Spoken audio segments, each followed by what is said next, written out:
But Jesus held up his arms and asked us to remain where we were. It is our times greatest challenge that the true person light and power can emerge from within the shell and whlch they are usually held by everyday file, he said. Let us watch for a moment to see Mary Magdalene discovers who she really is. It was very, very difficult to stand there and watch the scene unfolding below, Yohanan lamented. I confess that I had a moment of doubt and even anger that Jesus was restraining us. I was thinking, what could Mary Magdalene possibly do? Up until that fateful day I never really thought of Mary Magdalene as being any different than any of the other apostles, other than she was a woman and Jesus's wife. Jesus obviously knew a lot more about her potential than we did. If he was confident enough in Mary Magdalene to not intervene in the situation below on the river, then I realized I needed to have faith in him and calm my doubting anxieties. Standing on the raised road, we were not that far away from the river. We could see the men and hear them as they were yelling demeaning slurs at our wives. They were obviously very drunk. Mary Magdalene told us later that she thought their behavior was so demented that they must be possessed by devils. We saw her lift her hand up toward them and heard her say forcefully, "In the name of Source, I command the devils within you to depart." But her words of banishment to the devils had no effect. The men just laughed and kept coming across the river. Mary Magdalene was standing near the middle of the river. Our wives had already scurried to the shallows or onto the shore. Salome was quickly moving through the water toward the beach thinking Mary Magdalene was right behind her. But when she heard Mary Magdalene command the devils to depart, she realized she was still standing in the river and she turned back to go and be with her. Now it was Mary Magdalene, who had her back to our shore and was facing the men coming from the far shore, that did not perceive that Salome was returning from behind and to her right to be by her side. Some of the men were almost to Mary Magdalene, but she seemed to be in a daze. She told us later it was true, and that she was almost no longer cognizant of the men as she was trying to understand why she had been unable to banish the devils. Mary Magdalene's disconnect from the moment was shattered when she heard Salome scream just a short distance to her right, as two of the men approaching from that direction grabbed her and made to drag her back across the river. Then a very scary thing happened. Cephas nodded in agreement. Until that moment, all we had ever seen from Jesus were miracles of celestial light that were peaceful and healing. We actually did not know there was any other kind of celestial power. I am not overstating or exaggerating to say that except for Jesus we were all stunned by what happened next. Cephas rolled his hand at Yohanan, indicating he should continue telling the story. We saw Mary Magdalene turn quickly to face the men that were molesting her beloved Salome. She did not speak a word, but thrust her right hand forward very forcefully. Her fingers were spread wide and turned up. Immediately the men holding Salome let go of her arms as if they were burning logs. They slapped both hands upon their eyes and screamed in agony as they fell into the water. As strange as it sounds, we could physically feel Mary Magdalene's fury, Cephas interjected. It was a palatable energy that touched our auras. I felt a cold shiver of primal fear pass through me. I too felt it. Yohanan added. If we who were her brethren felt the fear, think of the terror those men must have felt. Yohanan continued his account. Without giving the men wallowing in agony in the water another thought, Mary Magdalene swirled around in her raging fury to engage the other 5 assailants. She thrust her arms forward forcefully one after the other, with her fingers turned up and spread wide as she had with the 2 men she blinded. With every thrust of her arm one of the men lifted out of the water and flew backward through the air. Not fell backward, but flew backward. Right thrust, left thrust, right again, until all 5 men were hurled violently to the other side of the river. They landed with bone-crushing impact on the rocks and in the trees on the far side. If you could have seen us up on the road, it would have been quite a sight, Cephas said, chuckling in recollection. I am sure all of our mouths were agape and hanging down as far as they could go. What we had just witnessed Mary Magdalene do was completely beyond our comprehension of what was possible. I looked down at our wives on the river bank, Yohanan added. They were huddled together holding on to each other closely, staring wide-eyed at Mary Magdalene. They should have been grateful that she had saved them, but they were obviously still in shock and fear, not about the men, but about Mary Magdalene. What happened next? I asked, encouraging them to continue revealing the details of this heretofore secret encounter that was still shocking me to my core. Salome and Mary Magdalene met in the river and held each other in a tight embrace, Yohanan elaborated. All of us men went down to the river. Those of us with wives present comforted them. By the time Jesus approached Mary Magdalene and Salome, they were still hugging each other tightly. He passed the 2 men Mary Magdalene had blinded, who were still thrashing about in the shallow water, screaming and sobbing in pain. They were not far from me, and what Mary Magdalene had done to them was quite gruesome. Where their eyes had been was just burned flesh. It was as if the skin from their faces had just melted over their eyes. Mary Magdalene was not sobbing, but she had tears in her eyes.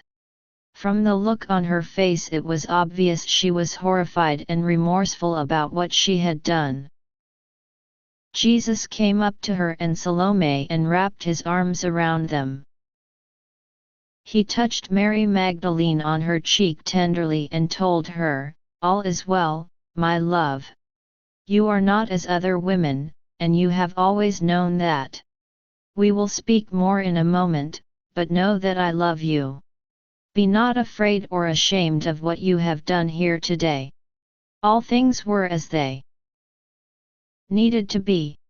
Jesus went over to one of the blind men who was sitting still now in the shallow river. He lifted him up by the man's right arm, then put his right palm over the man's eyes. In a loud voice he commanded, "Evil spirit, you are cast beyond outer darkness." The man let out one more loud scream, then collapsed into Jesus's arms. We marveled when we saw his eyes, for they had been restored to wholeness except for a little scarring around the edges. Jesus passed the man off to Philip, who guided him over to the river bank. Then Jesus went over to the other man and performed the same miracle, restoring his sight except for some scarring that remained around the edges of the man's eyes. Jesus motioned to me and I came over and helped the man to the river bank, setting him down next to his companion. They both continued to sit there in a daze. Some of our brother apostles waded across the river to the far side to see what they could do to help the other marauders Mary Magdalene had flung through the air like they were rag dolls. Toma was standing over a man bent over a large rock on his back. His arms were hanging down limply and Toma yelled over to us that the man was dead. That was the first we knew that Mary Magdalene had actually killed one of the men, and it was very sobering to realize and to consider what the implications and consequences might be. Judas Iscariot found another man with his posterior up in the air and his head wedged down in some rocks. He shouted to us that this man was also dead. 2 dead men. We were in such a state of shock. Just a few minutes before, the women had been gaily frolicking in the water, and now we were dealing with death and uncertainty. 3 other attackers were pulled down from where they had become entangled in the trees lining the far bank. All of them had broken bones, arms, legs and ribs mostly, but at least they were all alive. Seeing the human destruction she had wrought, Mary Magdalene was inconsolable. She put her head on Jesus's shoulder and was weeping openly. "What have I done, my Lord?" she grieved. "I did not mean to kill them or even to hurt them, merely to push them away and keep them at bay until you arrived with the men. Why could I not cast out their devils? What is this darkness that has come upon me?"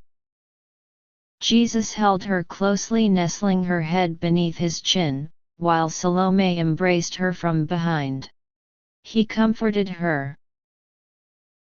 "Mary Magdalene, weep not, your motives were only from the purest love to protect Salome and your sisters whom you love. Though the power you manifested wreaked havoc reminiscent of darkness, in you, that power came only from the purest celestial light of your soul. In time, you will learn to find a place of calm inside of you which cannot be shaken by any storm, then the celestial light of your soul will come forth as you desire, in greatness or subtly. But on this day, the storm shook you, and the light rushed forth barely contained like a whirlwind, acting in might before your head had time to calm your heart. But do not lament the fate of these men. Because of their drunkenness, they received evil spirits and would have done terrible things, even murder, to you and your sisters had you fallen into their hands. Darkness such as this, driven into sudden violence and maim, is only countered by a power of greater force to subdue it. In most things, love and light will rule the day, and few can fight against it. But know too that there are times and situations when even the hand of Source goes forth with a mighty sickle to hew down the wicked.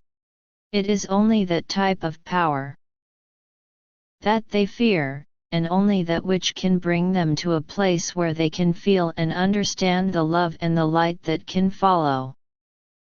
Jesus took Mary Magdalene's hand and they waded together over to the other side of the river. Salome held Mary Magdalene's other hand and followed. The river was chest deep for Jesus at its deepest and up to the necks of Mary Magdalene and Salome, but it flowed slowly and they did not seem to mind. They went right over to the injured men that had been laid out on the beach. All 3 of them were either unconscious or semi-conscious. Jesus first cast evil spirits out of each man, then healed them of their injuries. But there was something very strange about the healing Jesus did. Cephas interrupted. He did not heal the men completely. It was the same as the 2 that had been blinded. Though he restored their sight, he left scars around their eyes. With these men, he healed broken bones but not well. He left legs and arms a bit crooked. I could not imagine why he healed them only partially and asked him about it. Even without devils these men do not live. Even a shadow of the light, Jesus explained. They do not have repentance in their hearts for the evil they have wrought. Let them therefore carry a crippling memory of this day, that perhaps in the future, having considered for many days the cause of their pain, they might yet repent and seek the light.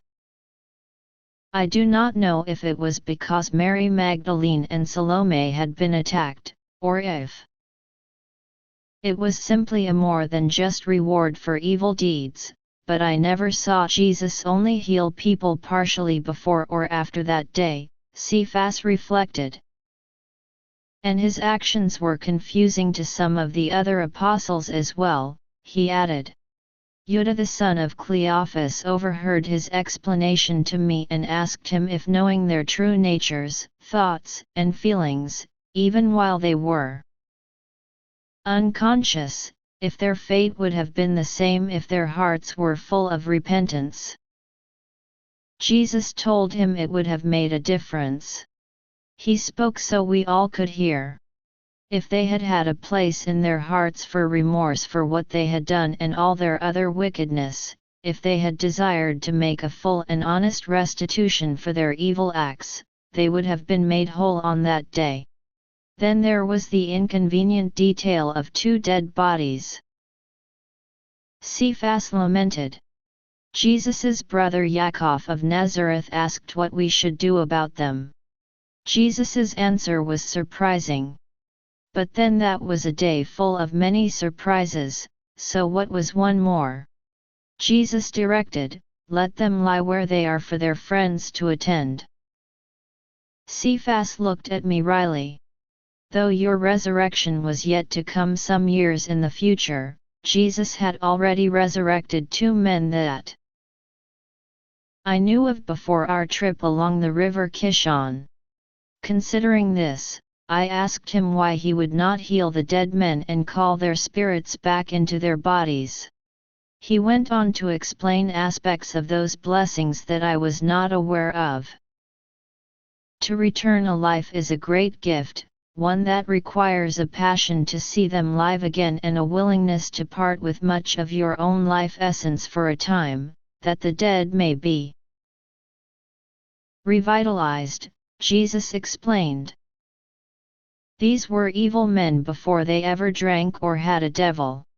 They died with rape and murder upon their minds and have paid the price for their folly and foolish choices.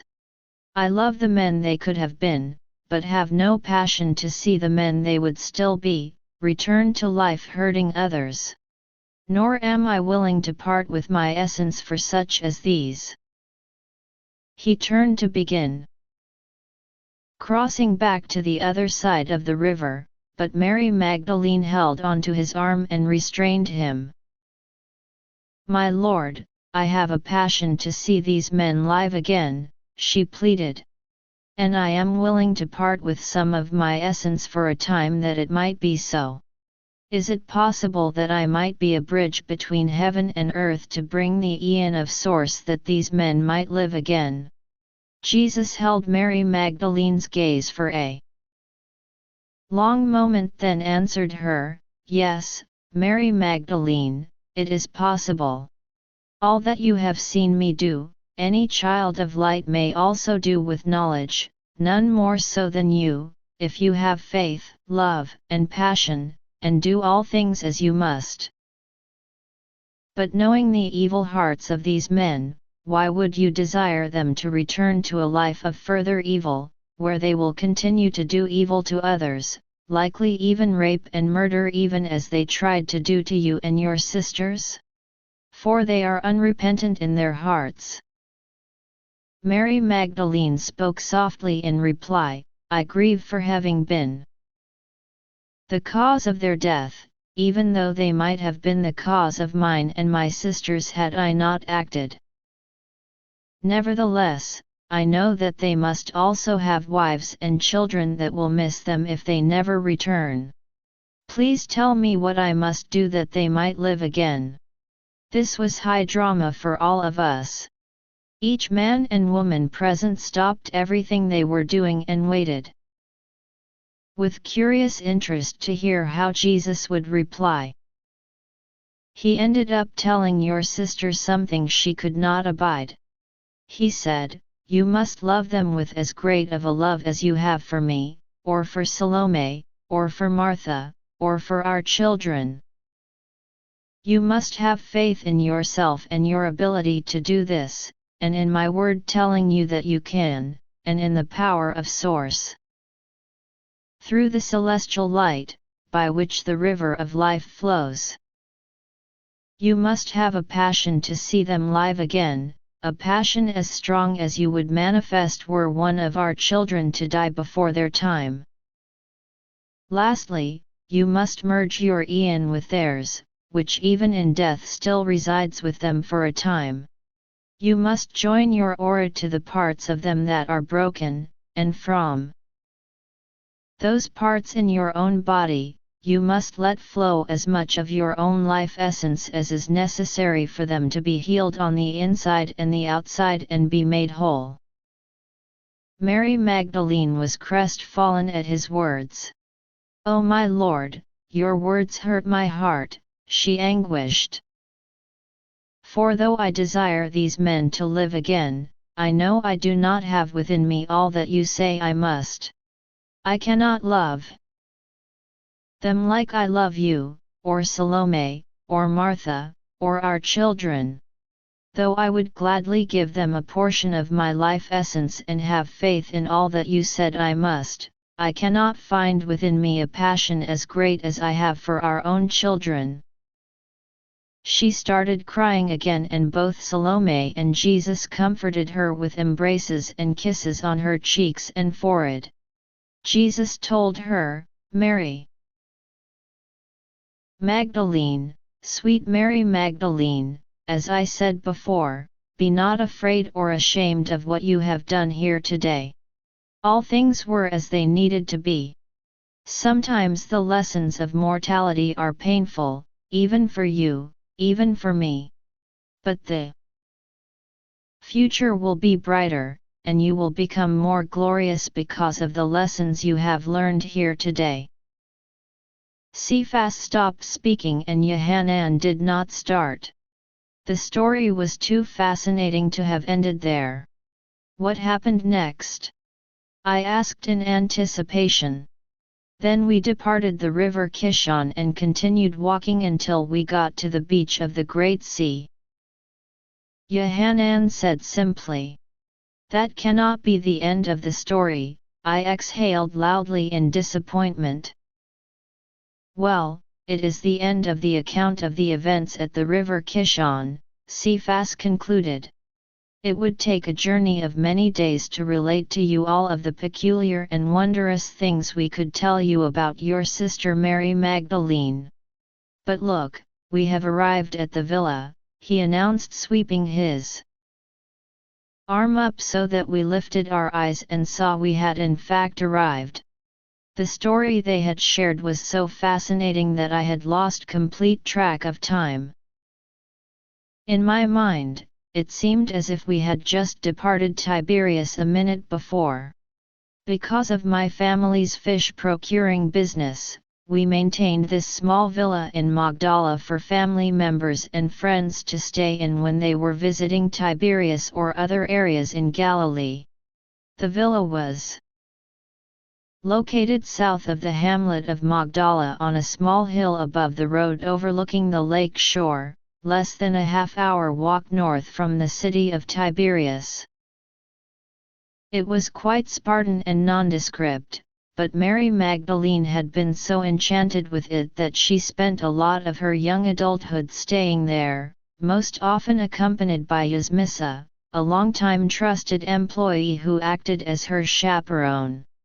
After Mary Magdalene and Jesus were married, it became their retreat from the world, the place they would go when they needed a day or two of solitude together. Sometimes I get melancholy when I remember events like this that occurred almost 2,000 years ago in my life, and all the wonderful people I have known and been associated with who are no longer living the physical life on earth with me. It is not always easy being the last surviving immortal. But the sadness is most often completely replaced by smiles of joy as I recall all the good times and cherished relationships that came about because of my long and fruitful life. Remembering Mary Magdalene's fondness for the villa, caused me to reflect on how the public perception of her has evolved during the last 2 millennium.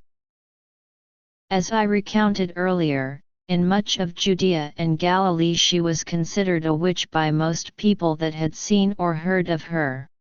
Many had never seen her do any of the wonders of which she was capable, but they heard rumors of her feats, which only grew larger with each telling.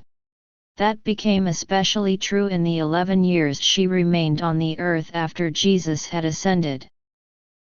The children of light, certainly all the leaders among us, came to know her as the angel of the covenant during those 11 years. From a witch to an angel, what a transition of perception! Later, after she too had departed from the physical life and all the original apostles had passed away, many divergent groups emerged other than the original children of light from the Lake Gennesaret communities. They were collectively called Christians or followers of the Christ. But this was not a title ever claimed by Jesus while he was on the earth, or used by any of the children of light. These sects worshipped in various and diverse ways, often based heavily upon their prior beliefs before embracing their limited version of Jesus's teachings. There was quite the war for the hearts of believers among the sects. The group that grew up based in Rome became the predominant sect once the Roman government gave them official sanction. Then the persecution of the other sects became deadly. The heretic sects, as they were labeled, were hounded into oblivion. Their scriptural scrolls, churches, and shrines were burned. Their members often killed if they refused to convert to the true faith as defined by Rome. People today are all aghast at radical Muslims beheading other Muslims that do not adhere to their extreme or particular nuanced beliefs. The historical reality is, similar atrocities were executed upon Christians identified as heretics by other Christians, during the first few centuries after Jesus' ascension, especially in the times after the 3rd century. The 5 main heretic sects were in various degrees and in some aspects, closer to the true teachings of Jesus in their beliefs than the large sect at Rome. Many of them still enshrined Mary Magdalene as one of Jesus's apostles, some as the apostle to the apostles. And some, still with children of light among them, understood her special nature as an angel. But by the 3rd century after Jesus' departure, very few children of light still holding to the fullness of his true teachings, could be found on the earth, for they were persecuted most of all. It was after this time that the public perception of Mary Magdalene made a devolution. The persecuted sects retained the knowledge of the importance and power of women. But as was common among most religions and governments of the day, the Church at Rome was strictly patriarchal. Women were not allowed to be in authority over men and were taught to be subservient and obedient to men, particularly those in ecclesiastical authority. This was such an important foundation of their beliefs that it became the primary reason to extinguish the heretic sects which valued and elevated women to places of leadership and honor. Particularly Mary Magdalene. From her lofty throne as an angel of source, she was dashed down to earth in the annals of men and religions, scorned and falsely labeled a prostitute by the men of power in the world. If Mary Magdalene had cared to challenge those pompous early church leaders that set the tone of disrespect for women for generations to come, how they would have trembled in their boots and pissed themselves in fear. Centuries later, the Church at Rome reassessed her, admitting she was not a prostitute and likely had a special place among Jesus's followers. That she did. Later, she was further elevated to sainthood, though the slander of her being a prostitute is still a common misperception. Which wife of Jesus Apostle? Angel prostitute special follower to saint. Has any one person ever had such convoluted perceptions among the people of the world as my sister Mary Magdalene? Today the world calls her Mary Magdalene, which in itself is an evolution of the name we knew her by, Mary Magdalene of Magdala, even as the name Jesus has evolved from Jesus. Though our family was from Bethany, she adopted her identifying town as Magdala because of her affinity for the quaint little villa and her long hours of reflection, prayer, and personal growth, as she looked out upon the gleaming lake expanse from her vantage at the villa. Though it wasn't yet mid-afternoon, shortly after we arrived at the villa we saw Mary Magdalene and Salome walking up the trail on the road coming to Magdala from the north. As her brother, I greeted Mary Magdalene with a warm hug. But Cephas and Yohanan both greeted her in the way the children of light did in those days, touching, or almost touching, palm to palm and saying, Namaste followed by her name, a form of greeting Jesus had adopted in his youth after being visited by Anish of Bharat. All three of us also greeted Salome in this manner. After the greetings, Cephas got right down to business.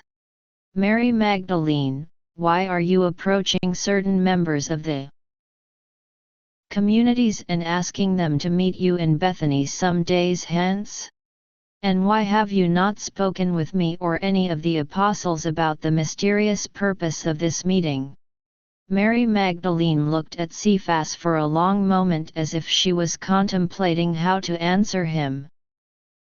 She had a slight crease on her forehead at the spot on her brow above her nose. That telltale would be imperceptible to most people, but having grown up with her I knew it was an indicator that she was a bit upset. I was expecting a sharp reply, but saw her countenance soften and so was her answer. Cephas, forgive me. I should have contacted you and the other apostles first. I was given a most momentous charge from source regarding the people I spoke to. It only affects them. In my haste to ensure they would all arrive on the necessary day, I spoke to them without first alerting you to my mission. Again, please forgive me.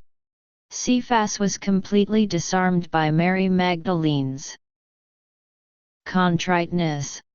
All is well, Mary Magdalene. We are all still learning and growing in our callings. Tell me now, what is your mission? And why are you calling upon some of our brothers and sisters but not others to meet with you in Bethany? I can only answer you. In part Cephas, Mary Magdalene offered. I was given a charge by source to give a special blessing and calling to 12 couples. She looked over at me. You and Hannah are among the 12 Lazarus. I raised my eyebrows in surprise, certainly anxious to learn more. I cannot tell you what their calling or blessing will be, she explained. In order for their responsibility to be fulfilled, no person living now upon the earth can know of it, even among the children of light, and even among you the apostles. Wait a moment, Yohanan interjected somewhat indignantly. You are saying that 12 couples are to receive some high and holy blessing, and that not only are we not allowed to know the specifics, but none of the apostles are numbered among those to receive this special blessing and calling. Mary Magdalene nodded her head in assent. I'm sorry if that offends you, Yohanan. But it is true. Jesus specifically told me that none of the apostles should be in the group. Please do not take offense. You each are exceedingly worthy, but you also have already been called to high and holy callings as apostles. That is your life's work. You are even now so busy you barely keep up with the responsibilities that are currently being carried upon your shoulders. You have no more time or strength to carry more. Both Cephas and Yohanan mumbled and grumbled under their breath for a moment, but they knew Mary Magdalene had spoken. True. The calling of the 12 couples will put a responsibility upon them that will not be initiated or fulfilled for most, until many years after they have left Israel, she elaborated. All the time that you will know them here will be as it has always been. There is no need for you to even think about this anymore, as it will have no effect upon your life or theirs for as long as the communities of light exist in Israel. I know that still leaves you unfulfilled. But I ask you to please think of it no more. She looked at them with a mischievous smile. Don't make me have to put a spell of forgetfulness upon you. After a little nervous laughter at her hopefully jesting comment, we all spoke about it no more. Before parting, we did the Linika, an exercise to bond energy together on the hill overlooking the lake that was glittering like stars upon the water with the bright afternoon sun shining upon it. Cephas and Yohanan then bid us goodbye and headed north to rejoin their families and fellow apostles at the communities of light. Once the apostles were gone, I hurried over excitedly to Mary Magdalene. Tell me, dear sister, what is this great mystery calling?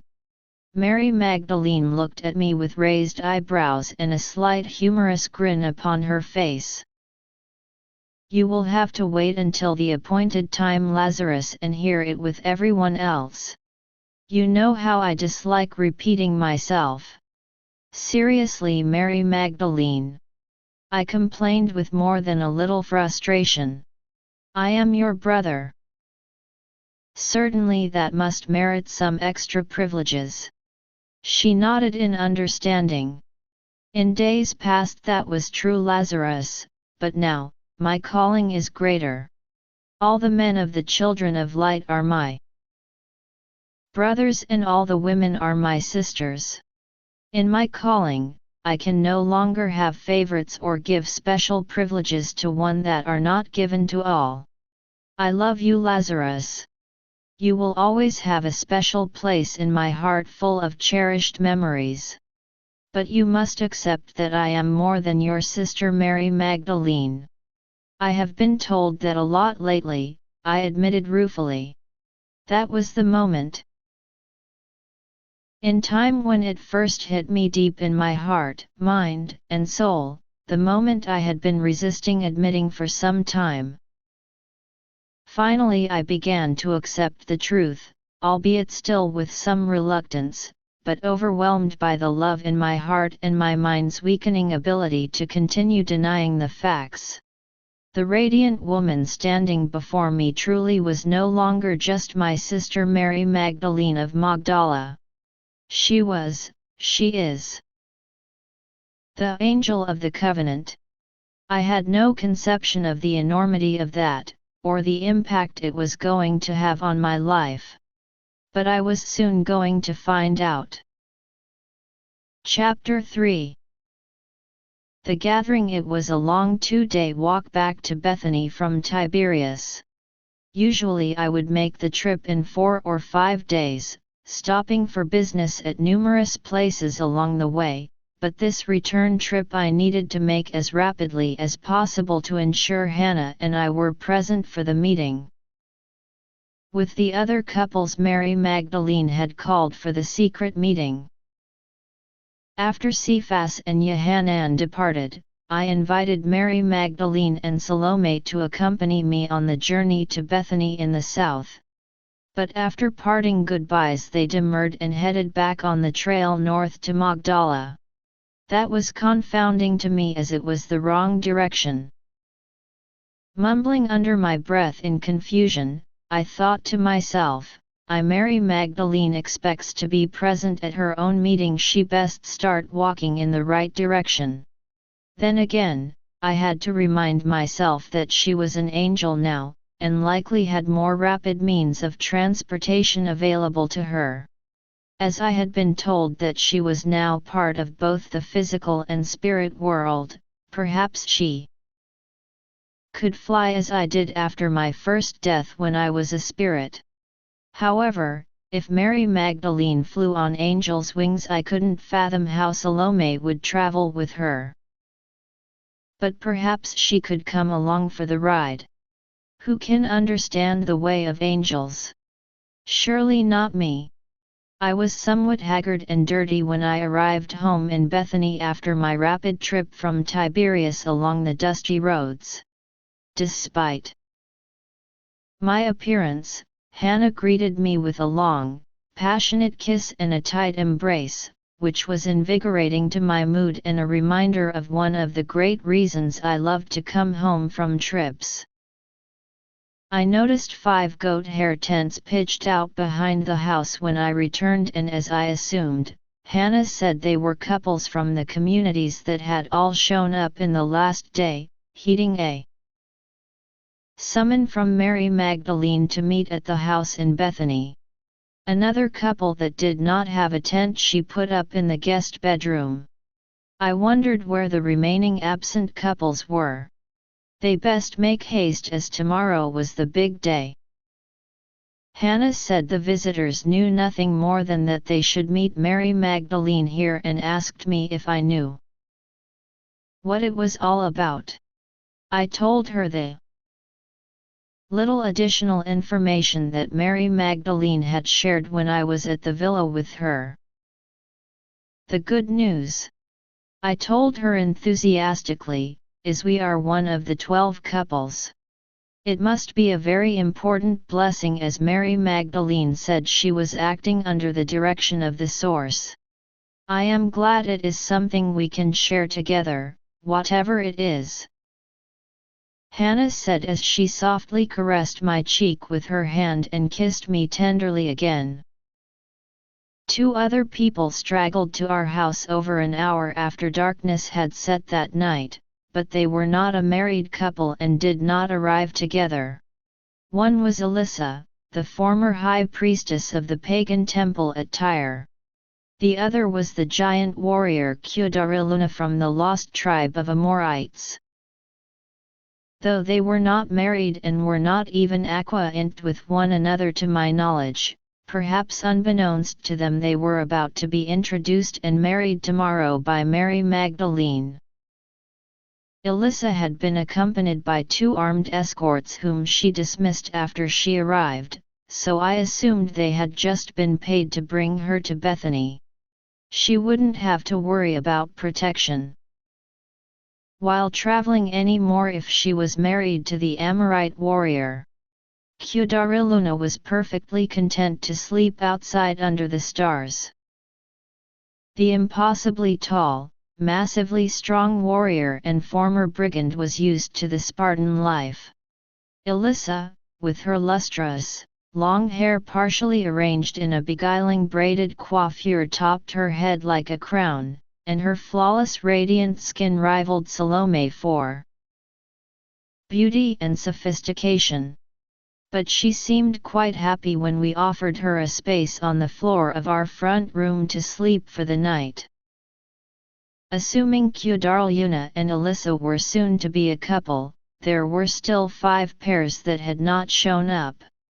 And of Mary Magdalene and Salome, there was no sign or word by the time Hannah and I retired for the night. The following morning dawned bright and clear. There was a definite excitement and anticipation in the air as we gathered to prepare and share breakfast together with all the visitors in the courtyard. As was our custom when we had guests, we deferred the normal work of the day and made breakfast an extra long affair so we could socialize, not a 2-minute dash. On the run often seen in modern times, as people gulp their morning meal or skip it altogether in their haste to make their interminable commute to work on time. A few of the wives had arisen well before sunrise to prepare and bake fresh bread in the outdoor wood-fired ovens. They made a hearty, savory bread, filled with spices and small chunks of vegetables that we dipped in olive oil. It could be a meal in itself and was hungry. Well before the bread, we ate a variety of fruit and let it settle for a good hour before partaking of the bread. Both men and women roamed about the property after the sun rose, picking a nice assortment of ripe fruit, some from domesticated plants and others from wild ones that grew near our home. When we all sat down for the first course of the morning meal, there were clay plates piled with grapes, carob, dates, figs, pomegranates, and mulberries. Of course, the conversation on everyone's tongue was about the mystery of our gathering in Bethany. I seemed to know the most and shared with everyone the tidbits Mary Magdelene had given me at the villa, but none of us even came close in our guessing games to the true and fateful purpose of our meeting. Everyone was familiar with Kedarl and couldn't help but take notice of him. But none who were at my home that day had actually ever been this close to him, except for me. Kedarl was a head taller than the tallest man and extremely well-muscled. He also wore his long blonde hair in a conical topknot, apparently a style of his tribe. It just added to the perception of his extreme height. Both he and Alyssa seemed out of place. To my surprise, it didn't seem like they were warming up to one another much as they sat as far apart in our courtyard grouping of tables as you could sit. Where Kedarl was the embodiment of raw physical power, Alyssa exemplified the pure feminine of the highest class.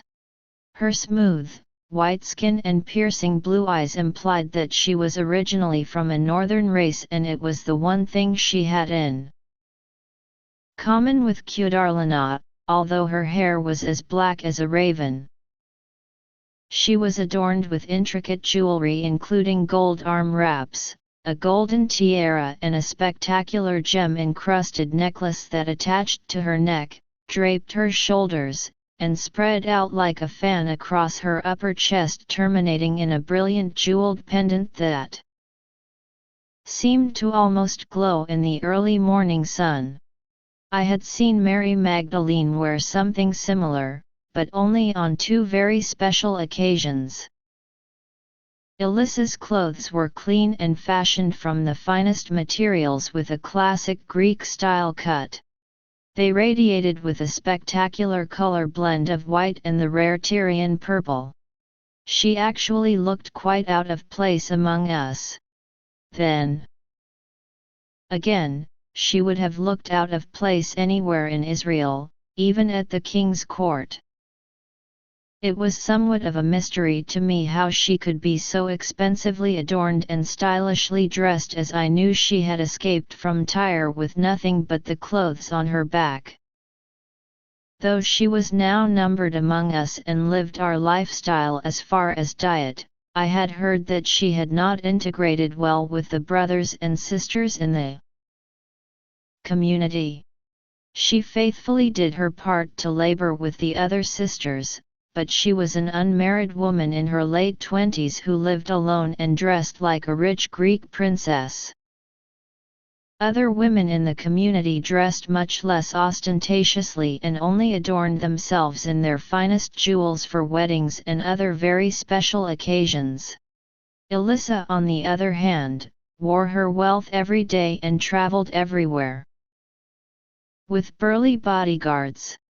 Considering she was a walking invitation to brigands and thieves, having bodyguards seemed prudent.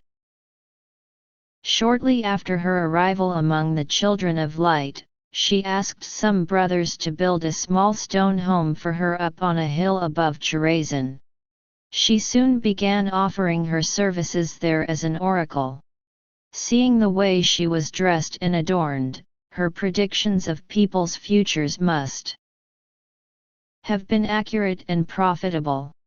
I know her home had continued to expand in size, and that wasn't from the free labor of the brothers.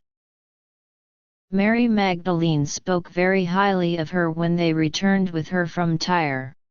She said Alyssa had a natural affinity for the powers of celestial light and had been the only person in the temple that had been able to see through Jesus's illusion of snakes, which even fooled the apostles.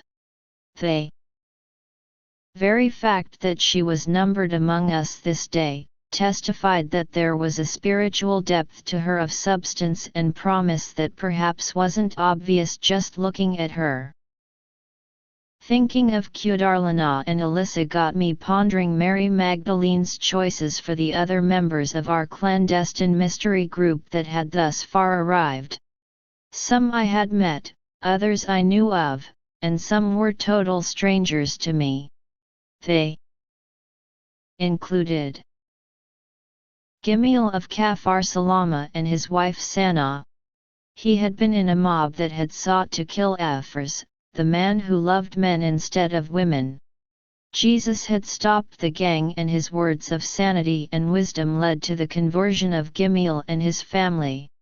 Shortly thereafter they moved to the communities of light. Teoma, whose father Dryhus Jesus had saved from a life of abandonment and despair years ago on the road from Gimran, and his wife Rachel, Daksha, the son of Anish of Bharat, who had taught Jesus the ways of the East in his youth, and his wife Vidya, a couple that had only come 3 months earlier to the communities of light. Ghassan and his wife Fatima, who were the first Nubians to become members of the communities. Their families had joined the Children of Light before Hannah and I were even married, having become devoted followers of Jesus from his time among them when he and Mary Magdalene and their young children were in Egypt. Bai and his wife Ting, a couple I had never seen or heard of, also appeared at our house in Bethany. The only word they could speak that anyone understood was Mary Magdalene. I had seen a few people of their black-haired, yellow-tinged skin race once when I was on a caravan in Persia. My understanding was they were from a country even further east than Bharat. Dionysidoros, or Dion as we called him because of his tongue-twister name, and his wife Xenia were converts from Hippos, a uniquely Greek city on the eastern shore of Lake Gennesaret. They had been friends of the Greeks Andronicus and Eunia, whom had welcomed Jesus, Mary Magdalene, Salome and the visiting apostles on their one and only trip to the city. Shortly after meeting Jesus, Eunia and Andronicus relocated to the communities of light, but they returned to their hometown multiple times, and there were over 24 Greek converts that had immigrated to the communities of light because of their proselytizing. Dion and Xenia were 2 of them. There was also a young couple from Bethsaida, one of the 4 celestial light communities at the north end of Lake Gennesaret. I had never met or even heard of them before, but my wife Hannah had met them the previous year, when she and some of the other sisters from Bethany had taken their children to the hot springs of Tiberias and stayed overnight at our villa near the lake. She told me their names were Aaron and Kira and that he was a weaver by trade. While I was reflecting upon my fellow passengers on the mystery boat, a couple walked through the gate that completely surprised me, although it should not have, as he was present at Jesus's ascension, so must have had a very pure heart. It Was a moment before I recognized the man, dressed in quality, but ordinary clothes, as Valerius, the Roman centurion from Jerusalem. He met Jesus one day on the road while he was traveling with the apostles and pleaded for him to come to his home and heal his favored servant who had taken quite ill. Jesus was so impressed with the faith he had in his ability to heal his servant that he did so at that very moment. I heard that Valerius had returned home to find his servant completely restored to health, but I had never heard about him again and certainly would never have expected to see him here if he hadn't appeared at the Ascension. Valerius walked over to our tables and introduced himself and his wife Laelia. We cordially invited them to join us for breakfast, and room was made at the table for them as they squeezed onto one of the benches next to Bai and Ting. "My apologies for coming late," Valerius pleaded. "I really do not know any of you and it is somewhat awkward for us to be here." "I know of you, Valerius. A good and honorable man by all accounts," I assured him. "I am Lazarus and this is my wife Hannah," I said, putting my arm around her. "You are the man that Jesus brought back from the dead?" he asked. "I remember seeing you at the Ascension." "I am that man," I admitted. "My one claim to fame." "You were really dead?" he asked with sincere curiosity. "For 5 days, so I am told," I quipped, with a wry smile. He raised his eyebrows. "That must have been some experience," he conjectured, nodding his head as he contemplated it. "More than you can imagine," I reflected with a little chuckle. "Perhaps if we can find a few moments together I will share more about it with you and your wife, but now let us have all the others introduce themselves so we can begin our mutual friendships." Valerius nodded and each of the others at the table went around and introduced themselves, except for Bai and Ting, who just mimed a greeting and smiled broad friendly smiles. After everyone had introduced themselves, Valerius told a little more about himself. "These are not my normal clothes," he explained. "I am a Roman centurion and usually wear my military garb." There was an audible gasp from multiple people at the table. Romans were the enemies and hated occupiers of our land to many of us.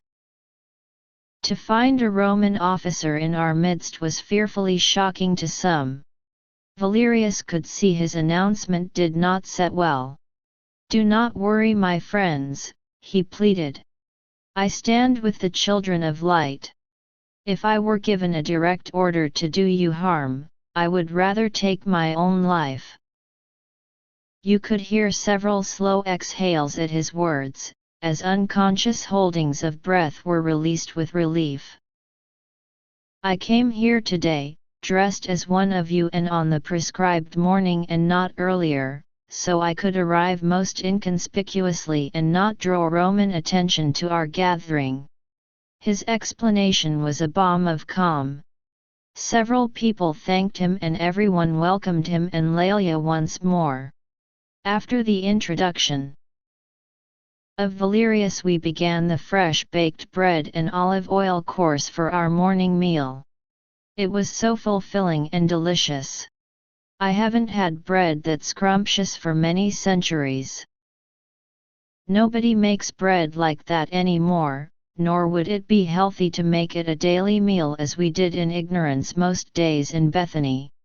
Yet even after all these years I still fondly remember the enchanting aroma of the herb-filled bread, and its divine texture of being crunchy on the outside and sensually soft and fulfilling on the inside. I do miss it, at least as an occasional treat. I've tried making it myself, from my wife's exact recipe, but it never comes out nearly as satisfying as the way my Hannah used to make it. After breakfast, while we were just sitting around getting to know each other better and trying to communicate with Bai and Ting with hand signals and facial expressions, 3 other people walked in the gate. One, who came with his wife, I knew. He was Nicodemus. For me at least, he was an even bigger surprise than Valerius. But like Valerius, I shouldn't have been surprised, as he was another that had been drawn to be present at the ascension because of his clear harmony and resonance with the celestial light. But Nicodemus was a high-ranking Pharisee, a religious group that had been actively opposed to Jesus and his teachings. It took a conscious mental effort to not automatically be cautious because of that affiliation. I knew he had come one night in secret to see Jesus and ask him theological questions. According to the account I was given by Mary Magdelene, he had a sincere interest in knowing the truth. But that was quite some time ago, and I had not really heard much about him since, until seeing him at Jesus's ascension. Although I wasn't certain, I thought he might also be a member of the Sanhedrin, the ruling religious body of the tribes of Israel. It was the Sanhedrin that had actively sought the death of Jesus and their machinations that convinced the Roman governor Pontius Pilate to have Jesus crucified.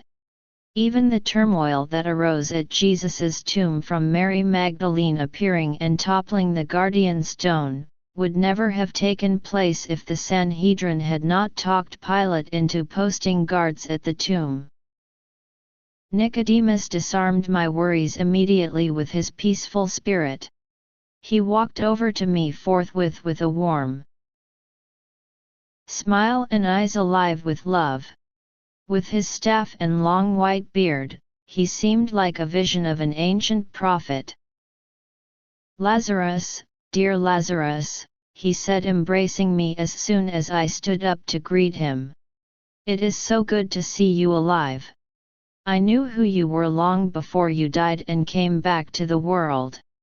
But it is such an honor now to meet you in person, especially as we never had a moment to speak together at the Ascension of Jesus, as we were all so awed and enthralled by the moment." I still was not used to my macabre claim to fame and never was very good at handling accolades, especially concerning my resurrection. After all, it wasn't anything I did. It was something that was done to me by the Lord of Light. Yet for some reason people still insisted upon congratulating me as if I had won the gold coin after a hard-fought race. Nicodemus took his wife's hand and brought her to stand before me. Like him, she was an elderly lady with grey hair, a welcoming smile, and a most gentle and loving countenance. "May I introduce the love of my life, my dear wife of 42 years and 6 children, A Vital." I made a little bow with my head and put my 2 hands up. "What's this?" A Vital asked. "This is the way we greet children of light," I explained as I shifted a bit to face Nicodemus, realizing proper custom in the land was to not touch a woman, even her fingers, unless first given permission by her husband. We didn't keep such customs among the children of light, but Nicodemus was a Pharisee, so I hastily thought it best to follow the proper protocol. He held up his hands to meet mine. "Namaste, Nicodemus," I greeted him. His eyes smiled back at me along with his lips. I love meeting people who have eyes that smile. It is such a sure sign of unrestrained joy in their heart. Nicodemus lightly touched his palms to mine. "Namaste, Lazarus. Now what does it mean?" "It is a saying from Bharat that was given to Jesus in his youth by the father of Daksha, who sits across the table there," I explained, pointing to Daksha as he waved at Nicodemus. It means the God that is inside of me honors the God that is inside of you. That description seemed to delight everyone, and unbidden, all at the table turned to those next to them and touched palms and greeted one another by name, with Namaste. Hannah was quickly standing next to me and was the first to greet a vital in the celestial way. Next, Nicodemus went over and greeted Valerius with Namaste. They obviously knew each other as they both lived and worked in Jerusalem. Valerius, it is so good to see you here. I was very surprised to notice you at the Ascension, so now prepared. I am less surprised to see you here today, but still curious. When did you become a follower of Jesus? I don't think I officially am yet, Valerius told him, but I want to be, and my wife Lelia as well. But in truth, I must keep it a secret for the moment. It would not be accepted in the Legion to be a follower of the teachings of a conquered people. I understand, Nicodemus assured him. It is not much different for me. Although there are several among the Pharisees that are leaning toward the teachings of Jesus, and though it is not forbidden, it is frowned upon as it puts our knowledge of the sacred scrolls into question. You of course did not mention the day of Ascension to any of your colleagues? Valerius inquired with caution in his voice. I am wiser than that, Valerius, Nicodemus affirmed. Not that anyone would actually believe me if I related the events. In my own mind I keep needing to continually convince myself that it was not some massively vivid, imaginative dream. It is a breath of fresh air to hear you speak of that glorious moment. If you too remember experiencing it, that helps convince me that it really happened. Likewise, Valerius assured him. He waved his arm around, encompassing everyone at the table. I do not know any of the people here, and most were not at the Ascension. I really have not had much to do yet with the children of light, so I am here knowing it is the place I need to be, but still feeling like quite an outsider. Mary Magdalene of Magdala came to you? Nicodemus asked. Yes, Valerius affirmed. Knocked on my door after we had already retired for the evening of all things. At first, when I saw it was her, instinctively I almost called for the guard. As you know, she is a reputed witch of not inconsiderable power. At least those are the rumors in the lower ranks. But I had met her before and knew her to be the beloved of Jesus. All my memories of her were benign. But the purpose of her visit, to invite me and my wife to this meeting with a promise of a life-changing event of great joy, certainly sparked my curiosity. What of you? How did you come to be here, Nicodemus? Much the same as you, Nicodemus related. I was in meditation in the privacy of my inner courtyard at my home. The gate was bolted from the inside, yet suddenly Mary Magdalene was standing by my side. I didn't even hear her approach or know she was there until I felt her hand upon my shoulder. I was so startled I practically jumped out of my skin. In truth, I have been a follower of Jesus in my heart since the night I first spoke to him in private. I simply did not know how to act upon my desire. Even after the Ascension, the event was so unbelievable that I was confused as to what I should do next. I knew my life could never be the same, but I was unsure of how it should change. Mary Magdalene came and showed me the way. With all the activity among those of us at the tables, I had forgotten for a moment the person that had come in the gate with Nicodemus and a vital. He was still standing near the gate and had made no attempt to come over to join our group. I tugged lightly on the sleeve of Nicodemus' tunic. "Who is the man that accompanied you, and why does he stand off alone and not join us?" Nicodemus glanced over at the man standing by the gate. "That is just one of my servants who accompanied us here to attend to our needs while we traveled. I should not have brought him, as this is a private gathering, and in truth he was not needed for the half-hour walk from my house to yours." Nicodemus started to walk over to his servant. "I will tell him he is no longer needed and send him back to my house." I grabbed his sleeve once more and gently restrained him. "Hold, friend. I suspect it may not be by casual circumstance that he is present. Let us wait until Mary Magdalene arrives. Perhaps it was her intention for him to be here." "Don't be ridiculous. He is a servant and a Samaritan," Nicodemus scoffed. "You are right, Nicodemus," I said soothingly. "Perhaps that is all he is. But Jesus on more than one occasion said that the lowest will be the highest and the highest the lowest. Nothing is lost by waiting just a bit to see if Mary Magdalene attaches any importance to him." Somewhat grudgingly Nicodemus agreed. Chapter 4: The Calling.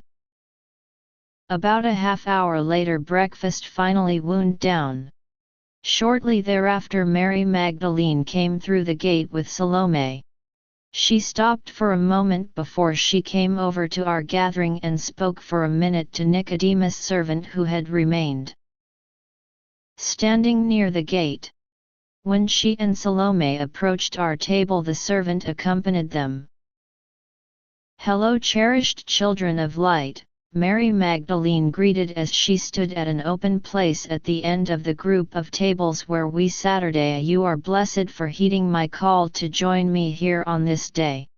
She turned and pointed to the servant. "This is Joshua.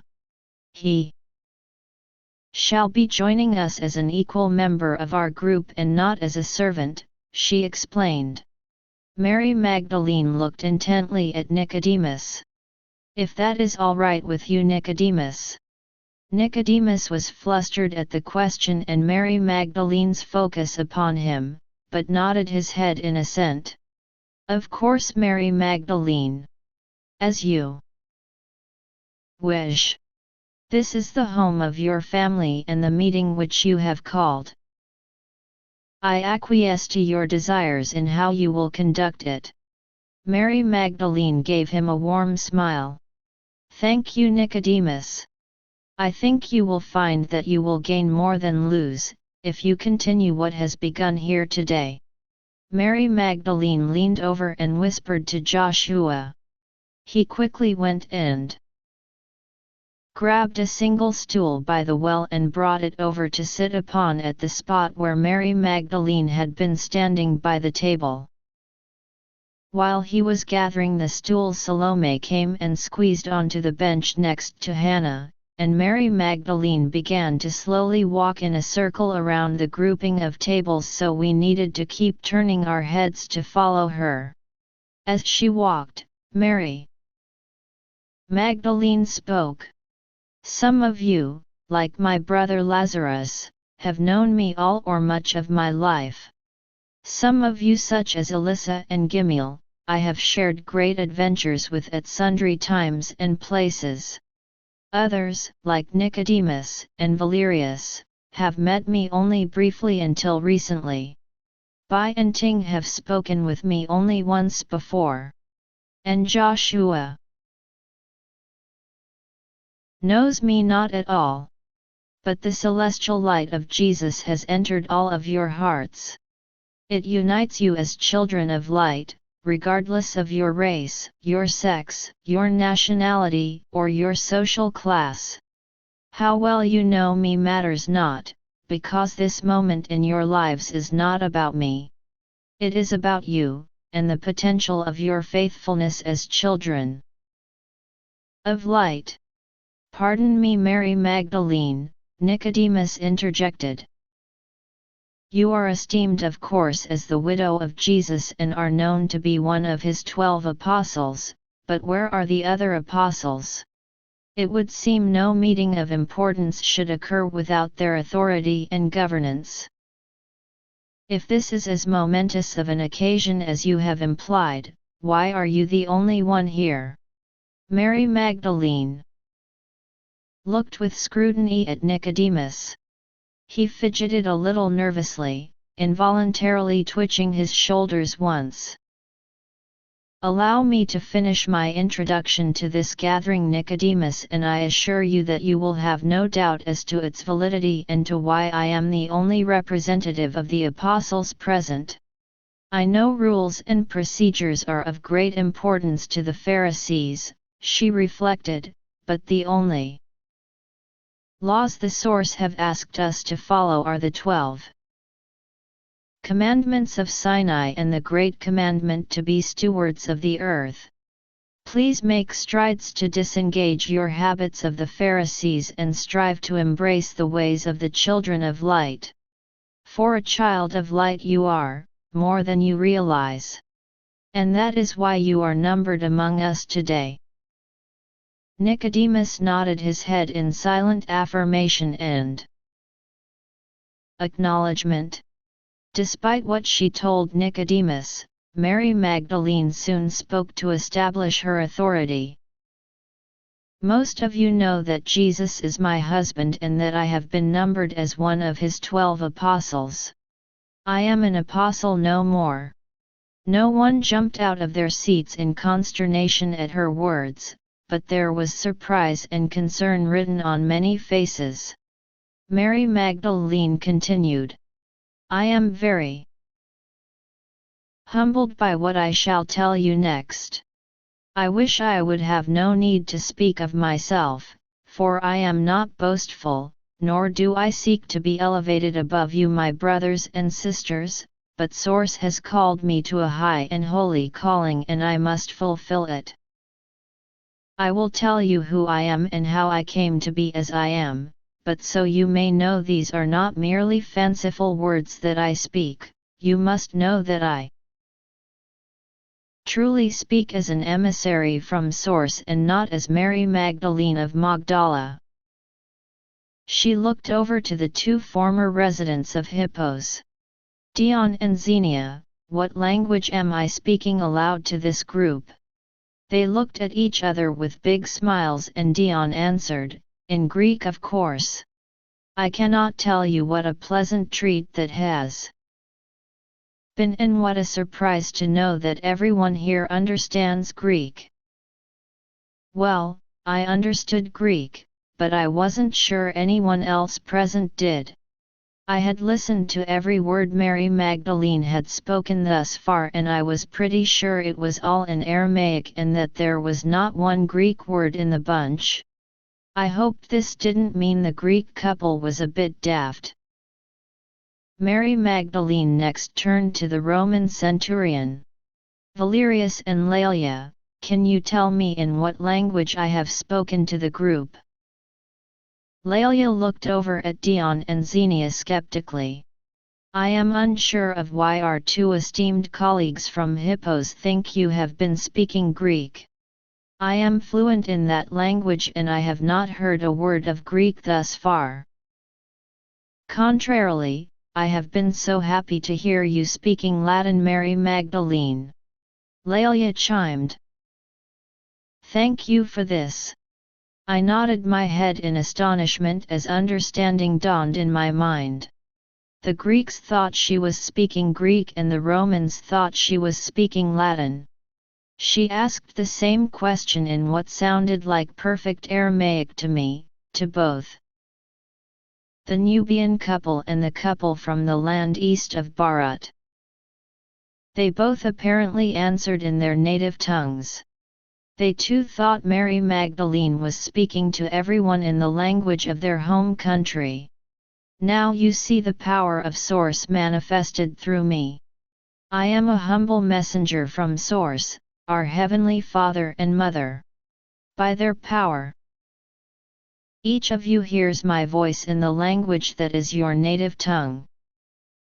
Nor could anything such as this be an illusion or a feat of magic that could be duplicated by men.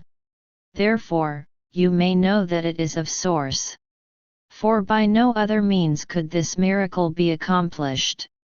Valerius looked over to Dion and asked him in Greek, "She was speaking to you in the language of your fathers?" Dion nodded his head affirmatively. "And to you in Latin?" he asked. "Yes," Valerius affirmed. There was a quick discussion, including improved pantomime among those of us gathered, confirming that everyone had been hearing Mary Magdalene speak only in their native tongue.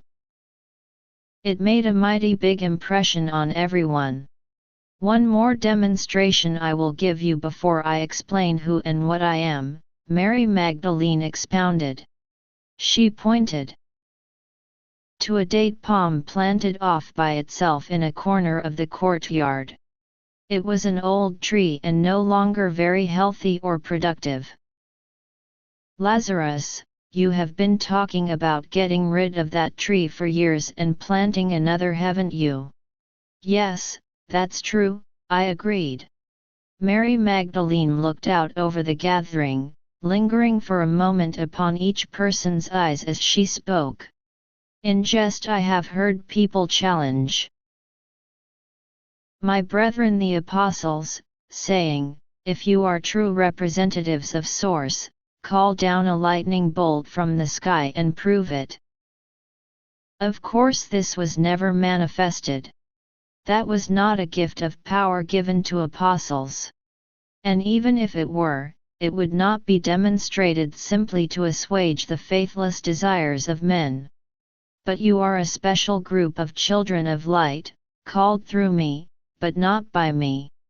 Source asks for you to fulfill a responsibility that will take your entire life, a life longer than you can begin to imagine, one where you will have the opportunity to manifest the great purposes of Source. This calling will be a mighty challenge for you. Weaker men and women would tremble and fail because of the many horrors they would have to see and the many heartbreaks of parting they would have to endure. Therefore, that you may be girded up in resolution, you must have no doubt.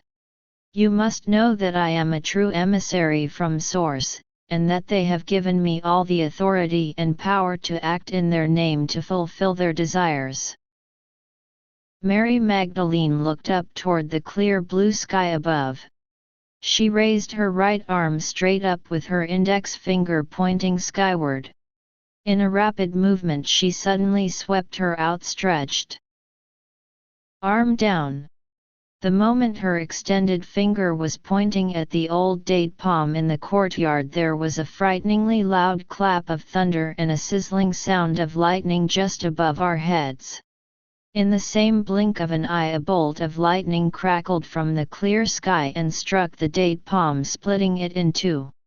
The two halves fell away on opposite sides to the ground, hitting with thuds and smoldering with smoke.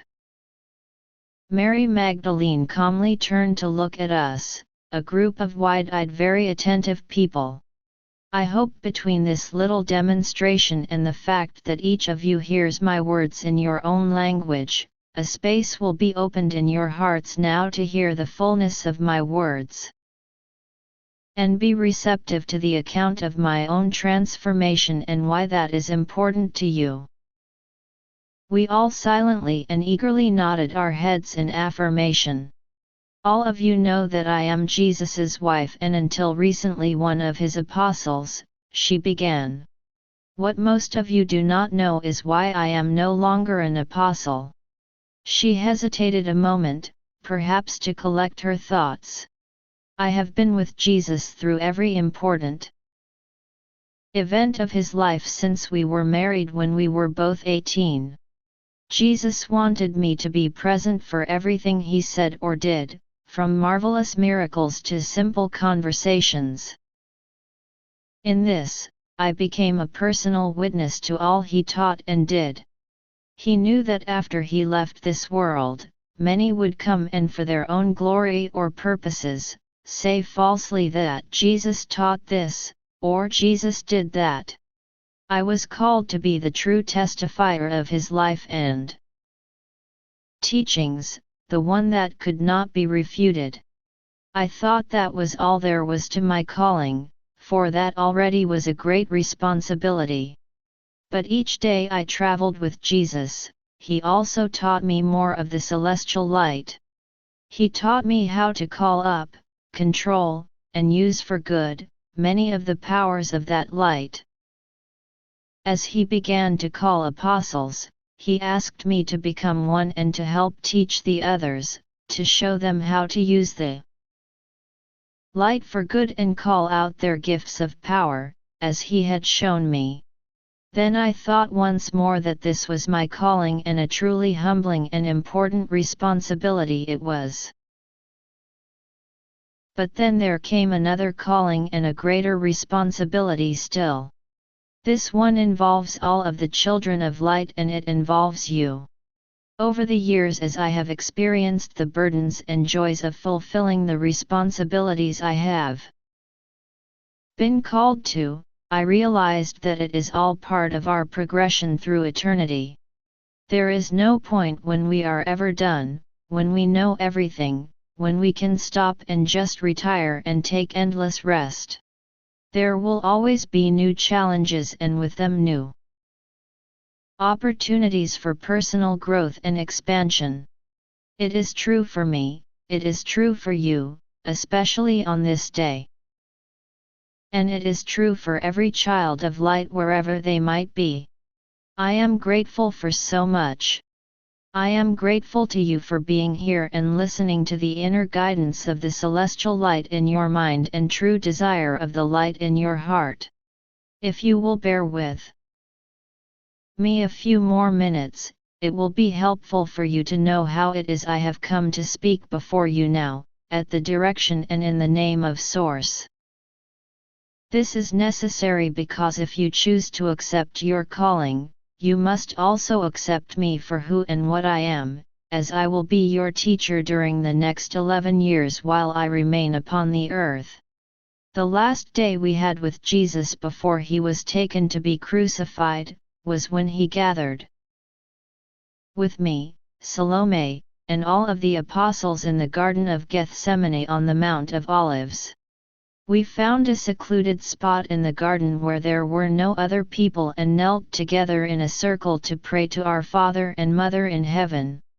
Jesus prayed first, then me, then Cephas, then Salome, then all of the apostles.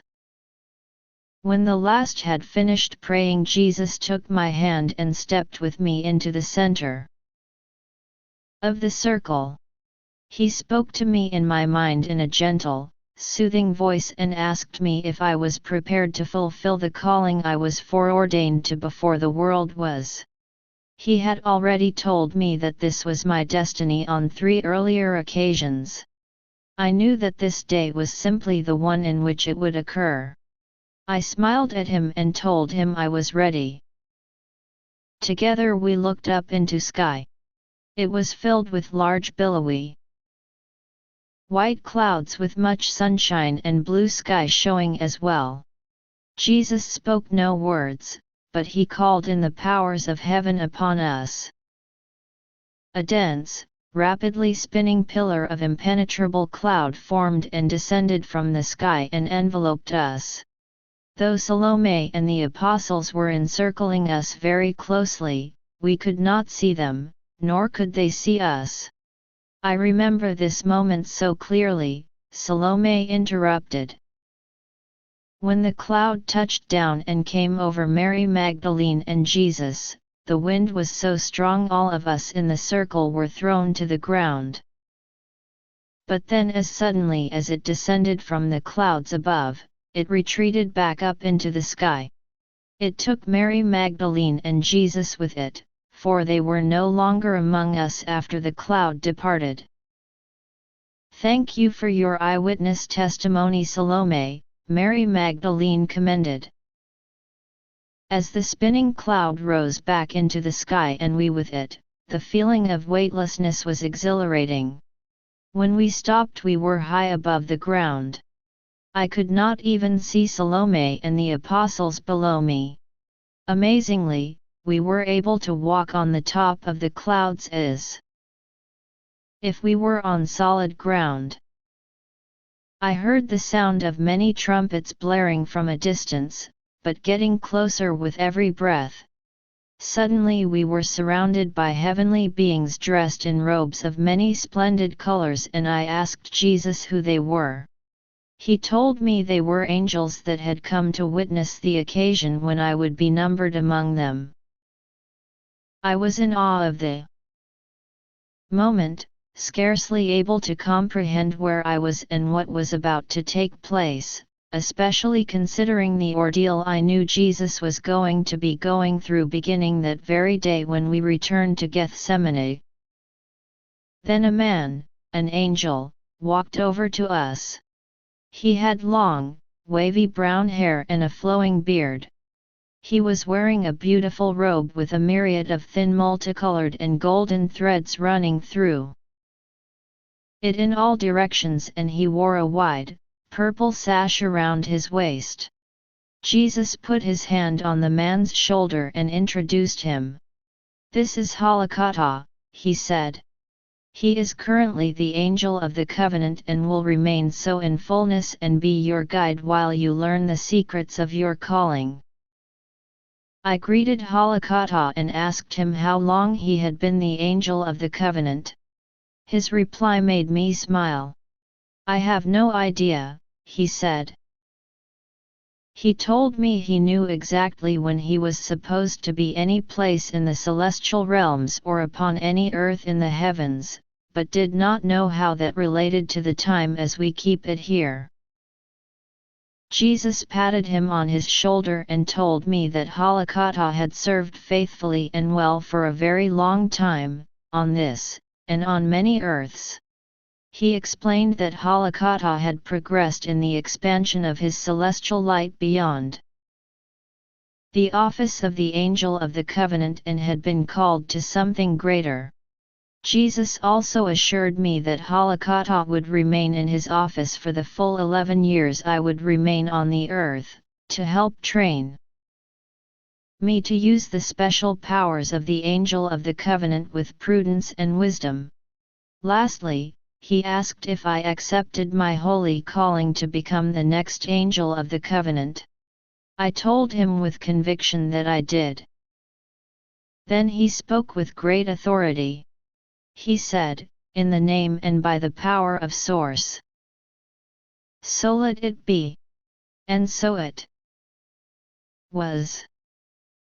Suddenly, I was filled with a blinding white light. It came from within me and rapidly radiated out, filling the entire sky in every direction. Just as suddenly the white light rushed back to me and filled my body completely with its essence.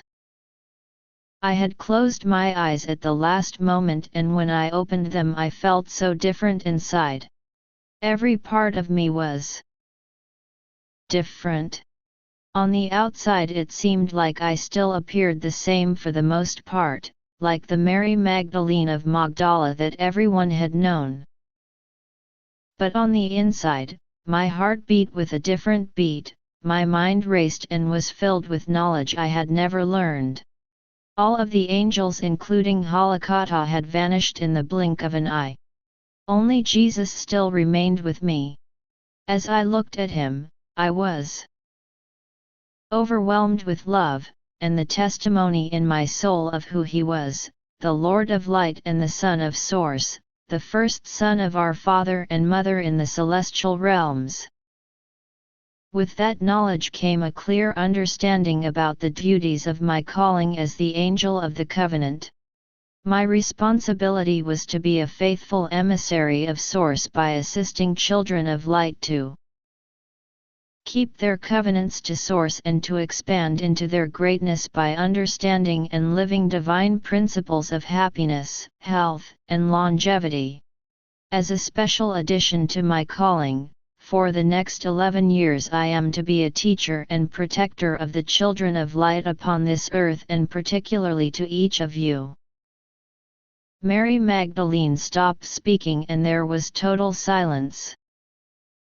As we continued to all look at her in awe, she broke the silence, tugging on her long hair with a bit of levity.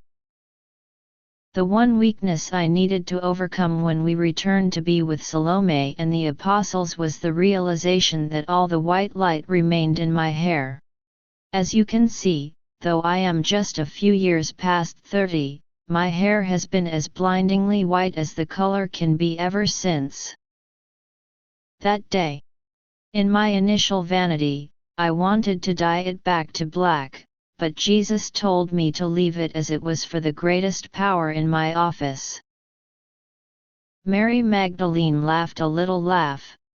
Salome was quite curious about how and why my hair had turned white. "It is true," Salome agreed with a soft laugh, "but I quickly got used to it and love her still. After Jesus and I returned to the earth, the apostles knew what had occurred. They knew that one of the reasons we had come to the Mount of Olives was for my ordination as the angel of the covenant. Cephas came up and asked me, 'So it is done then? Are you now the angel that Jesus spoke of?' Jesus told him that I was. I do not wish to speak any more about me," Mary Magdalene concluded. "As I said earlier, this day is about you. I just wanted to share these events in my life with you so you can know with certainty, when confirmed by your prayers, that the calling I will reveal to you next, is a sacred calling from the Source. I am merely the messenger and the bridge between you and Source that will allow the transformation of your calling to take place." Aaron raised his hand to draw Mary Magdalene's attention. She acknowledged him and he asked, "I am confused, angels are real people? I thought angels were special creations of the Source. You referred to them as offices and seemed to say that different people such as you and Halakata were both the same angel. It is very confusing to me." Jesus had explained angels in great detail to those of us that were at his ascension. Most of those present that day in Bethany had not been a part of that transcendental experience, and they all nodded after Aaron's question, indicating they were as confused as he was in regards to the nature of angels. "Angels are people as real as you, Aaron," Mary Magdalene began explaining. "They birthed out of their mother's womb and lived a life just like any other person. At some point, which may have been while they were still living their physical life, or after they had passed from this life to the next, Source called and ordained them to be an angel. When they receive their calling, they are changed by Source to be able to exist in any realm. Only angels can stand in the presence of Source on high, and also among men on the earth below, and on every world of spirit or physical reality in between. In every place, they are beings of both physical substance and spiritual essence. They are blessed by Source to be able to withstand any environment, and be unaffected by any poison or mortal blow. For even in their tangible physical nature, they are immortal.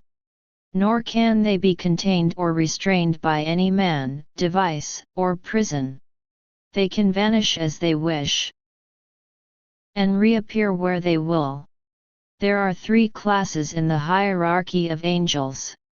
They have powers and responsibilities commensurate with their level. The first 2 levels of named angels are not individuals but angelic offices filled by a progression of individuals over time called to that stewardship. Each serves only for a limited time. When they have grown in their calling as much as they can, they are released and another individual is called, set apart and ordained to fill the office that bears the name of that angel. Nor are the offices specific to male or female, despite what the name might imply. The original angel Gabriel was male. Subsequent angels holding that office might be male or female, and more have been female than male. They would still go by the title of the angel Gabriel and perform the same duties of the office as the previous angel Gabriel. Though I have been given the full powers of the office, I am actually just the apprentice angel of the covenant.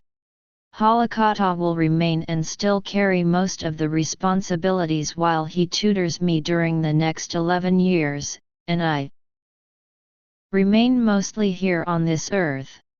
This is necessary to gain experience. Many things can only be learned by experience, as each of you will soon discover in what will be asked of you. Avidal raised her hand with a question and Mary Magdalene nodded for her to ask it. Are you perfect now? She wondered. Mary Magdalene stifled a little laugh in response. I am not. And never will be, she attested. Nor will any of us.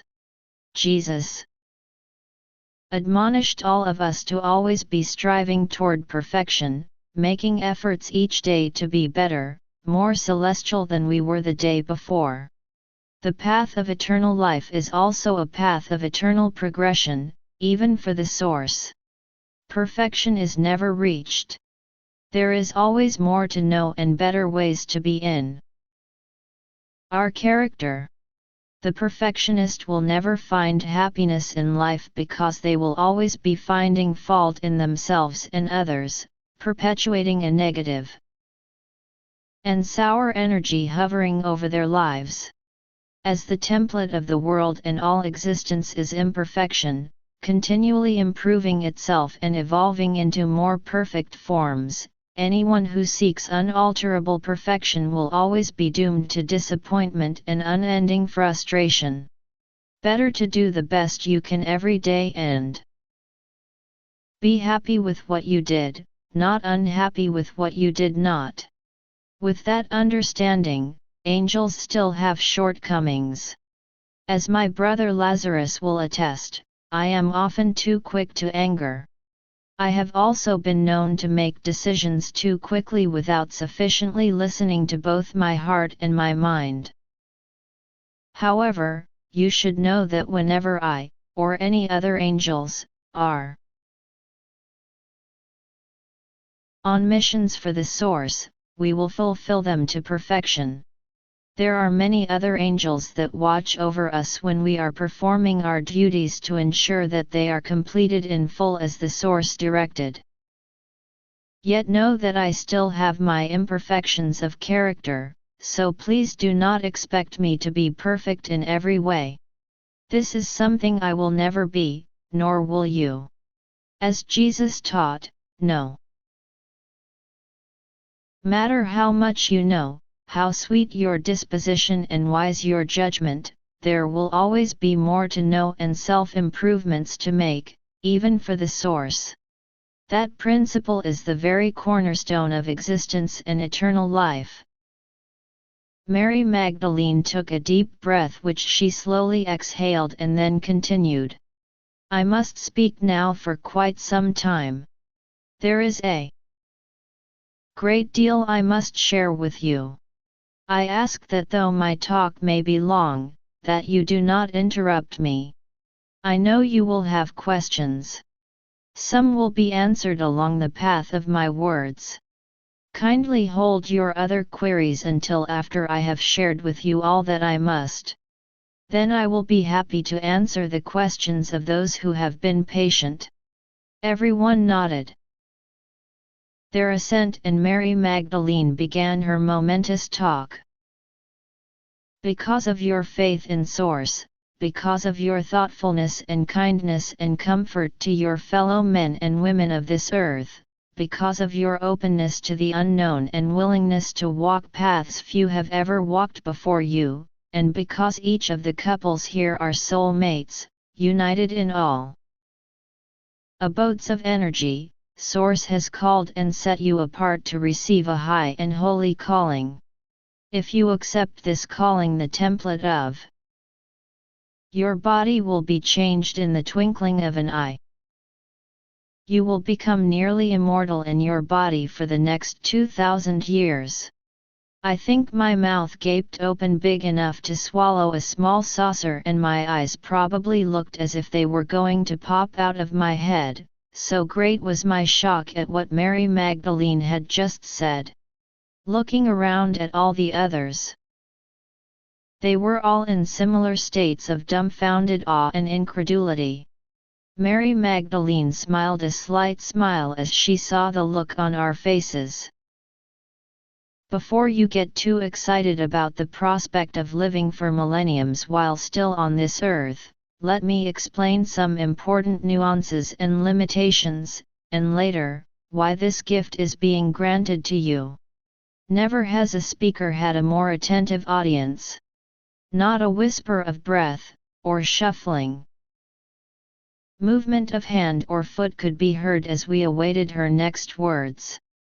Everyone here, including you Salome, she said looking directly at her beloved companion, can only be granted the blessing of this calling as a bonded couple. 4 of you are currently single. If you wish to have your body template changed from mortal to immortal, you must first become married to one as worthy as you are for this sacred calling. As 2 of the singles here are women and 2 men, you might find your eternal companion standing near you even at this time. But if you do not have a resonance of love, one that connects you as soulmates, not just in your heart, but in all of your abodes of energy, then do not feel an obligation. You should not marry anyone just for the convenience, no matter how sweet and worthy they might be for the task. For those of you here that are already bonded couples, if you accept this calling, in the name and by the power of Source, I will change your template today as I ordain you to your calling. You walked in the gate mortal. You will walk out of it nearly immortal, but with very important limitations which I shall speak of in a moment. For the 4 that are single, the calling is given to you on this day. But you will not have your template changed into millennial longevity unless you appear before me with your bonded soulmate before I depart this physical life in 11 years. Now let me explain the limitations. Your body will continue to remain exactly as it is on this day, including the age you now are, as long as you do not poison it by the food you eat, the liquids you drink, or the lifestyle you lead. However, if you are older and wish to rejuvenate into a more youthful state, it is possible with the correct herbs and lifestyle choices, but Yauthenning is not a part of this blessing. If you choose to do it, you must discover the secrets on your own.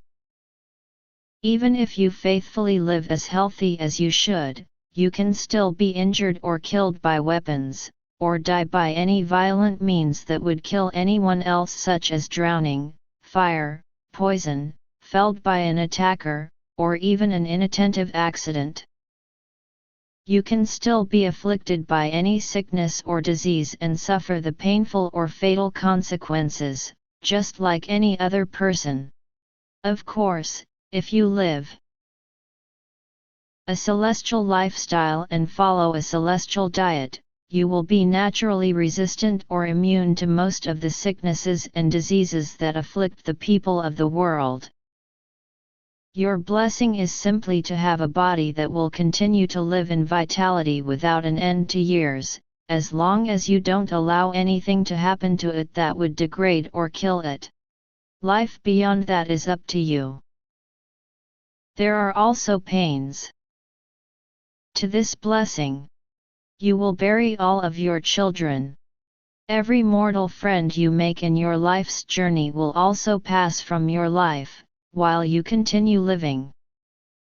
You will never be able to remain living in one location too long, as your unreasonable and even impossible age will soon draw unwanted attention that could lead to either your execution as a witch, or imprisonment and torture by the military, or government trying to discover your secret.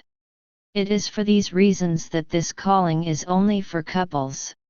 As everyone else you know beyond this group will pass from this life, it is important that each of you has an eternal companion that will always be there to comfort you and share your life joys and happiness. Mary Magdalene paused for a moment, took a deep breath and continued. Yet the reality is that many, if not most of you will perish before your calling is ended in about 2,000 years. Some of you are unlikely to survive for even 500 years. Though your deaths may occur because of your own neglect, or bad choices of diet, it also may not. You may do everything you should and still perish from the earth, as the world is simply a very dangerous place, with many ways to die and soldiers and brigands at every bend, only too happy to slit your throat for a coin or a perceived grievance. If you live, helping this Eden world created with great love by the Source, to not be destroyed by the foolishness of its inhabitants, is one of your purposes. The reality that some of you will die before your calling is completed, also means that some of you will be left alone without your soul-mate companion. But in this I have good news. If any one of you passes from the physical life before your companion, the one that passes, as long as they remain worthy, will be made a Charian angel by Source. Not an angel with an office and special responsibilities, such as I am, but the third level of angels. They are angels at large. If you will. An angel ready to carry out the will of Source if directed, but free to do good however they wish, when they are not fulfilling a specific responsibility. Angels are the only beings blessed to be able to be in both a physical body and a spiritual body, to be able to walk physically upon the earth and also to live in a glorified spiritual body in the celestial realms. But an angel's time in the physical is limited by the restrictions imposed by Source. If your loved one passes from the physical before you, they will be ordained an angel and able to come and physically be with you for 1 to 2 hours weekly. But more than this they cannot do. It was not always so. In days of old, after the 12 brothers and 12 sisters left the Garden of Eden, in the days coming up to Noah, male angels from the celestial realms, who had no life companions, lusted after the daughters of men on the earth, refusing to fulfill their responsibilities as angels, but retaining their special attributes, which at that time had not been limited by Source. They came down to the earth and lived upon it and took the daughters of men as wives. In their wicked ways they introduced sundry diversions from the teachings of Source that caused a great regression in the progression of man.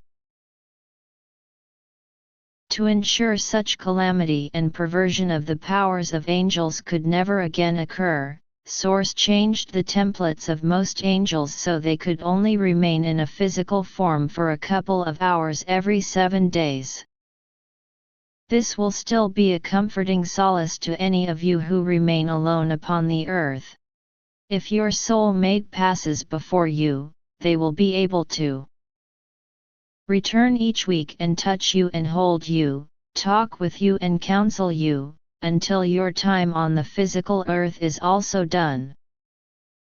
There is still one more restriction upon your life as an immortal that you must be aware of and agree to abide. Once all of your currently living friends and family have passed from this life, you are forbidden from having contact with the mortal children of light. Other than in anonymous passing, unless specifically directed to do so by an angelic messenger from Source, which would most likely be me.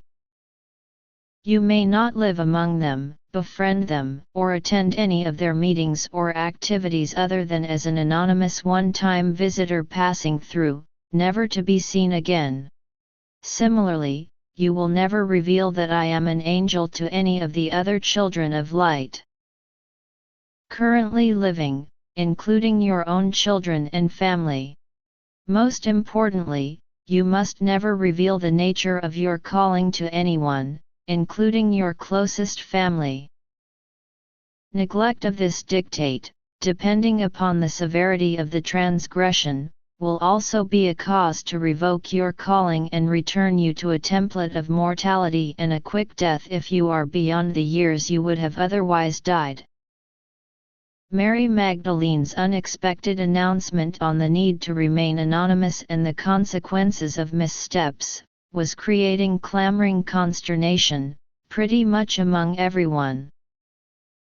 She held up both of her hands to draw everyone's attention. "Hear me, most blessed children of light." Everyone quieted down.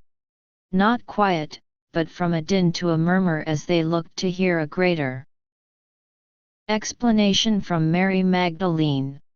Though this seems like a most onerous requirement, fulfilling it is vital, both to keep you humble and on your task, and to ensure the maximum potential growth for all the children of light that you might come in contact with. Though you will be blessed with extended longevity, you will still be filled with all the character flaws and foibles of man, against which you must be ever vigilant, especially as you will be given greater abilities and will develop more potent powers than those who are mortals, due to your extended number of years to learn and train.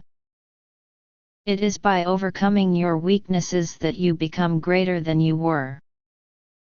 But the weaknesses will always be there in dormancy, even when you think you have conquered them. Given the right opportunity and circumstances, they can re-emerge again to torment you, retard your personal growth and expansion, and most dangerously, hurt others. One of the most likely causes of your demise as a near immortal, is to be revered as a special holy man or woman because you are imbued with powers greater than mortals, or even in the extreme, worshipped as a god. This would put you in situations where the evil character traits of pride, and puffed-up vanity of self-importance you thought you had buried, would have an opportunity to resurrect. Because of your accumulated knowledge from centuries of observation and learning, and your potent gifts of paranormal powers from a very long lifetime of practice, you would be put in situations where you thought you knew best, where you felt it no longer important or necessary to consider the knowledge or opinions of others, who would probably already be revering and deferring to you. Despots of mortality are insignificant next to the damage that could be done by a ruler with powers greater than all the people, who demands obedience and never dies. You would become no better than the fallen angels I spoke of, who became so wicked that they nearly destroyed the people of the earth and ultimately Source cast them into outer darkness because of their evil. In addition to the active damage you could inflict upon the children of light if you were to associate with them, there is also a tremendous amount of harm you could do to them indirectly. People of all religious beliefs continually pray to Source, in the guise of the God of their understanding, for everything from good weather for crops, good luck in games of chance, safe births, and victory in battles. Most would be dismayed and confused, even to the point of the loss of their faith. 2. Learn that the source very rarely intervene in the affairs of men, even when the consequences of not intervening might be the death and destruction of good people, even children of light. This is by divine design to ensure all men and women have a full opportunity in this physical life to grow and expand by facing and overcoming challenges, and to find the inner strength to not be overcome by their failures and disappointments. Were one or more of you to be known in their midst, they would turn to you to solve their problems. They would never learn to find the greatness inside of themselves by overcoming their challenges. They would never have personal miracles and experiences causing their faith to grow, which is a great power in itself that must be cultivated. If you were there to solve their individual and societal problems, they would never learn the give and take necessary to find mutually beneficial paths, even with those seeking different outcomes. Nor would they learn to be strong in their hearts and remain celestial in their essence when life gives them disappointment and tragedy. One of the primary reasons men and women take a physical form and live a physical life in the first place is so they can learn and grow from their experiences. If you were living among them, your very presence would cause them to ask you to do for them, instead of doing for themselves. Your presence, instead of benefiting them, would stunt their growth and block one of the primary reasons they came down to earth in a physical body. I hope this explanation is a balm to your disquiet. Mary Magdalene said comfortingly. If it is not, and if you think this is too much for you to faithfully bear, please get up now and depart from us in love and peace. Once you have departed, I will put a veil of forgetfulness upon you and you will remember the events of this day not at all. Would you be surprised if I told you that not one person got up to leave or even made a murmur of dissent? As Mary Magdalene explained the reasons for the dictate, it made perfect sense. No one was willing to walk out on such an amazing opportunity simply because some parts would be slightly challenging to live with. There is still one more limitation you should be aware of before you accept this calling, Mary Magdalene revealed. If you fall away from the light and no longer are worthy to fulfill your responsibilities, your template will be changed back to mortality. If you are past the years you would normally have died, your body will age very rapidly. Within 1 to 3 days, you will shrivel and degenerate until you are nothing but old dust blowing away in the wind. Whoa! That gave me pause, and a few others as well, I think. I was getting lightheaded from everything Mary Magdalene was revealing. It was really quite a lot to take in all at once. But as I soon discovered, the bigger stretch of the mind was still yet to come, not so much for me, as I had some experience on other worlds. But for everyone else there, they were about to get walloped with something that would strain their credulity and capacity to imagine. Seeing her audience still raptly attentive, Mary Magdalene continued unveiling the intricacies of our calling. You must wonder what could possibly be so important that the source would change your template to allow you, and only you, to live for another 2,000 years in a physical body. There are multiple purposes and responsibilities with this calling. All of your lives, most of you have lived in the land of your birth. You know there is a bigger world out there beyond your homeland, but it has never seemed larger than you can imagine. The reality, my brothers and sisters, it is far more immense than you can possibly dream. At night you see the stars in the sky, so numerous you cannot count them. Imagine that each star was a grain of sand, and that you could hold all the stars you can see at night in your hand as grains of sand.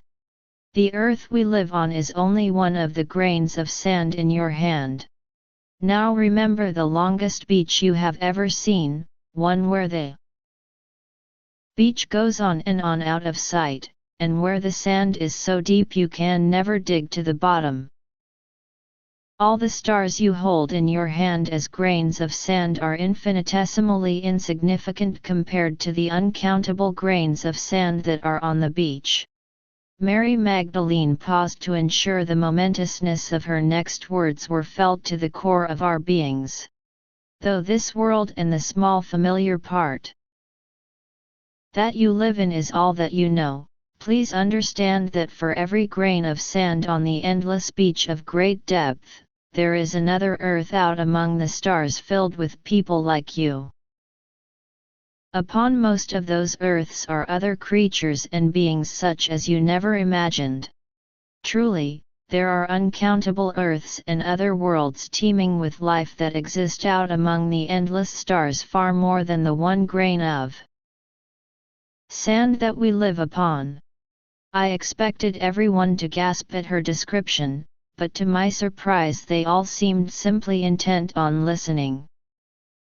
Source had chosen well when he had chosen these good brothers and sisters. Then again, perhaps it was all just so incomprehensible to most and they listened without understanding. Mary Magdalene continued enthralling us and stretching our imaginations. Besides all of the worlds that exist among the stars of the sky that you can see, there are innumerable other worlds that exist in a different layer of the same place that cannot be seen from this world. They too are filled with beings and creatures that are unlike any you have ever encountered or heard of. Your calling also involves these shadow worlds. It is the custom of our land that two witnesses establish the truth of a testimony. I give you my testimony that these worlds exist and call upon Salome and Lazarus to bear witness of the truth. She looked at me. Lazarus. I stood up a little nervously, surprised to be called on without warning. But I knew what she wanted me to say. In as short a time as possible I related what had occurred when I traveled to the other dimensional shadow world of Fairtho not long ago with Jesus, Mary Magdalene, Salome and the apostles. I was somewhat self-conscious that people would think me the greatest liar when I started talking about the tiny Hebs and their silent, silver floating airships, and their colorful, translucent city that stretched up into the clouds. But to my relief no one laughed or got up and walked away. Contrarily, everyone seemed open, interested, and attentive. I left out the part where Mary Magdalene stuck my feet to the ground and made me mute, as that wasn't really pertinent to the description of the alien world or beings.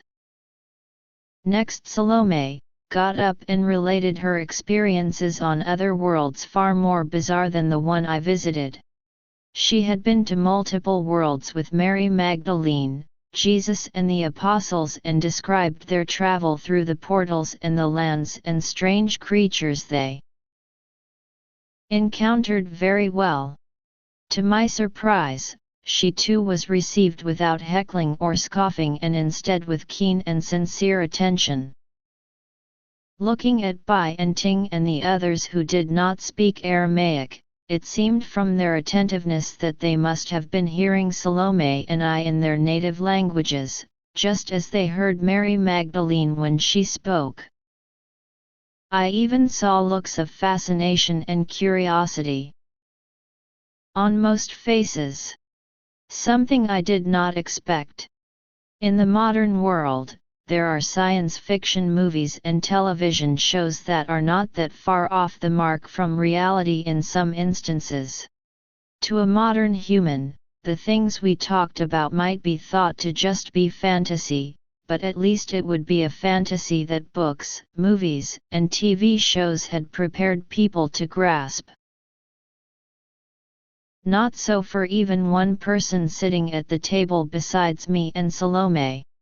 To the others, we were describing places and people incomprehensibly different in every way from their world, or any place, people, or creature on their world they had ever heard spoken of, to use as a reference. I expected them to be looking around at each other in abject bewilderment, mocking us because they were incapable of even beginning to fathom the descriptions. But they were open, curious, and accepting, even of that which they could not begin to grasp until they personally experienced it. I suppose it is not different than how we of faith accept the Source, the Father and Mother in the celestial realms.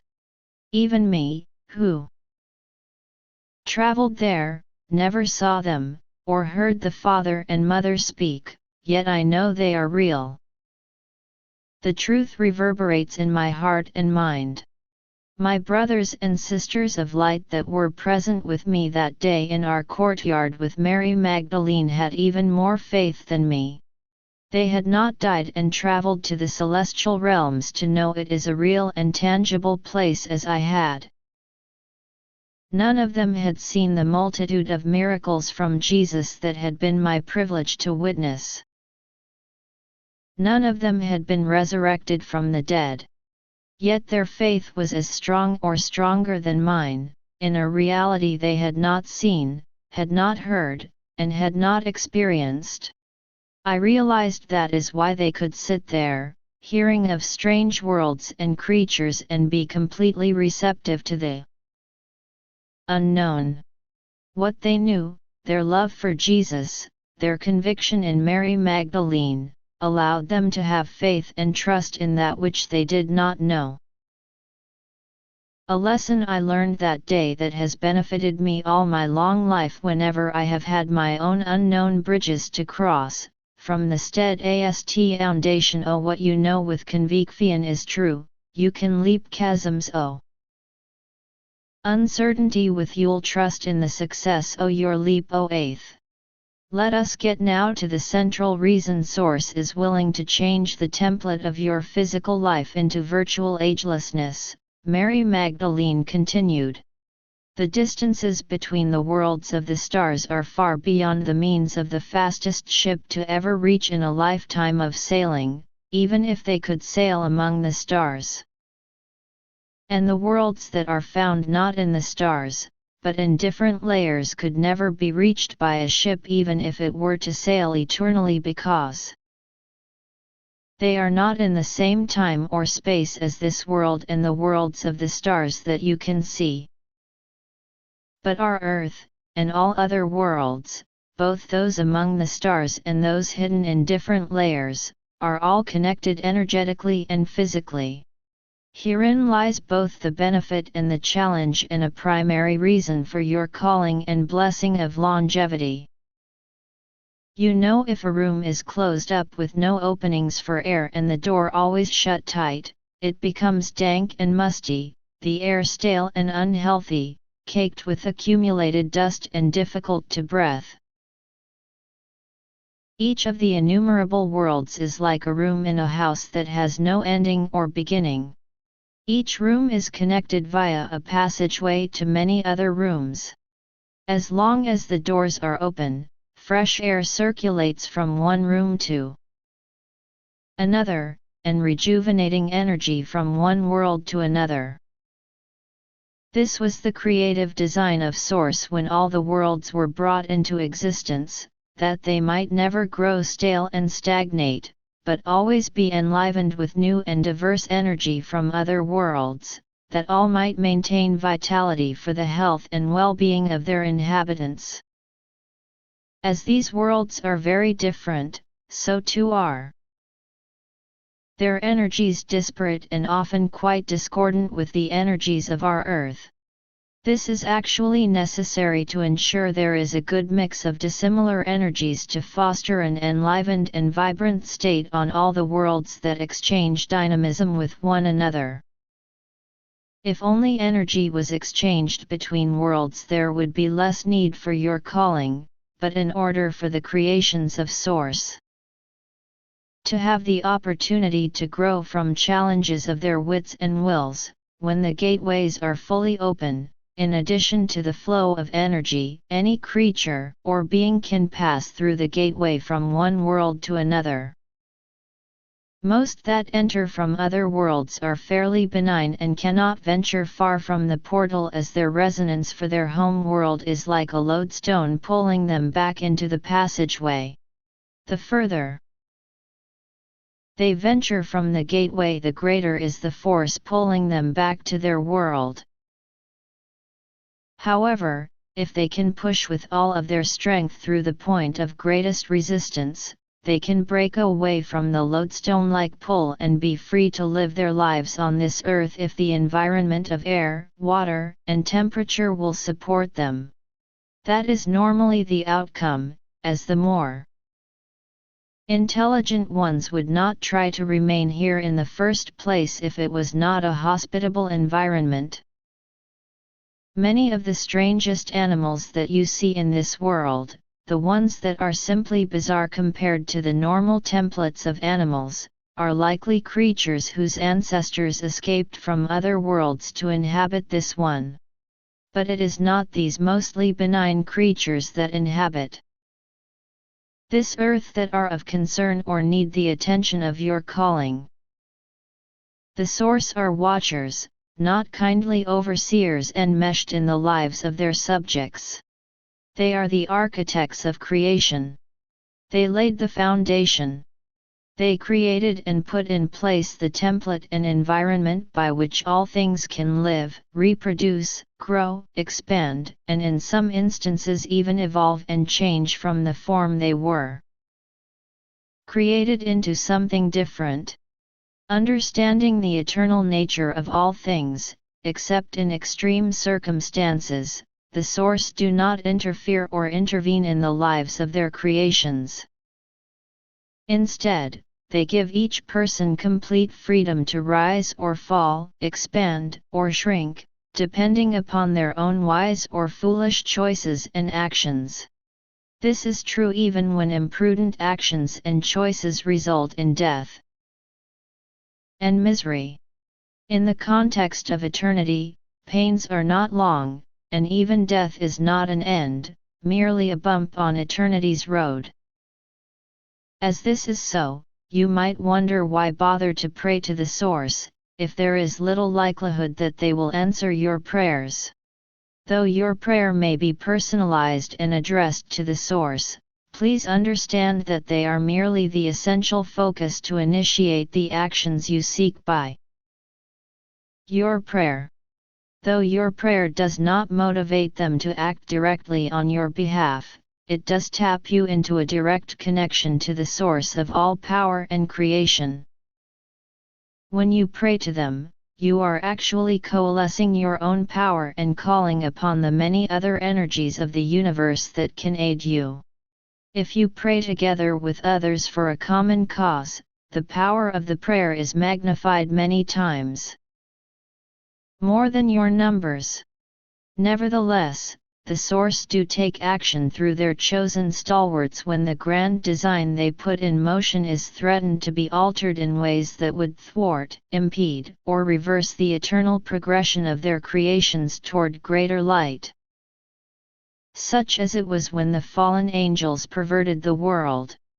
Such as it is now and will continue to increasingly be in the future with undesirable visitors coming through the gateways. You are the defenders they have chosen to turn the tide and hold back the flood upon this world. And know that you are not alone.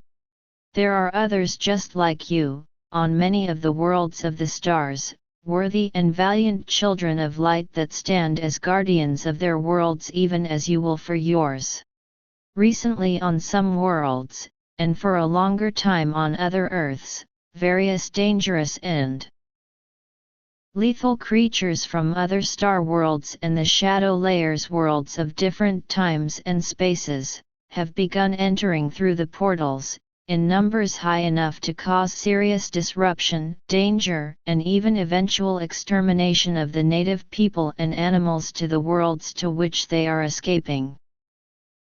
Unlike most unwanted visitors that are quickly pulled back to the resonance of their home world in the shadow spaces, these creatures are not.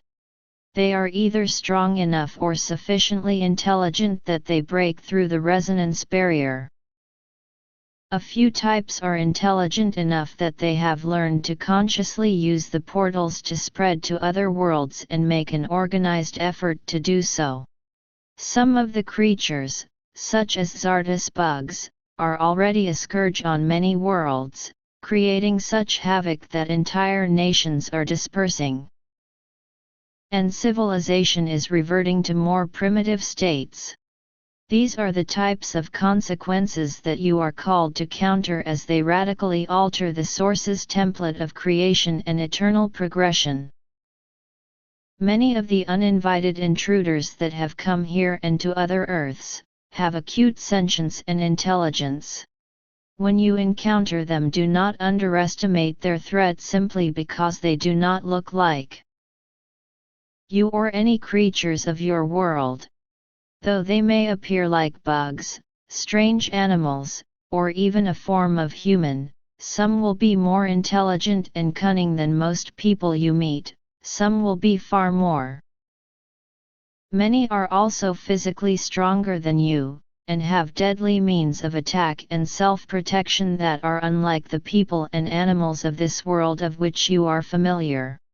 On this earth there are 144 permanent portals that lead to the same number of star worlds or shadow worlds in the layers. Each of those in turn have gateways that lead to still other star worlds and shadow worlds. Each couple will be responsible to be guardians of 12 of the permanent gateways. Once you have increased your own talents and become adepts of the celestial light, you will be capable of opening your own gateways at any location that will take you to any world among the stars or in the layers that you wish to visit. Lazarus and Salome already have some experience with this ability as they described to you. You will be given two tools and a new sense to aid you in your calling. If you choose to accept this responsibility, at the time of your ordination, you will be imbued with an inner knowing that will allow you to feel the presence of any creature that is alien to this earth if they are within a few minutes' walk from your location. The closer you approach them, the more intense the feeling will become. And the more experienced you are, the further away you will be. Able to sense dangers. Mary Magdelene held up a clear quartz crystal on a chain. You will also be given this tool of celestial light. It has been specially forged by the Source. In order to create and maintain a bond with the crystal, you must continually wear it on a chain around your neck or in some other permanent way that keeps it in contact with your bare skin. It will only work for you if you have a personal bond with it. If any creature that would be a serious threat to this earth or its inhabitants, comes through one of the portals which is under your stewardship, the crystal laying against your skin will alert you by becoming quite hot. Once alerted, hold it in your left hand with the tip pointing outward and slowly rotate in a circle. It will have an attraction and undeniable pull in the direction of the gate to which you need to make haste. She held up another small object, but I could not quite make out what it was. Oftentimes, when you receive a warning from your sentinel crystal that something dangerous has come through a portal, it will be too distant for you to arrive there traveling by foot before the intruder has established resonance with this earth and departed from the gate vicinity. though it also looks like nothing more than another pretty quartz crystal. This unique device was fashioned by the Savasi.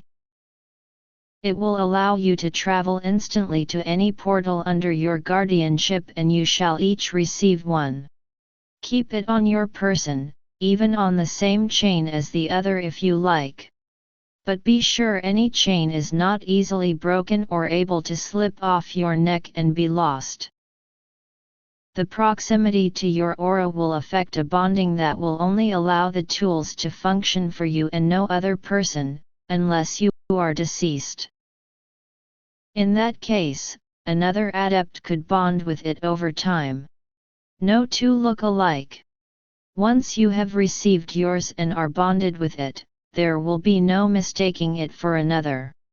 As I already mentioned, some of you, perhaps even most of you, for various reasons, will not remain upon this earth for the full duration of your 2000-year calling. It will be the responsibility of the mate of anyone who vacates their calling early, through either death or unworthiness, to continue alone in the protective stewardship of the gateways.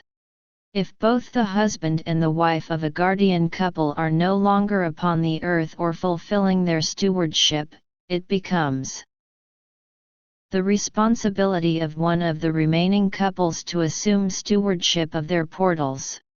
In this case, it may take up to a year of wearing the other person's guardian crystals for a bonding to form that will enable them to work for you.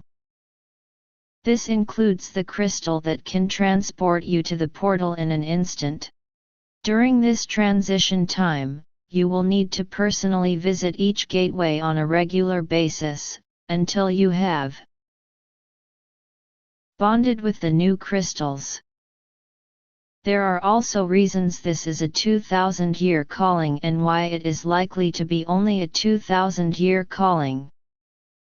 In addition to greater knowledge and expertise, gained from experiences, your own power and abilities will grow over time. During your first 100 years as a guardian, you may be able to sense alien dangers that are within a 5 to 10 minute walk. By your 500th year, you should be able to sense dangerous creatures from worlds of the spaces, at least a day's walk from your location. By your 1000th year, you will be able to sense the dangerous interlopers several days' walk away. If you make it to your 2000th year, you should be able to sense danger to the earth or its inhabitants from anywhere on this world. As the threats will likely increase over the centuries, especially from the foolish leaders of this world as they gain more and more destructive power in their weapons, so will your knowledge and ability to counter them. Most of your efforts will be to fight against threats from other worlds against which this earth has no natural defenses. But there will be occasions when you will need to turn your attention to the foolish leaders of this world and use your powers to prevent their idiocy from destroying the Eden Source has created. Prior to about 200 years ago, there was not a need for guardians on this earth. Dangers from other star worlds and shadow worlds had not yet presented much of a threat, and the destructive weapons of the Caesars of this world, while violent and rending, could affect nothing other than on a very small scale. However, as time passes, the destructive capabilities of the weapons of men will grow, even to the point that all of the world could be destroyed if the guardians of the earth do not prevent it. This is a fate that has already occurred on other worlds. By the time you have reached your 2000th year, you will personally have grown and expanded in this holy calling as great as you have need. It will be time for you to reunite with your loved ones that passed lifetimes before, and to move onward to a new and greater calling, invigorated by different challenges that you might continue to become more than you have been. Normally, the source would not ask you to remain in a calling like this for so long. But because of the vanity of men and the desire of a few to have dominion over the many, the celestial light will become very weak in this world for many hundreds of years, even more than a millennium. There will not be many children of light upon it who are worthy and capable of replacing you as guardians. The source foretell a return and expansion of the celestial light upon the earth as you near your 2000th year. There will be children of light, capable of fulfilling your stewardship as guardians.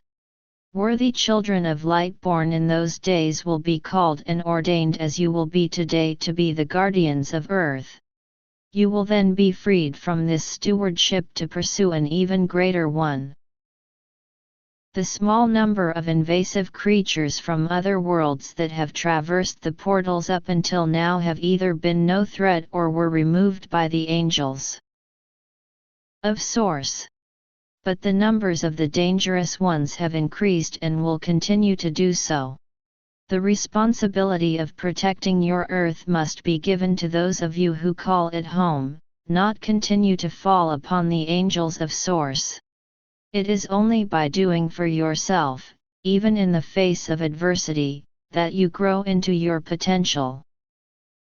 When you are called to do your duty and protect your world when it is threatened by dangerous intruders from other worlds, you will have three options. Any person or creature other than the highest level adept of the celestial light cannot pass through a portal without being held within the lodestone pull of its resonance for at least an hour and often much longer. This is true for any and all creatures you will be called to defend against. It is during this time, while they are confined to a small geographical area, that they are most vulnerable and easiest to confront. You would be wise to act during that window of opportunity if at all possible. If you have enough time and means to subdue the intruder into unconsciousness without injuring or killing it, you can put a forget spell upon it, which I will teach you, and carry it back through the portal to its home world. Once there, put a revulsion spell upon it for the portal, then return to your world. When the creature awakens, it will have no memories of its travels through the gateway. Instead, it will have an intense revulsion, even fear of the portal, and will never make attempt to transit it again. The second method you can use to abate a threat is to put an energy net across the entrance to the portal. This is trickier than it sounds. It cannot be a permanent net, as it would interfere too long with the needed energy flow between worlds to keep both vitalized. Also, because the gateways are not static, but expand and contract on a regular basis as they breathe, energy nets can be stressed and deteriorate until they simply fall apart. But a net is a good choice at times, especially when you are faced with a great number of harmful creatures coming through and you simply need to quickly plug the outlet. The last option is to take the life of the invading creature. This should be a last resort, as all life is precious, but you are justified in taking a life in self-defense, or in defense of your family or world. Do not hesitate to take this extreme measure if neither of the other options are viable. Remember, every malevolent creature you do not neutralize in one way or the other, is a threat to the life of the people and animals of your earth. It is your earth you will be guardians and stewards over. It is your earth that you must protect. Mary Magdelene stopped speaking and just looked at us in silence, with the beginnings of a smile upturning the corners of her lips.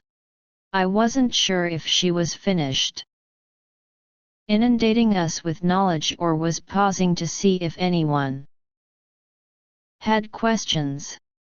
But she did not speak, and neither did anyone else. For our part, I think most, if not all of us that had been listening to her, were still too numbed by the enormity of it all for our brains to activate our mouths to articulate words. It is time now for those of you who are willing to assume the calling I have explained, to be ordained and set apart to fulfill it, Mary Magdalene announced. Any who are not prepared at this time in their heart and mind, in their faith and conviction, need to depart now in love. You will have no memory of this meeting and no shame in going about your life as you always have. As this is a calling for couples, if one of you is uncertain about taking on this stewardship, you both must depart from us now in love. I looked at Hannah and she at me. I am ready and excited, I whispered to her. As am I, Lazarus, she agreed quietly with a big smile. I am humbled and thrilled to have such a blessing. Our lives are never dull in the celestial light, are they? Looking around the tables, I noticed all the other couples having similar whispered conversations. The four that were singles just looked back and forth from one to another with no words and inscrutable silent messages writ upon their faces. Salome seemed to be trying to avoid eye contact with anyone other than Mary Magdalene.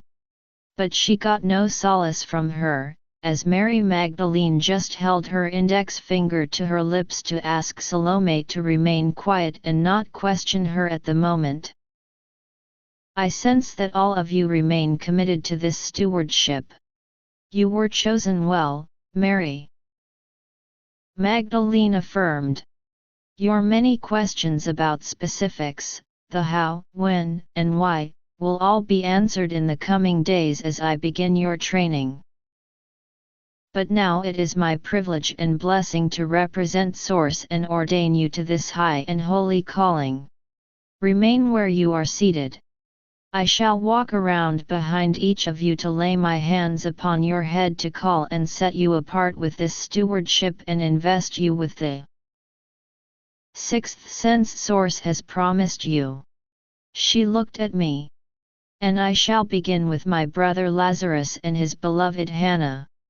Mary Magdalene took off her sandals and walked barefoot over to where I was sitting on a bench at the table with Hannah. She came up and laid both of her hands upon my head, connecting the Alpha/Omega energy gateways in her hands to the ones on the top of my head. Remove your sandals, Lazarus, she directed, and clasp your hands together in the prayer position. I did as she asked. My silent curiosity in my own mind, as to why, was quickly answered. Mary Magdalene looked to the others. As I have asked Lazarus, so I ask all of you. Prepare yourselves by removing your footwear and resting your bare feet upon the bare ground. Hold your hands in the prayer position once I come to you. This connects the three pairs of energy gateways in your body in a most powerful loop. Through your feet comes the grounded energy of our earth, our home, and with it a connection to all life upon it. The energy flowing from my hands into the gateways at the top of your head, imbues you directly with the essence of the Source to whom I am linked. With your hands together in the prayer position, you seal off the possibility of any outside energy interfering. You are for this moment the truest, most pure connection between heaven and earth. She looked off to the side and down at me. Are you ready, Lazarus? I am, I nodded affirmatively. Lazarus of Bethany, she began, at the direction of the Source and by their authority, I ordain you to the calling of Earth Guardian. You are set apart to be a defender of all life upon the earth, to protect the living people and creatures of Earth from any dangers, be they native or invaders from other worlds, against which they would have no defense, or that would irreparably harm the balance and abundance of life on the earth. As long as you remain worthy, the template of your physical body is changed at this moment from mortality to immortality, provided you care for it and nurture it, are prudent and do not allow it to be felled by sickness, accident, or enemy's blow. You are also endowed from this very moment with a new sense, a sixth sense, that will alert you to any dangers from any living creature, being, or threat of any kind that has entered this world from another, or is native to this earth and threatens destruction to the template of life laid down by Source. May you be blessed to fulfill your calling as a worthy son of Source. In the name of Jesus, the Lord of Light, so be it. Tears flowed freely down my cheeks and a feeling of utter euphoria filled me as Mary Magdalene spoke, and each and every person around the tables gave their confirmation of my ordination with a hearty, so be it. One by one, beginning next with my wife Hannah, Mary Magdalene circled the tables, standing behind each person and ordaining them to the same blessed calling as Earth Guardian. One by one, we all endorsed them in their new stewardship with firm affirmations of, so be it. With each of the four who were not yet couples, she ordained them to their calling, but did not yet give them the sixth sense or change their physical template into near immortality. When the last of us had been ordained, Mary Magdalene finally sat down. I could see her take a deep breath and slowly exhale as she relaxed and embraced Salome. I realized her talk and our ordinations were probably the first big responsibility in her new calling as the Angel of the Covenant, and she must be relieved that it had all gone well. Of course we were all so enthralled and curious about our new stewardship that we never left the table the remainder of the day. We stayed asking questions of Mary Magdalene and reveling in and being astounded by her answers until the night had descended and it was too dark to continue. All of us were affected in different ways and had varying life situations that would need to be worked through. But we each knew with the deepest conviction, that our lives would never be the same again. Chapter 5 Portals. Mary Magdalene asked us to all meet again at my house in Bethany exactly 1 week later to begin our training as Earth Guardians. Needless to say, with everyone anxious to begin, nobody was late. She requested that all employees be given the day off, so only those she had invited were at my house. Even all the children were taken over to cousins on the other side of town. It seemed like déjà vu as once again we were all seated at the tables in the courtyard as Mary Magdalene addressed us, "Good day, stalwarts of the earth. Today you begin your training as Earth Guardians. A word of caution. It is not too early in your immortality, even while you are still within your normal human lifetime, to lose your life from foolishness. You will be exposed to many dangers in your training with unfamiliar creatures and environments. See that you follow my instructions implicitly, else you end your journey before it has actually begun." That was a sobering way to begin, I thought. It pretty much drained all the excitement that had been building during the last week of anticipation. But I did not have long to reflect. Before Mary Magdalene called upon me, "Lazarus, please come and stand next to me." I got up slowly and came to stand next to my sister, still somewhat glum about being reminded that we were mortal immortals as the first words out of her mouth. Standing to Mary Magdalene's right, she placed her hand upon my shoulder. "As you know, Lazarus has already traveled to other worlds, as has Salome." She added, glancing over and smiling at her longtime companion sitting next to my wife Hannah. "Today you will have the opportunity to visit several worlds very briefly so you can experience the different environments and become accustomed to some of the creatures that inhabit them. Some of you will travel to shadow worlds inhabited by beings of lesser light than any of the people or creatures of this earth. Most of those creatures will hurt you if they can. Others will visit star worlds that are as vibrant, beautiful, and full of higher life as this one that we call home. Some of you will travel to places that have Alamars like you, but more primitive in their lifestyle. Others will have Alamars and similar races, but far more advanced in their civilization than those you have known. Do not be lulled into complacency by the beauty of the worlds or the similarities of the inhabitants to you. Just like the world we live in, you will be considered an enemy by many you might encounter, simply because you are a stranger and different.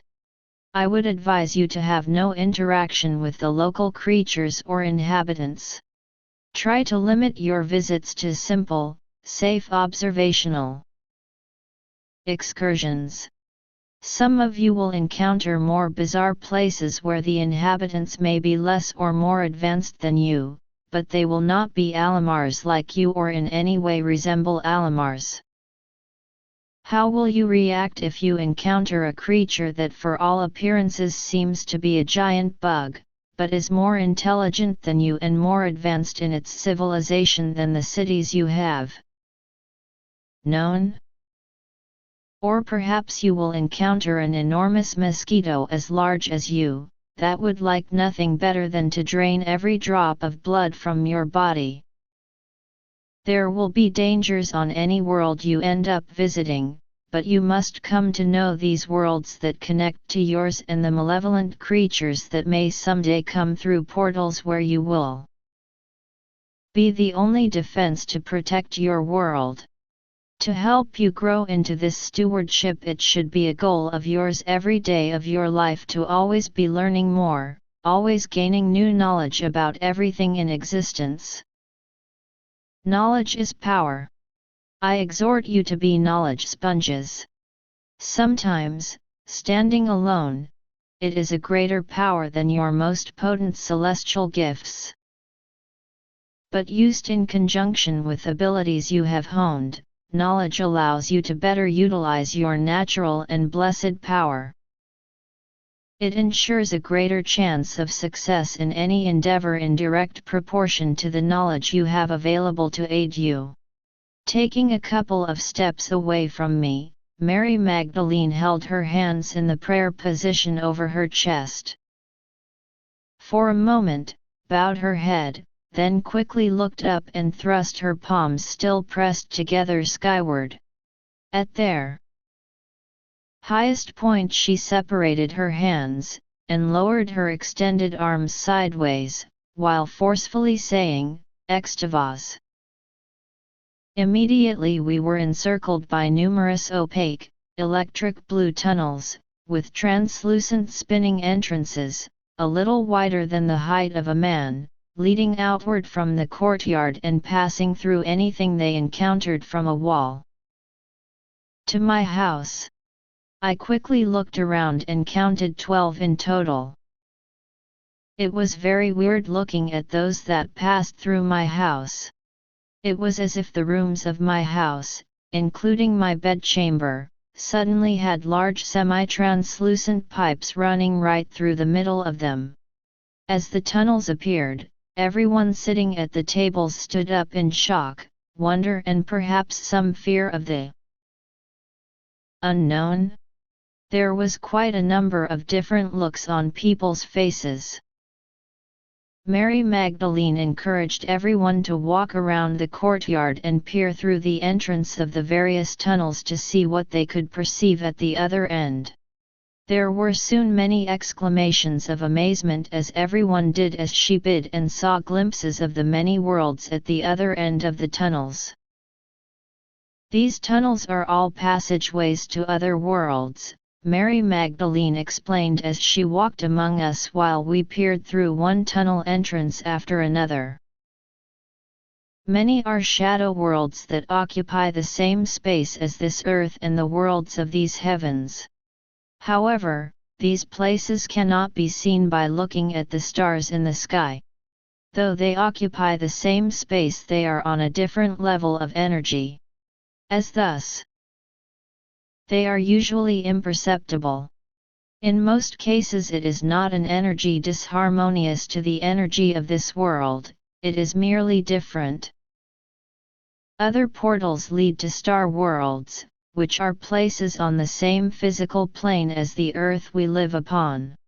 If you had a ship that sailed the stars and could traverse the great distance between star worlds, you could travel on that ship and someday reach your destination. But star worlds can be reached in a much shorter time simply by traveling through a gateway tunnel similar to one of these you now see in the courtyard. Pretty much everyone seemed very confused by Mary Magdalene's explanation of the shadow worlds and the star worlds, so she tried to explain it further. Think about a bucket filled with 12 layers of different materials. The bucket holds the endless expanse of life that Source has created. Everyone was kind of paying attention to what she was saying, but also somewhat distracted by the fascination of looking at what was beyond the far end of the various tunnels, seeing she wasn't holding everyone's attention as well as she would have liked. Mary Magdalene asked me to bring a large bowl and a thin clay pipe. She asked Hannah to bring her some swaths of fabric about a foot in size. Hannah and I quickly returned with the items she requested, and everyone gathered around as she explained further. She reached down to the hard-packed courtyard ground. Where her hand came to rest suddenly turned into loose sand like at the ocean beach. She reached into the sand and scooped some into her hand, then poured it into the bowl. Though the sand she picked up was light in color, as it came out of her hand it was very blue. Gathering a few more handfuls, she emptied them into the bowl. Soon a layer of blue sand covered the bottom. But she had somehow increased its quantity because the bottom was covered at least 2 inches thick, which was far more sand than she had dropped into the bowl. Imagine, if you will, that the blue sand represents every speck of your earth, all the land, the oceans, the animals, the plants, and all the people exist in the blue sand. Mary Magdalene placed one of the swaths of fabric over the blue sand. She grabbed another handful of sand and emptied it into the bowl.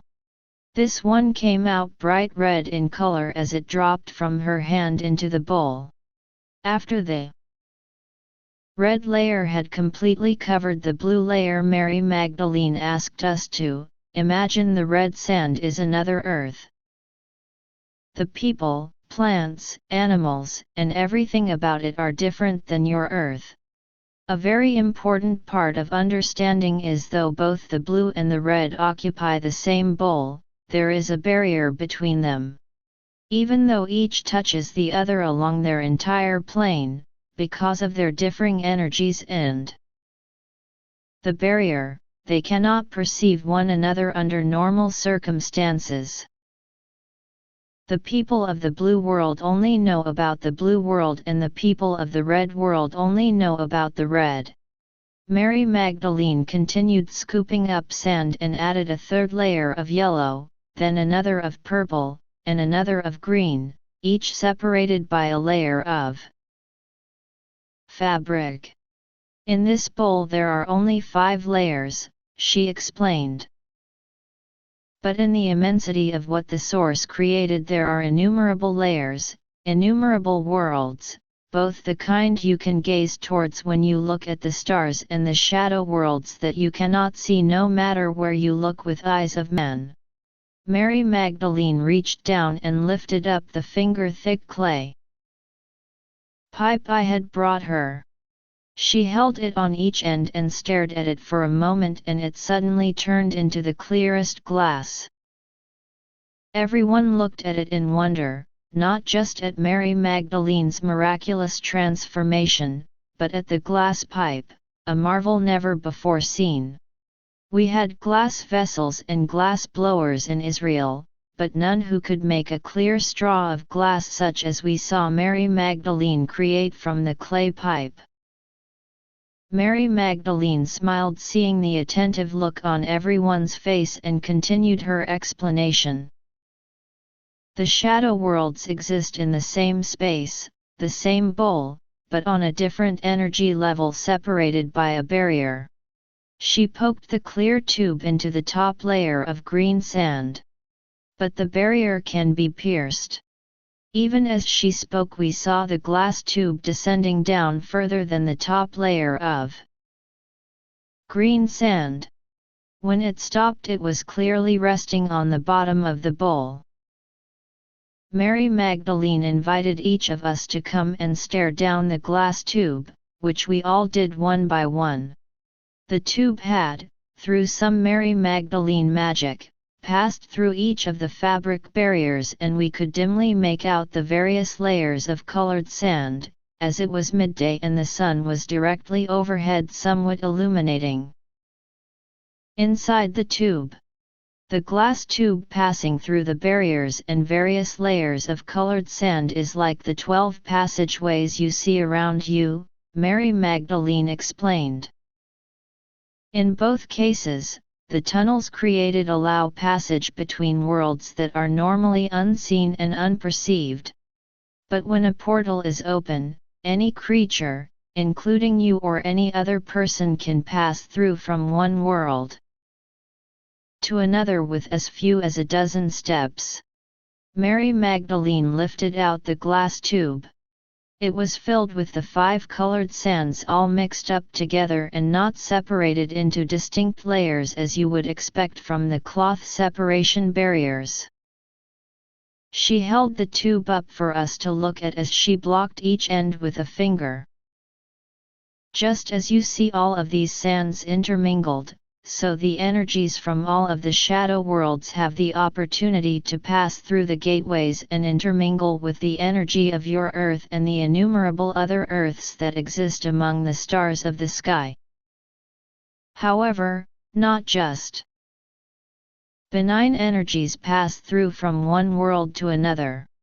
Any person or creature near a portal can also pass through it into another world. Most of these creatures have no resonance for the new world. Like iron to a lodestone, they are soon pulled back to their own world. The further they move away from the portal, the stronger the attraction pulling them back becomes. Nonetheless, there is a point they can break through the attraction, pulling them back, and be free to roam the new world. Most of them will not live more than a few days to a few weeks on other worlds, because the new worlds in many cases do not contain the food many creatures need to sustain their lives, or the environments are too hot or too cold, too light or too dark, or the air is toxic to them. Humans can survive eating a wide variety of foods, but that is not the case for many other creatures, both from this world and others. Many have highly specialized diets and do not have the physical capacity to digest other types of food, so they soon die of starvation when they transit to an alien world. The problems that arise from creatures coming from other worlds are of 2 varieties. The creatures that soon perish can often still inflict pain, suffering and death upon the people and animals of this world before they die themselves. Then there are those that pass through the retraction barrier, become free to roam your earth and have the ability to survive upon it, and in some cases thrive and reproduce on it.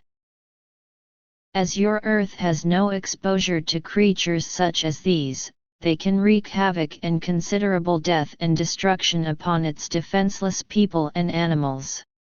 One of your primary responsibilities as guardians will be to prevent these type of creatures from escaping onto this earth. Mary Magdalene swung her arm around, pointing to the portals surrounding us. Each of these portals leads to a world with particularly deadly creatures. Some are on shadow worlds and others on star worlds.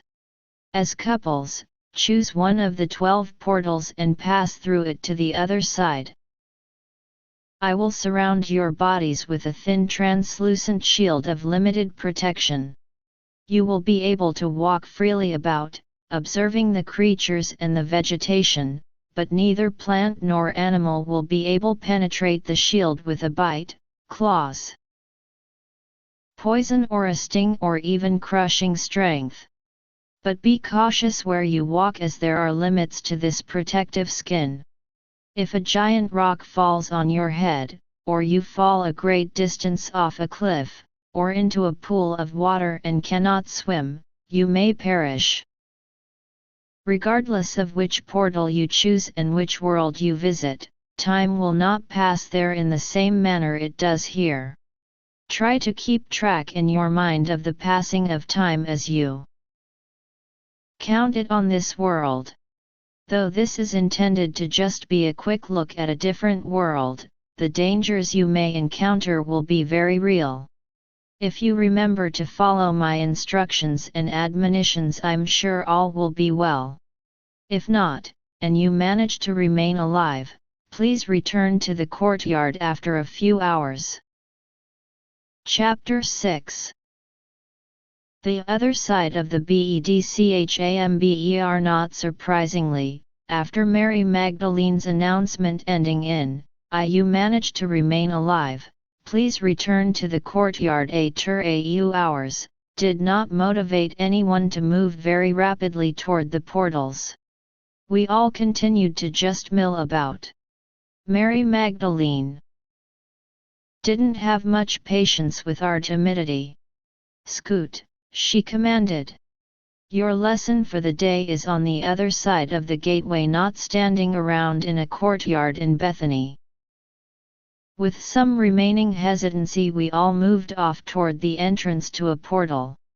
Hannah and I chose the one passing through our bedchamber. It was our sacred space and it almost felt defiled. Knowing there was a way alien creatures could be traipsing through it, I wanted to see for myself who those bodacious interlopers might be. I was curious to see who the single people would pair up with. Right away it was obvious that both Salome and Alyssa wanted to go with Kudariluna. Both completely ignored the Samaritan servant Joshua as if he did not even exist.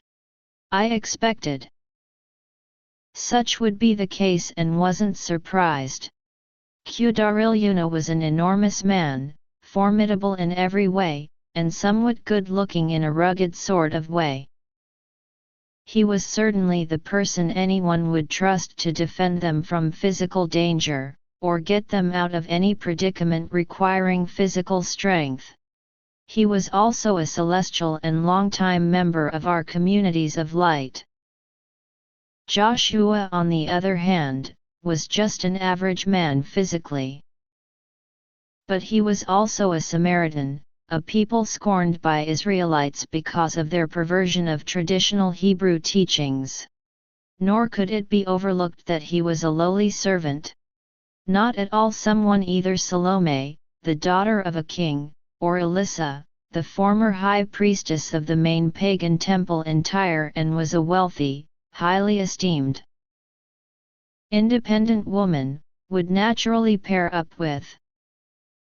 Hannah was ready to enter the portal, but holding her hand, I gave it a gentle tug backward and pointed toward Salome and Alyssa.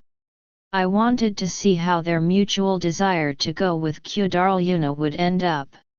While we were waiting and watching, all of the other couples disappeared down the portals they had chosen.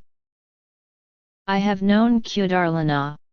He is not a stranger to me, Salome asserted. He stood by me during Jesus's ascension and he should stand by me now, she insisted. Poof! Elissa exhaled dismissively. From what I remember, it was you who stood by him, not the other way around. Kudarlyuna had a broad smile on his face as he watched the women wrangling over who would accompany him. I don't know if it was because he found the situation humorous, or liked the idea of two women fighting over the pleasure of his company. You are a Tyrian and Joshua is a Samaritan. You two foreigners would be best together, Salome insisted. Thank you for such excellent logic, Elissa complimented. By that reasoning, Kudarlyuna should accompany me as he is an Amorite, who is also a foreigner in this Hebrew land. Not true. Salome refuted. He comes from an ancient people who were here before the Hebrews. He is a son of this land, even as I am a daughter. You need to go with the other foreigner, she insisted, pointing to Joshua. The poor guy just stood off all alone, obviously sad that neither of the women wanted to have him accompany them. Before the disagreement between the ladies could progress any further, Mary Magdelene walked over to them. Sisters, sisters with high and holy callings. Are you holding yourselves to the high standards of celestials in your thoughts and actions? Both women held their heads down meekly in silent reply. It would seem the two of you need to get to know one another better, that you might become dear friends. It is a long journey you embark upon to be immortal for 2,000 years. Your only true friends will be other immortals. It would be wise to begin cultivating your friendships even from this moment. Therefore, I want the two of you to travel together through a portal. Kudarlyuna will go with Joshua. Looking around at everyone's faces after this pronouncement, it didn't appear as if either of the men or women were happy with this arrangement. But as Mary Magdelene had declared it, nobody was going to object. Hannah and I watched both of the other pairs disappear into portals. We were the last remaining and waved to Mary Magdelene in parting as she stood alone in the courtyard and we entered the gateway. Is this going to be similar to the world of Phaertho you traveled to with Jesus? Hannah wondered as we transit the short, opaque white-walled tunnel. The walls were dimly translucent and we could make out our bedroom furniture as we passed through the room. The portal tunnel simply cut a circular passageway through anything in its path. But the objects, be they furniture or walls, still remained, albeit with a large hole in them. I wondered what would happen if an animal or person was standing in the way of a portal passage when it opened. Would they end up with big holes in them as well? I do not know, I answered honestly. Phaertho is the only world I have been to. From what Mary Magdelene said and remarks I have heard from others that have traveled to shadow worlds, there can be great differences between them. We didn't have long to ponder. After just a few steps we were at the other end of the portal. It was actually quite a pleasant-looking world we saw before us. We came out upon a ridge overlooking a verdant valley. The air temperature was a bit hot and humid, but not too uncomfortable. A bright yellow sun shone overhead in the blue sky, very similar to the sun of our Earth, just a bit larger.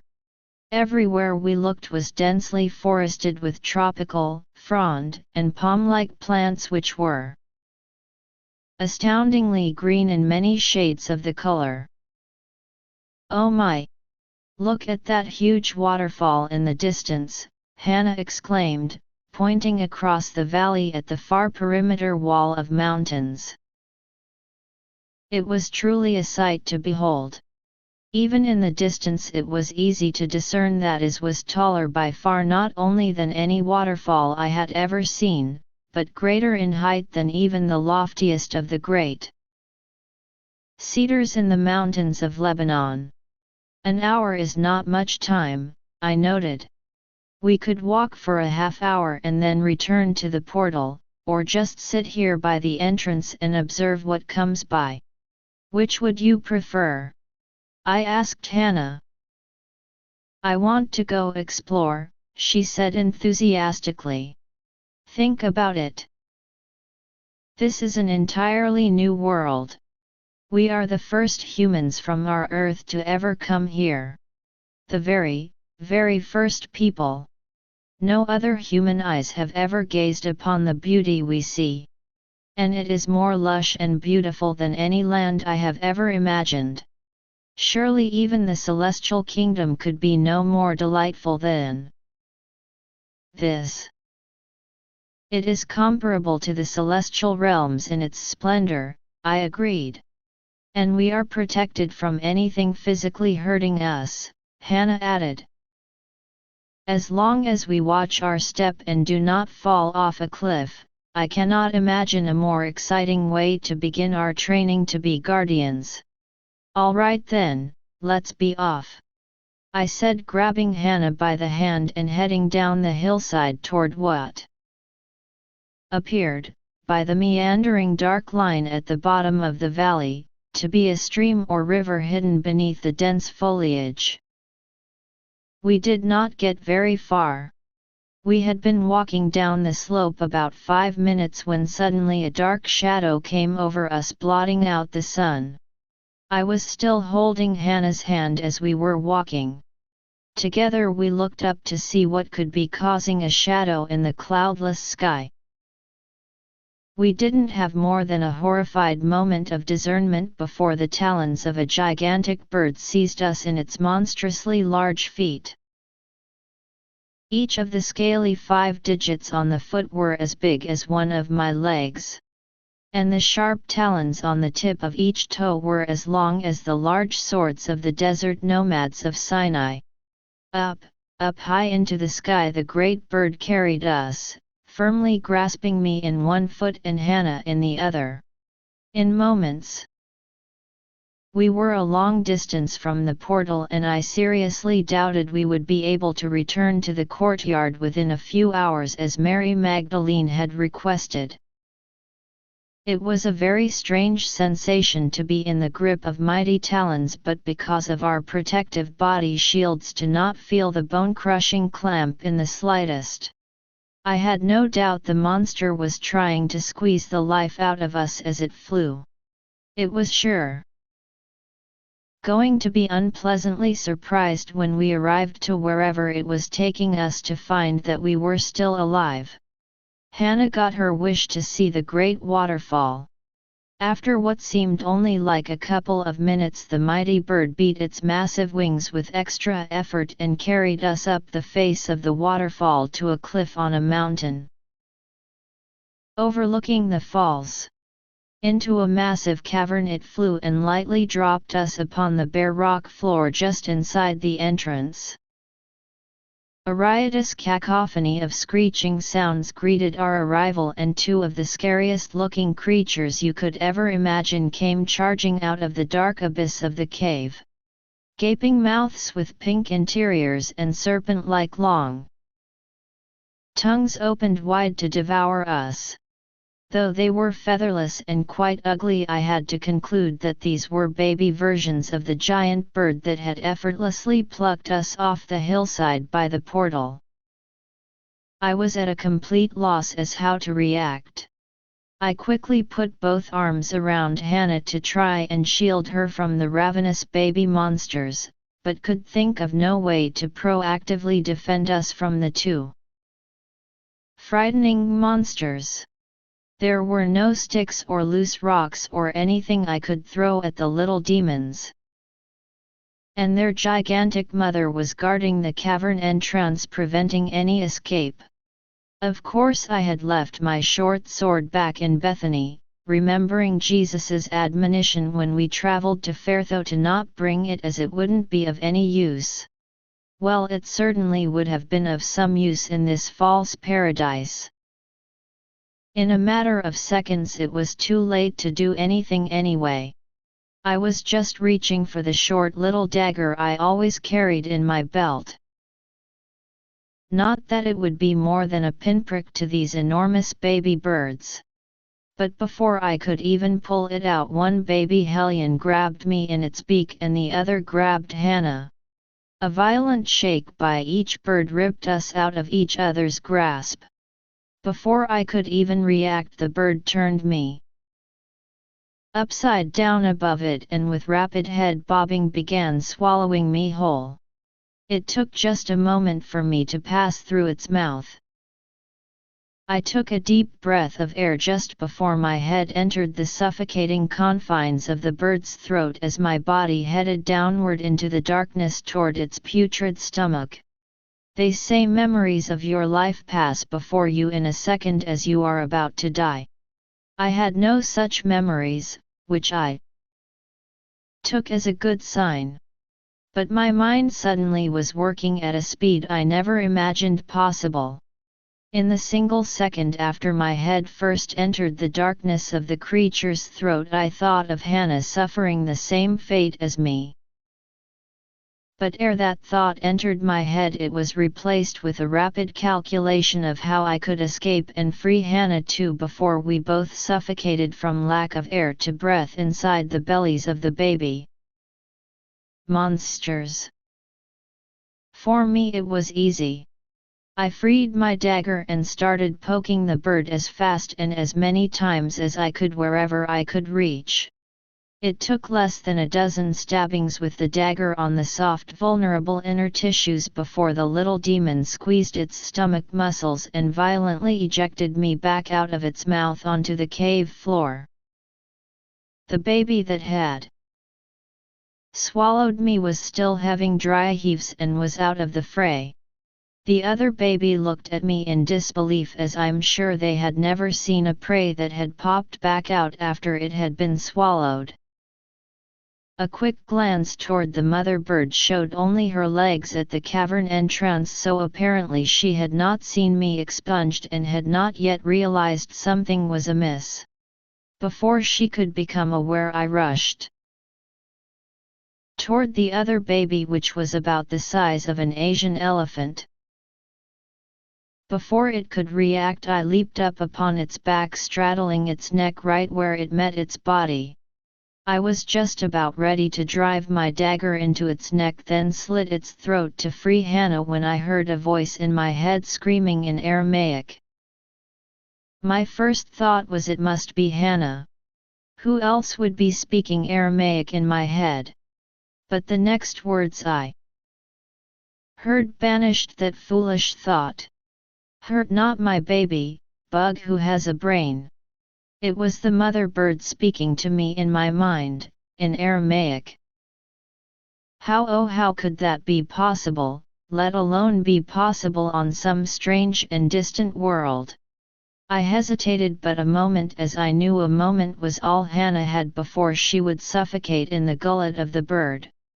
The sharp edge of my Damascus dagger was against the bird's exposed throat as I held on to a mass of its neck feathers with my other hand in case it tried to throw me off.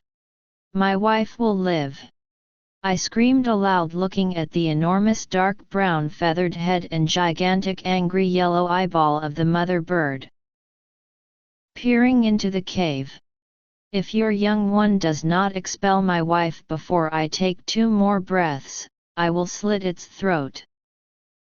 The young bird must have understood my threat.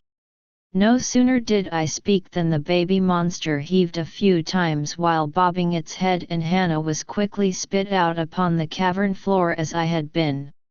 She was greatly disheveled and dazed, but praise source, I could see she was still breathing, taking in deep lungfuls of air as she sought to revitalize her lungs from the claustrophobic suffocation she had been enduring. I leapt off the baby monster and quickly was at my wife's side. The mother bird entered the cavern with her head leaning forward, looking at me very threateningly. She eyed me in menacing silence for a couple of long minutes while Hannah and I cradled each other with our backs against one of the cavern walls for the tiny amount of protection we imagined it afforded us. "I thought I heard you talking when I was carrying you to the nest," I heard the mother monster speak in my mind, once again in Aramaic, my native language. But I concluded it was just the wind, as everyone knows bugs, other than nard bugs, can do naught but mumble gibberish because they have such tiny little brains. If I could hear her, I assumed she could also hear me. So I answered her in my mind, hoping we had a two-way telepathic connection. "I can speak. I can think and I can feel in my heart," I asserted. My reply prompted stoic silence from the giant bird, so I continued talking to her in my mind. "I can see you two have a heart that loves your babies. My wife and I also have children that we love and wish to return to. We did not come here to harm you or your young ones. I am still thinking I will let my babies eat you," the mother monster grumbled. "Your apparent intelligence is surprising, but not enough to deny my babies a meal. Answer some of my questions and perhaps I will let one of you go free." I did not have anything to barter a better deal, though I had no intention of being eaten again, or allowing Hannah to be. I decided to play along with the mother to see if some means of escape would present itself. "Ask your questions, bird. Perhaps my answers will delight you enough that you will let both of us go free." "Unlikely," the mother said. Was that an attempt at humor? "You are a most curious bug." We are not bugs," I protested. "You are small, nearly defenseless, and have no purpose in life other than to be food. You are a bug. But it is most curious that you can speak Tagalog in your mind. How did you learn our language, and do other bugs like you have the ability to speak in your minds?" I shook my head negatively. "It is you that are speaking my native language of Aramaic." I was startled beyond belief to hear it. Perhaps it is that we speak in our native tongue and the other hears the words in the language they comprehend. "It would seem to be so," the mother bird agreed, "but I have never encountered this before. All the intelligent beings upon this large world communicate in their minds except the nard bugs, but none are fluent in the languages of other species unless they have studied them for many circuits around the sun." "What is your name?" I asked, hoping to establish a bit more of a rapport. "I am Little Lizg," she responded. I have never imagined a bug to have a name or a need for one, but as you asked me for mine, it can only mean that you also have one. What is it? "I am Lazarus," I said, putting a finger on my chest. I gently touched Hannah's face. "And this is my beloved wife Hannah." "Wife? What is a wife?" Little Lizg asked. The bird had babies. How could she not know what a wife was, I wondered. "My mate, the mother of my children, my eternal companion and best friend," I explained. "You remain always with the same bug too?" Produce children? Little Lisk asked with some incredulity. That is certainly evidence of your primitive brain. There is no surer way than continually reproducing with the same sex partner to guarantee the genesis of a weak and sickly posterity. I noticed you did not have a male partner around, I said. I thought perhaps he was just out on important big bird business. I cannot even comprehend the thought of having to endure a boorish male day in and day out, she replied. What purpose could a male possibly serve other than a few minutes of pleasurable sex to ensure fertility? Well, they could help get food for the babies or guard them from predators while you are away getting food, I explained, thinking about the ways of birds on my earth. Although I gulped a bit afterward, realizing it was probably not a good idea to be bringing up the subject of food again as Hannah and I were still on the menu. Little Liz rolled her big yellow eyes upward. As if any male would ever have the slightest interest in spending time caring for young ones. You bugs have very strange ways. It is no wonder you are far down on the food chain. On another subject, bug, where are you from? I have never encountered bugs like you before. You look like narts, but you can talk in your mind and are not riding an agaza.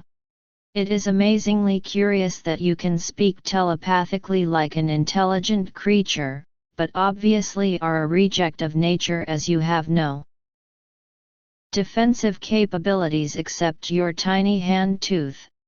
Lazarus, is all I said in response. I wanted to know what a nart and nagaza were, but held my question to make the more important point that I had a name and was not an item of food. Little Liz eyed me menacingly again. Answer me, bug. Stop calling me bug and use my name and I will answer your questions. Just because I wanted to know your name does not mean I will stoop to speak it, she objected. One does not call the food they eat by a personal name. It is quandary enough that I am speaking to you. I crossed my arms over my chest and glared right back at her. I knew this was a crucial moment. I had seen many people back home who once they had named one of their chickens, goats, or sheep, became attached to it in a way that they always spared it from the dinner table. I was hoping such a trick would spare our lives as well. Lazarus is my name. Call me by my name and I will answer all of your questions, I promised. Very well, bug Lazarus. Where are you from? I sighed in a bit of exasperation. I suppose Bug Lazarus was some forward progress in our situation. Why do you wish to know, Big Bird Little Lizk? I asked, throwing some of her own disrespect back at her. Little Lizk gave me that evil eye look again and crouching down, fully entered the cavern, sticking her massive head close enough to us that we could feel and smell her fetid breath as she exhaled. Answer me, little bug Lazarus, or you will regret your temerity, she threatened. In response, I held Hannah protectively closer with an arm over her shoulder and held my dagger pointing out. Though I felt I was making progress establishing a rapport in my conversation with little Lizk, I wouldn't have hesitated to stab her in the eye if she tried to grab us in her massive, sharp-edged beak. Then, before my mind could comprehend or my muscles react, without the slightest warning and with a blurring speed I wouldn't have thought possible, Little Lizk snapped her massive head forward and before I could even blink, deftly ripped the dagger right out of my hand. She backed out of the cavern, spit the dagger over the side of the cliff and returned to once more tower over us, blocking most of the light coming in through the cavern entrance with her huge, feathered body. As you might have surmised, little bug Lazarus, I have become bored with our conversation. Now that your ridiculous hand tooth is gone, I have decided to let my babies eat you, for they are very hungry. But rather than have you slowly suffocate inside their bellies, I will give you a fast death by quickly tearing off your heads if you first tell me where you are from. I knew I had to keep talking. Every second we were talking was a moment we were still alive. Why do you want to know where we are from? I asked. She cocked her head back and forth each direction as she contemplated her answer for a moment. I will be honest with you, little bug Lazarus. I have never found a prey so defenseless and easy to catch. I want to find more of your kind that I might raise more chicks with a plentiful food source. Why would I give you such information? I asked with incredulous disbelief.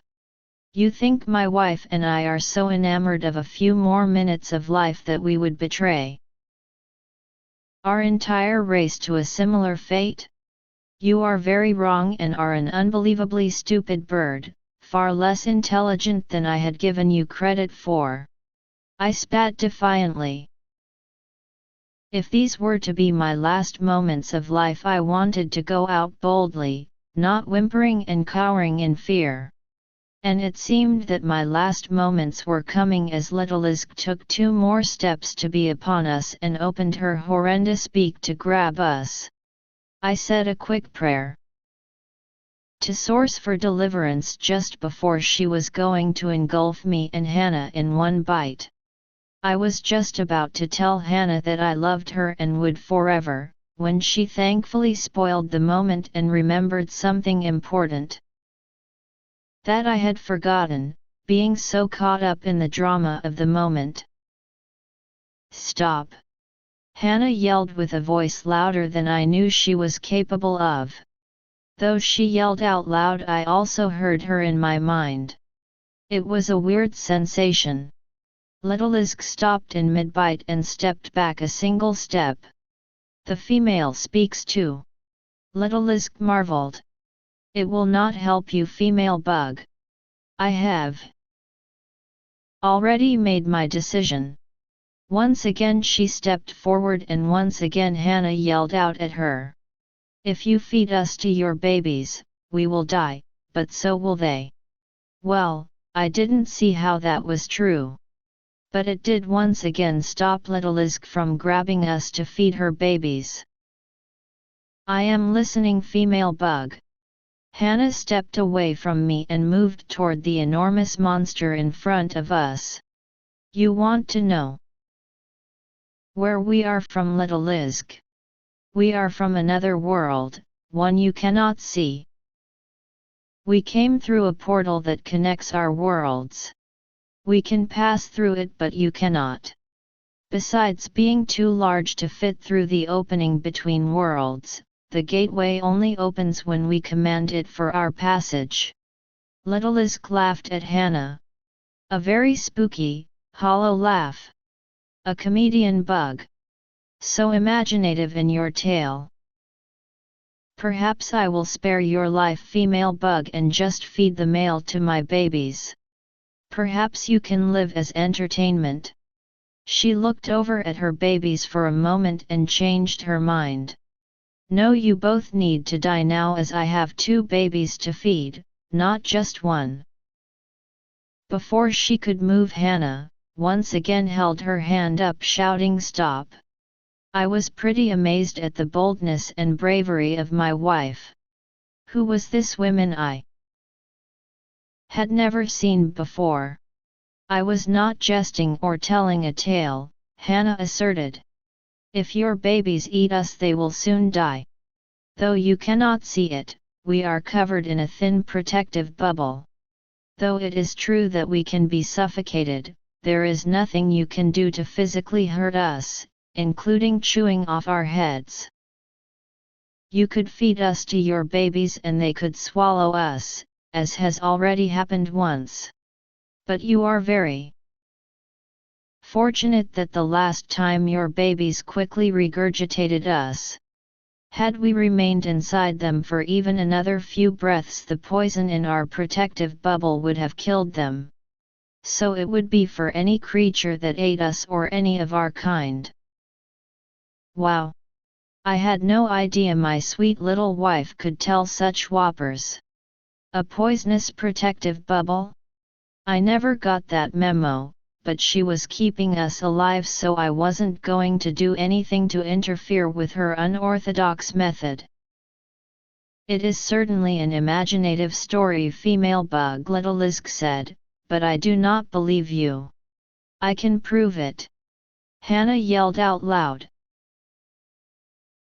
And telepathically. You would be wise to let me do so before you make the fatal mistake of feeding us to your babies. Oh no, now Hannah had gone too far. There was no way for her to prove the lie she had told. I was pretty certain we were not coated in poison. I will call you on your bluff, female bug, little Lisk glared ominously. If you prove it, I will let you and the male bug Lazarus live. If you are wasting my time while my babies grow hungrier, I will not behead you quickly, but rip open your bodies with my talons, giving you slow deaths so my babies can have the pleasure of drinking your warm blood and picking at your bodies for tasty morsels while you are still alive. Oh boy! This was not sounding like Hannah was making our situation better. I raised my hand and took a step forward, intending to interject. I didn't have a particular interjection in mind, just a fleeting hope of preservation, or at least forestalling an agonizing death. However, before I could land my step or think of a thought, Hannah spoke again. Surely you thought it strange that we were not crushed by the death grip of your talons while you flew with us through the air bringing us here, Hannah pointed out. That was odd, little Lisk agreed. Hannah boldly stepped forward until she was standing right next to one of the bird's massive legs and foot of terrible talons. Gats! Then she reached out and touched the naked part of the foot by a toe with a protruding, razor-sharp talon. Go ahead and grab me, little Lisk. Do your worst. Crunch my bones. Tear me limb from limb if you can.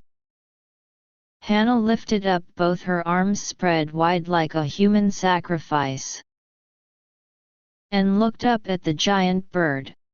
In a blinding movement, little Lisk grabbed my dear wife in her mighty foot, encircling her with 5 long talons, then grabbed her beautiful head with her other foot and made furious efforts to rip it off. Hannah did not scream or make a sound, and I prayed mightily every moment that Mary Magdelene was 100% correct about us not being able to be physically harmed. Little Lisk's efforts to rend Hannah asunder became so vicious and violent that it almost seemed she was fighting with herself. Her babies backed up into the further recesses of the cavern, and I retreated until my back was once again against the stone wall. I watched, both horrified and hopeful, as little Lisk became a whirling demon of frenzy. Her own feathers were flying off her body as she tumbled on her side, then on her back, pulling and ripping it. Hannah caught between her 2 fearsome feet extended above her.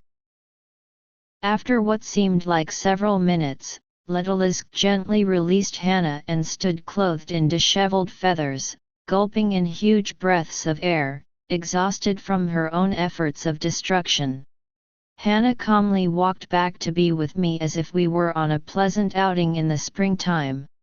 I, on the other hand, was quivering like a leaf inside, not in fear for my life, but in worry about my precious Hannah. I never in my wildest dreams could have imagined she would do what she did, or that our shield skins would be able to protect us from such violent thrashings. Even after she held my hand, I couldn't stop shaking inside for a moment. Don't tell me the man who came back from the dead has lost faith in the promises of the Source and their angels? Hannah asked. No, I assured her in a faltering voice, but perhaps my faith in our protection was not as great as yours, I admitted. That was only part one, she confided. She gave me a chaste kiss on the cheek. Let us hope Little Isk is accepting of part two, she whispered as she let go of my hand and stepped back to face the monster bird. Little Isk, is there honor among your kind? Hannah asked. What do you mean? Little Isk queried in reply. That did not bode well, I thought. If the bird needed an explanation of honor, then it obviously was an unknown concept to her. Hannah looked up into the two large yellow eyes of Little Isk. By revealing our secrets, that we are invulnerable to physical destruction and have toxic skin, I have saved the life of your two young ones. I said I would prove to you it was true, and so I have done, as you have seen in your failed destruction or injury of my body. Among my people, honor is a respect and reciprocation shown even to adversaries who have proven their mettle, or to anyone that has greatly favored you. And when a debt is due, even to an adversary, it is paid by those who are honorable. I have saved not only the lives of your babies, but have saved you the endless sorrow you would have carried all the remaining days of your life. If you had fed us to your young ones and they died after I warned you it would be so. You would have been the cause of death of your own children and never would have been able to forgive yourself for that failure. Little Isk nodded her head in agreement. I understand this concept. What is your name again? I am Hannah, my wife said, smiling. And even after all you have done to terrify, torment, and even try to kill us, we hold no grudge against you. We know that you simply did not fully understand who and what we are. We wish to part ways in peace. Knowing us as you now do, we have only one request. To show your honor for me saving the lives of your babies and from preventing you from having a lifetime of sorrow, please carry us through the air with your majestic wings and bring us back to the place where you discovered us, that we might return through the portal to our own land. Little Isk did not hesitate. She strode to the entrance of the cavern, standing on the edge of the cliff, and looked back toward us. Come. I will not carry you as prey, but pick you up gently with my beak and place you on my back. Hold on tight to my feathers and I will return you to the place you desire. Hannah and I looked at each other and nodded in agreement. As we walked beneath Little Isk, we wanted to smile in joy but held back, not wanting to do anything to sabotage the moment of our escape. One at a time Little Isk picked us up and placed us on her back. Once we assured her we were holding on tight, she leaped off the cliff and swooped down in a rapid, almost vertical descent along the cliff and the nearby waterfall. The plunging descent was terrifying. As I gripped a handful of feathers with both hands and squeezed my spread legs together with all my might, I kept remembering how easily birds' feathers plucked out. I had visions of falling off into space clutching a handful of pulled-out feathers. Just as we neared the verdant valley floor, and it seemed as if she was going to crash into it. Little Isk arched upward and we soared up into the bright blue sky. Having somehow remained safely on the bird's back, in retrospect I can say that our trip back to the gateway was the most exhilarating thing I had ever experienced up to that point in my life. Even after 2 millennium, the thrill of soaring flight atop the back of a giant bird is fresh and joyously memorable. After landing just below a meadow of yellow flowers, little Liz carefully removed us from her back with her beak and set us gently down upon the ground. "Thank you, little Liz," both Hannah and I said with great sincerity. The giant bird gave a single nod and a silent acknowledgement with her enormous head. "It is I who give thanks to you, Hannah, and Lazarus. You have saved me and my children from an awful fate. And you have opened my consciousness to possibilities I had never considered. I hope I will remember to never call you bugs again. And I hope there will be an again." This trip continued to be one big surprise after another. It seemed, we were now on the verge of becoming friends with little Liz.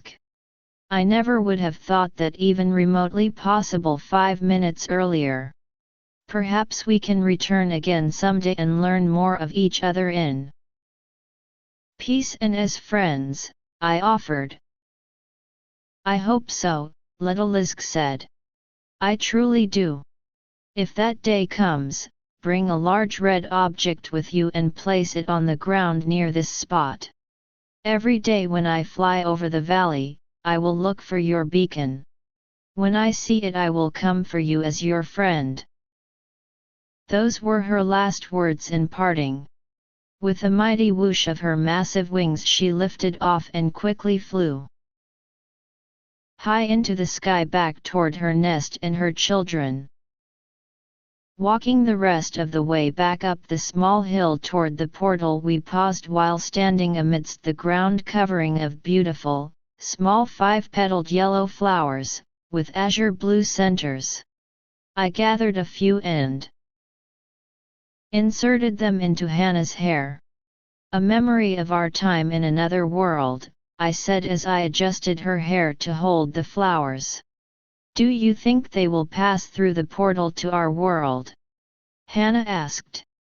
"We will find out," I chirped, as I began to feel a building excitement about our return.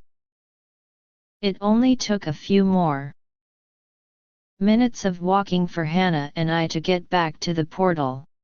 As we walked I had to ask her about one tiny part of her rescue of us from what seemed like certain death. "You told little Liz that our protective bubble would be toxic to her babies." "I don't think that is true." Hannah shrugged her shoulders. "I don't think it is either. Jesus taught us that in defense of your life or the lives of your family and loved ones, you can use whatever means are necessary. If we are allowed to take a life in such situations, surely a little lie is insignificant." "You are absolutely correct," I agreed. "I just wanted to be clear on why you did it. Brilliant, I should add, perfectly brilliant. I have never been so proud of you. You astounded me with your bravery and quick thinking. Thank you for being my wife." We were holding hands walking up the hill. Hannah swung them back and forth a little more with a big smile on her face. "You have saved me in so many other situations, from true danger to the escape from tedious boredom. I am glad I could reciprocate a little bit. The very fact that we are a couple on this immortal journey is obviously of greater importance than we have given it credit for. Neither of us would have escaped with our lives if we had been alone. You used your dagger to help us escape the baby's gullets, and I used my wits to help us escape a second feeding and have the opportunity to come home. Together, each with our own skills, we succeeded where both would have failed alone. Source is wise to have created this template," I admitted. Yes, source is wise, Hannah agreed. As we passed the portal opening and entered the tunnel, I looked at Hannah smiling and shaking my head in amazement as I thought about all that had occurred to us in a single day, perhaps even a few hours. I don't think anyone will have a better story about their passage through the portal than we will, I said, laughing. Hannah laughed back. If we tell it, do you think anyone will believe us? Probably not, I laughed as we exited the gateway back into the courtyard in Bethany. Chapter 7. That's not right. What a cacophony of chaos we came back to in the courtyard. There was such a din and everyone was so caught up in their conversations that our presence seemed to be completely unnoticed. As we looked about, it was obvious that we were the last couple to return. It was equally evident that everyone else must have had fairly interesting experiences because they were all standing up, milling around in small groups, jabbering and gesticulating at one another with abandon. There was not even one person simply sitting down and listening or quietly reflecting. Nor did they stay in one group. Even in the space of a minute, several flitted back and forth between multiple conversations, obviously anxious to not miss a word of the account of others' adventures. The one person who seemed to not be present was Mary Magdelene. I looked over at Hannah a little sheepishly. This is somewhat of a surprise, I said, pointing to the riotous conversations among our fellow guardians in the courtyard. I expected we would make a fairly grand entrance upon our return, and be the center of attention as we shared our harrowing tale. It's a bit of a letdown to not even have one person notice that we are even here. Let us learn the lesson of humility from the circumstances, dear husband, Hannah suggested wisely. She reached over and held my hand, and together we walked toward the clustered groups. It was astounding. Each and every one of our friends were so caught up in their conversations nobody noticed our approach. Everyone remained completely oblivious to our presence as we moved away from the location of the portal and approached the groups milling in the courtyard. It was very weird. Remembering my time as a ghost when I died after being bitten by an aspies, I looked down at my hand holding Hannah's to assure myself that we hadn't somehow been rendered invisible. Lazarus! I looked up as I heard someone shout my name, almost surprised to suddenly be noticed. Valerius the Roman centurion was beaming at me and quickly came up to pat me heartily on the back. "Welcome back, Lazarus and Hannah," he greeted in a booming voice, attracting everyone's attention. "You are the last to arrive. Did you get lost?" he inquired in jest, nudging me in the side with his elbow. "Not exactly. We were delayed by circumstances," I spoke calmly, trying hard to restrain myself from shouting. "We are late because we were eaten by monster baby birds as bip as elephants." "Nothing exciting then," Valerius quipped in a tone of disappointment. "All the rest of us had frightening trips. You probably got an easy one." "Because you are Mary Magdalene's brother," he cajoled. "I thought I'd seen everything as a centurion, but what we experienced left me quaking in my sandals. Trust me, Valerius. Whatever you saw paled in comparison to what we experienced," I assured him, certain in the truth of my assertion. Valerius was about to reply when his wife called him over to return to the group conversation he had left to come greet us. She waved hello to us and we waved back as Valerius walked away. We wandered over to a different group where Salome and Alyssa were speaking to Kudarlyuna, Joshua, Gimil and Sana. Everyone was paying such rapt attention to every word Salome said that once again nobody even noticed us standing next to them. I cleared my throat to catch everyone's attention. "We're back," I announced happily. Salome stopped speaking for a moment and everyone glanced up at us. Almost in unison they all greeted us and then turned once more to listen to Salome. "What is she talking about?" Hannah asked, leaning over and whispering in my ear. "I assume she's talking about what she and Alyssa experienced when they went through the portal. They must have had a very interesting adventure. Everyone is paying such close attention to every word she speaks." "I want to hear too," Hannah exclaimed. "Let's move closer." We nudged our way into the circle of listeners between Sana and Alyssa, who was standing to her right. They glanced at us momentarily, but it was a bit disconcerting as they had very vacant looks on their faces. I assumed they were so enraptured listening to Salome's recounting, their focus so much upon her, that they barely registered us as more than a momentary distraction. Salome was gesticulating quite a bit as she spoke and we were finally close enough to clearly hear her words. "And when I was 16 I needed to decide if I was going to wear the blue gown from Egypt or the white one accented with Tyrian purple from Lebanon." "Oh, I hope you chose the Tyrian one," Alyssa interjected gleefully. Hannah and I looked at each other with eyebrows raised in incomprehension. Why in the world was Salome talking about clothes she wore when she was 16? We suppressed laughs. I even had to cover my mouth to keep quiet. It was such a ludicrous thing to be talking about that in a warped way. It was funny. I couldn't help myself. I just had to interject. "Salome," I said, waving my hand to get her attention. "Can I ask a quick question?"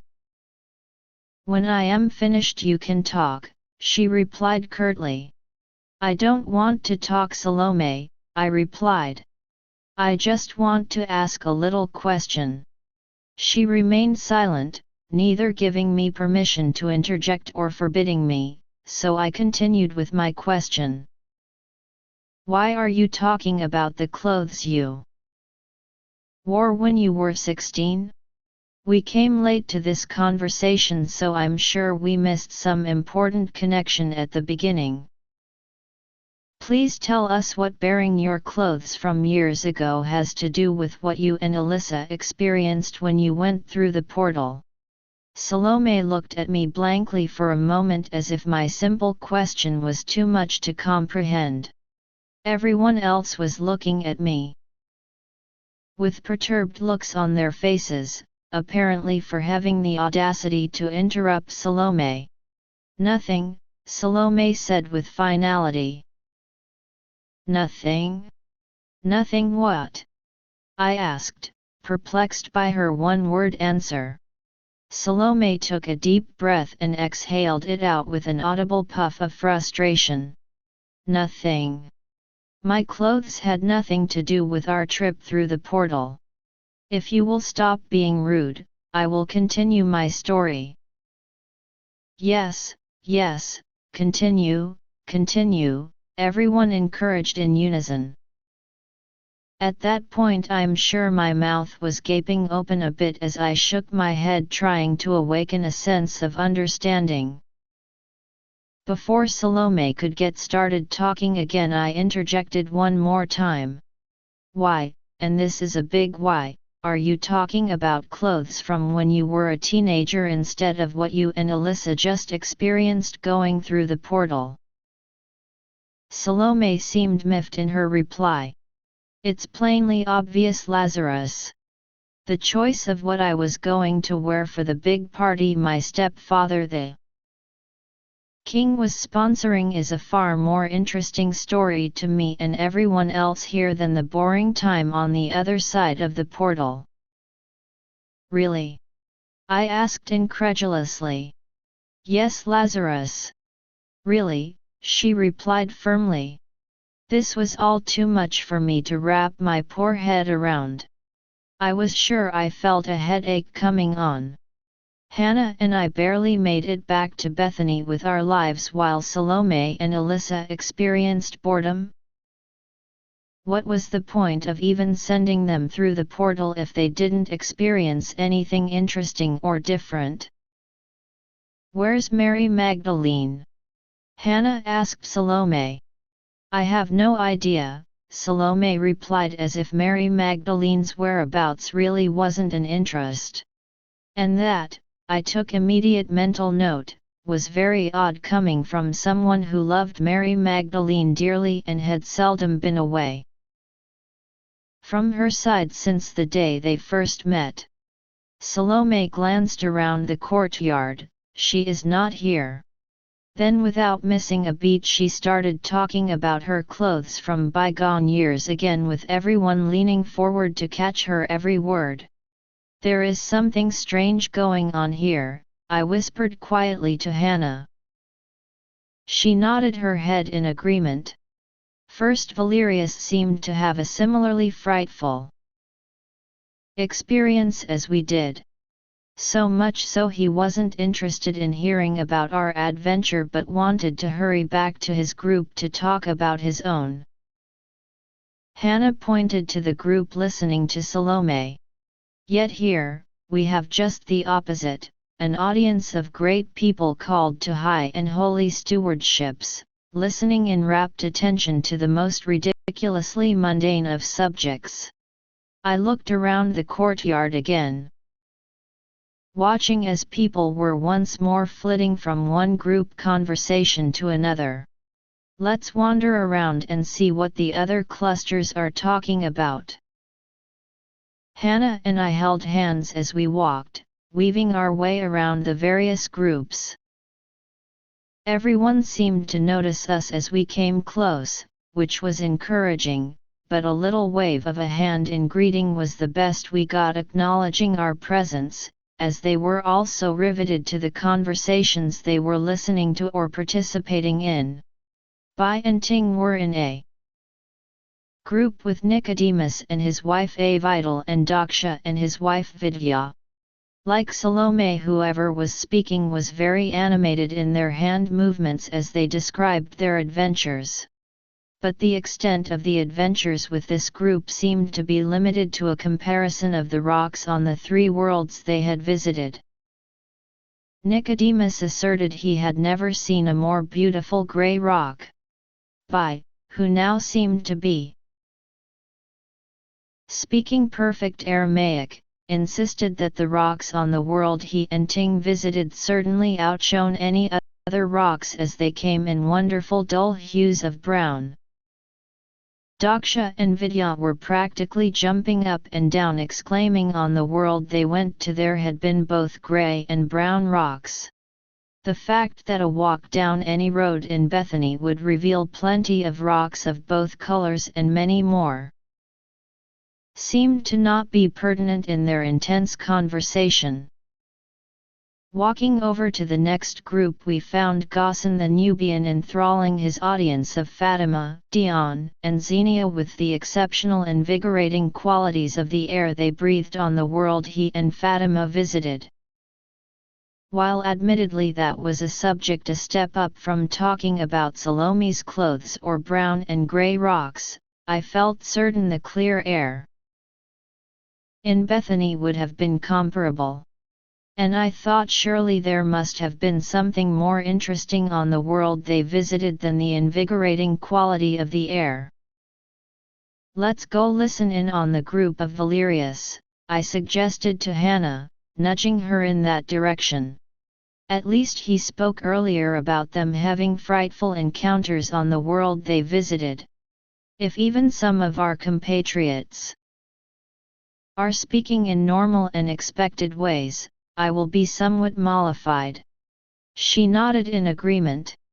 Before listening to Salome's conversation, if you told me things were odd here, I would have thought you were just being a bit petulant because Valerius seemed to have had just as exciting an adventure as we did and hence was not that interested in hearing our account. There was probably that to some degree, I admitted. I really was looking forward to sharing the amazing things that happened to us with everyone else and was somewhat let down that Valerius didn't seem interested in hearing about it. Perhaps he is finished now with his account, Hannah surmised, and they will all be ready to hear what happened to us. I nodded in silent agreement as we came up to the group Valerius was in, which included his wife Lelia, Aaron, and Kiva, and Tioma and Rachel. I tell you, it was one of the most horrifying things I have ever experienced, Valerius was exclaiming with a flourish.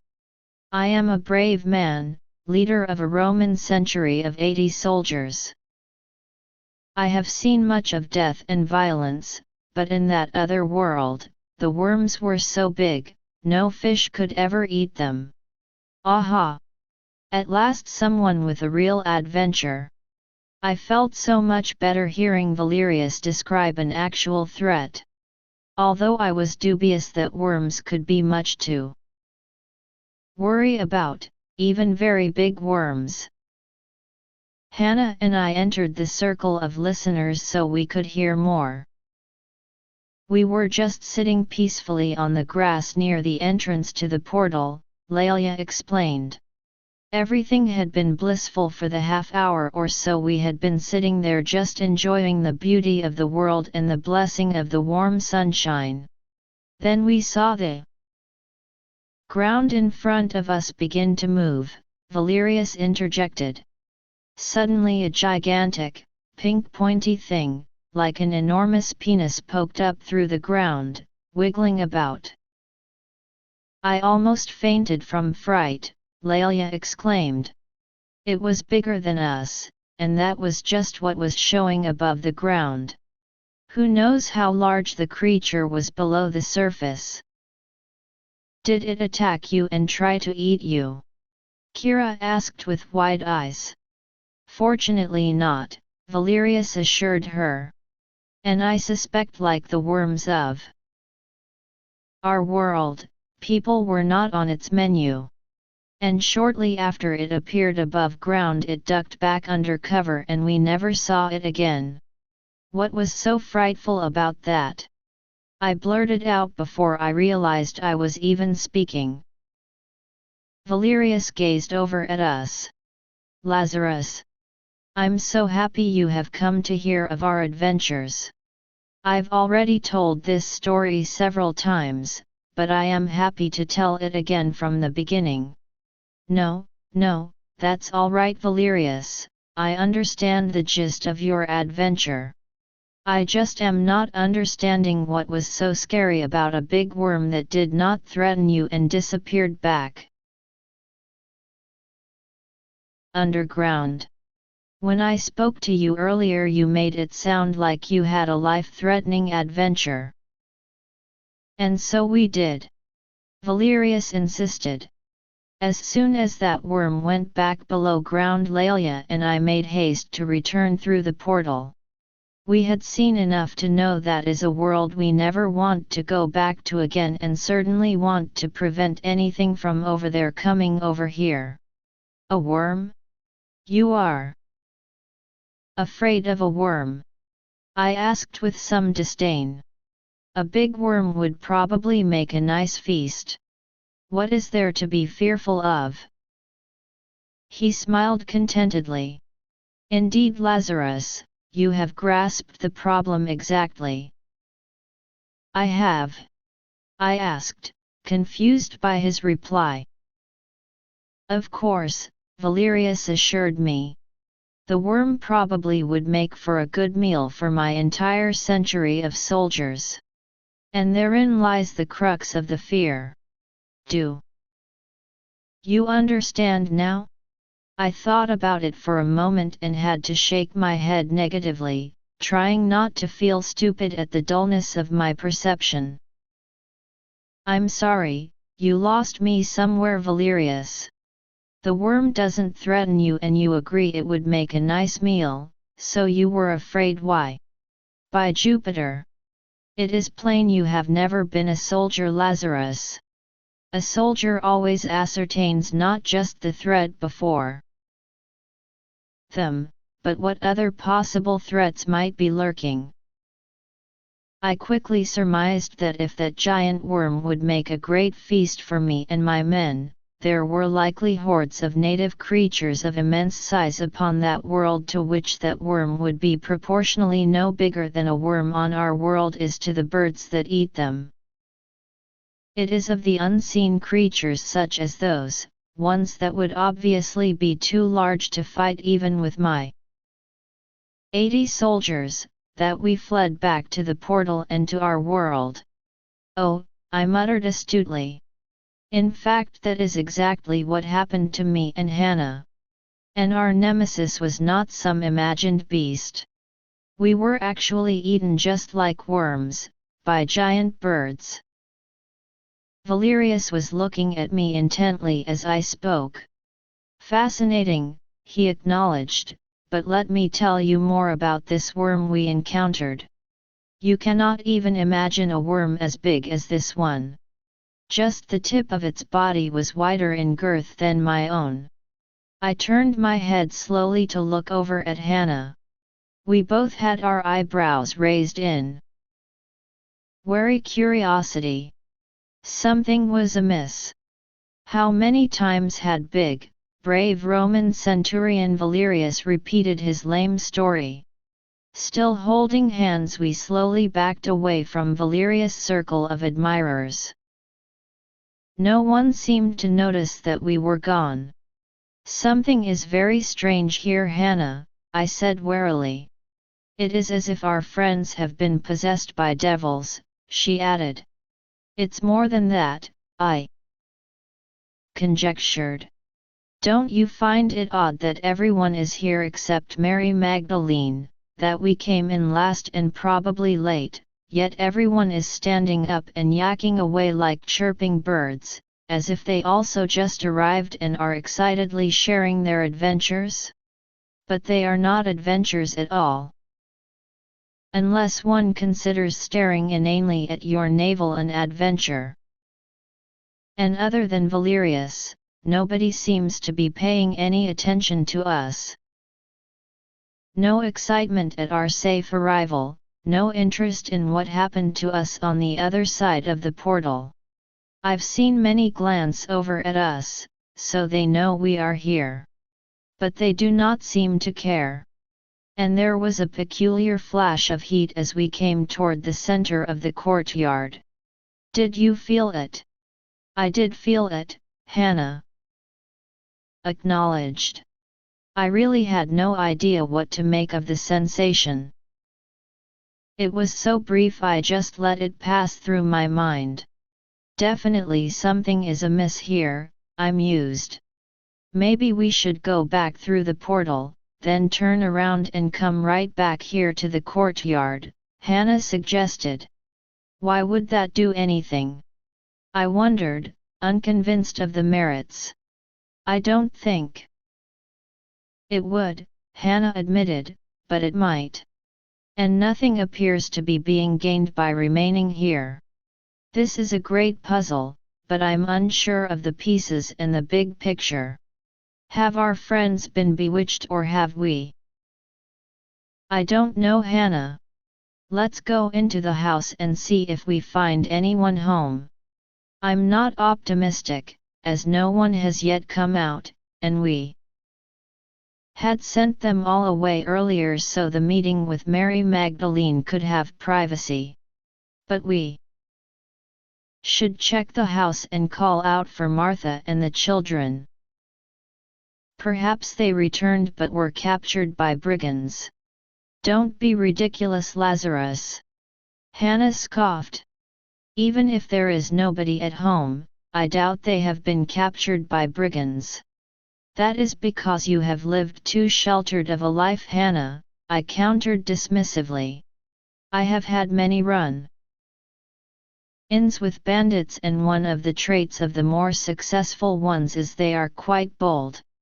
They wouldn't hesitate to kidnap our family if they thought they had a reasonable chance of financial reward and limited risk to their lives.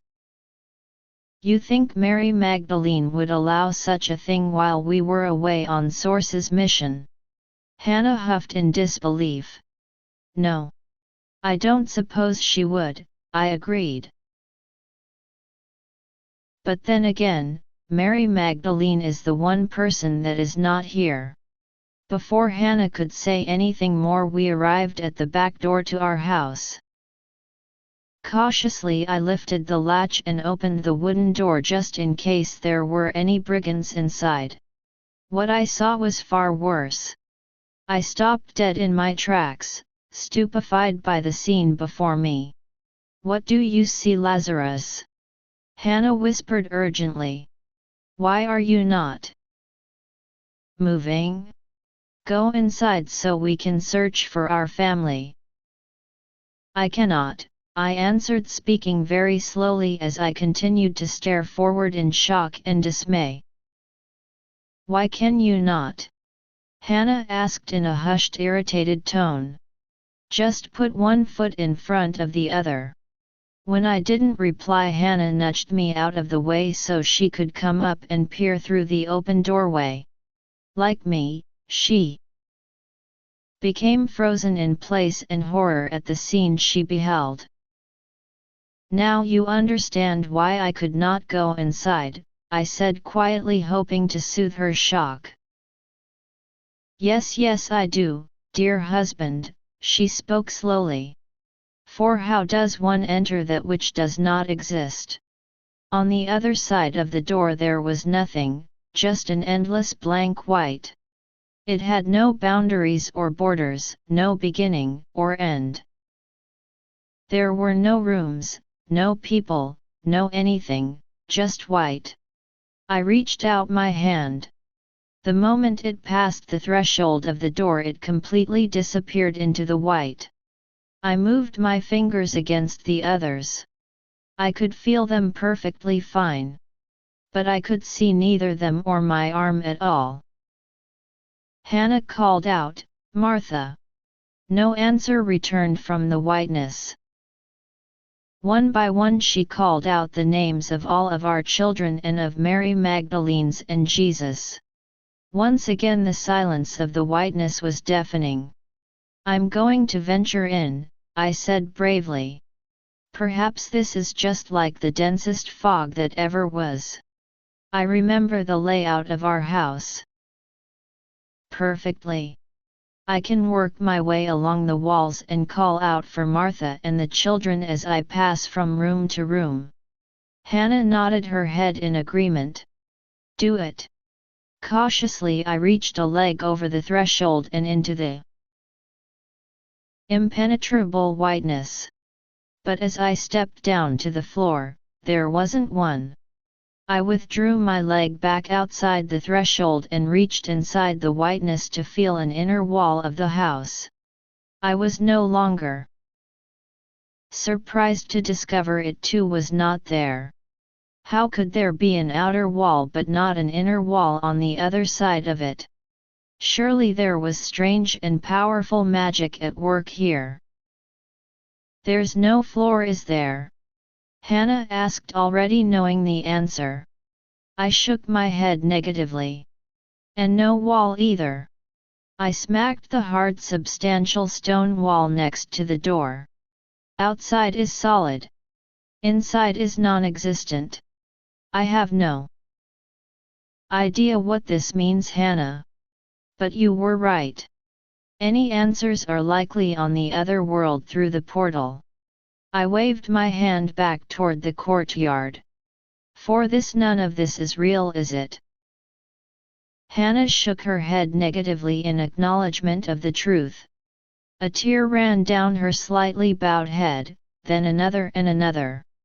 I cupped her chin in my hand and gently lifted her face to mine with a soft kiss on Her warm tender lips, wiping away the tears on her cheeks with my other hand. It will be all right, my love. Remember, the Source will ask nothing of us that they have not given us the power to accomplish. I know, she replied after exhaling a deep breath. She looked over to our right where the entrance to our portal was just a few paces away. She held my hand and pulled me toward the portal. Let's go find some answers. Chapter 8. In Bird We Trust. As we turned to walk toward the portal, I reached down and grabbed the mat for cleaning the solace of sandals at the entrance to the door of our house that didn't exist beyond the outer wall. What are you doing with that dirty thing? Hannah scoffed. There's a very important reason I have picked it up, I assured her. In fact, it is a vital item for our return to the other world. Hannah let out a little chuckle. To ensure we have a mat to wipe our feet on before we leave the portal. I held up my nose in pretend indignity. When we parted ways with the big bird, she said she was going to be our friend if we ever returned. She specifically told us to bring a red beacon to let her know we were back. That she could see from the air. This mat will be that beacon. Hannah looked at the dirty mat, then up at me with doubt written all over her face. If Little Isk still remembers to be our friend, and I consider that a big if, I seriously doubt that little, dingy, dirt-covered mat will be recognizable as a beacon. Nor do I see any red in it. We continued talking as we entered the portal and began walking down the short tunnel. It is red, I protested. Don't you remember, it was a gift from your Uncle Nathaniel for our 10th wedding anniversary. It's a nice woven rug from Tarsus.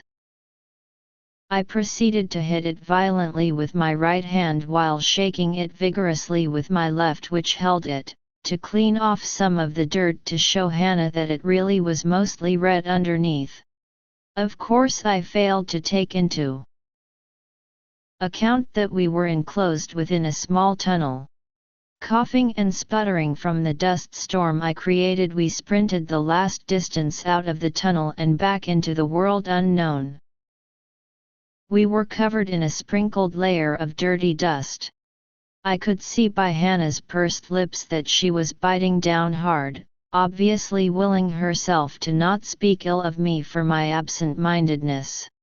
I sheepishly reached over and used my hands to brush the dirt off of her clothes.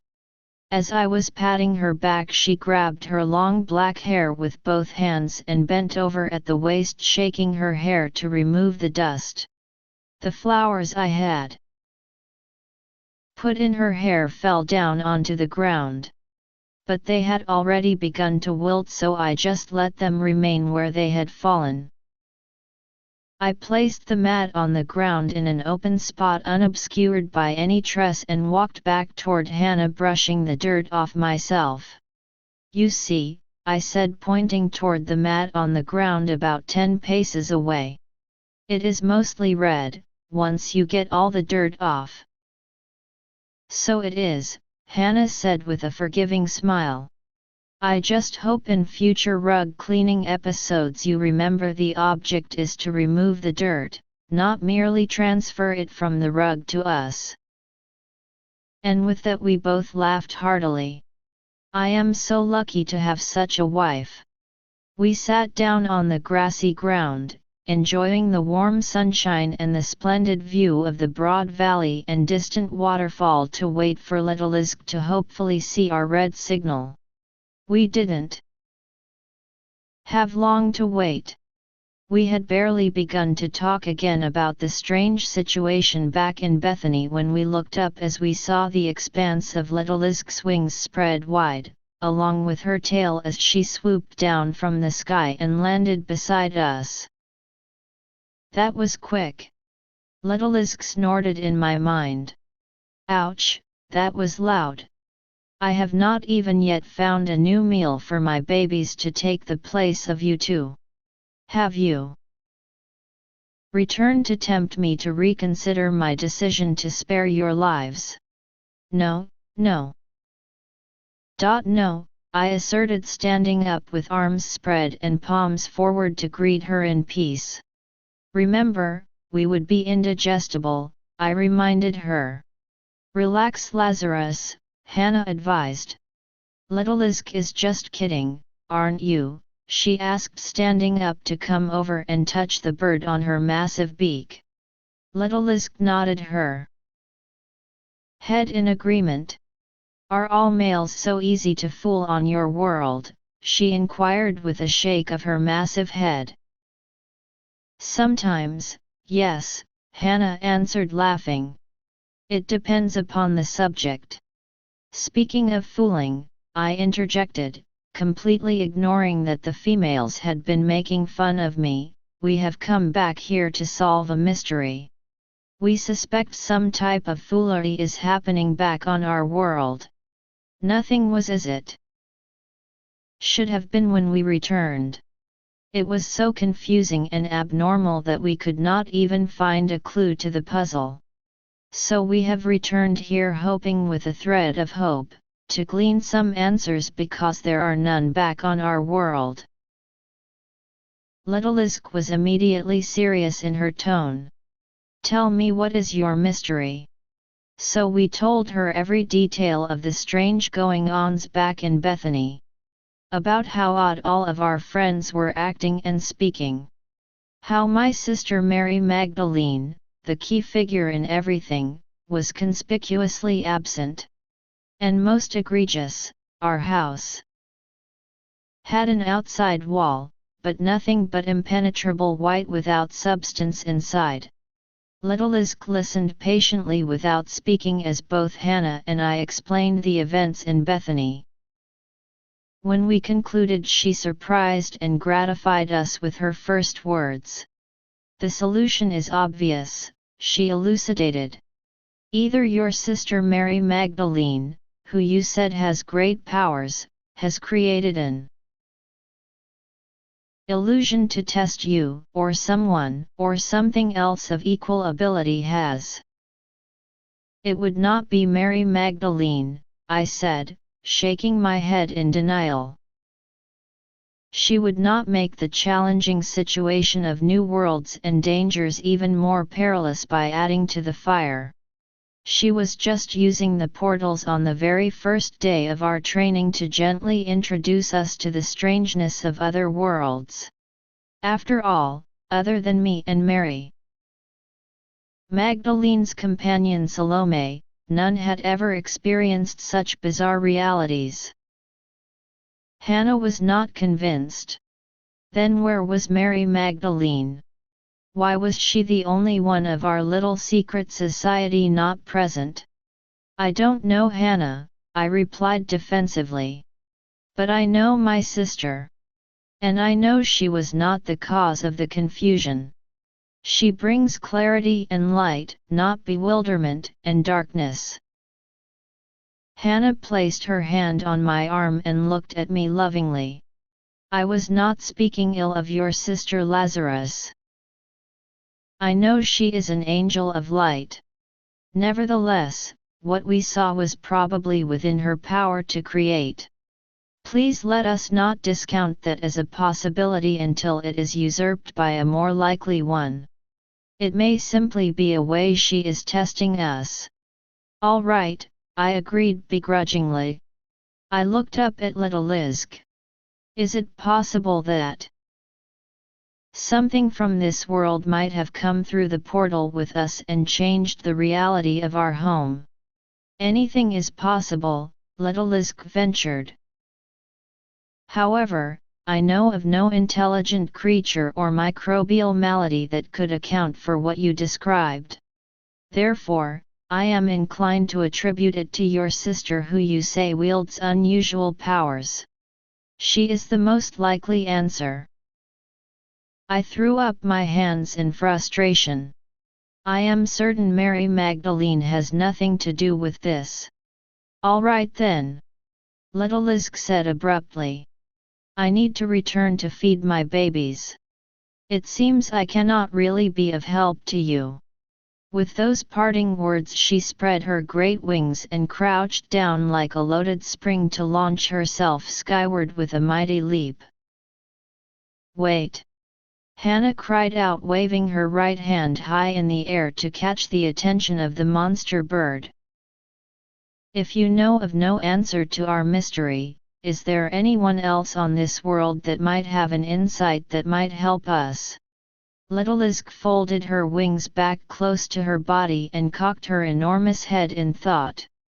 There is a place that you might find answers or at least additional insight, but you may also lose your life if you venture there. Hannah and I looked at each other to weigh the prospect. Source will not let us perish so quickly before we have even begun to fulfill the stewardship they have given us, Hannah said with conviction.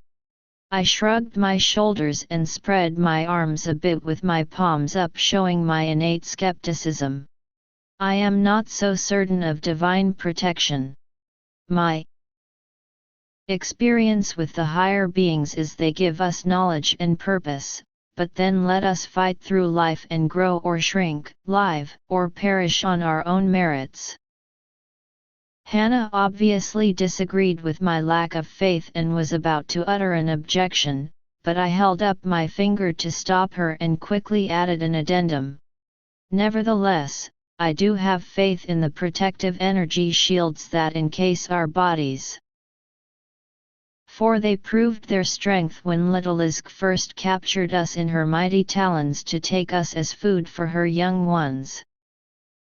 Hannah had folded her arms and was tapping her pointer finger while looking at me in silence with a bit of a scowl on her pretty face. I took that as a positive sign that she was willing to listen further. Therefore, good wife, I completely agree that we should go wherever little Lisk recommends. And feel fairly certain we will not perish. In any case, we have no options on the other side of the portal. We have no choice other than to look in this world to see if we can find a clue to the mystery, or even better, an answer.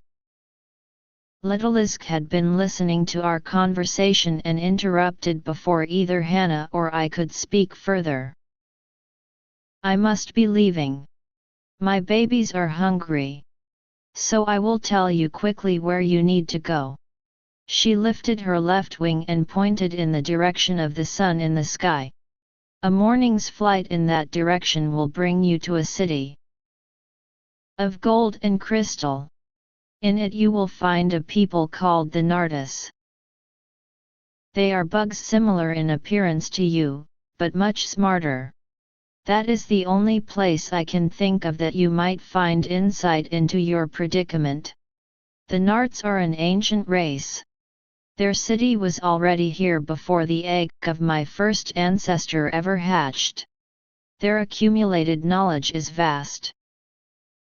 People who look like us, I blurted incredulously. How can that be? I assumed from what my sister told us that everything we encountered on other worlds would be very different from what we had ever seen or experienced on our Earth. Little Lisk looked down at me disdainfully. I know nothing of your world or have any more answers to your ridiculous questions that you assumed I would. Please answer one question for me that I am sure you do know, Hannah asked sweetly. If the Nardis are what you consider to be bugs like us, does that mean you eat them? Little Lisk let out an incredibly loud squawk in reply. Both Hannah and I quickly slapped our hands over our ears to protect our hearing. I'm not sure if her squawk was in derision at Hannah's question or laughter. But either way, her question certainly provoked a surprising response. I would love to eat the little Narts and feed them to my young ones, little Lisk freely admitted. But their land is protected by fearsome monsters. They are like a cruel mix-up of fat worms, serpents, and lizards.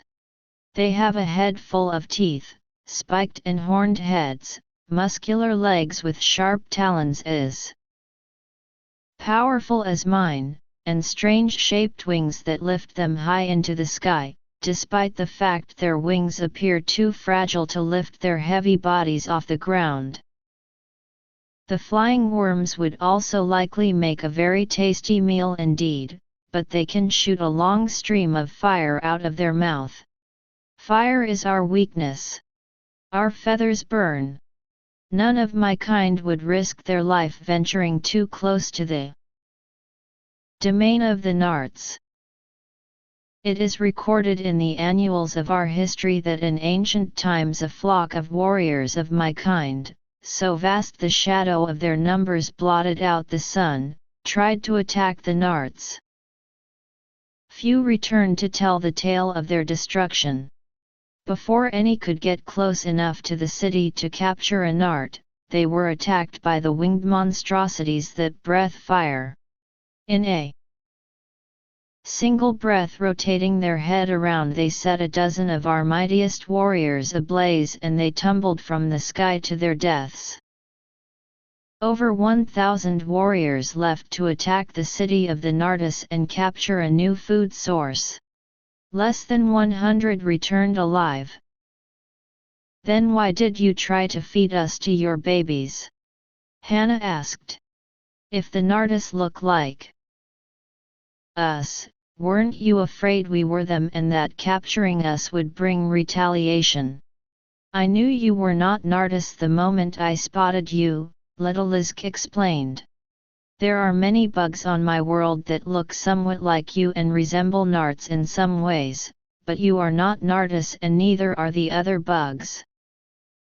How can you tell? I asked, wanting to know what could possibly distinguish one human from another, especially by a bird flying high up in the sky. Narts come to trade with us from time to time. They live almost exclusively within their walled city, which limits their available resources. Virtually everything they need or want, other than a small amount of locally grown crops, must come from places beyond their domain, Little Lisk explained. There are multiple ways to distinguish Nartis from common bugs. Conspicuously, they wear very little clothing, mostly just jeweled adornments. The other bugs of your species on this world all like to cover up their hairless bodies the same as you do. But lack of clothing is not the definitive indicator of a Nartis. When they arrive to trade or whenever they venture away from their city, it is always atop their flying worms of terror. There is no defense against those despicable creatures, therefore nobody threatens or bothers a Nartis, even when they travel alone and far from their city. Though I wasn't convinced that the Nartis were as formidable as Little Lisk made them out to be, she had swayed me enough that they might have knowledge of how to solve our puzzle in Bethany. How can we go to their city? I asked, somewhat daunted by the distance of a morning's flight. I was certain that in the time of a morning's flight a giant bird like Little Lisk could probably fly as far as we could walk in a month through the tangled jungle in the valley below. Little Lisk pointed again with the tip of her long extended wing. Work your way down to the river at the bottom of the valley. Follow it downstream until you reach the city of the Nartis. Will there be other cities along the way? Hannah wondered. There are many hovels of bugs along the river for all of its length, Little Lisk replied. How will we know then when we are at the right city? I asked in innocent ignorance. Little Lisk held her head down a bit and shook it back and forth. This seemed to be a universal body language for disappointment. Because you can speak in your minds, I have given you more credit for intelligence than is obviously due, Littlelisk mentally muttered forlornly. Did I not say that the land of the Nardis is guarded by fearsome, flying, fire-breathing serpents? And did I not say that they lived in a magnificent city of crystal and gold? Is it not plain that the word hovel, which I used to describe the cities of bugs along the river, does not depict the city of the Nardis? When you see it, it will be like no other, and you will certainly know that you have arrived. If that is still too complicated for you to fathom, the city of the Nardis is at the mouth of the river where it empties into the ocean. Can you fly us there? Hannah asked timidly, hoping for a positive answer. Littlelisk's reply was another ear-splitting squawk. And let my babies starve? Or be eaten by predators and not ever see my young ones again? What kind of mother would ask such a thing? Your species must have little love for their children. Hannah suddenly was stifling tears. I love my children with every fiber of my being, Hannah proclaimed. I want so much to see them again and hold them in my arms. I would die for them, suffer torture, deprivation or anything for their well-being. It is to see them again, more than anything else that I asked what I did. I am sorry that I was thinking more of us and our children than you and yours, Littlelisk. Of course we will walk down to the river and begin our journey. Thank you so much for all the information and wisdom you have shared with us. I hope we meet again. With that, Hannah reached out for my hand and pulled me down the hill toward the river before I could even say goodbye to Littlelisk. Pause for a moment. We heard Littlelisk call out to us in our minds. I cannot take you to the city of the Nardis, but I know one who might. Let me call him and see if he will agree.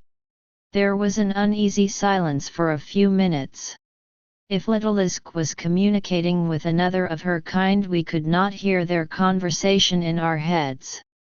But she must have been talking to him non-stop, because we just stood there for several minutes in silence without her speaking again to us. Then from the direction of the waterfall we saw another giant bird flying toward us. In just a couple of minutes it was flapping its great wings and spreading its massive tail in a wide crescent to break its descent. The bird landed next to Littlelisk and was slightly smaller in size than she was. His markings were dramatically different. With plumage that seemed to come in every color of the rainbow, but it looked as if he had just been in a fight because his feathers were sparse in several places and seemed to grow with some deformity in others. These are the bugs you said are not food but can speak in their minds like us? The bird asked with obvious doubt. Littlelisk nodded her mighty head in acknowledgement and looked toward us. I took that as my cue. Hello big, really colorful bird, I began hesitantly. I am Lazarus, I said, pointing to my chest. And this is my wife and eternal companion Hannah, I introduced, putting an arm over her shoulder. Amazing, exclaimed the male. Truly a freak of nature. I never would have imagined bugs could talk. Well, tell them your name, Littlelisk prompted. You mean they can hear and speak in their minds? The male asked. Unbelievable. Truly unbelievable. After a few minutes of conversation, the male bird, whose name was Dinarts, accepted that we were not the average bugs he was accustomed to eating, and we got down to the business at hand.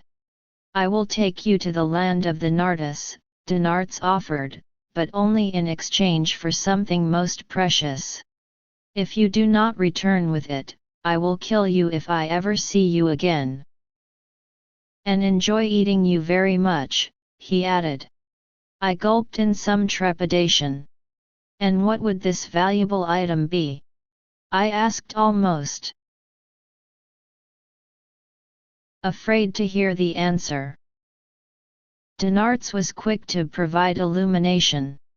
The flying worms of the Nartis are covered in scales that are impervious to their fire. The largest scale is in the center of their chest. I will bring you to the land of the Nartis in exchange for you returning with a large chest scale from a worm that I might thereafter use as a shield of protection from their fiery breath. But I would have to kill one to obtain a scale. Undoubtedly, Denarts agreed. Obviously an impossible challenge for a bug. With that dismissive comment he prepared to take flight and leave us. While I just stood there dumbfounded, ready to let him go because I could not fathom an adequate response, Hannah called out to him, "We will do it." I looked over at my wife. Where had this tiger been hiding for the 16 years we had been married? She put a raised finger to her lips, letting me know I needed to not speak. Good thing too, as I was just about to look over at her in disbelief and ask, "We will?" Chapter 9 Predator or Prey. Denarts wanted to wait until dark. He said we would have the best chance to approach the land of the Nartis undetected under the cover of darkness. He was brave, but did not foolishly want to risk detection by the guardians of the realm during the day. He flew away with Littlezg shortly after he arrived and promised to return before the sun set below the horizon. True to his word, he came back about 4 hours later while the sun was still in the late afternoon.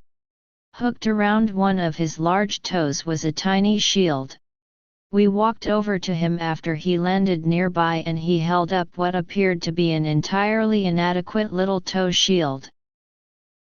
"This is a worm scale I have latched to my toe with a Cytoname vine. The vine is fireproof and virtually indestructible once it has hardened into whatever shape it is formed into when it is green and freshly cut." "You killed one of the flying worms?" I asked, impressed by his prowess. "I wish it were so," Denarts replied firmly, "but I merely spotted this scale laying on a rock in a clearing one day while flying over the valley. The creature must have lost it, who knows how. I knew what it was and fashioned this shield from it." I looked at the little shield dubiously. It was about half the size of a Roman shield and looked a bit ridiculous on the tip of the bird's large toe.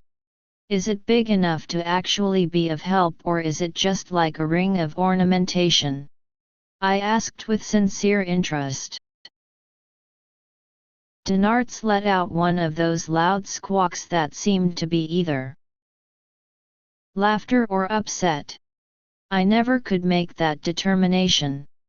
"Of course it is for protection," Denarts shouted loudly in my head. "It has already saved my life. It was barely so, but here I still live today. That is why I want a bigger one." "What happened?" I asked curiously, unsure if the bird would answer, but he seemed to relish telling the tale. "One day I ventured too close to the land of the Nartis. I was simply exploring to gain a greater understanding of the lay of the land. So intent was I upon the ground below me that I momentarily lapsed in my observation of potential threats that might be approaching from the distance.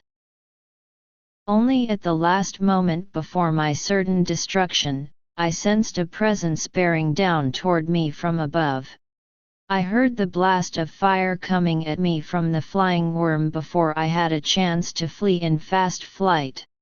All I could do was flip over on my back and hold up the shield I had fashioned, as pitiful as it seemed, against the wide stream of fire a mere breath away from engulfing and incinerating me. Upside down, I was plunging rapidly toward the ground. Though I knew I could die on impact, that maneuver also helped. As I fell straight down, I was also falling away from the stream of fire, heading straight for me. I held up the shield in front of my face as the stream of fire rushed upon me. Though it is only a tiny worm scale, it almost entirely protected my face as I moved it rapidly about. He looked down at his body in silence for a moment. You have probably noticed my feathers are not as lustrous and beautiful as little Liz's, nor any others of my kind. My chest was not spared from the fire. But because I was falling, it did not fully impact me. The worm was flying alone, just a perimeter sentinel. It takes them some minutes before they can rekindle their fire after they have expelled one. Before the creature could shoot another, I limped away in flight, almost passing out from the pain and the nauseating smell of my burned flesh and feathers. If you can somehow obtain a larger scale, I will fashion a shield adequate in size to better protect me from the fiery fiends. Why not just stay away from the demons of the Nardus? Hannah asked.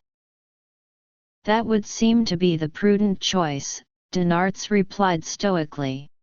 However, there are unique qualities to that land that make it enticing to visit despite the dangers.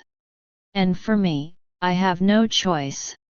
I must continue to go back until I succeed at my most cherished goal or die in the attempt. I intend to succeed. You wish to kill a flying worm? I asked. Denarts shook his head vigorously, expanding his head feathers like a headdress. If they leave me alone, I will do the same for them. No, I go for the healing spring that lies in a corner of the realm. Look at me, he said, gazing down at his own chest. I am one of the most beautiful of my kind, or I was.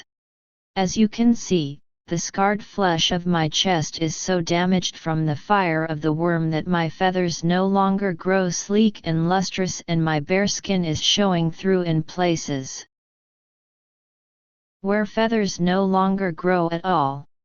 In truth, among my kind I am now ugly. No female will mate with me. My only hope for a life of fulfillment is to bathe in the spring of healing waters. But sadly, the healing qualities of the waters are activated by the light of the sun.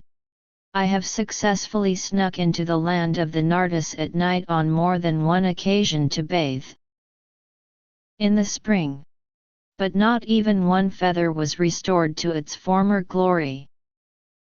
Perhaps it is just a myth, I suggested.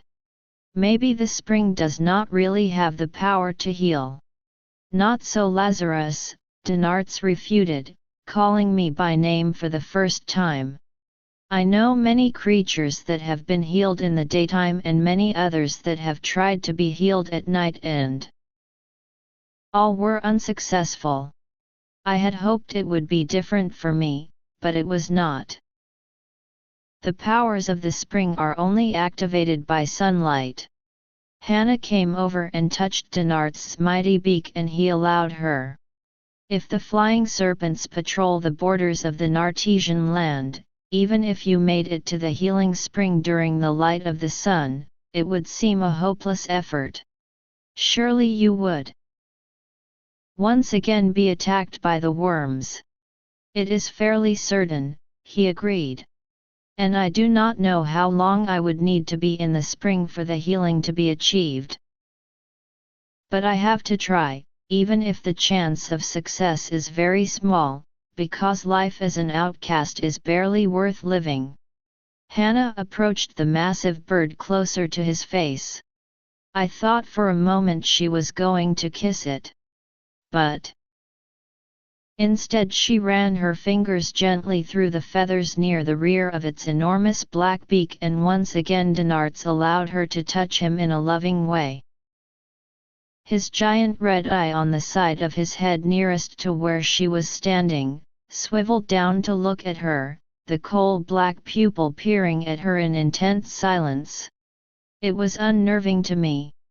I didn't know if he was enjoying her attention or contemplating eating her.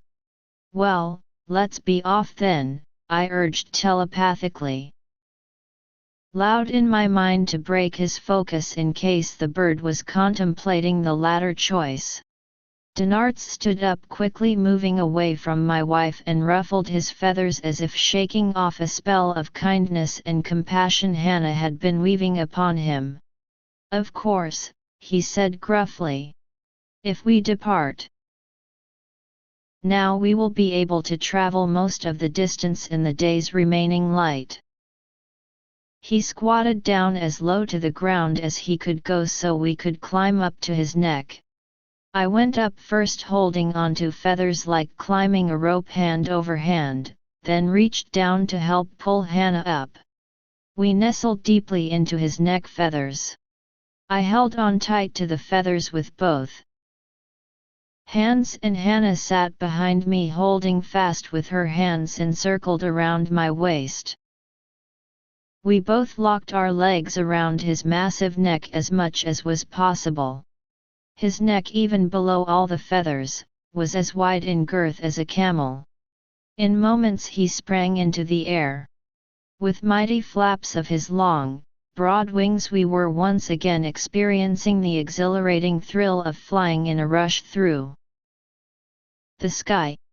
Launching from the hillside near the entrance to the portal, he swooped down toward the bottom of the verdant valley. Soon we were skimming barely above the narrow sinuous river, close enough that the tips of his wings often touched the water on their downward thrust. "Why are we flying so low?" I asked out of curiosity, not concern. "It is easier to avoid detection from any end. All creatures, if we skim above the river and follow its course," Dinarts explained. "Unless there is an adversary directly above us, we will remain safe and unseen. You seem very smooth and proficient in your flying. Are you familiar with the route of the river?" I asked. "I have flown this section many times," Dinarts acknowledged. "Just around the next bend you will see a settlement of bugs that look somewhat like you, but they are dirtier, hairier, and far stupider." No sooner had he spoken than we came around the bend and there was a small village of people. I saw about 24 grass-thatched, circular huts and one larger building in the center of the huts. There were some women and children playing and working in the shallows near shore. Everyone seemed to be wearing crudely fashioned animal skins for clothing. Mostly just like shapeless dark brown bags loosely draping their bodies. A thin canoe with 4 men was just putting into shore as we came into their view.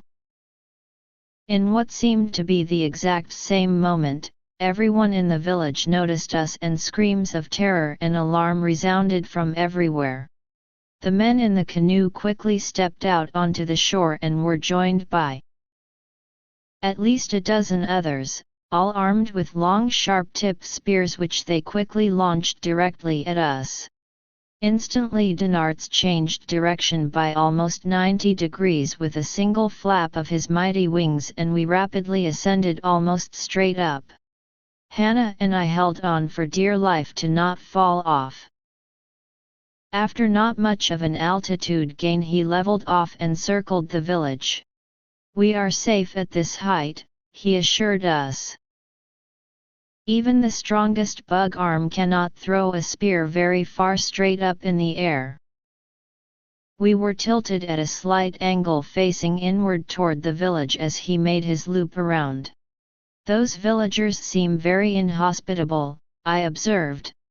Are all the inhabitants along the river so unfriendly? All the ones my kind eat for food, he replied matter-of-factly. I'm sure Hannah was feeling the same. Queasiness in her stomach, being reminded that for these giant birds we bugs were usually just dinner. I am making you too famous, Dinarts proclaimed. You will be recorded forever in the mythologies of bugs. How so? I asked stoically, still unsettled by his previous cold-hearted statement.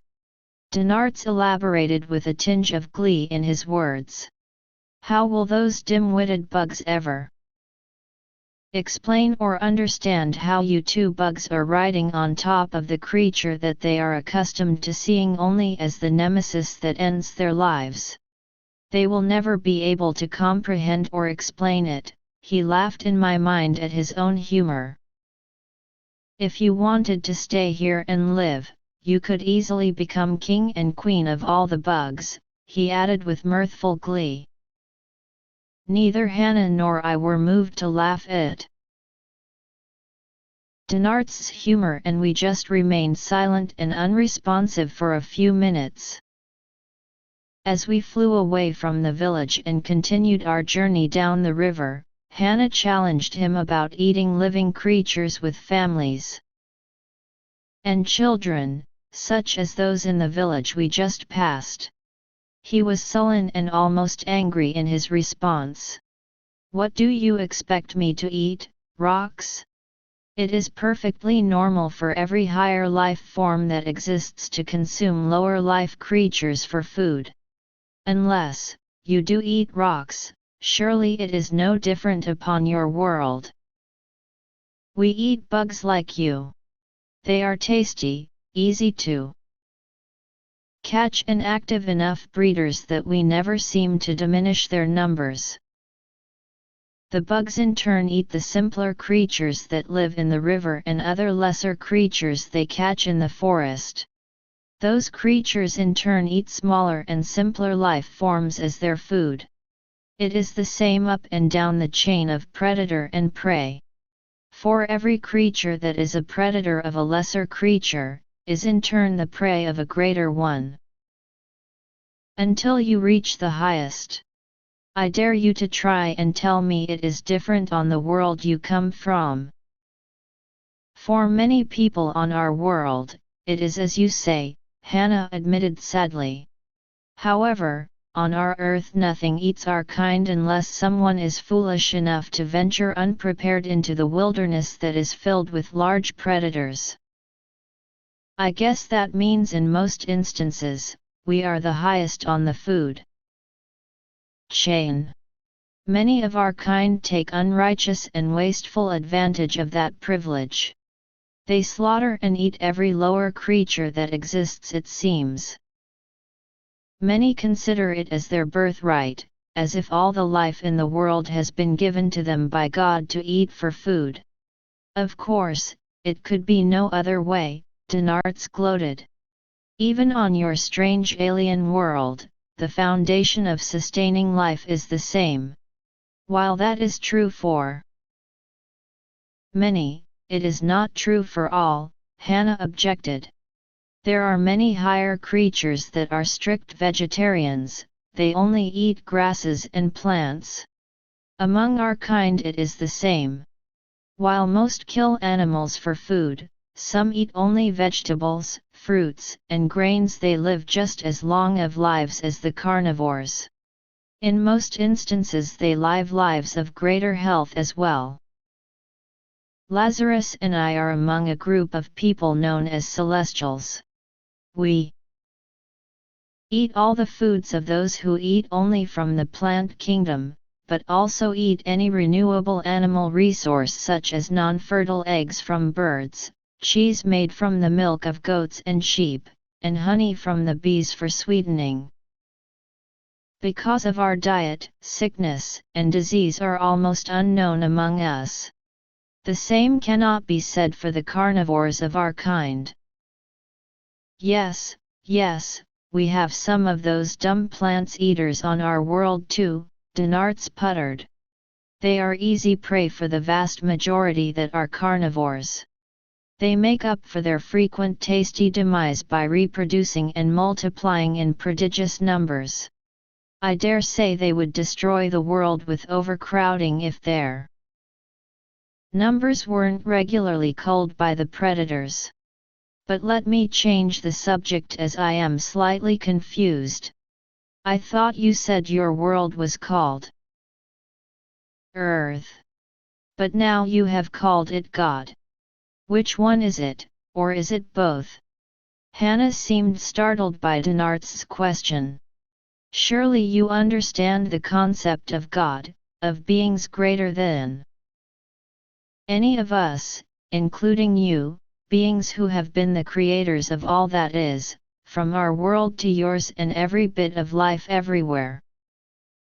Denarts let out a loud derisive squawk. You are more primitive bugs than I realized. Only very simple-minded creatures that are as ignorant as they are powerless believe in such subservient concepts. I have studied the cultures of primitive societies that have various beliefs in invisible higher beings, such as your God.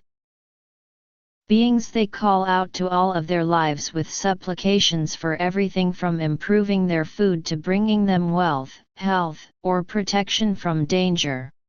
I am convinced those simple-minded beliefs are one of the principal reasons those societies remain backward and retarded in their growth.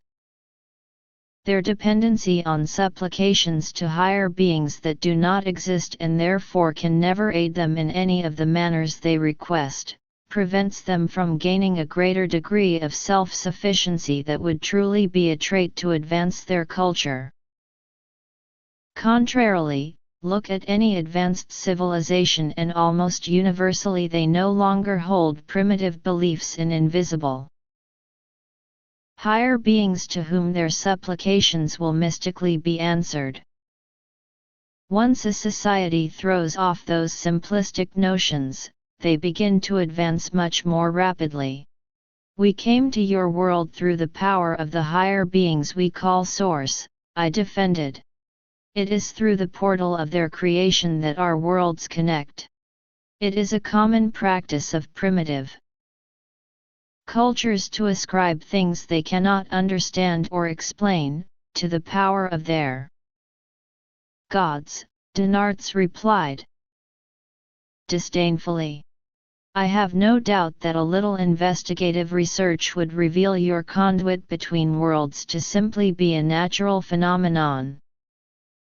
Perhaps, I conceded, but it would have been Source that created the natural phenomena in the first place. Beyond that, not long ago I died. I traveled in the afterlife to the higher realms and can personally attest to their reality, even more so as one of the Source brought me back to life, and here I am today flying through the air with you. Simple-minded primitive bugs, Denarts muttered contemptuously. Did you see your gods when you went to your afterlife? No, not then, I admitted reluctantly. But I have lived with one, my sister's husband Jesus, I contented. Denarts uttered one of his loud squawks. This time I had no doubt he was laughing. You believe in your primitive notions so much that you do not even realize how ridiculous that statement sounds to one whose mind is not cluttered by inane thoughts. I started to answer him, to make another point proving the reality of God, but he cut me off before I could begin. Enough of this silliness about mythical gods, he said scornfully. Speak to me more about your warped thinking on food. That at least has enough humor to keep me jovial and enough intellectual content to keep me interested for a tiny bit more. I will gladly increase your understanding on food, Hannah offered. But if the opportunity arises, we should speak more about God with you. Once you understand some other points, I'm sure you will see things differently. That will not happen, Dinarts asserted firmly. I will ask you one more question. If you answer it with any sanity, I might listen to your god ramblings further on our long flight back to my domains if you succeed in your quest, which will spare you from being my next meal.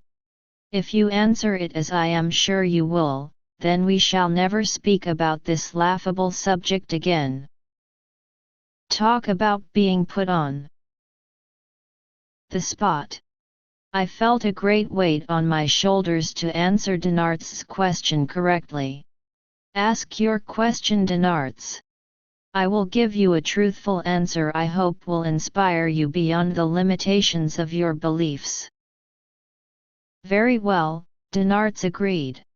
When you died and went to your higher realm, if you had seen your god, or gods, what would they look like? Would they look like you, or would they look like me and my kind? I felt defeat in the pit of my stomach. I already knew why Dinarts had asked that particular question. I knew how I had to answer and I knew how he would react. The source look like us. We are made in the image of our father and mother from the celestial realms. End of discussion, Dinarts bellowed. You want me to believe in a god, a being higher and greater than me, that is a bug, something I eat for food? That is the funniest, most ludicrous thing I have heard in a very long time. He squawked loudly several times to emphasize his point. What about the Nardas? Hannah challenged. You said they look like us, but they live in a grand city, with fierce flying worms that protect their realm. You even fear them when they come in solitary to trade with you. If they can be that great and powerful, perhaps there are others like us even greater that could be gods and creators over all. You are mistaken in your assumption, Missy Bug. I have no fear of Narts and do not consider them superior to my kind in any way. They are an improvement in intellect and ability over the barbarians bugs that live primitively along the river, but without their flying worms for protection, they would just be a food source for us like any other bugs. Dinarts cocked his head back for a moment to look at us with a big red eye. Trust me, I have seen every type of bug that exists. While you two are the first I have ever known of that can speak telepathically, something even the Narts cannot do, all of you are lower life forms. Hannah held onto my arm and leaned sideways trying to look back at Dinarts as he flew. Besides using a criteria of who eats who, why do you think your kind are a superior life form to our kind? Dinarts bellowed out. Another of his derisive squawks. We have been flying over the river for some time now and you have seen hovel after hovel of what passes as the civilizations of bugs. Is that not evidence enough? Hannah shook her head, though I doubt Dinarts could see her. I'm sorry, it is not. The homes on the river are primitive, but at least they are homes built with enough ingenuity to construct walls and a roof. I mean no disrespect and am only trying to understand this strange world, but all we have seen of your kind is a nest in a cave on a cliff. It does not seem better by comparison. In response, Dinarts without a word of warning headed straight up and continued his arc until he was upside down. Hannah and I gripped his neck with all the strength of our legs. I held onto his feathers in a death grip as Hannah held tightly to my waist, both of us praying the feathers wouldn't pull out and plunge Hannah and I to our deaths. Thankfully the moment didn't last long as Dinarts continued around with his arc into a complete loop and we were soon once again flying level over the river. Both Hannah and I let out a big gasp of relief. That was for your ignorance and impudence. Dinarts snarled. The females nest alone high in caves for protection of their young from the giant serpents of the forests that would eat the eggs or the newly hatched young. Serpents cannot slither up the high cliffs, but they have stealthily penetrated even the most secure cities of our kind in the black of the moonless nights. Once their young fledge, the females return with their children to one of the several beautiful communities in the mountains of Arseny where most of us dwell. Our DMSNES are not ugly angular monstrosities like the towers of the Narts. Our constructions blend with the natural surroundings in a harmonious synergy that is such a marvel to behold that words simply cannot do it justice. Perhaps someday, if you live beyond the next few, I will take you there. I'm sure it will be the highlight of your pitiful lives. The brilliance of our learned leaders and the artistry and beauty of our creations and domiciles is unsurpassed upon this world.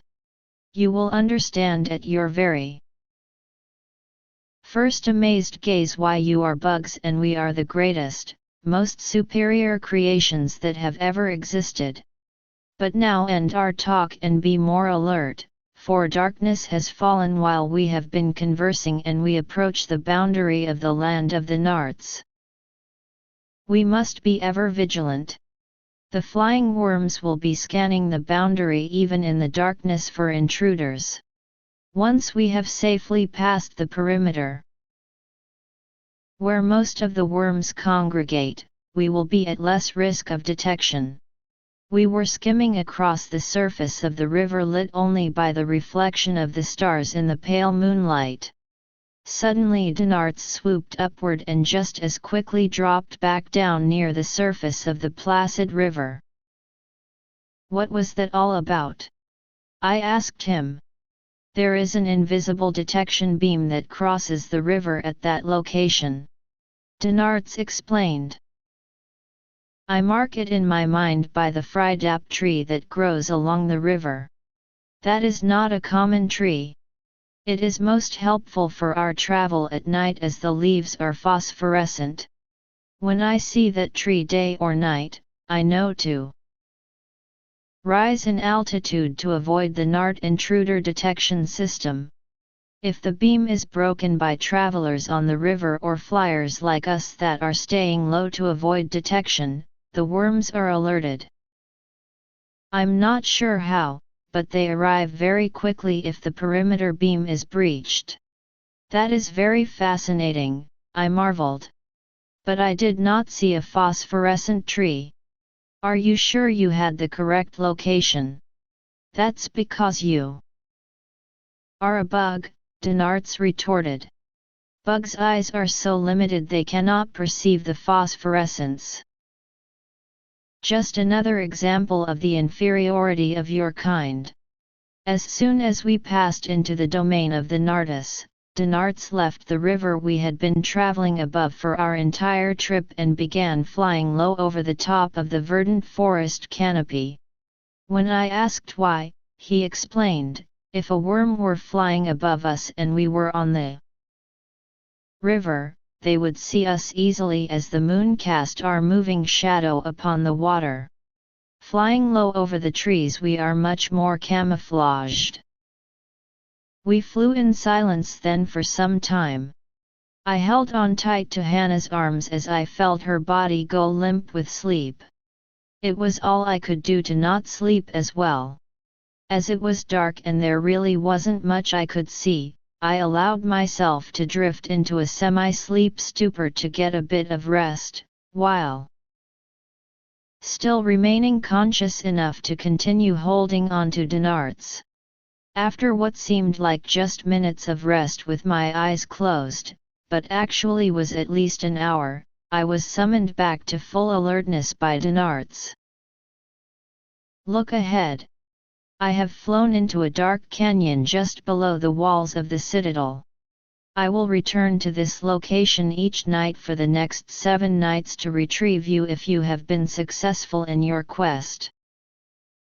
The Narts look almost exactly like you. You may be able to pass yourselves off as Narts while you seek to acquire the chest scale of a worm. But you do not know their language and they are not telepathic. It is therefore imperative that you speak to no one, lest your ruse be immediately discovered. I nodded my head in agreement. That sounds like good advice, but from what you say we may need to leave in haste. If that should occur in the daytime, can you hear me telepathically if I call out to you for a pickup before nightfall? Denarts alighted silently onto the ground of the canyon. He lowered himself down so we could step off as he answered my query. Except for the few that have very powerful minds, telepathy only works when those who are speaking to one another are at least within sight. Even then, if I was too distant to hear your yell with my ears, it would also be too far to hear your mental call. There are species that can use telepathy over vast distances, but mine is not one of them. That's troubling, I admitted, a bit worried. But comforting to know there is at least something at which your species is not the most adept. Denarts completely ignored my salient point. You could build a large fire, he suggested. Other than the fire breathing worms who produce it from their bellies, the Narts do not build fires. They heat their domiciles and cook their food by some other means. If I see a large column of smoke, I will come to you at that spot if I feel I can do so without detection or risk to my own life. Very good, I agreed. Hopefully we will be quick and safe at our task and see you tomorrow night with a worm scale in hand. Denarts nodded his head once in acknowledgement and took a leap up in flight. Tomorrow night then at this place and time, he said as he flew off. We watched him fade into the blackness of the night as he swooped down low toward the mouth of the canyon. Hannah and I turned to look at one another for a brief moment and then turned together to look up the canyon toward the city of the Nartis. What is that strange glow toward the city? Hannah asked. We were looking up toward the rim of the canyon. The Nartis citadel was somewhere above out of our sight. But in that direction the entire area above the rim of the canyon was glowing in some strange, ethereal glow. It was something the likes of which I had never seen. My head cocked in curiosity and my mouth gaped a little open as I tried to fathom its nature and origin. I don't know what that peculiar light is, I answered somewhat spellbound. But lest we fall and injure ourselves trying to make our way up the canyon in the darkness, we best wait until daylight to solve the mystery. And I really need to sleep, Hannah added. She pulled me by the hand just a short distance to a flat area of ground covered with a layer of thick grass. She sat down and pulled me down with her. I laid on my side and cradled her in my arms as she snuggled up next to me and we both quickly fell into a much-needed sleep. Whatever mysteries or dangers awaited us above the rim, they would probably still be there in the morning. Chapter 10 Land of the Nartis. We awoke as the bright sun crested the horizon, infusing our bodies, cold from sleeping outside without cover, with much appreciated warmth. My first thought was decidedly inauspicious. I am really hungry. Hannah laughed a little laugh and added, me too, but we should probably wait until we get to the city to try and find some food. She looked around at the many nearby plants, including some with succulent-looking red berries. None of these plants grow on our world. I have never seen their like even in the markets of Jerusalem where exotic goods from far-off lands can be found. She walked over and picked one of the berries and held it up so we could both examine it. It looks like it should be edible, but I don't think we should risk eating it. Our protective body shields will not save us if we eat something that is poisonous. I nodded my head in agreement, resigning myself to continued hunger. I pointed up the canyon. Then let's make haste to get into the city and find something to eat. It took about an hour of careful scrambling on the steep slope to reach the top of the canyon. As we stepped up onto the flat plateau after cresting the canyon lip, we gazed up for our first close-up view of the city of the Nardis. We both just stood there for a minute or two, dumbfounded into awed silence at the city of the gods that our eyes beheld. In all seriousness, though I never saw the palaces of the Source when I died and briefly visited the celestial realm, I doubted even the grandest palace on high could rival the wonder we saw before us. It made primitive, dingy Jerusalem look like the collected dung pile of camels by comparison. The city was immense. It spread out as far as we could see in both directions, surrounded by a palisade the height of 10 men that seemed to be made entirely of enormous clear quartz crystals tipped in amethyst scepters. Every single part of the city was made of a crystalline substance of many hues, with chaotic veins and veinlets of what seemed to be pure gold running throughout. The sun was at our back and its light reflected in brilliant flashes off many parts of the city, both from the crystals and the gold. As we walked a little toward the palisade. Scintillating towers of many heights extended skyward from behind the walls of the city, some standing straight up and others clustered together and protruding at varying angles. All seemed to be made of gigantic quartz crystals in brilliant colors. The crystals, whether part of the perimeter wall or the towers beyond, were all translucent with thin wispy clouds of white inside. Some had amethyst scepter tips like the palisade, others had tips and streaks the color of red raspberries or a light green or orange. The most amazing aspect was that the walls and towers were clear enough that we could see people moving inside.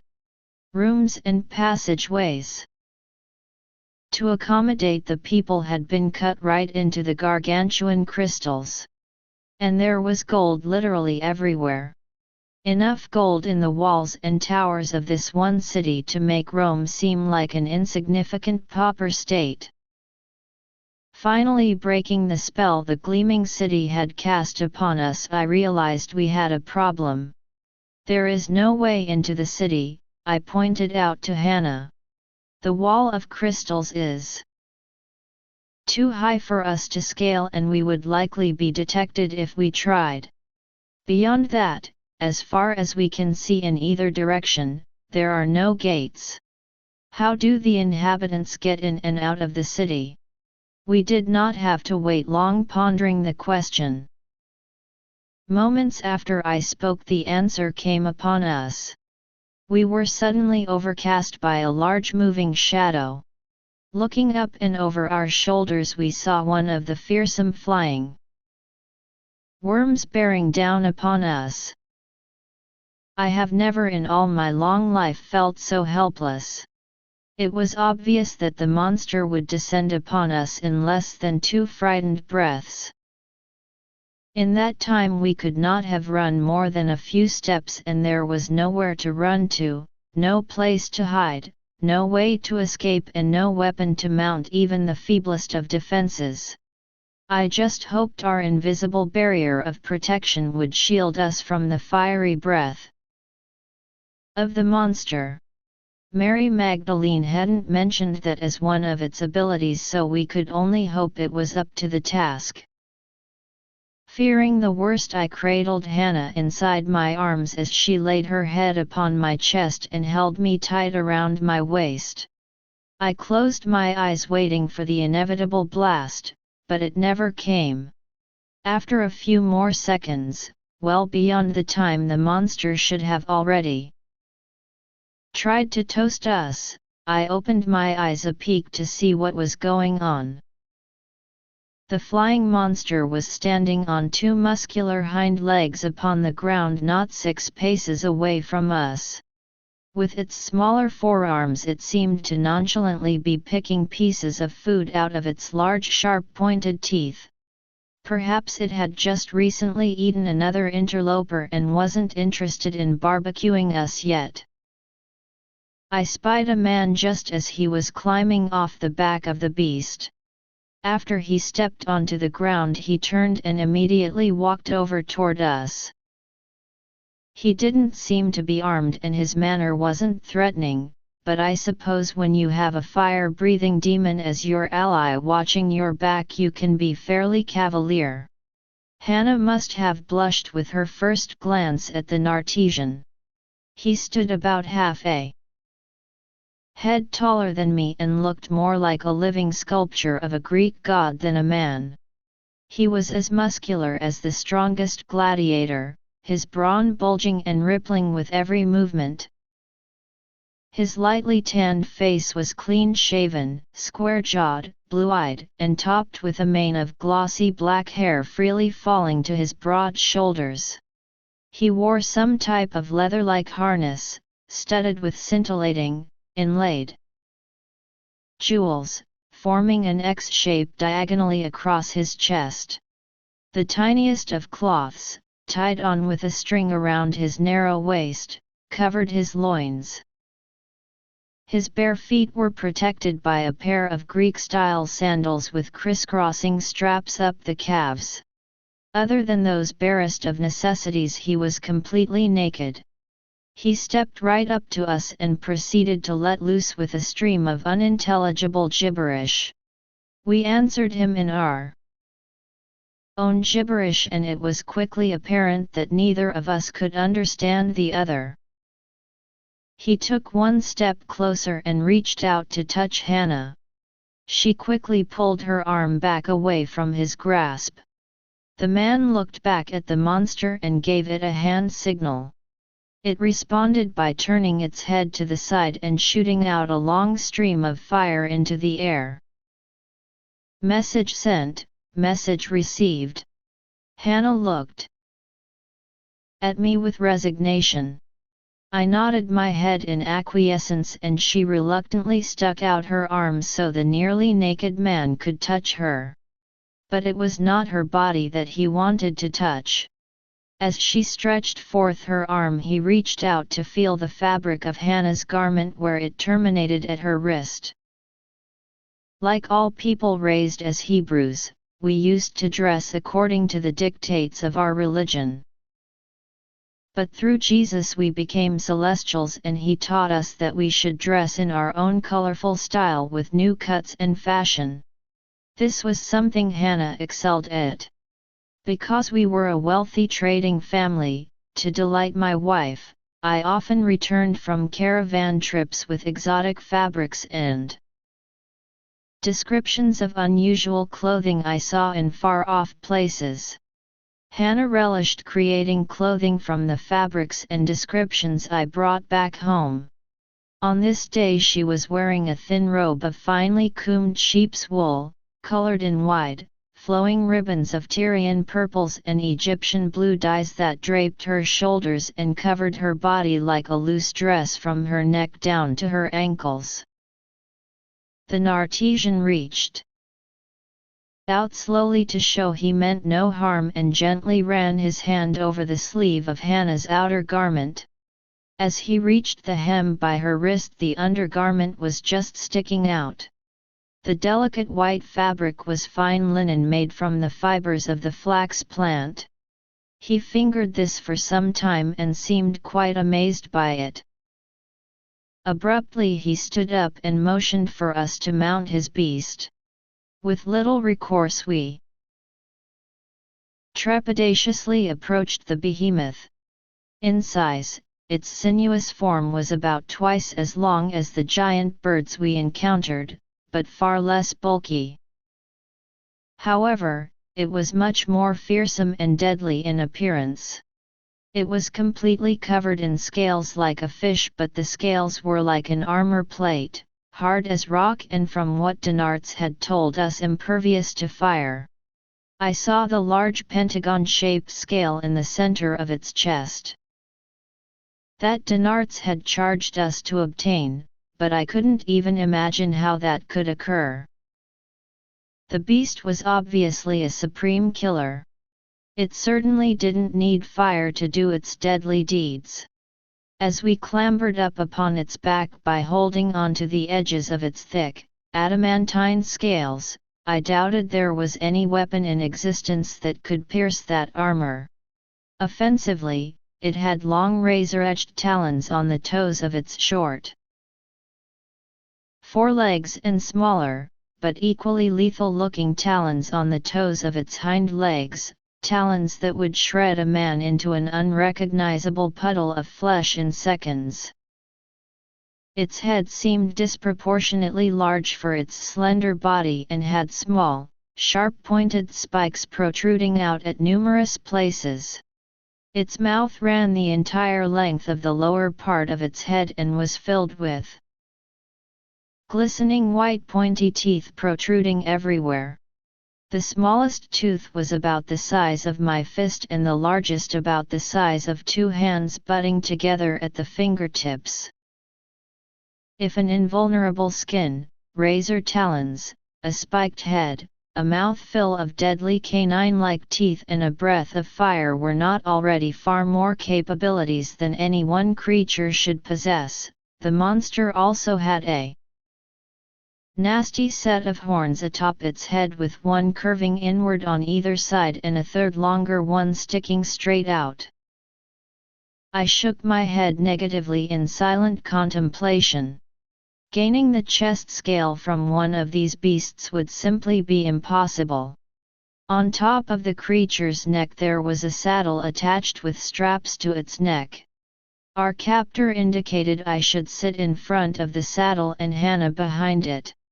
After we were in position, he climbed into the saddle.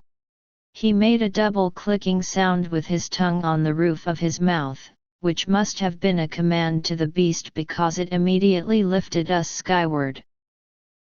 It was an easy and gentle ride as our trip was very short, a minute or two at best. We simply flew over the palisade of giant crystals and landed in a large circular plaza within the walls of the city. Our captor got up out of the saddle and disembarked from the back of the beast first, then beckoned for us to follow and helped Hannah down by holding her hand. As we stood together on the ground, our backs still near to the winged monster, we had our first opportunity to take a good look around. Considering the breathtaking uniqueness of the Crystal City, which seemed to be overflowing with gorgeous, colorful, flowering plants from every structure, we should have been marveling at its wonder. But we were too distracted by an even greater wonder than the architecture and flowers of the City of Crystals. Seeing the perfection of human form in our captor, both in his physique, which was well displayed because of his near nakedness, and by the pure artistry of his masculine face, we both considered that he was likely the most eligible bachelor in the city. How wrong we were! As we gazed around at the gathering crowd of curious onlookers, four things immediately stood out. First, there were no children, not even one of any age, nor any dogs, cats, or any other animals. Second, every person had flawless white skin like the people from the far north countries on our world. There was not one other race among them. Third, I could see no weapons of any kind, no swords, spears, slings, axes, nothing. Fourth, every single person we looked at, both male and female, was the epitome of human beauty and perfection. Some had black hair, some had blonde, and others brown or red, but all had full, lustrous manes. The hair of most men fell freely to their shoulders, though some had various braids or styles of pulling back their hair. Every man was clean-shaven and had no body hair whatsoever, which made me conspicuously stand out with my full beard. Each Nartesian male was as muscular as our captor and just as scantily dressed or less. Some were entirely naked. Even the men that had little patches of material covering their loins just had bare derrieres on the back side. If the men were living Adonises, the women were the Greek goddess Venus come to life. Their faces were as smooth and radiant as well, like nothing I had ever seen in a woman before. So perfected in form, color, and luster that there is no woman from our world that could compare, not even my sister's beautiful companion Salome or Elissa the high priestess of Tyre. Long wavy hair falling about midway down their backs framed their resplendent faces. Like the men, the women were barely dressed or completely naked other than a great deal of jewelry. Many had ornate armbands on their upper arms, intricate earrings, jeweled bracelets of gold on their wrists, sparkling gemstone rings on many fingers and numerous gold chains and pendants around their neck draping down to dangle between the perfection of their naked breasts. Some did have bejeweled, circular ornaments covering their nipples, and small patches of jeweled fabric covering the privates, but it had to be for adornment, as it certainly wasn't for modesty. Our captor walked behind us and nudged us forward toward the center of what had become a circle of at least 300 people, all looking like naked Greek gods and goddesses. A woman with long blonde hair stepped out from the crowd and approached us. Like all the women, she was the manifestation of every dream a man ever dreamed of a woman. She did seem just a bit taller than the other women, actually even taller than me by a bit. She was completely naked including bare feet, except for a scintillating jewel-encrusted tiara on her head, some golden armbands, a tiny jeweled triangle barely covering her privates and numerous jeweled toe and finger rings. Due to her superior size, tiara, and authoritative manner, I assumed she must be a high official or maybe even the queen if they had such things. I soon found my assumption was correct. She stopped about 3 paces away from us and uttered some unintelligible words, while pointing at us. Immediately 4 burly men came over to me and 4 women to Hannah, and with little we could do to stop them or even slow them down, they stripped us completely naked and forced us to our knees. Our remnants of clothes were thrown to the crowd and they seemed to take great joy in ripping them into shreds. Only then did the lady approach us. Closer. She came and stood close enough that I could feel the heat radiating from her naked body as she towered above me with her legs spread slightly and her hands on her hips. I was very grateful she had the little jeweled triangle covering her womanly region, as my face was exactly at that location when she stood in front of me. I made sure to only look up at her and never straight ahead. She stepped over to Hannah and stood dominantly in front of her in the same manner. She reached down and grabbed Hannah by her chin and lifted her head to look directly at her. Hannah was shivering and it wasn't cold out. I reached over to grasp her hand to give her moral support, but the woman quickly kicked my hand away. She blurted out another unintelligible stream of words at Hannah, who of course could not respond. She gave Hannah some gentle slaps on each cheek and ordered some attendants to come over. A man and a woman approached, each carrying a small box. The woman stood in front of Hannah and the man in front of me. The men and women who had just moments ago stripped us naked came up behind us. One stood on either side tightly holding each arm near the shoulder, and the other two pushed down on our shoulders from above to prevent us from standing up. The two people with the boxes standing in front of us opened them and using a pair of long tweezers withdrew a scorpion-like insect from the box. The tweezers were grasping the little devils by the center of their body, and they were furiously flicking their tail in attempts to sting the tweezers that held them. One of the men standing behind me pushing down on my shoulders reached out with one hand firmly grasping my nose, while the other reached a hand and covered my eyes. I couldn't see or breathe and was sure they were going to throw the little stinging beastie on my naked body. Even worse, on Hannah's too. I struggled mightily to move. I tried to jerk my head side to side to dislodge the hands covering my eyes and clamping my nose shut, but the muscular Adonises were too strong. Starting to feel a bit of panic, I opened my mouth to gulp in a big breath of air. That was a mistake. Immediately the scorpion-like creature was pushed into my mouth, and the hand that had been sealing my nose released it and reached down and pulled me up by my chin so I couldn't open my mouth. The agony inside my mouth was beyond words. The scorpion creature stung me over and over on my tongue, my cheeks, the roof of my mouth, and even far down my throat. Every point its stinger jabbed felt like someone had cut a small hole in my tongue or cheek and poured boiling tar into it.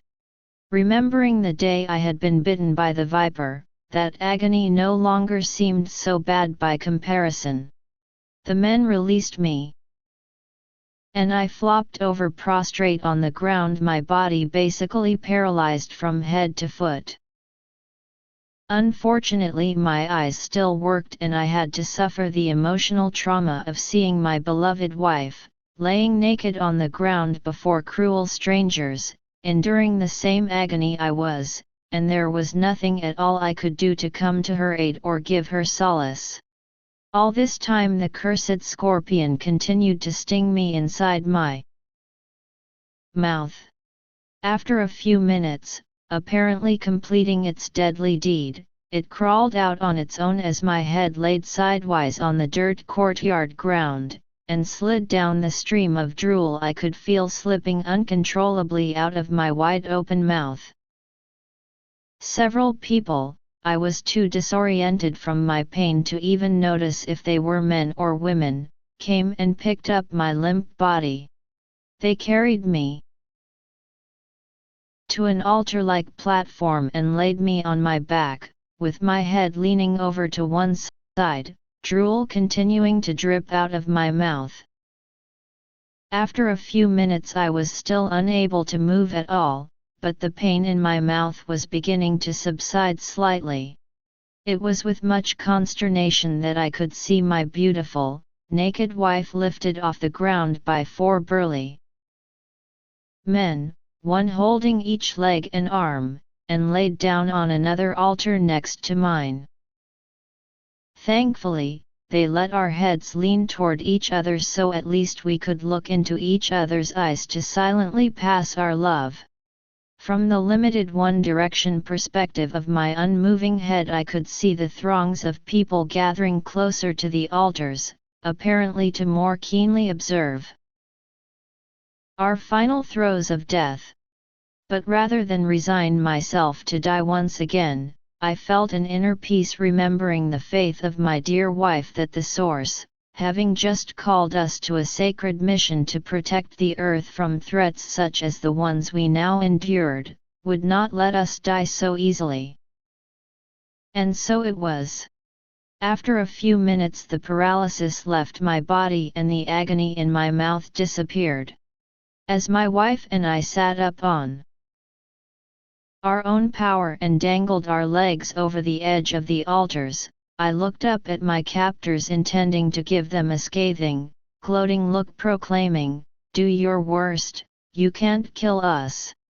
However, I was quickly deflated when I saw no surprise on any of their faces, just an emotionless curiosity as they looked at us. One of the lessons I have learned well in my 2000 years as a guardian, is nothing surprises me anymore. Even if it is something I have never seen, experienced or considered, I expect to encounter the unexpected often, but I hadn't quite reached that point of understanding yet on that day so early in my life. So I was completely surprised when the naked, voluptuous Amazonian director of our torture walked over to me and said with complete friendliness, "Hello Lazarus, I am Queen Liaza. Welcome to Nardis City."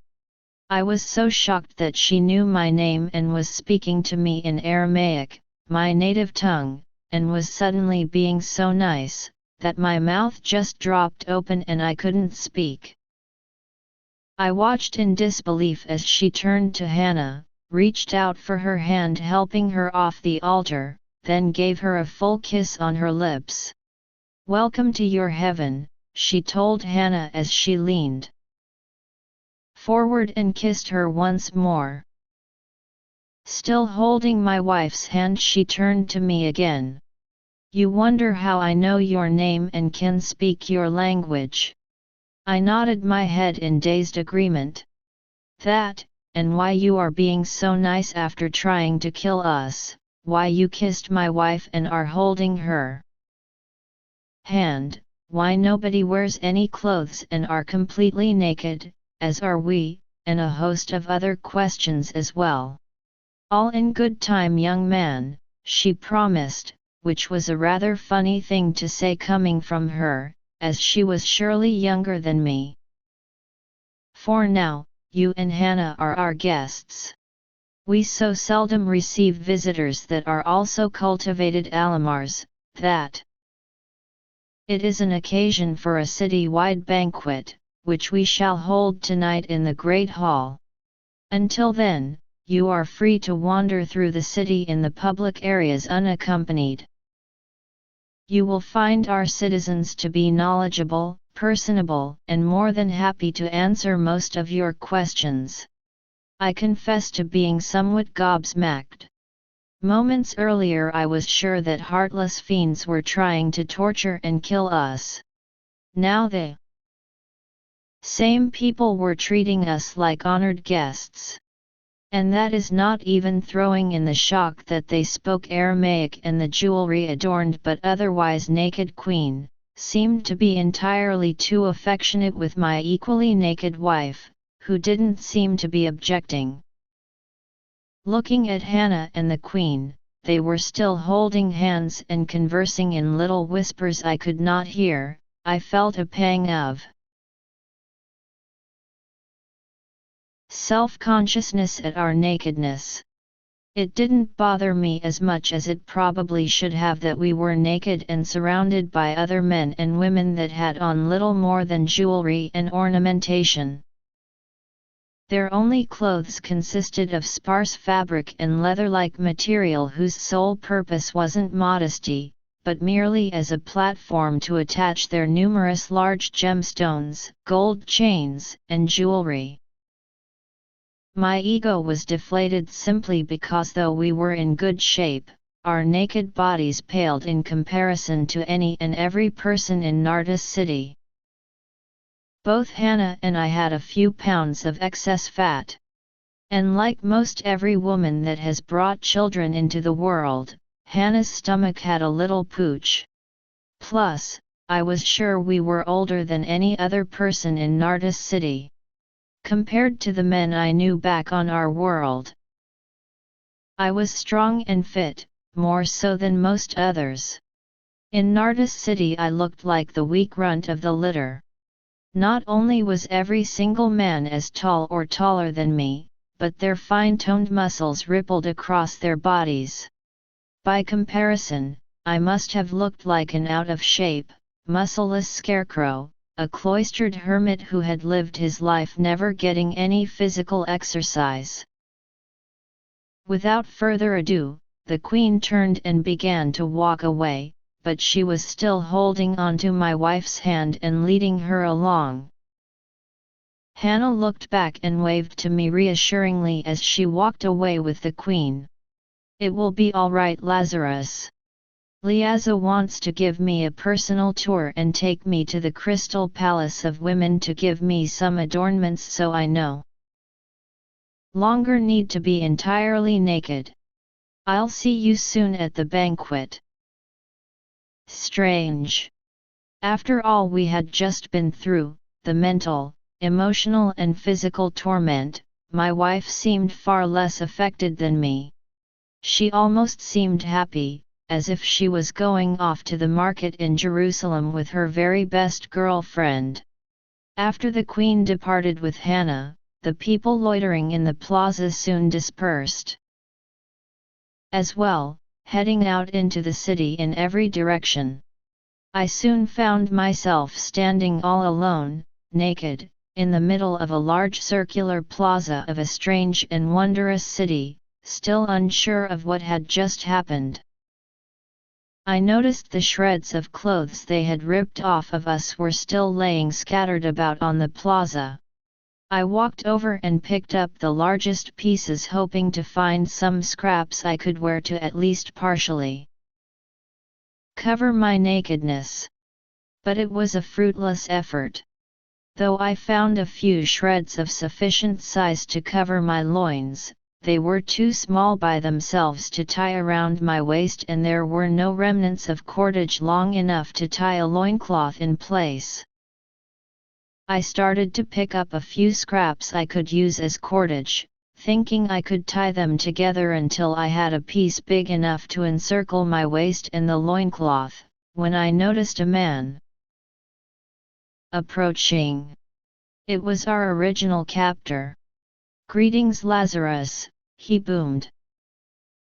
"Everyone seems to have left you here alone. Quite rude. If you will have me, I will be happy to be your guide of our beautiful city, and get you some food and drink." He looked down at the pitiful remnants of clothing I was holding in my hands. "If you feel more comfortable, I can also obtain something like I am wearing to cover your sexual organs." I looked dubiously at the scant triangle of material that covered his loins. "Can I get one that covers my backside as well as my front side?" He laughed a hearty laugh. "They don't come that way. But if you have enough time you could probably sew a few together to achieve the stifling cover you desire, but I cannot imagine why you would want to do so. By the way, my name is Kazan. Are you hungry or thirsty?" In fact, I was ravenous. I nodded my head. "Yes, I am, but can I first ask you some questions?" "Most certainly," Kazan replied, seeming to be almost giddy at the prospect. "Provided I can ask you some questions in return." "That's certainly fair," I agreed. I also realized that I would learn more about the Nartesians, not only from my own questions, but also from the questions Kazan asked me. I still had no trust in these people despite the apparent sudden friendliness they all currently exhibited. His questions would demonstrate what they didn't know about us and perhaps a weakness in them I might need to exploit to effect our escape if they didn't continue to be friendly hosts. "My first question to you, Kazan, is how is it that you speak and understand Aramaic, while when we first met, you spoke gibberish which I understood not a word of, and when I replied, it seemed you had no understanding of my words either. Oh yes, I can see why that would seem to be a mystery, he acknowledged. When we first met, I did not understand you and could not speak your language. None of us could. That is why Queen Liaza put the scrax in your mouth. I know it must have hurt for a while and you probably thought we were killing you, but it was the only way to be able to communicate freely with you as we are now doing. How could putting a venomous creature inside my mouth, paralyzing me and bringing me near to death, possibly help you speak and understand Aramaic? I explode in anger and disbelief. Kazan seemed hurt by my displeasure. There are no people like you and your companion on this world. So I know you have somehow arrived here from another. I am fascinated by that and want to know everything about how you came to be here. And what the world you came from is like. We had begun to walk together off the plaza and toward some buildings that looked like a cluster of fat, green crystals protruding skyward. Kazan hung his head a bit as we walked, apparently contemplating what to say to me. I know your world must be very primitive if you do not even know what a scrax is. We are aware of many worlds and the beings and creatures that live upon them. Though they are called differently or look somewhat different on other worlds, any place worth noting has their version of a scrax.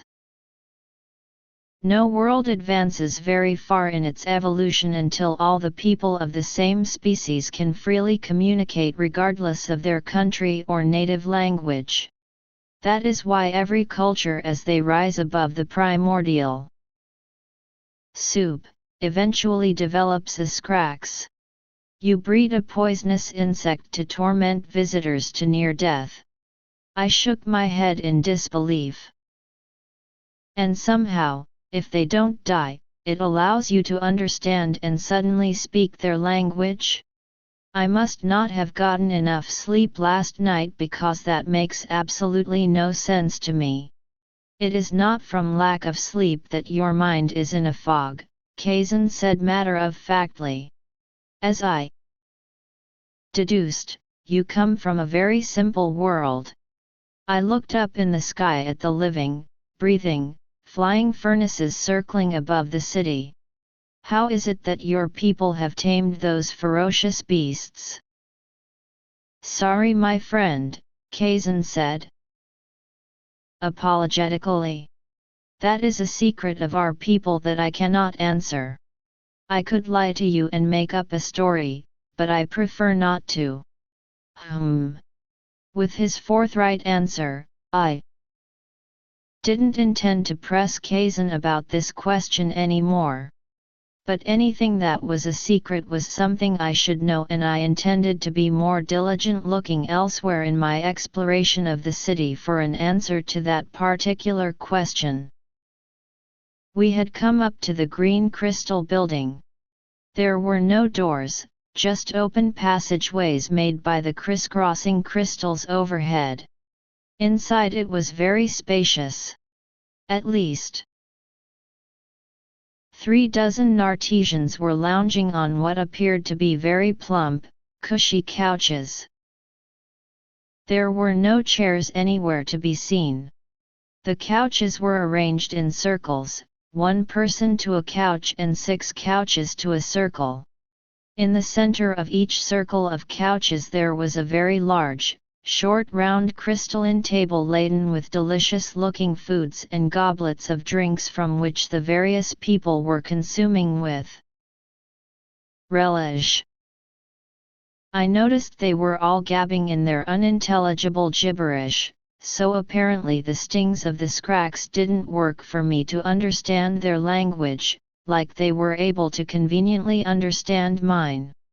Curious, I inquired of Kazan why he could understand and speak Aramaic but his language was still undecipherable to me. It is because the Scrax and Nartesians are linked and you are not, he explained. The Scrax is not a living creature as you surely imagined. It is a construct of ours made of liquefied crystal, metals, and other substances that are undoubtedly unfathomable to you. Unfathomable? How right he was. Not a living creature? I looked at him as if he was absolutely daft. I will try to simplify this so you can understand, he said patiently, like a school teacher to a first-year student. The Scrax injects a fluid that rapidly passes from your mouth and tongue to your brain, he elaborated. Do you know what a brain is? He asked in sincere innocence. I know you are referring to the thoughts that come from my head when you say that, I replied lamely, feeling like an idiot. And I have seen the inside of people's heads that have been bashed in by bandits and assume that grey mass of stuff is what you are calling a brain. Very good, he exclaimed like a teacher whose star pupil just got a correct answer on the test. I laughed today, 2,000 years later, at my utter ignorance in those early days. Even though I did refer to the place where thoughts resided in terms of a brain, I really didn't understand exactly what it was or how it functioned back then. Kazan began using hand motions to describe how the Scrax worked. Inside the fluid that enters through your mouth and travels to your brain are tiny components, completely invisible to the naked eye, that send signals from your brain to ours once they have squirmed their way into the needed places in your mind. Different parts of your brain are for different purposes. The Scrax components lodge in the part of your brain that is for language. We have resonate connections in our brains. Once connected, every Nartesian shares that part of your brain and we are instantly fluent in any language you speak. And you knew my name as well. Yes, that is a part of your language and used so frequently that it leaves a rut in your brain. Only your name would get used and heard that much to make such an impression. Wow! I was overwhelmed with the depth of my ignorance and the limitations of my life experiences. In my only previous visit to another world, I had encountered little beings not much bigger than rats that were very intelligent and flew in the sky in shiny spheres. They had a pretty fancy city too. But they were telepathic with us, which by its nature is self-translating, thought to thought. But the Nartesians accomplished interlanguage communication by means of some incomprehensible stinging insect device? How could that be possible? Kazan introduced me to several men and women at the Green Crystal restaurant. They all had strange names, and though they were friendly and welcoming, we didn't linger to talk with them. Kazan ordered some food and drink for us. Everything was strange in both appearance and often in texture, but it was some of the tastiest food and delicious drink that I had ever had the pleasure of consuming. I made a mental note to plan on returning to Nartis City in the future just for the food. When I commented on the delight to my palate, Kazan laughed. These are just little snacks, simple tidbits. Wait until the Queen's banquet. There you will have such divine food and drink that you will think that here you have just been eating dirt and drinking mud. Even though Kazan promised to answer my questions, he seemed to put me off every time I made attempt to do so. Unless, the question was a simple one like, do you have many sunny days here? Even in those cases his answers tended to be polite, but curt, yes or no being the most typical replies. I was anxious to see more of Nardis City, but Kazan insisted we stay for some time at the Green Crystal Cafe so he could teach me to play Zontag, a game that was all the rage in Nardis City. Reluctantly I agreed, but quickly found to my delight and Kazan's displeasure that it was a game I was actually fairly good at. In a short time everyone in the cafe had gathered around to watch us play and most were cheering me on. Zontag is a game between two players. It is played with very well-balanced daggers with 6-inch blades. Each player is given 6 daggers with sharp-tipped points of fine steel. The edges are slightly dulled so the blades can be handled without fear of cutting your hand. Players stand against thick, circular wooden walls, only a little larger than the distance of your arms spread out. The walls are about 10 paces apart. One player had to stand completely still in an exactly marked location while the other player throws their 6 daggers trying to embed the blades in the wooden wall on small targets that were adjusted to be as close to the target person's body as possible. 1 target under each armpit, 1 just below the juncture of the crotch, 1 just beyond each hand and 1 just above the top of the head. When they are done throwing all 6 blades, points were scored for proximity to the center of the 6 targets. If a thrower actually missed and stuck a blade in their opponent, they would be disqualified and their opponent would win, if they lived. The person being thrown at had their arms stretched out at about a 45-degree angle with their hands gripping straps to help keep their arms immobile. Their legs were also spread at 45 degrees and the tips of their feet inserted through small loops to keep their legs from moving. However, the feet and hands were not bound and the person that was the target could easily move to avoid a misdirected flying dagger. Slight movement was allowed, but if either hand released its grip on the straps or a foot moved out of a loop, the person targeted would be disqualified and forfeit the match. The fact that they did so to prevent injury or perhaps even death did not seem to be relevant to the Nartesians. On my world this would seem like a very foolish game. However, on this world the same laws of nature did not seem to apply, which I suppose made the game safer than it would have first appeared. When the daggers were thrown they flew through the air, flipping over and over in flight as daggers do. But that is where the resemblance to daggers I had known ended.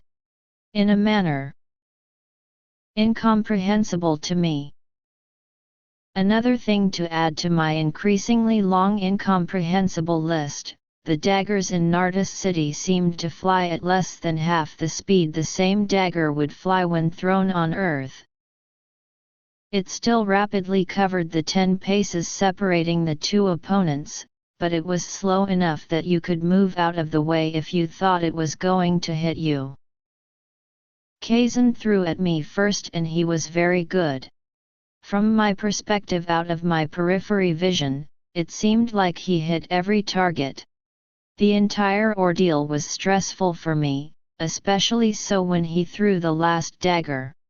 I am not an overly fearful man, but there is an irrational, anxiety-induced, teeth-gritting apprehension that rushes upon a man when someone is intentionally aiming a sharp dagger for their naked, fully exposed crotch.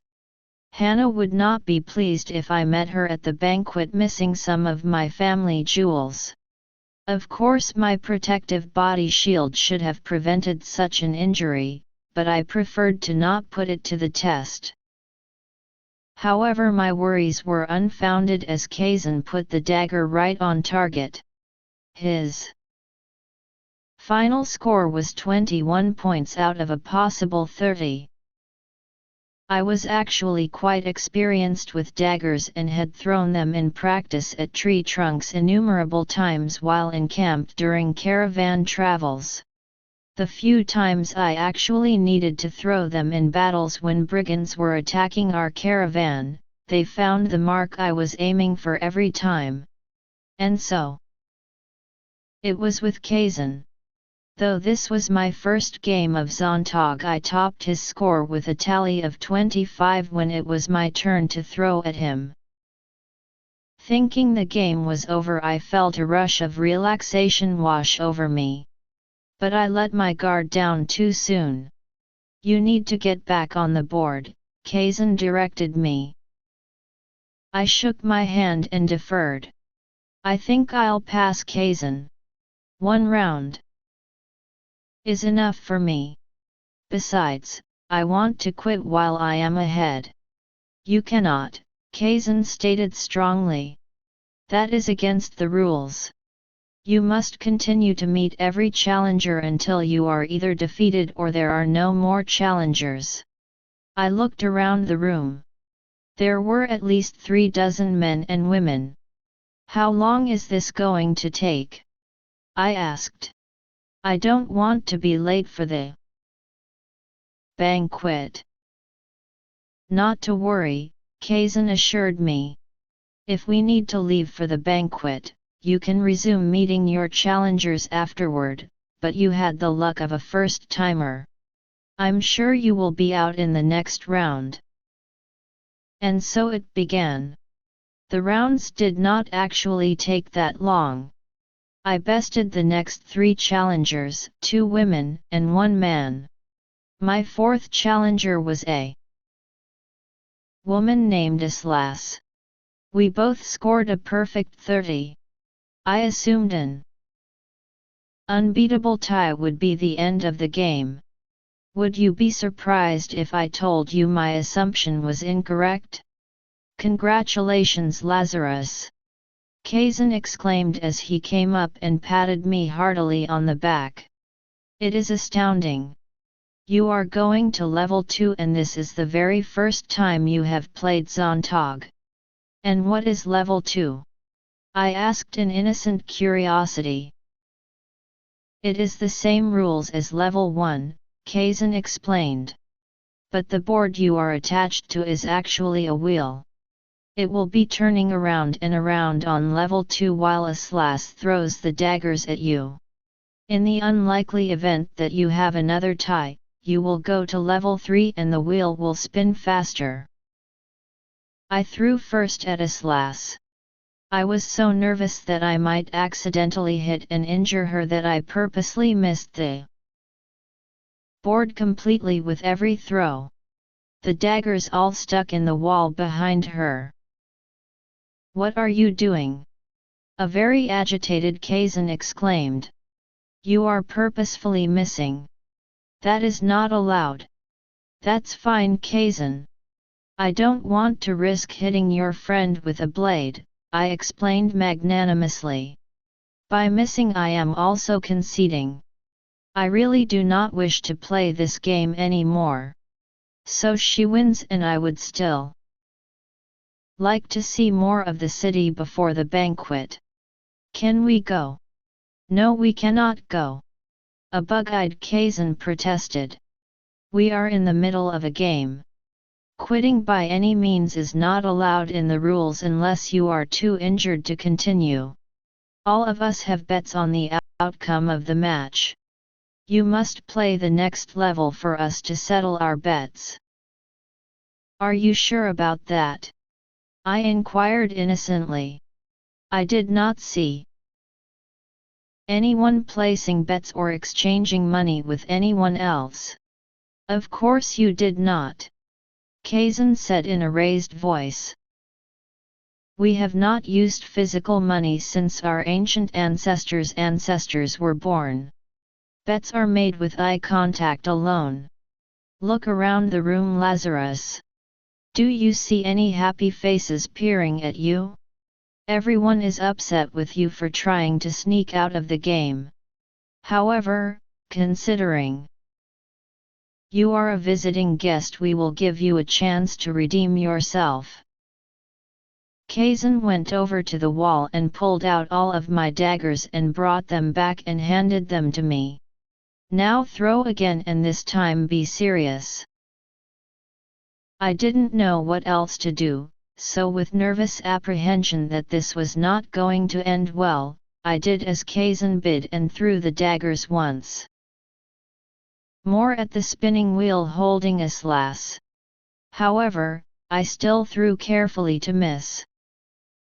I hit the wooden wheel, no errant throws into the wall behind. But I aimed as far from the helpless lady's body as possible. I silently hoped she would be as considerate when she was throwing at me. Such was not the case. A slash knew I had thrown wide. I could tell by her pursed lips and the angry scowl on her pretty face that she was incensed that I hadn't given my best effort. As if somehow I had demeaned her because I tried to protect her from injury. She was not so kind to me. Her first dagger was thrown under my left armpit. I couldn't see where it landed, but I felt the breeze when it slipped within a hair of my body and embedded with a thud in the spinning wooden wheel. Her next 4 throws were equally as close. If I moved my body even slightly, I could feel the cold knife blades stuck into the wood against my naked skin. Her last throw, of course, was to the area I was most trepidatious about, the tiny space beneath the crotch of my spread legs where helplessly dangled my naked, completely exposed, family jewels. I almost decided to close my eyes, but at the last minute decided to keep them open. I should have kept them closed. I could tell immediately by the trajectory of the blade flipping through the air that it was going to hit a little too high. It's interesting how in moments of crisis your mind speeds up and it seems like time slows down. Though it took not more than a second for the spinning dagger to cover the 10 paces separating me from a slash, that short time was enough for me to look up and see by the grimacing faces of some of the male onlookers that they too knew the dagger was going to geld me. I also had time to consider that my protective body shield should protect me, but doing so would reveal one of my secrets I didn't want to reveal to the Nartesians. At the last microsecond of dagger flight, I let go of the strap I was holding with my right hand and swept aside the half-speed spinning dagger. It fell to the floor to my left with a metallic clang. Looking up at the ashen faces of everyone, you would have thought I had just assassinated the queen. Each and every person had a dumbfounded look of disbelief written all over their face. "You cannot do that!" someone in the crowd shouted. "It is against the rules." "How did he do that?" another wondered with incredulity. "How can anyone move so fast as to intercept a dagger in flight?" I had a bit of a wry smile at that comment. I had moved fast, but the blade was also traveling slow. It was curious. Perhaps what to me seemed be unavoidable half-speed flight, was an unavoidable rapid speed to the Nartesians. Either that, or despite their Adonis and Venus-like appearances of bodily perfection, they had so many bulky muscles it didn't allow them to move as quickly my sinewy form. One of the men came over and grabbed my hand that had slapped away the dagger and held it up. "Look at this. He does not even have a scratch on his hand. How can that be?" I would have expected the dagger to have completely pierced his hand and still be stuck in it. Instead, it's laying over there on the floor. Now several people came over close to me. One person after another rudely grabbed my hand and pulled it nearer to them to examine. An Amazonian-like lady came over. She was half a head taller than me, ornately covered on many parts of her body with gold chains, jewels and gold lattices. The areolas of her generous, uprightly projecting breasts, which I tried without full success to ignore, were covered with golden cones tipped by a large ruby-like gemstone. The people closest to me backed away to give her egress, and I assumed she was someone of at least slight importance. Kazan, who was standing behind me, leaned forward and whispered in my ear. "Now you've done it. You have drawn the attention of the Queen's sister Irevan. It was nice knowing you, Lazarus." Irevan was standing directly in front of me now. Almost no space separated us. The golden cones tipping her breasts were touching my own naked, hairy chest, and I could feel the radiating heat of her body against mine. "I think you have been deceiving us, stranger," she accused in a slow, deliberate voice. "Why can you move faster than a man should be able to move? Or perhaps it just seemed so to us, and there is a greater secret you are hiding that was the real reason you were able to deflect the dagger from its path without any injury to your hand." I laughed a nervous little laugh and tried to explain. "Please don't make more of this than it actually was," I pleaded. The dagger did not have sharpened edges. The only dangerous part was the tip. I feared for my most personal body parts and reflexively, without thinking, swatted the dagger away with my hand. I was just very lucky that I hit it on its side and did not take the point through my hand. Nothing more than that. "I'm sorry I ruined your game and wagering," I offered contritely. Irevan whipped a dagger out of a jeweled scabbard held by a thick golden chain encircling her shapely, hourglass waist. She held the shiny blade right up near my face. "I do not believe you." She reached over to a woman standing beside her and grabbed the end of her long hair. Holding it in front of her, she sliced it off at the base of her fist, closed around it, and let it fall to the floor. "Unlike the throwing daggers, this one does have razor-sharp edges, as you can see." She took a step back, then reached out and grabbed my wrist, holding my arm out toward her. "I am going to shave off the forest of short hairs you have growing on your arm. I am suspicious that there is more to your body than being able to make exceptionally rapid hand movements. You don't mind losing a little hair to prove me wrong, do you?" she asked with a malicious cunning belying her pure beauty. "If you must," I replied with a foreboding feeling rising inside of me. What would they do when they found my protective body shield did not allow the dagger to cut my hair? Although I am rather fond of my arm hair and would prefer you just accepted that it was sheer luck and that I am not fast or special in any way, I added with little hope of changing her mind. And I didn't. Starting just below my elbow, she held the extremely sharp edge against my skin and slowly ran it across my arm until she reached my wrist. I was the most startled person in the room to see a neat pile of my arm hair scraped right off. My protective shield wasn't working. By the stars, any of those dagger throws could actually have injured me if they had missed their marks. Irevan looked at me with a curious scowl. "Perhaps you were telling the truth." With those words I let out a slow exhale of relief. Who would have thought that a defective body shield would actually be something that helped me? "Perhaps not," she quickly added with renewed determination. She directed 4 men to hold me by my arms and legs. She came close to me again with a very menacing look distorting the beauty of her face and held the tip of her dagger against my exposed family jewels. Happily, I must be the bearer of bad news. You and your companion will be given the honor of being allowed to remain in Nardis city, but it will be as slaves. She tapped on my jewels with the flat edge of her dagger. Male slaves have no use for these dangly parts.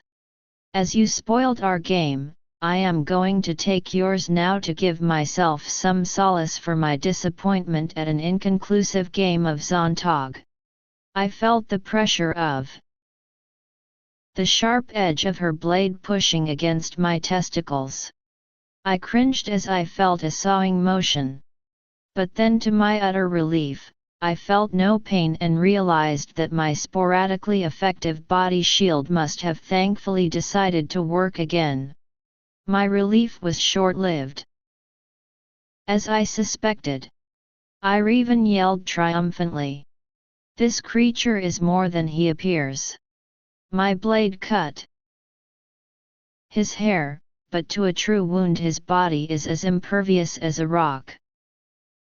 Before I could object or try to come up with a plausible explanation, she pulled her hand holding the sharp-pointed dagger far back, then plunged it with great force into my stomach. Or at least that is what she tried to do. The protective body shield was like a second skin and it was completely invulnerable to the needle point of the dagger. She had jammed it with so much force into my shield that the tip of blade actually broke. To the tower with this one. Ireven spat vehemently as she whipped her hand, pointing her finger at me. Two very big, muscular men immediately grabbed me by my arms to restrain me. I can walk on my own power, I assured them. And where would I escape to? I asked, pointing out the obvious. Ireven glared at me. I prefer male slaves and condemned prisoners to be dragged. And so I was, all the while wondering which was my fate, slave or condemned. Every time I tried to walk on my own 2 feet, braced by the 2 burly men on either side of me, one of them would whop me upside the head with their giant paw of a hand, practically making me see stars. The first time he quietly reprimanded me, Ireven said to drag you. Just go along for the ride and don't upset her anymore. She has a wicked temper. Yes, I noticed she has a bit of a tyrant in her.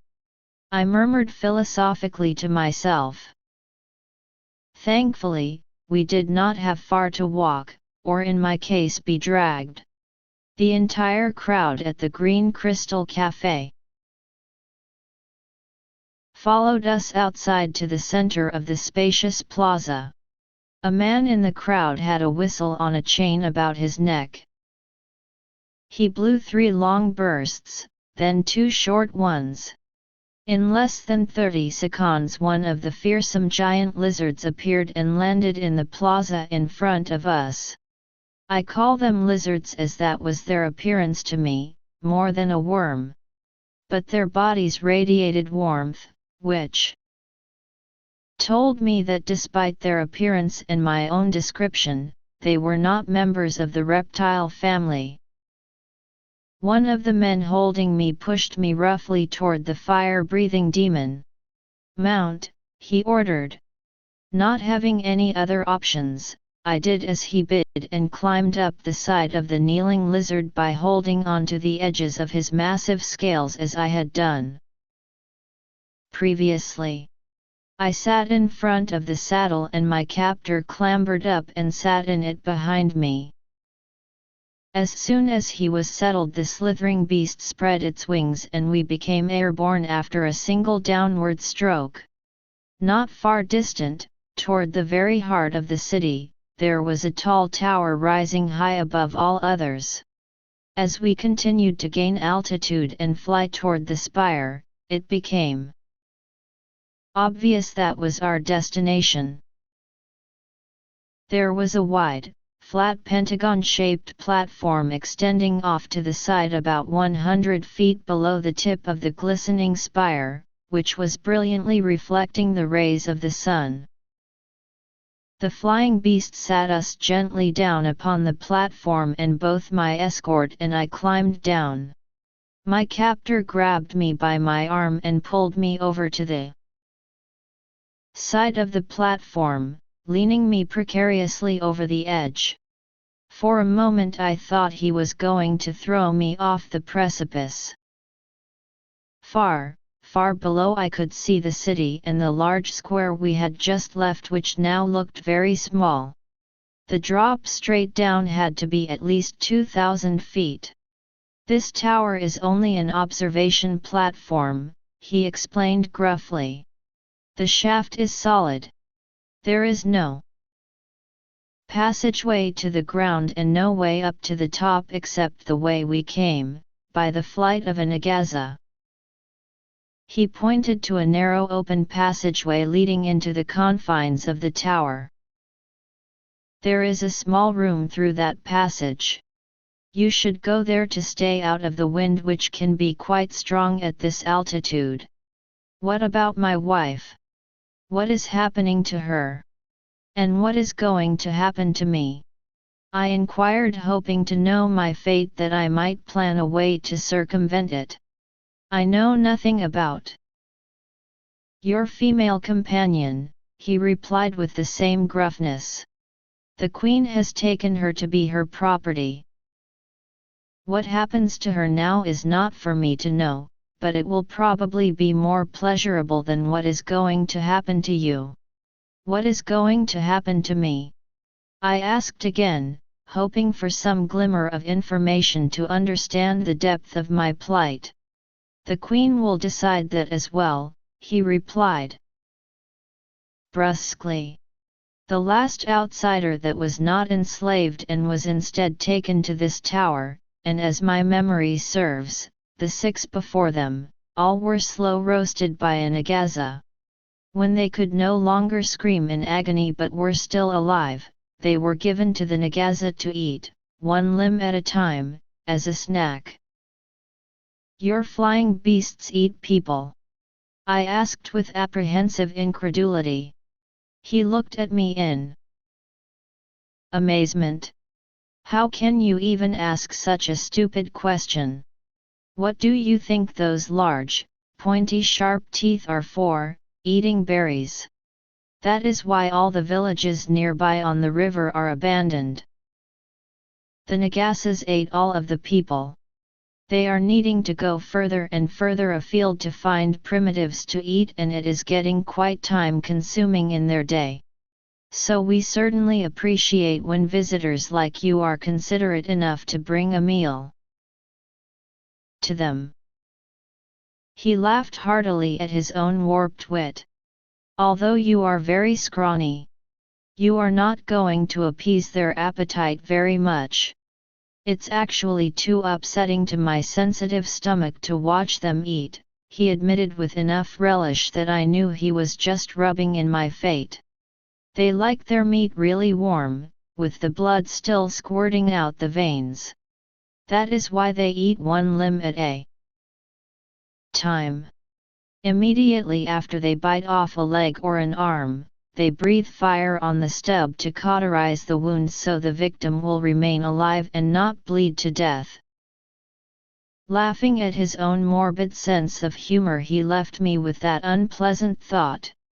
Mounting his beast and still chuckling but without another word, he flew off the tower. I peeked over the edge of the platform and watched as the nagaza made wide, slow circles as it descended back down toward the milling crowd below. My gaze lingered at the long spread wings and the graceful, undulating body of the nagaza in flight. I reflected that it was too bad they were such terrible monsters. If you could ignore their unpleasant aspects for a moment and just take in the grandeur essence of their raw power, they were quite majestic, even awe-inspiring beasts. Chapter 11 Toy. I spent a windy night alone in the small tower room, huddling in a corner on the floor as far away as possible from the open entryway to avoid the bite of the fierce howling wind on my naked body. I was so worried, wondering what was happening to my wife Hannah, that I didn't sleep much that night. Early the next morning, shortly after the sun had crested the horizon and kissed the day, Hannah's fate became known to me. I had roused myself from my fitful, cold slumber and was stretching awake as I looked down on the gleaming city below. I noticed a Nagaza rising up from the depths and was hoping it was coming to remove me from the lonely pinnacle. Instead, as the beast came closer, I could see that Hannah was sitting on the neck of the Nagaza in front of the saddle where sat my own erstwhile captor.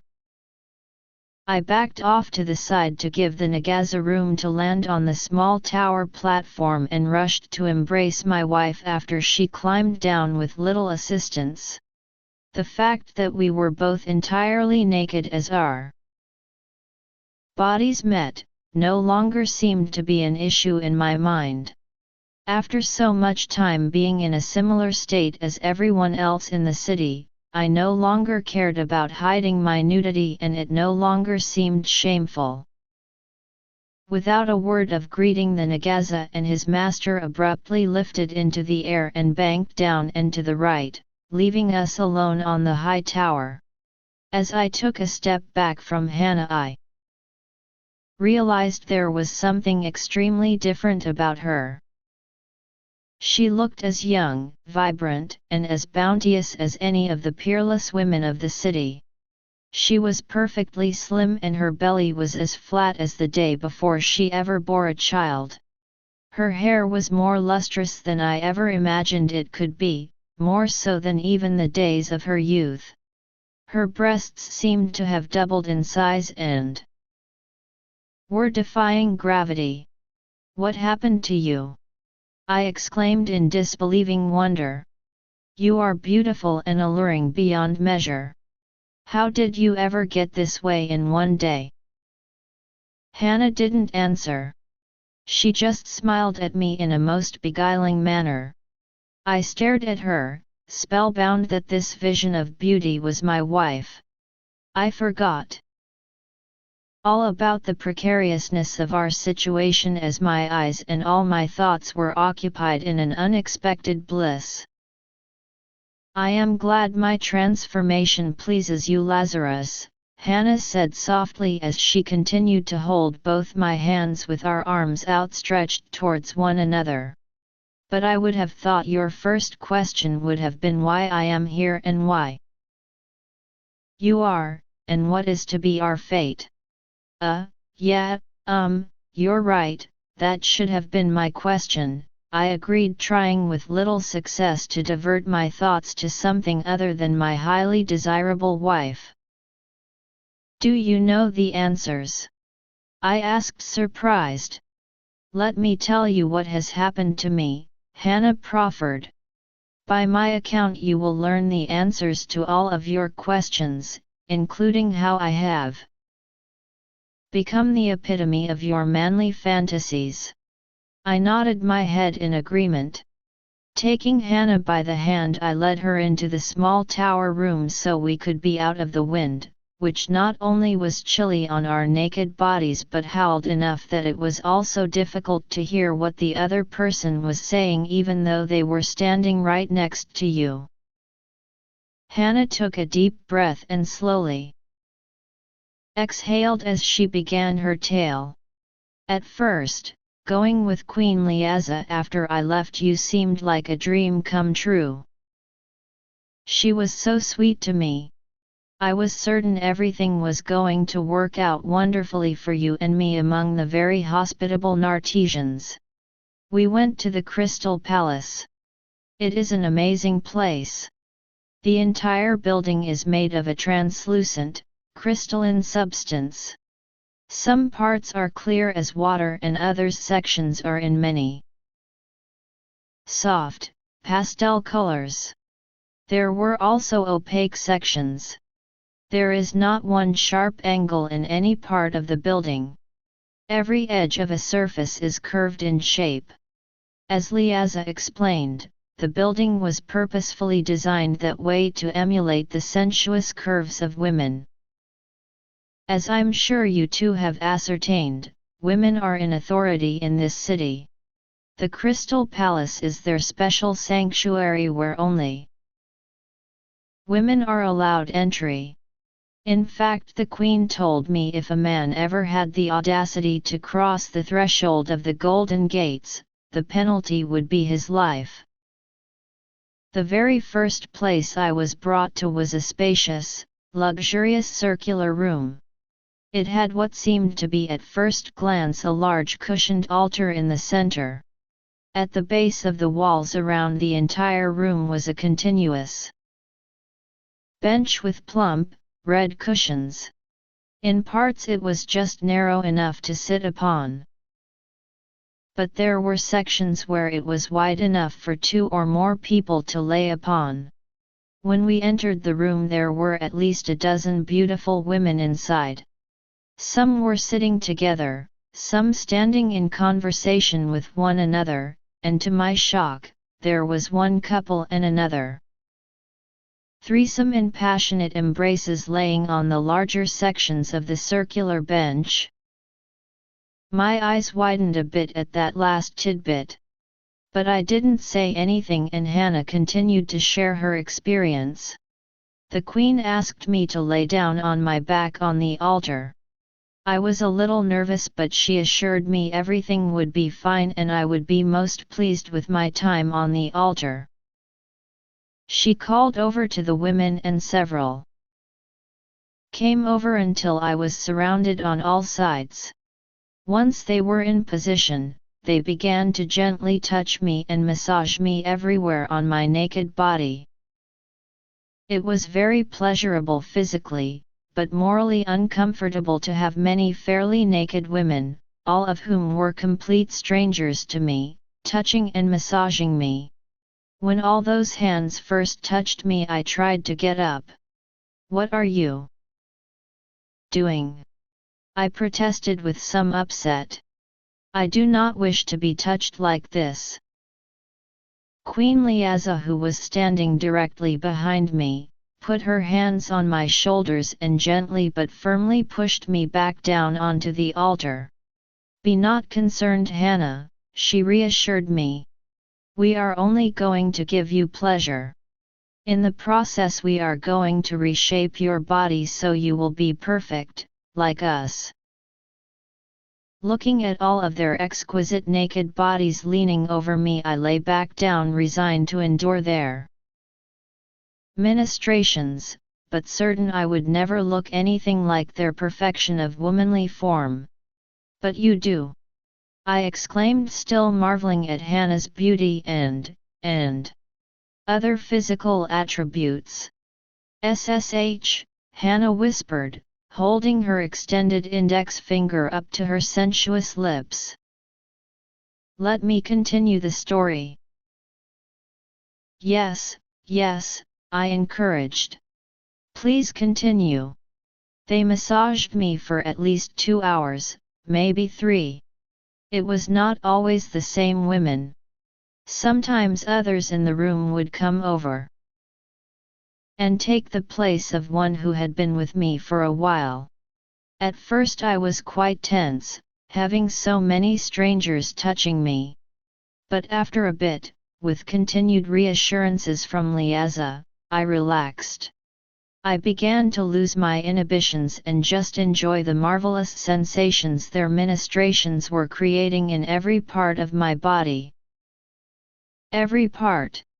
I asked hesitantly, afraid of what she might be implying. "Yes, Lazarus," she answered calmly, looking me steadily in my eyes as she did. "There was no part of my body they did not touch. Even my most intimate parts." In my mind I silently objected. But I became in a semi-awake state. My body was limply immobilized and would not obey the Commands from my dulled mind to move.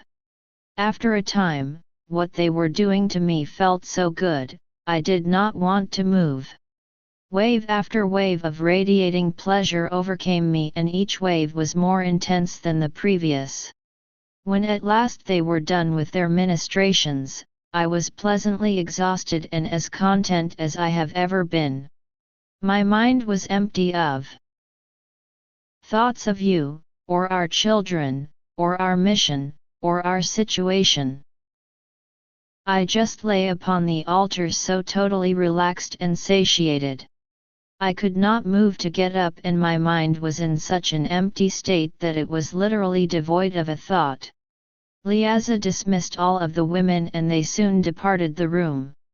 She came over to me, and as I looked upon her beautiful face and shapely form, the only thought I had was that she was the most beautiful, desirable woman that had ever existed. That was a thought I never would have imagined myself having before I was in that room alone with Liaza. She gently stroked my forehead and the edge of my hair as I gazed up rapturously into her deep blue eyes. Rest now, Hannah. Remain here on the altar as long as you wish. When you are ready to leave, just push the small green button on the wall by the entry portal and I will soon come to gather you for the pre-banquet festivities. She kissed me once more quite passionately, then departed the room, leaving me alone. I lay upon the altar for several minutes, maybe as long as half an hour. Time did not seem very relevant. For a while all I could think about was Liaza. I am ashamed to admit that I desired her, Lazarus, like a woman desires a man. I know Jesus has told us this is a perfectly natural urge, but it is not one I had ever experienced before. After a time my mind cleared and I once again had thoughts of you, and our children, and our great purpose in life. As I approached the portal to push the green button, there were mirrors on either side. I saw my reflection and thought at first I was somehow looking at someone else. But after a moment, I realized it really was me. Somehow, with just their hands massaging me, they had morphed my body into the form of a goddess, even as Liaza had promised they would.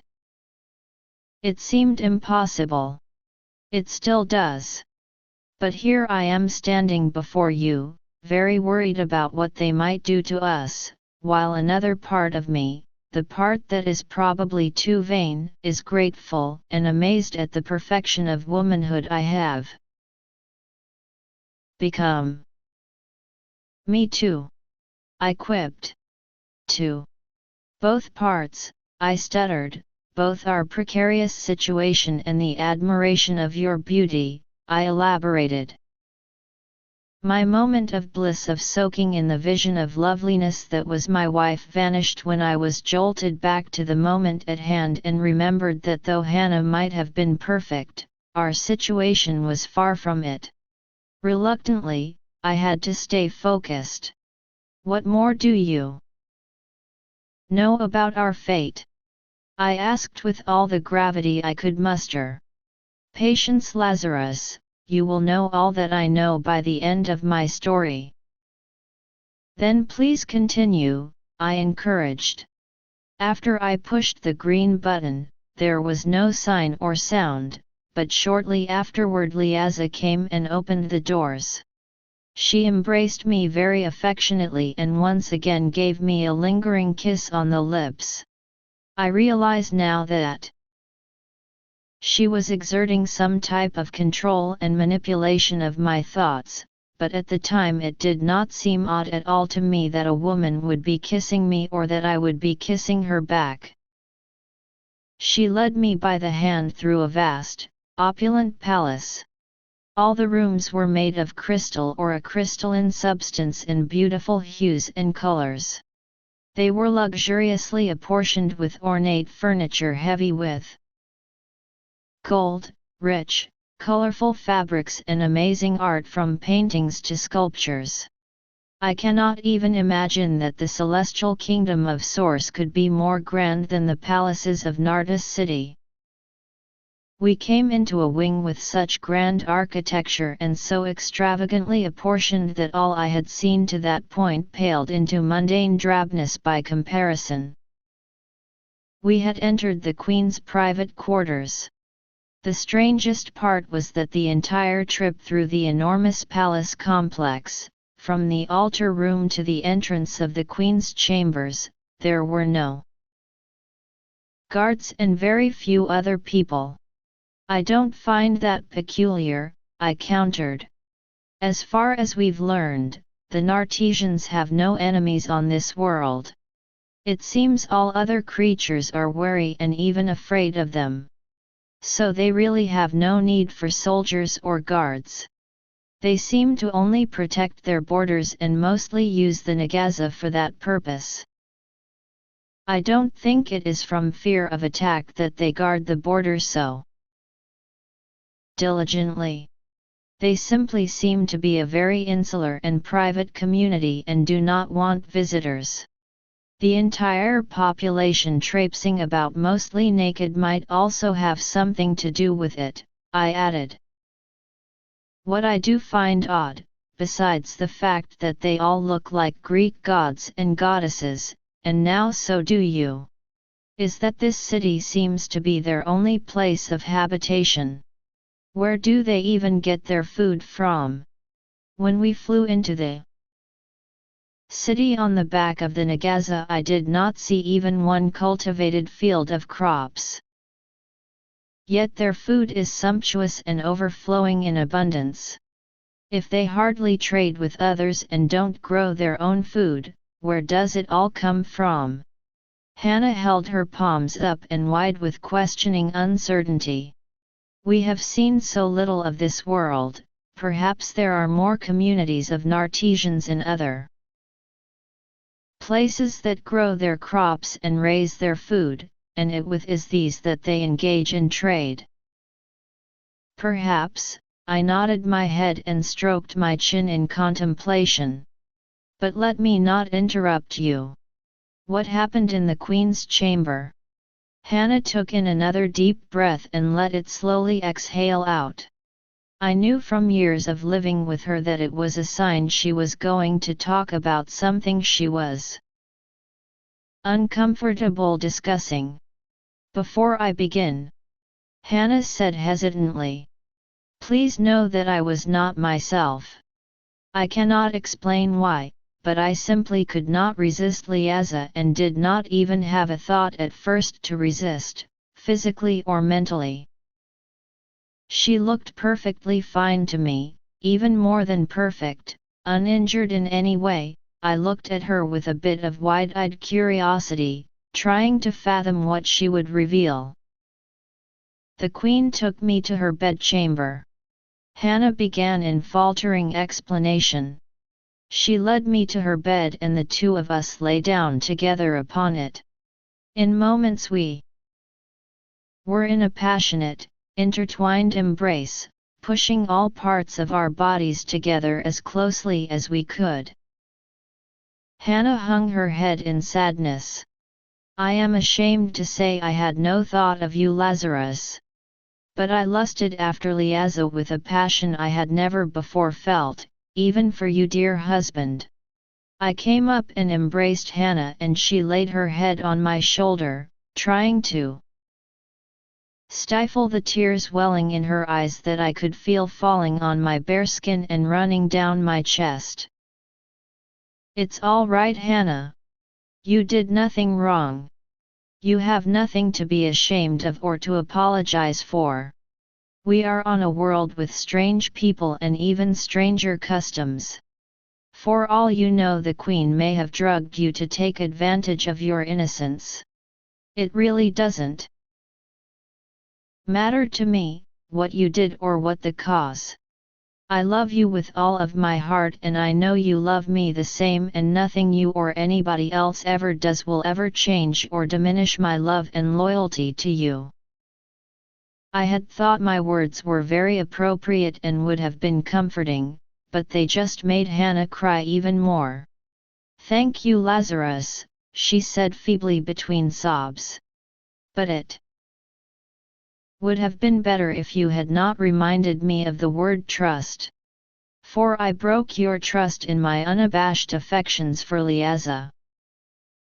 I held Hannah with a hand on the side of each of her shoulders and looked into her watery eyes with a small smile on my face, hoping to cheer her up. "Don't talk nonsense, beloved. I don't care if you have affections for another woman, any more than Jesus minded that." Mary Magdalene and Salome were and still are inseparable. Within the sacred bonds of marriage, Hannah reminded me. She took another deep breath and her tears ended. "The story is almost over, so let me finish it." I nodded affirmatively for her to continue. "I was enthusiastically ready to begin making love to another woman and she to me, when we were unpleasantly interrupted by a loud knock on the tall, thick double wooden doors that were the entry to the bed chamber. "Scazed!" Liaza screamed in anger. She was very wroth and I feared for the life of whoever had the idiocy to knock on her door and interrupt our passion. Liaza grabbed onto a handle of each of the doors and violently ripped them open. "Today is your day to die," she yelled as the doors opened, before she even saw who it was that had such temerity. Fortunately for the imprudent intruder, it was her sister Irene. I'm sure if it had been anyone else they would not have survived the encounter with Liaza. But when she saw it was her sister, her wrath abated a tiny bit. "What?" she yelled in exasperated annoyance. "The person in your bed is not some innocent wayfarer as you might have imagined," her sister pointed out. "I did not imagine she was," Liaza countered. "And I don't care. Do not interrupt me in my bed chamber again, ever." The queen swung her arms back, preparing to slam the doors in her sister's face. But Irene held up her hand.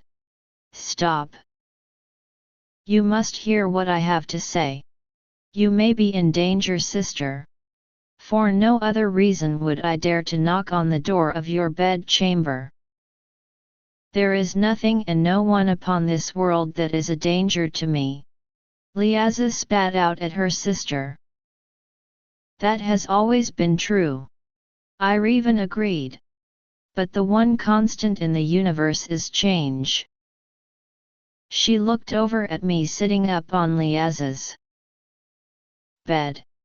"I have already sent her companion to the tower. I suspect she has similar abilities and what their source is remains unknown. Nothing has ever been able to hurt you, Liaza.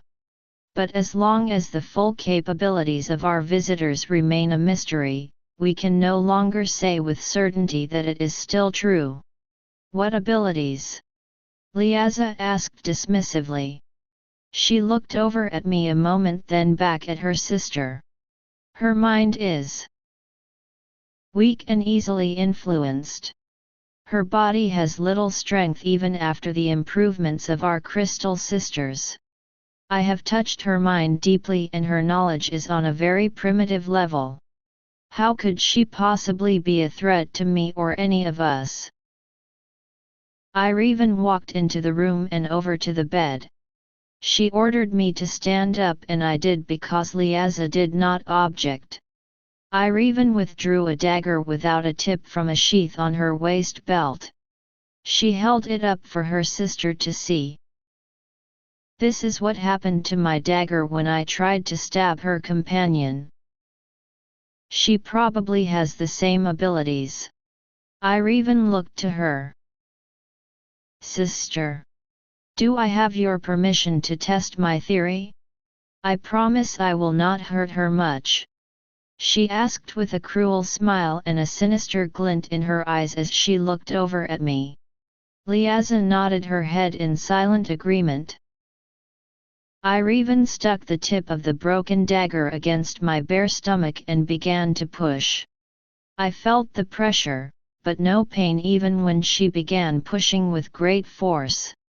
As she pulled the dagger back, she purposefully raked the jagged broken edge over my stomach. "You see!" Ireven exclaimed triumphantly. "She is not hurt and the dagger cannot even scratch her skin." "Most curious," Liaza admitted. "But nothing to be afraid of," she said dismissively, to her sister's obvious disappointment. "To the gentle touch her body is soft and supple, and that is all that I care about at the moment. But I am curious as to what led up to you trying to stab the male and discover his secret. Did I not say to treat him as a guest?" Liaza asked. "And so he was being treated by everyone," Ireven defended. "But he was caught cheating at a game of Zontag." Liaza nodded her head in understanding. "Certainly cheating at our national wagering sport would be an acceptable reason for immediate punishment. But how did he break the point of your dagger?" "Incredibly, like the female, it could not penetrate his bare skin.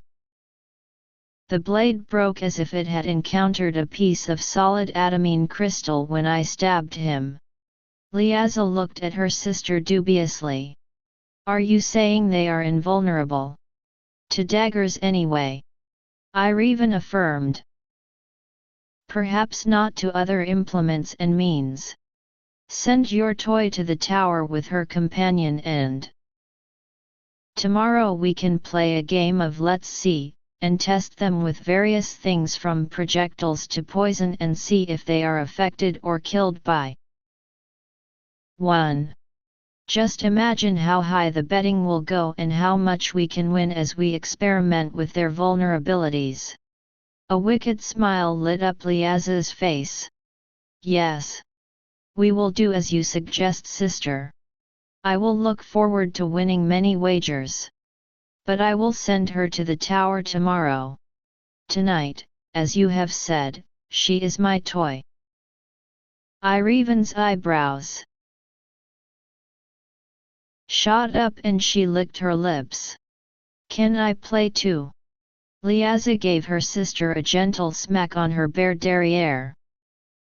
"Perhaps. Later after I am satiated. But out with you now. Leave us alone." Ireven gave a slight bow of her head, then withdrew from the room. Liaza closed the door behind her, bolted it, then looked at me with a glint in her eye such as I had not seen before, like a predator looking at the prey she is about to pounce upon.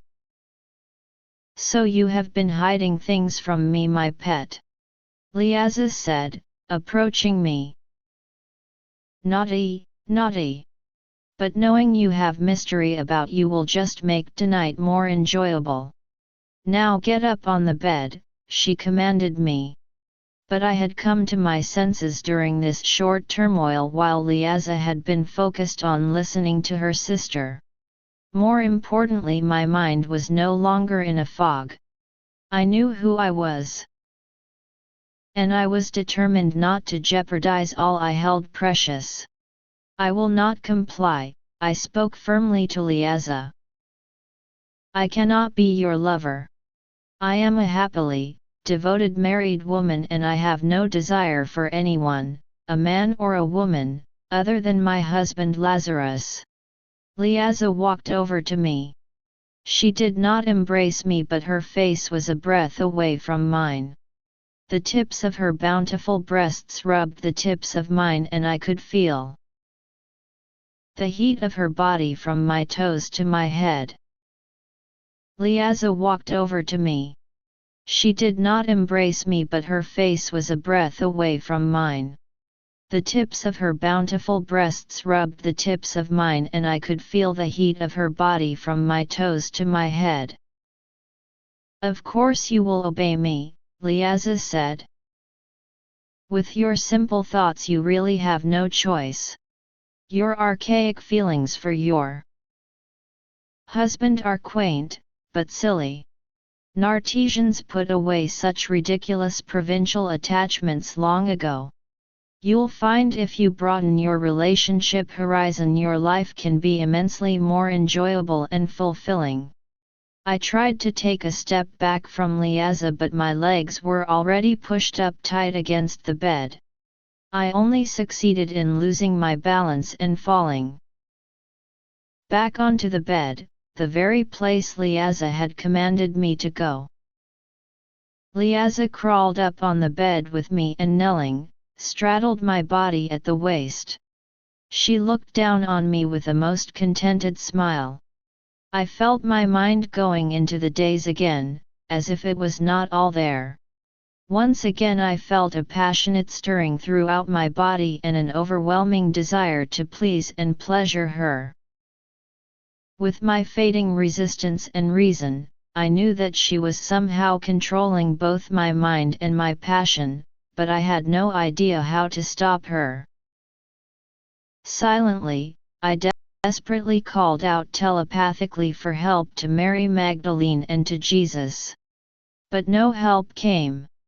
With the last vestige of my own will I asked Liaza, "How would you know?" She gave me a curious look with a perplexed smile. "How would I know what, my pet?" I struggled to resist the building passion and desires so I could get out the last true thought of my own. If you have never experienced the contentment and joy of dedicating your affection and your body to the one person you love above all others, how would you know if perhaps that was not the more enjoyable and fulfilling choice? Liaza had no answer to my probing question. She hesitated a moment as if contemplating a reply, but instead brought the subject back to her entertainment for the night. "Enough philosophical meandering, my pet. Your mind is simply not up to the task. But I am going to love playing with your new body and you are going to love it too. So let's postpone serious matters until tomorrow and let the games begin tonight. Shall we?" I could no longer resist her will. I no longer wished to. I nodded my head in agreement, gave her a warm smile and an invitation with my eyes, and she came to me in a passionate embrace with a deep, long kiss, running her hands over my body and giving me sensations I did not know I could have. I took a deep breath and exhaled slowly, emotionally wounded by Hannah's account. I felt a turmoil of emotions all at once. Sadness to know my wife had been most intimate with someone other than me. But also great love and empathy for her because of the ordeal she had no choice but to experience. And in honesty, no small degree of anger that despite her pleas, neither Mary Magdalene or Jesus had come to help her in her time of most desperate need, when she had specifically called out to them. Hannah was looking at me with her beautiful, brown doe eyes, waiting expectantly and hopefully for my reaction. I reached over and embraced her tightly and she me. I gently stroked her head and her soft cheeks. "I love you, Hannah. I love you more today than I ever have. Nothing in the world or on any world could ever change my love and admiration for you." She smiled then and lifting her head up gave me a soft, warm kiss. "You are my world, Lazarus. Thank you for understanding." "What else happened last night?" I asked. Once Liaza was satiated, did you have to go to her sister as well as they had spoken about? Hannah shook her head in negation. Liaza was never satiated Lazarus. And while I was in her power, neither was I. I did not sleep a wink at all and am truly exhausted now, such as I have never been. Only once the sun rose did Liaza reluctantly call for me to be taken here to the tower. I sat down on the floor of the small room with my back against the wall and gently pulled Hannah down. I patted my lap and she laid on her back, resting her head on my thighs. Sleep, my precious Hannah. I don't know for how long. But let it be sweet and deep as you are embraced in the true love of the man who honors you above all other women, and always will. Hannah smiled gently at me and closed her eyes. She was fast asleep within a minute. I closed my eyes and decided I should try to get some sleep as well. The future of this day promised to be a challenge, for which we would need all of our alertness, wits, and strength. Chapter 12 Escape. It took me longer to fall asleep than Hannah. So many thoughts were running through my mind. We had been gone so long I wondered if anyone was looking for us. I assumed not, although I could not fathom why, because I was sure Mary Magdelene could have found us at any moment. She desired as an angel of the source. That brought me back to my anger. How could Mary Magdelene just abandon us, even when we never returned from what was supposed to be just a short sightseeing excursion to experience a different world? If we were so important in Source's master plan, why had we simply been abandoned to such torment before we could even begin fulfilling that which they had asked of us? And what of our beautiful children? How were they taking our absence? And what would happen to them if we never returned? Foolish thoughts, I know. My faith was greater than to simply abandon all hope. However, I could not make the nagging negative thoughts go away.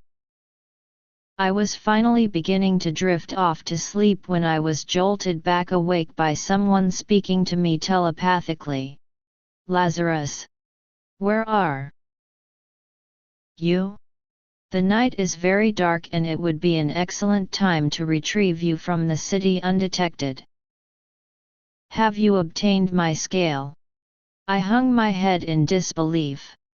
Not only was obtaining an Agaza scale for the giant bird that had brought us to Nardis City impossible, it had not even been a thought in my mind for a single second since we landed in the plaza of the city. No, Dinarts. There have been complications. I'm afraid we will not be able to obtain an Agaza chest scale for you. They do not seem to drop off on their own and we are actually prisoners at the moment with very uncertain fates. It seems the Nartesians are going to have a game in the morning of trying various means to kill us until one succeeds. Even if we could figure out a way to obtain a scale, I'm sure the occasion will not arise. I guess you should have eaten us when you had the opportunity. Are all of your kind such pessimists? Dinarts asked. It is no wonder you are still so primitive. You must believe in a better future or you will be condemned to the lesser one you accept. If you are alive, you have a chance. Do not succumb to mental hopelessness or it will become your master from which there is no escape. And of course I would not really try to eat you. Surely you knew I was jesting. Littlelisk told me about your poison skins. Perhaps eating you would kill me, perhaps not. But it would likely give me indigestion. And I prefer meals that don't start wars in my stomach. Dinart's dry humor and positive encouragement brought a reluctant smile to my face, but I knew I needed to explain our seriously precarious situation. Do you recall that single spire in the city that towers above all others? Yes, Dinarts affirmed. You might as well return to your home in the beautiful city you spoke so fondly of, because we are imprisoned atop the spire and our fate does not look good.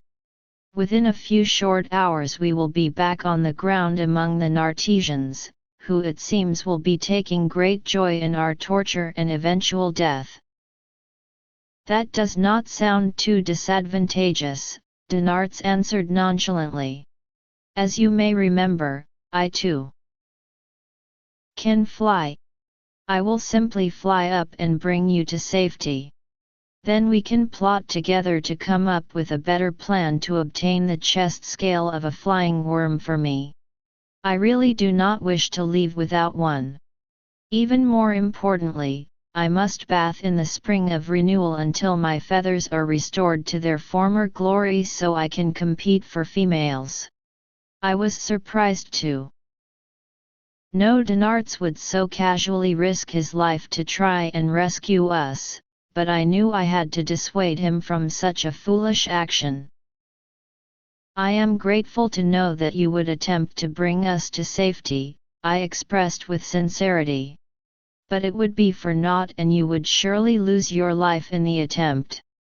I cannot see them in the darkness of the night, but I hear the flapping sound of the wings of the flying worms continually circling near the tower, keeping a close guard upon us, which is kind of ludicrous as there are no stairs between here and the ground and the flying worms are the only way to arrive or leave this place. Not to worry, Lazarus, Dinarts assured me. I will come for you. I will fly high above the spire and float straight down, barely moving my wings. So there will be no sound for the worms to detect. Be prepared to escape at a moment's notice, as soon as I land upon the spire. It would be a foolhardy endeavor, but if there was even the slimmest chance of success and Dinarts was willing to risk it, I knew we had to take it. Our chances of life and liberty among the Nartesians seemed much less by comparison. We will be ready, I promised. But even if you succeed in arriving here by stealth, there is little likelihood we will not be noticed trying to escape. As we have all witnessed, the worms can shoot fire a great distance and there is more than one worm continuously circling this tower. After we unite with you, how will we escape the vicinity without getting toasted alive?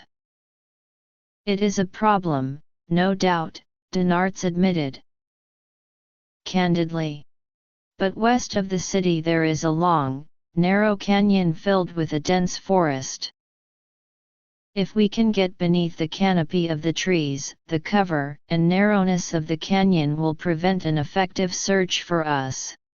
That sounds promising, I agreed. We can make it that far before being inflamed. If not, what is your alternative plan?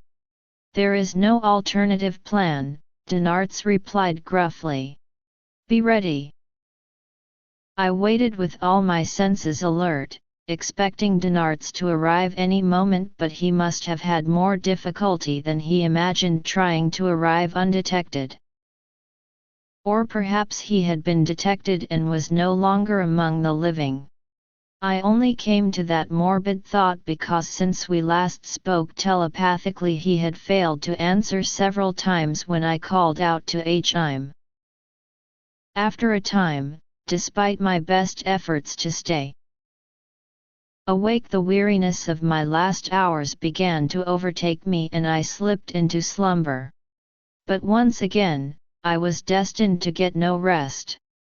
No sooner had I begun to dream very pleasant dreams of Hannah and I playing with our children in Bethany, than I was rudely awakened by the clarion call of Dinarts. Run now to the platform, I am almost upon it. Instantly, I was awake, with a rush of adrenaline coursing through my body. Every sense was immediately heightened. I shook Hannah by her shoulders to awaken her. She was groggy and awoke too slow. I realized I should have rousted her when Dinarts first revealed his plan for our escape, so she would have been more prepared to run. Hurry, star of my life! Awaken! Dinarts has come to rescue us. What Dinarts, the vicious bird that eats people? I pulled her up to her feet, supporting the weight of her still somewhat limp body, almost dragging her toward the portal to the platform. Yes, my star, that very bird, I replied, still halfway working to convince myself it was true. As soon as we were on the platform, the cool, biting night wind assaulted our naked bodies, immediately helping both of us to be wide awake. Without thinking about it, we stopped speaking verbally and effortlessly slipped into telepathic conversation with one another so we would not alert the guardian Nagaza to our escape. Why would the bird want to rescue us? Hannah asked, disbelieving. We did not obtain the Nagaza scale he wanted. Why would he risk his life for us? You didn't tell him we had the scale to induce him to come, did you? No, no, I assured her. It was all his idea. I shrugged my shoulders because I really had no answer as to why he would risk his life for us now. It did seem to be out of character from the savage bird we had known. I think perhaps he feels we might yet serve some useful role in obtaining a scale for him. He seems very determined not to leave this place without one. Or maybe he has a boring life and just wants to be around us for the excitement in ours, I quipped in a more light-hearted tone than I felt. Maybe a little bit of both, we heard Dinarts respond to us in our minds. I had forgotten that among the unpracticed such as Hannah and I, there were no private mental conversations when you were in close proximity to others that had the gift. Look up, Bugs, I am landing. Climb up quickly, Dinarts urged. There was no moon, and in the murky darkness of the night we could not clearly make out his massive shape as he alighted on the deck of the spire. But his dark form blotted out the light of the stars in the sky behind him, so we knew where to run toward. Dinarts squatted down as low as he could. I grabbed onto Feathers with abandon and raced up onto his neck, then quickly reached down and helped Hannah up. Within 10 seconds after the bird landed, we were airborne. Rather than actively flying, where the soft sound of his flapping wings might alert the guardian Nagaza, as he had done in his vertical descent to the platform, he merely leaped off the edge of the precipice and began a silent downward glide through the darkened night. It was in those silent seconds where for a brief moment nothing was immediately threatening us, that I came to a marvelous realization. Hannah and I had been freely conversing telepathically before Dinarts even arrived on the platform of the spire, without the presence of any other telepathic person or creature to facilitate our abilities. If we were not in such a precarious situation, I probably would have been giddy at the realization. Me too, Hannah quipped in my mind. I can't wait for better circumstances to allow us the opportunity to explore this amazing gift. For a moment I thought we were going to escape undetected. But it was not to be. I had no inkling that the Nagaza had even noticed our escape until the Stygian darkness of the night was suddenly illuminated by a hot blast of red-orange Nagaza fire from directly behind us and 2 others from either side. I was completely startled as the night sky burst into fiery light and the heat of the flames so close behind singed my naked back. I felt as if my heart would burst in anxiety at our plight. And I am not too proud to say that with 3 angry Nagaza in fiery pursuit, I was as scared as I had ever been in my life up until that time. Now that our escape had been discovered, stealth was no longer helpful. Dinarts flapped his mighty wings vigorously, and it seemed for a time that with his robust strength we were pulling away from our pursuers. Then to our horror a fiery stream came down upon us from above. Dinarts quickly made a steep dive to escape the unexpected appearance of a 4th Nagaza. But we were getting perilously close to the ground, and soon there would be no room for him to maneuver. The large yellow sun had crested the horizon, and the morning sky was lighting up with a few thin, red streaks painting the brilliant blue sky. With some powerful beats of his massive wings, Dinarts gained altitude again, and looking back, the gap between us and our pursuers seemed to be increasing. We flew directly toward the rising sun.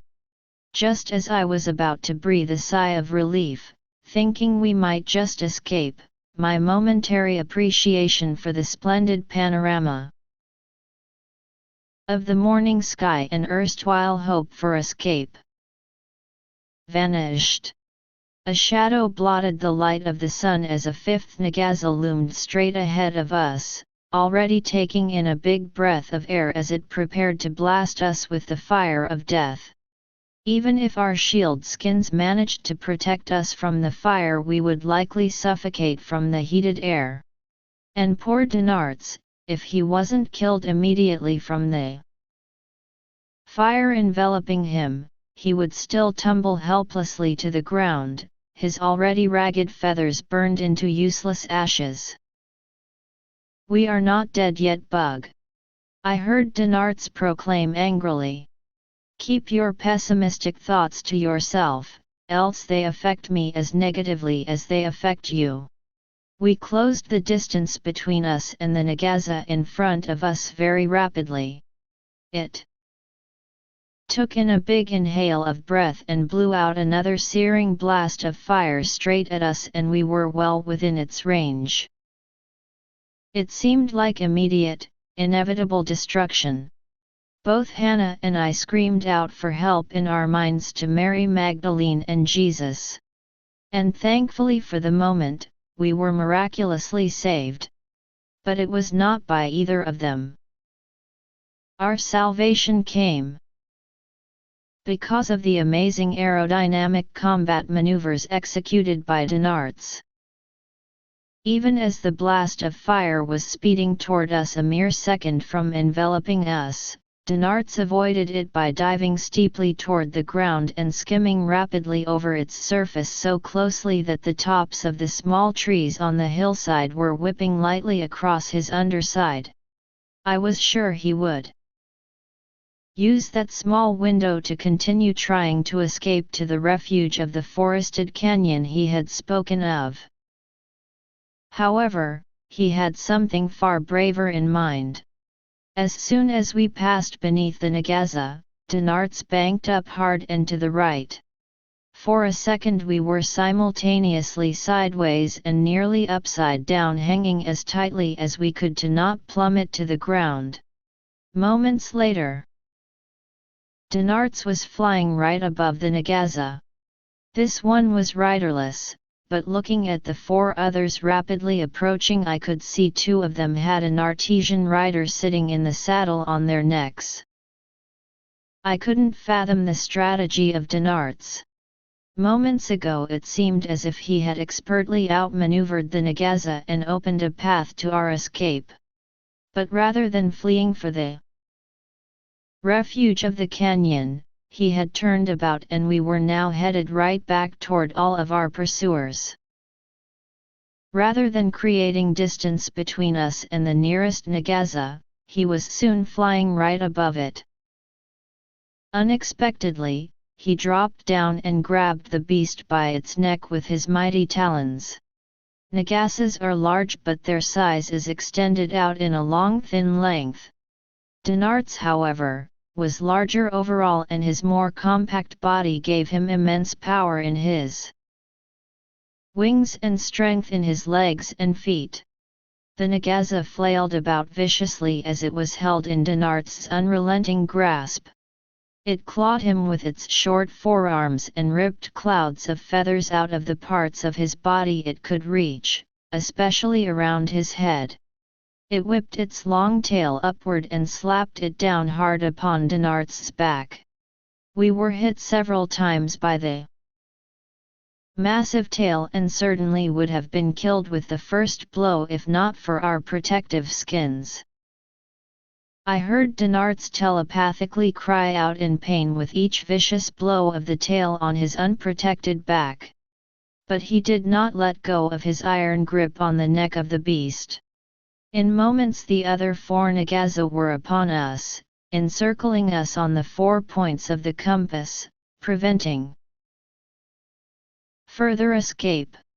For a short time it seemed as if we were all suspended like flying ballet dancers in the air. I could feel Dinarts tiring from trying to maintain altitude while carrying us and the weight of the Nagaza. One of the Nartesians yelled out a command and the Nagaza he was riding let out a stream of fire toward us.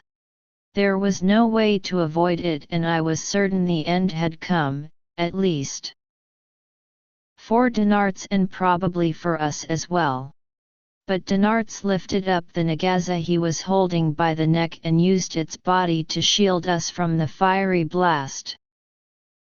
As the fire enveloped the living shield Dinarts was holding, he momentarily pulled his feathered wings in tight to his body to protect them from the streams of fire passing on all sides of us. This caused us to drop suddenly downward.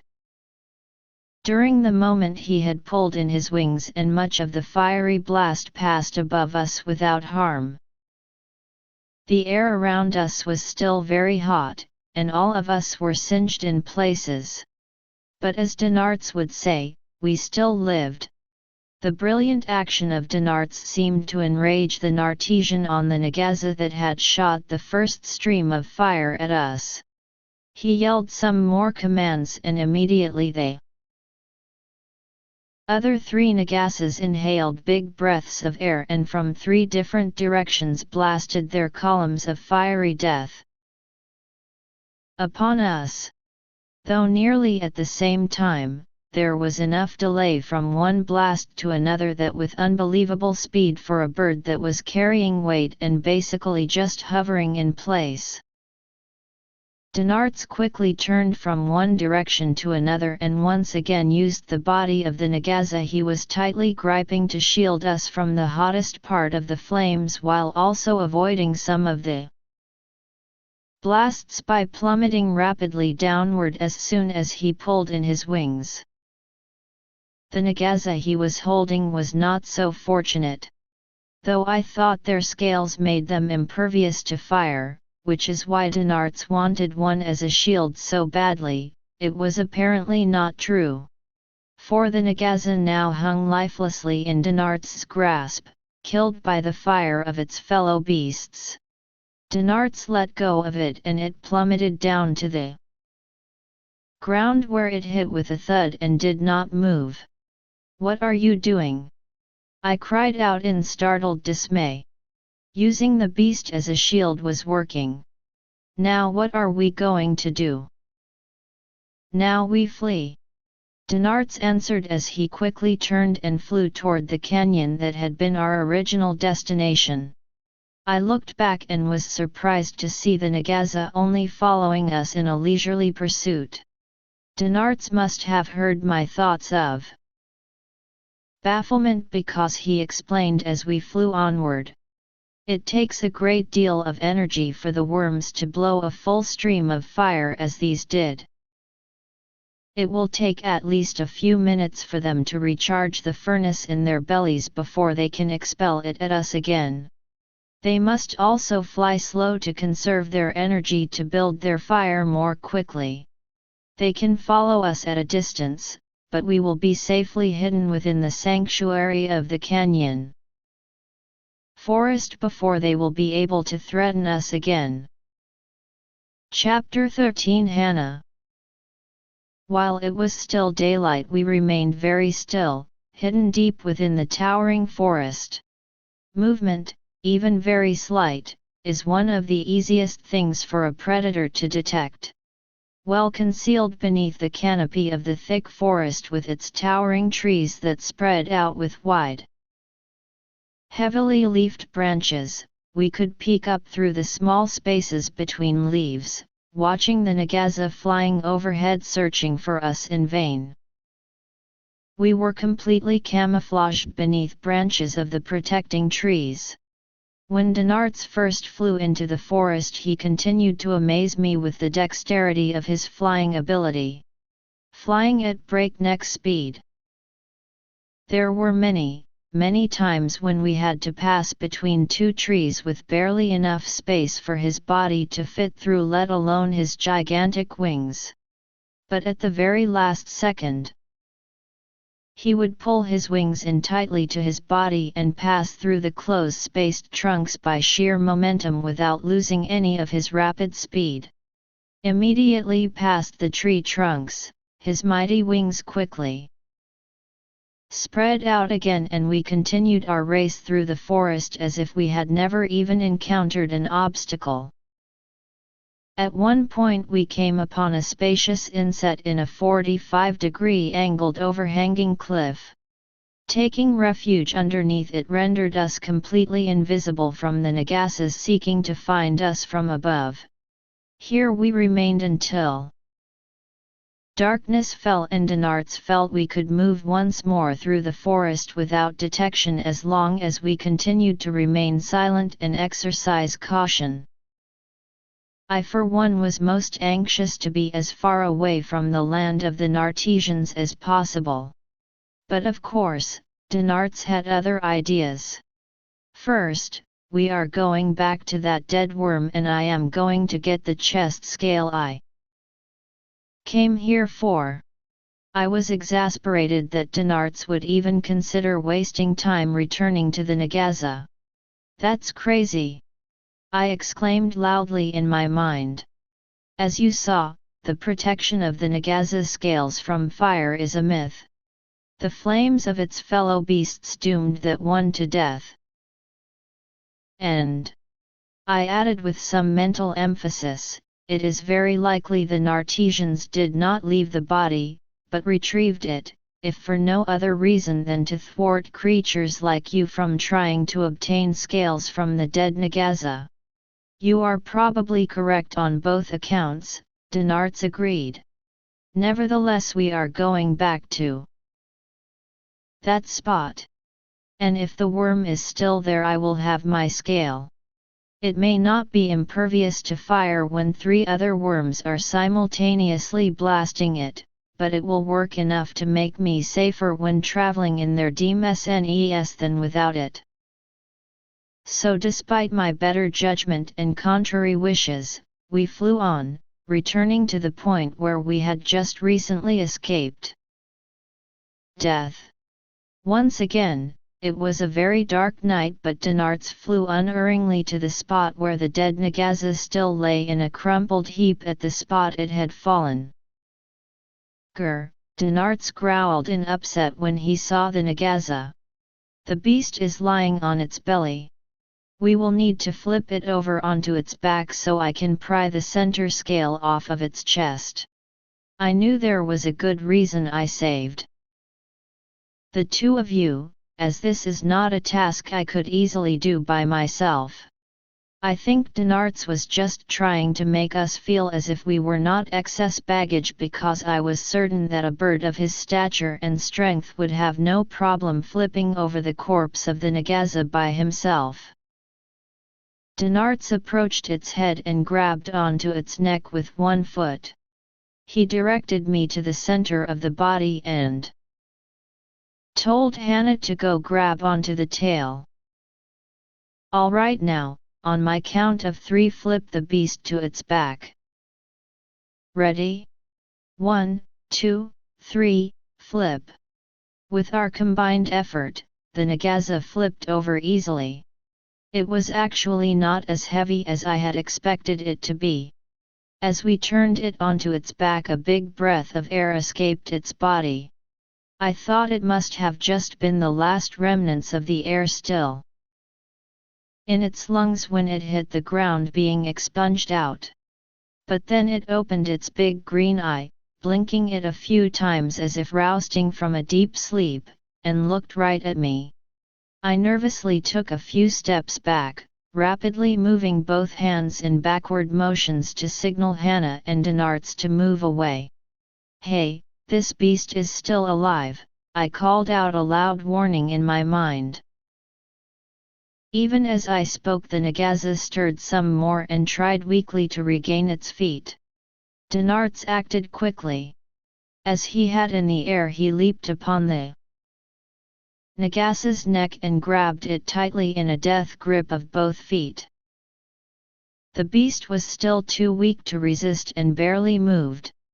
Although I wasn't sure even with Dinart's powerful grip if he could exert enough pressure to crush the beast's neck through its armored scales.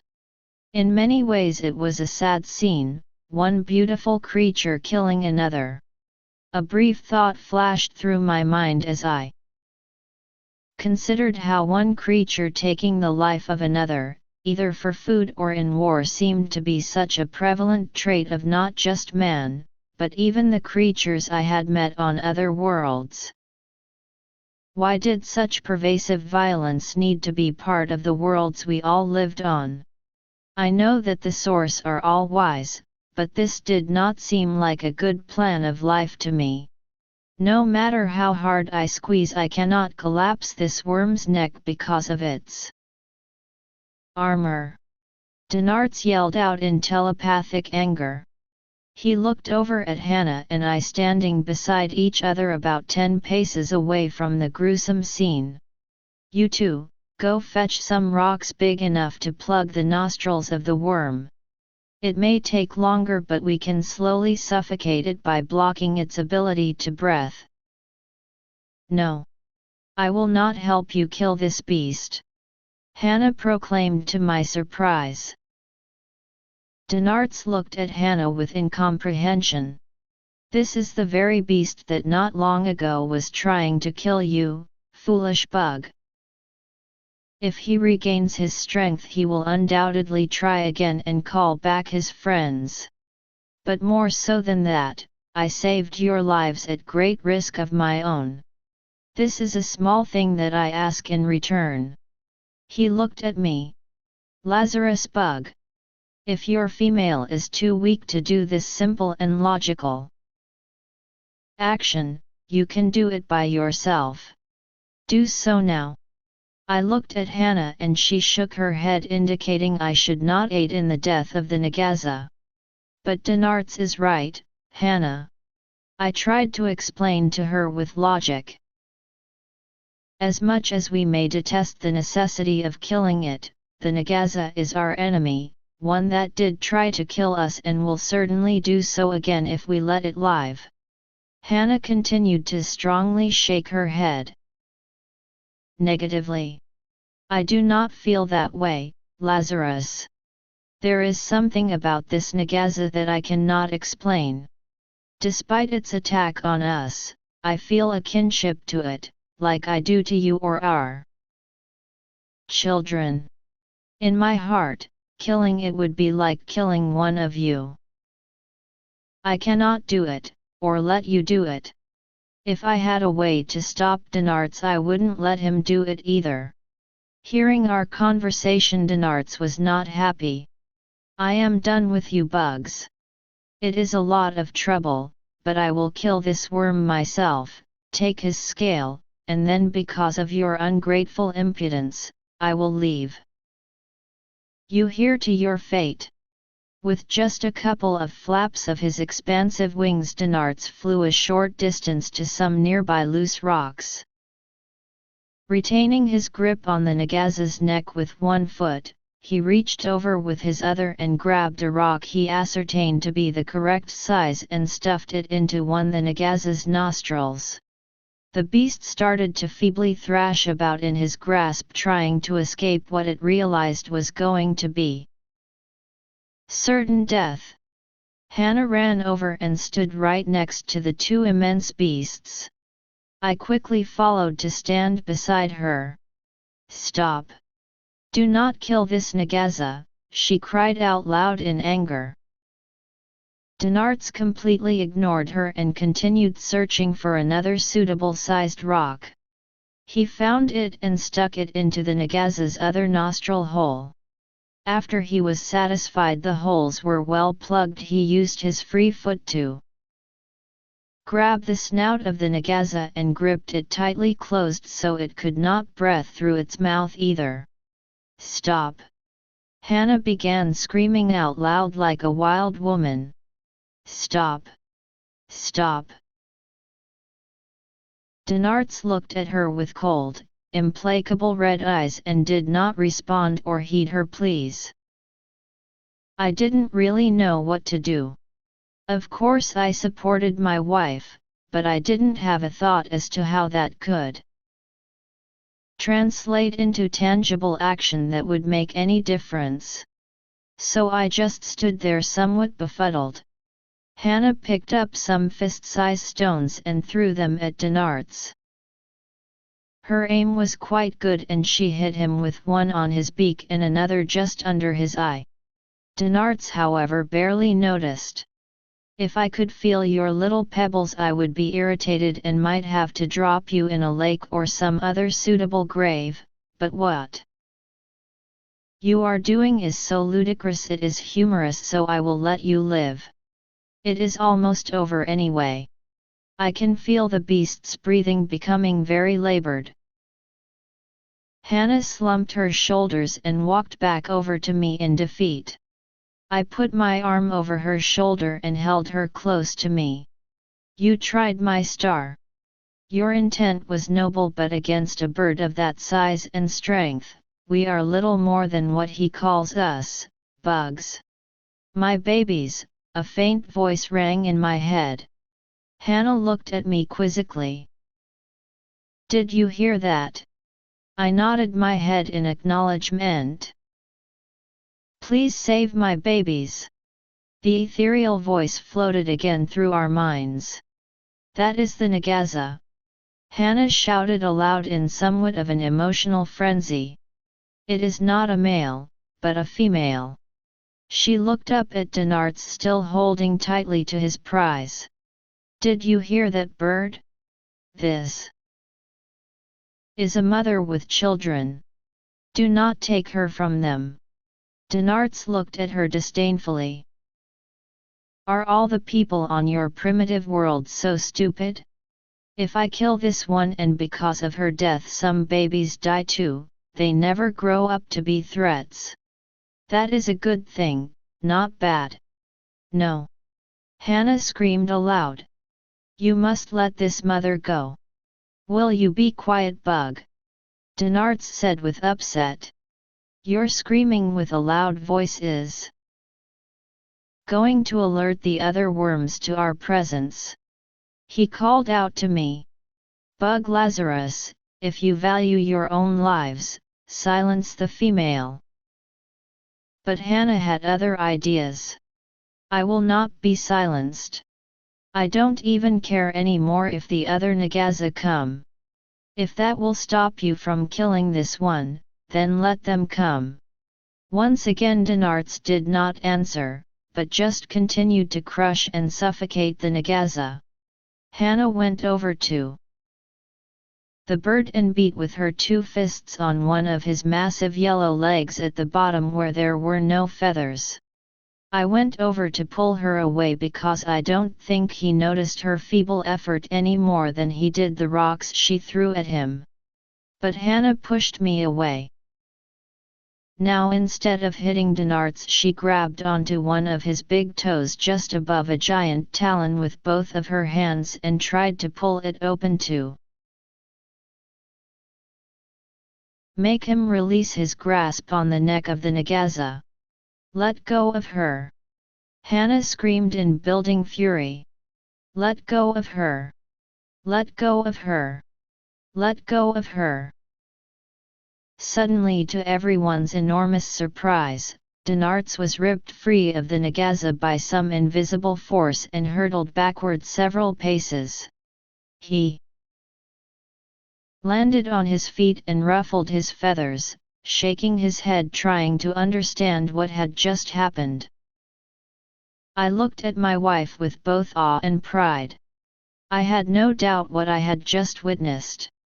Like Mary Magdelene and Salome before her and many other women among the children of light, in her anger and passionate desire to free the Nagaza, she had called up the greater celestial light from within her essence and manifested its power with a might that could never be achieved by her frail physical body. Hannah seemed oblivious to what she had just done. She ignored both me and Dinarts. Instead, she quickly stepped over to the head of the Nagaza. She reached in its nostrils and pulled out the stones blocking its breathing.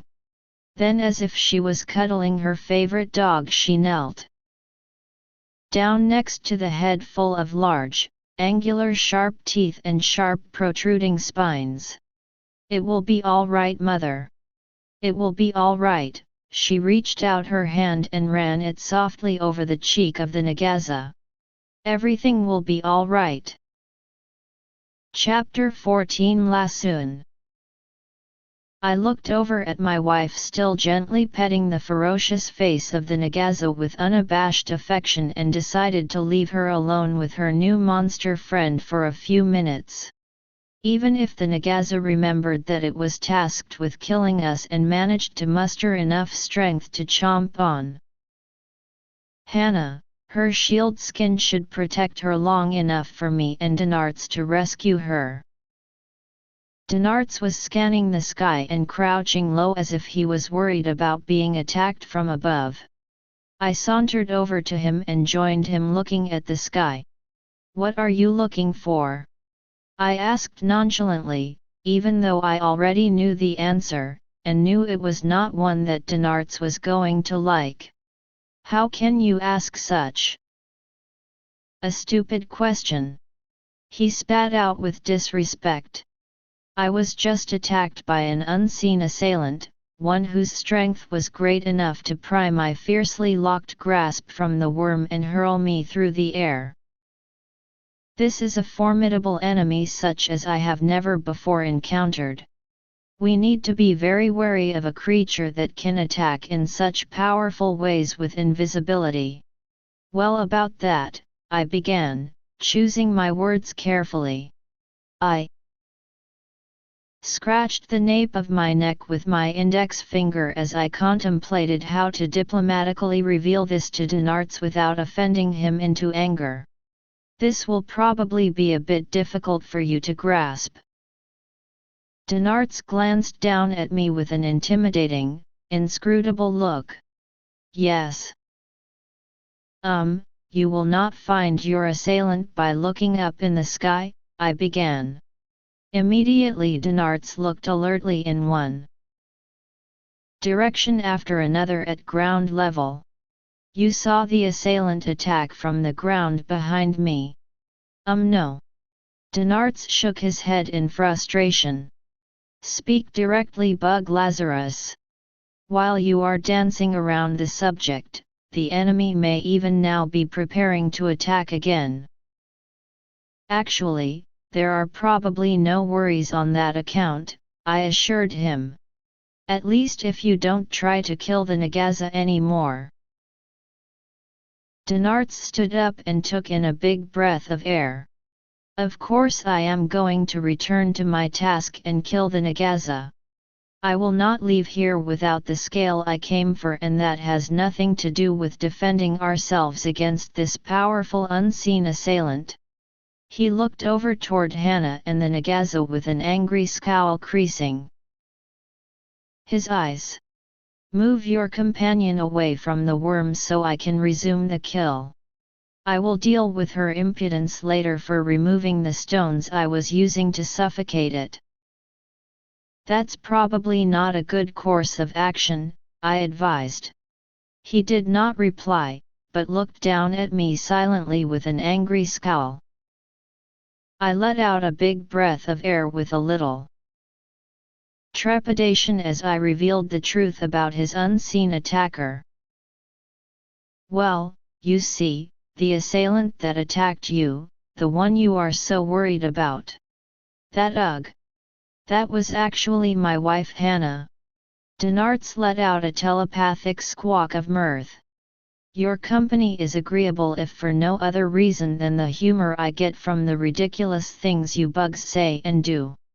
The female bug could no more pry away my littlest talon, let alone tear away my grasp and hurl me through the air, than you could lift up that mountain to the south and cast it away into the sea. Actually, I have been told on good authority that casting mountains into the sea is within the realm of possibility, I retorted reflectively with a chuckle. Denarts ignored my comments and took a couple of steps threateningly back toward Hannah and the Nagaza to finish what he had begun. I hurriedly stepped in front of him.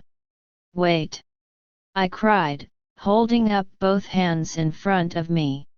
I am not jesting when I speak of this.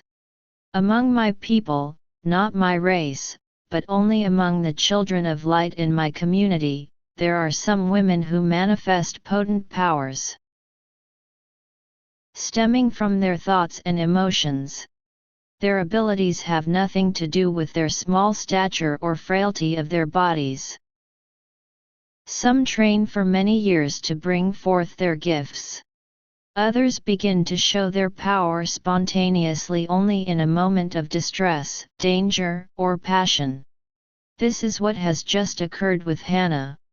Even now, I'm sure she feels the power and connection to the light stirring within her. You would be very unwise to threaten her or the Nagaza again. Denarts stopped and looked at me skeptically. I have never heard of invisible powers that can exert a physical affect. I suspect you are trying to deceive me. But being the prudent and intelligent being that I am, I will do a small test of your words. Denarts walked over the tail end of the Nagaza, grabbed its tail in his beak and gave it a violent enough shake that it lifted it up slightly and pulled it away from Hannah.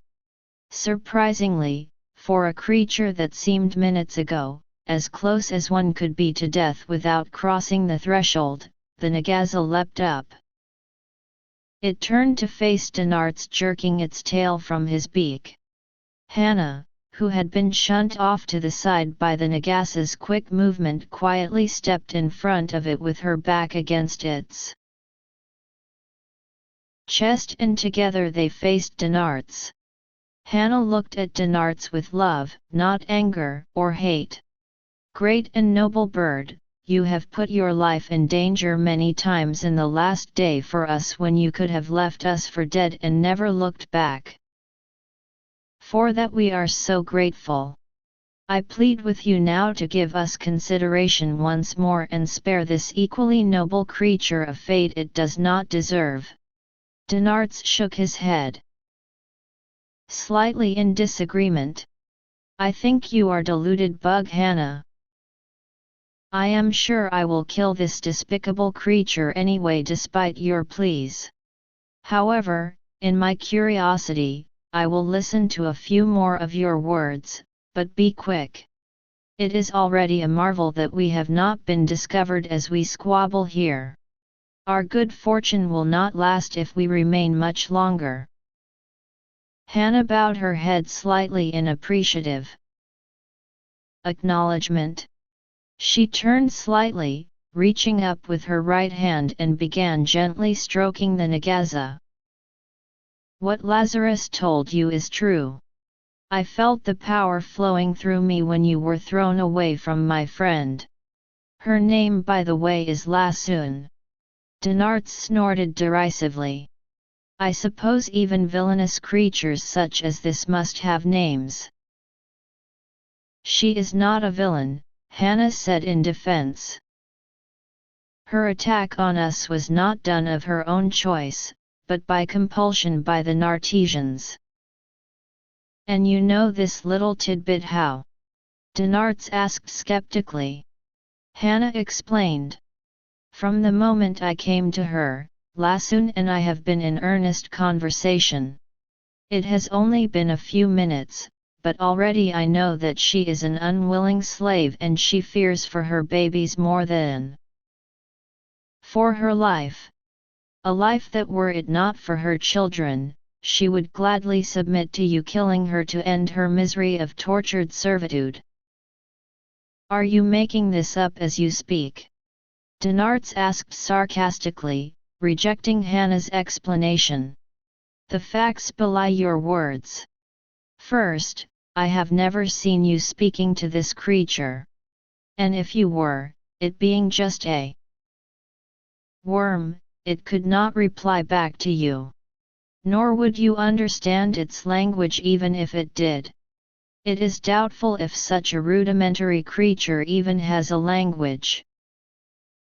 Second, the worms are far more powerful than the Nartesians and most of them fly around freely on their own. They could leave these lands at any time if they chose to, but they remain and allow the Nartesians to ride and direct them. That would indicate they are merely stupid, but loyal pets.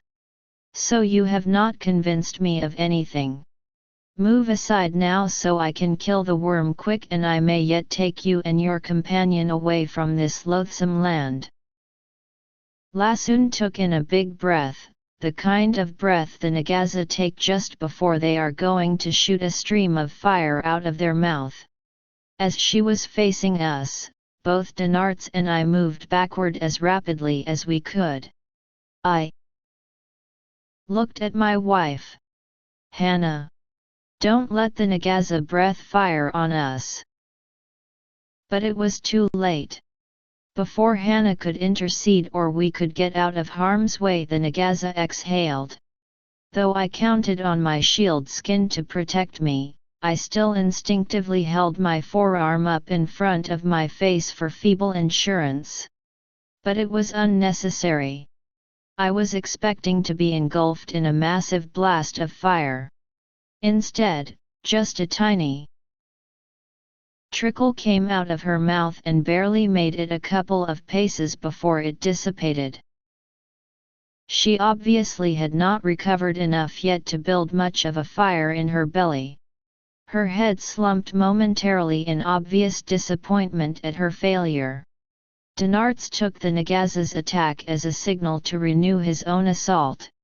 With a mighty flap of his wings he lifted off the ground and rose up above the Nagaza, preparing to once again drop down and grasp its neck in a death. Just as he began to descend, Hannah held both of her hands up high with the palms facing the bird. He didn't get thrown back by her action as he had previously.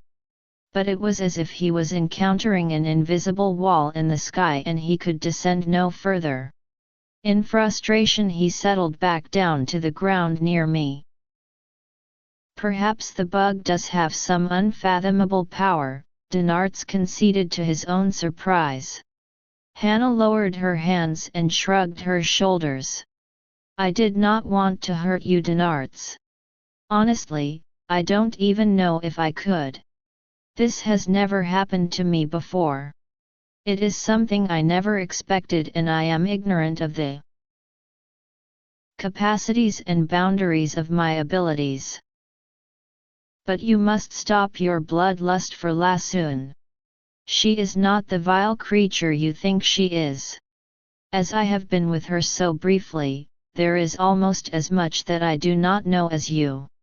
Perhaps we should let her explain herself and then we can all learn the reality and the truth together. How can a worm explain themselves? Dinarts asked mockingly. Is it going to draw pictures in the dirt with one of its claws? No, I will speak to you in your mind as you are accustomed. We were shocked to hear an unfamiliar voice reply. Dinarts looked at the Nagaza in abject disbelief. You can speak telepathically.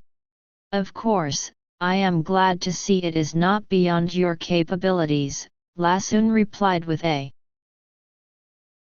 bit of condescension.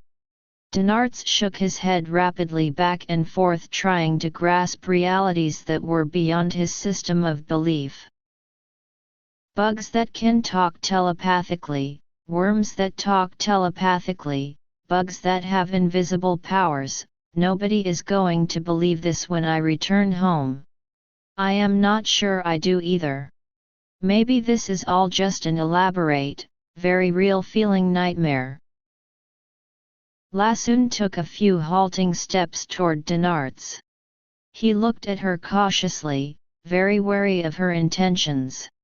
I understand you want to kill me to pry my center chest scale off. That has been my intention, Denarts acknowledged. And now? Lassoon asked. I am ambiguous, Denarts admitted. I still want a chest scale off of one of you creatures, but perhaps it does not need to be yours. You can have mine, Lassoon offered. We all looked at her quizzically, without comprehending her last statement. She extended and held up one of the long claws from her right foreleg. There is nothing you could do to obtain one of my scales, Lassoon explained. If I had died, my body would have instantly vanished. It is the way of my kind. If I am alive, there is no tool in existence strong enough to pry off one of my scales.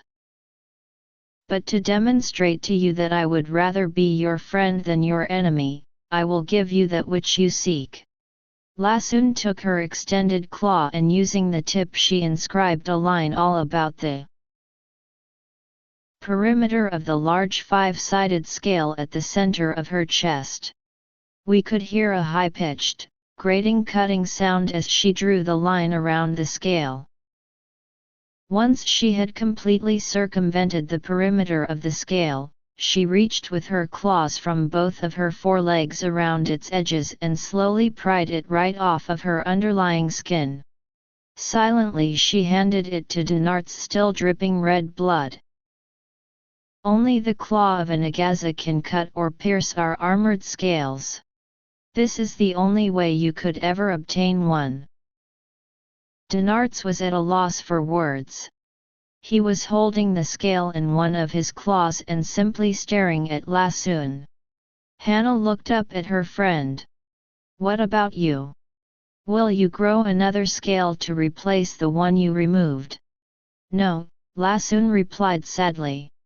Once a Nagaza is a full-grown adult, the scales are not replaced if they are damaged or in rare cases torn off. Only another Nagaza can pierce our armor, so damaged scales are not a problem we usually face. Then you are vulnerable now on this scaleless spot? Denarts asked. Lassoon nodded her head affirmatively. You can kill me easily now if you desire, as can anyone else. The center scale protected my heart. A simple spear thrown to that vulnerable location will kill me quickly. If another Nagaza ever breathes fire on me and it hits my bare skin where the scale was, it will burn me as easily as it would burn you. Denarts extended the scale he was holding back to Lassoon. Take it back. I do not want it at such a price. Lassoon demurred. It is a gift, Denarts. Please use it as you have wished. In any case, it would be pointless to return it as it cannot be reattached to my body. Chapter 15 Revelations. Lassoon's gift to Denarts of the armored scale that protected her heart was a very touching act of generosity and humbling to all of us. Such a sacrifice not only for one she did not even know, but for one who until moments before had been resolute in his desire to kill her. I have been in the presence of mighty kings and pharaohs, even Jesus the Lord of Light, but never have I experienced a greater essence of simple nobility than at that moment with Lassoon. Thank you for your sacrifice, Dinarts acknowledged quietly. In honesty, I gave it to you in selfishness, Lassoon explained. I did not want you as an enemy seeking my death. I must return soon to my babies if they are to live. I thought perhaps if I gave you that which you sought you would no longer seek my life and I would be able to quickly leave and return to my children before it is too late. Even in my weakened state you would find it very difficult to kill me. And for no end because it would still be impossible for you to obtain a scale from my body. Now you have that which you desired and I hope I can bid you goodbye and we can part in peace. Of course, Dinarts agreed. Lassoon pointed back toward the canyon we had been hiding in. If you enter the canyon and follow it to its end, it will come out into the land of the Glitteries after about a half-day's flight. They are not friends of your kind, but neither are they your enemies. If you do not threaten them, I believe they will let you pass through their territory unchallenged. From the border of their DMSNES you may safely return to your own. With those parting words Lassoon spread her translucent wings to take flight. Wait! Hannah called out. I want to help you. I do not wish to say goodbye like this. Lassoon turned her long neck and looked at my wife. I cannot delay Hannah. When I was called by the Nartesians to come attack you I had to leave my eggs unprotected and unfortified in the nest. I only lay eggs on the 11th years, so their viability is extremely important to me. The eggs remain warm because of where they are placed, but a mother must return at least once a day for a short time to share energy with her young ones. That is how a bond is created that forms the children in the mental and emotional template of their mother. Without that link, as adults they will likely go rogue and be destroyed by the Nartesians. I do not want that fate for my children. Goodbye, Hannah. You must flee now to the canyon as I told you. Dinarts was correct. You are still being searched for. Even now, I can feel many Nagaza flying towards us. They know you are here and they are not far away. Please go, even as I must. Let us come with you, Hannah pleaded. You asked us to save your babies. Let me help you do so. No, Lassoon replied firmly. I asked that when I thought I was going to die. If you accompanied me now it would make the situation worse for both of us. I have great joy in the connection we made in our hearts, Hannah, and I will always remember you, the first being of another species that ever showed me kindness. But sentiment cannot overrule good sense.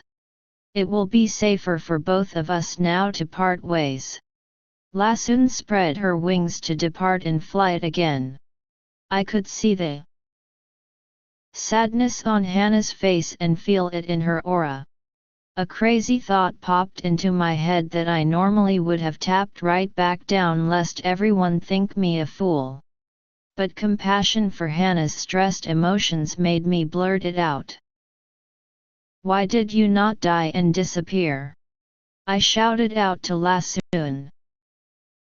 Once again she aborted her flight, folded her wings back against her body and looked at me.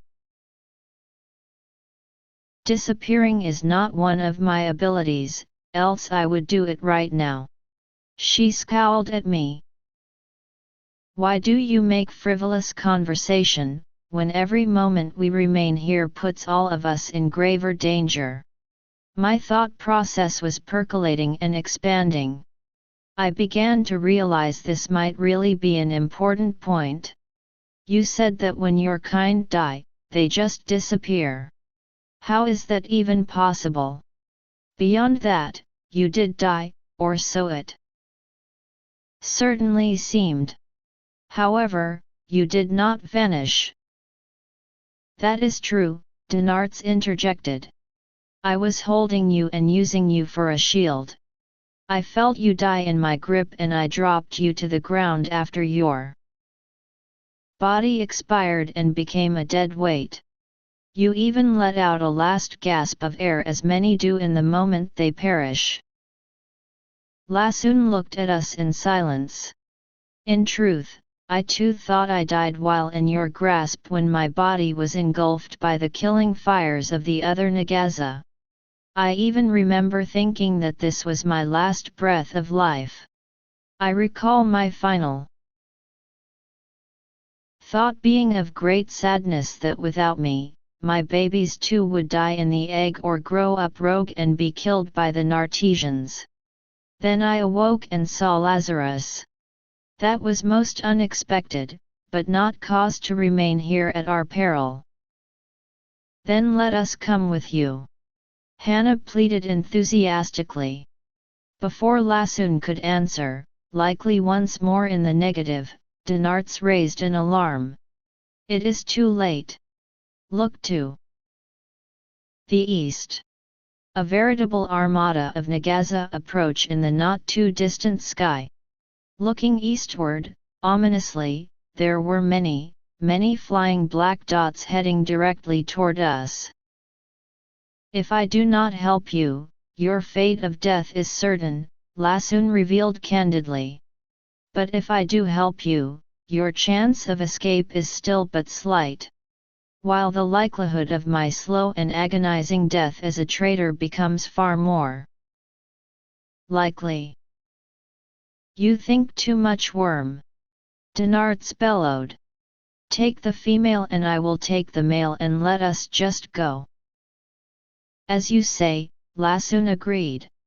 Hannah and I hurriedly mounted the necks of our two friends and within seconds we were flying at a blinding speed toward the refuge of the forested canyon, thankfully outdistancing the approaching horde of Nagazas.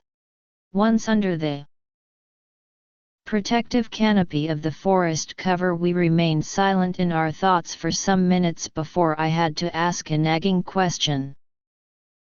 Lassoon, I am grateful for the cover of forest.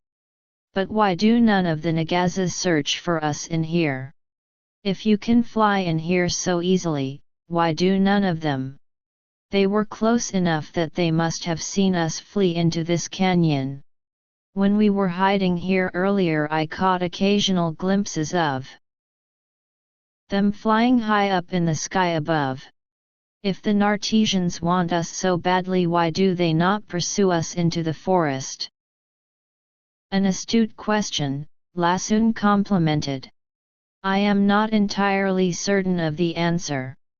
But it has something to do with the boundaries of the city.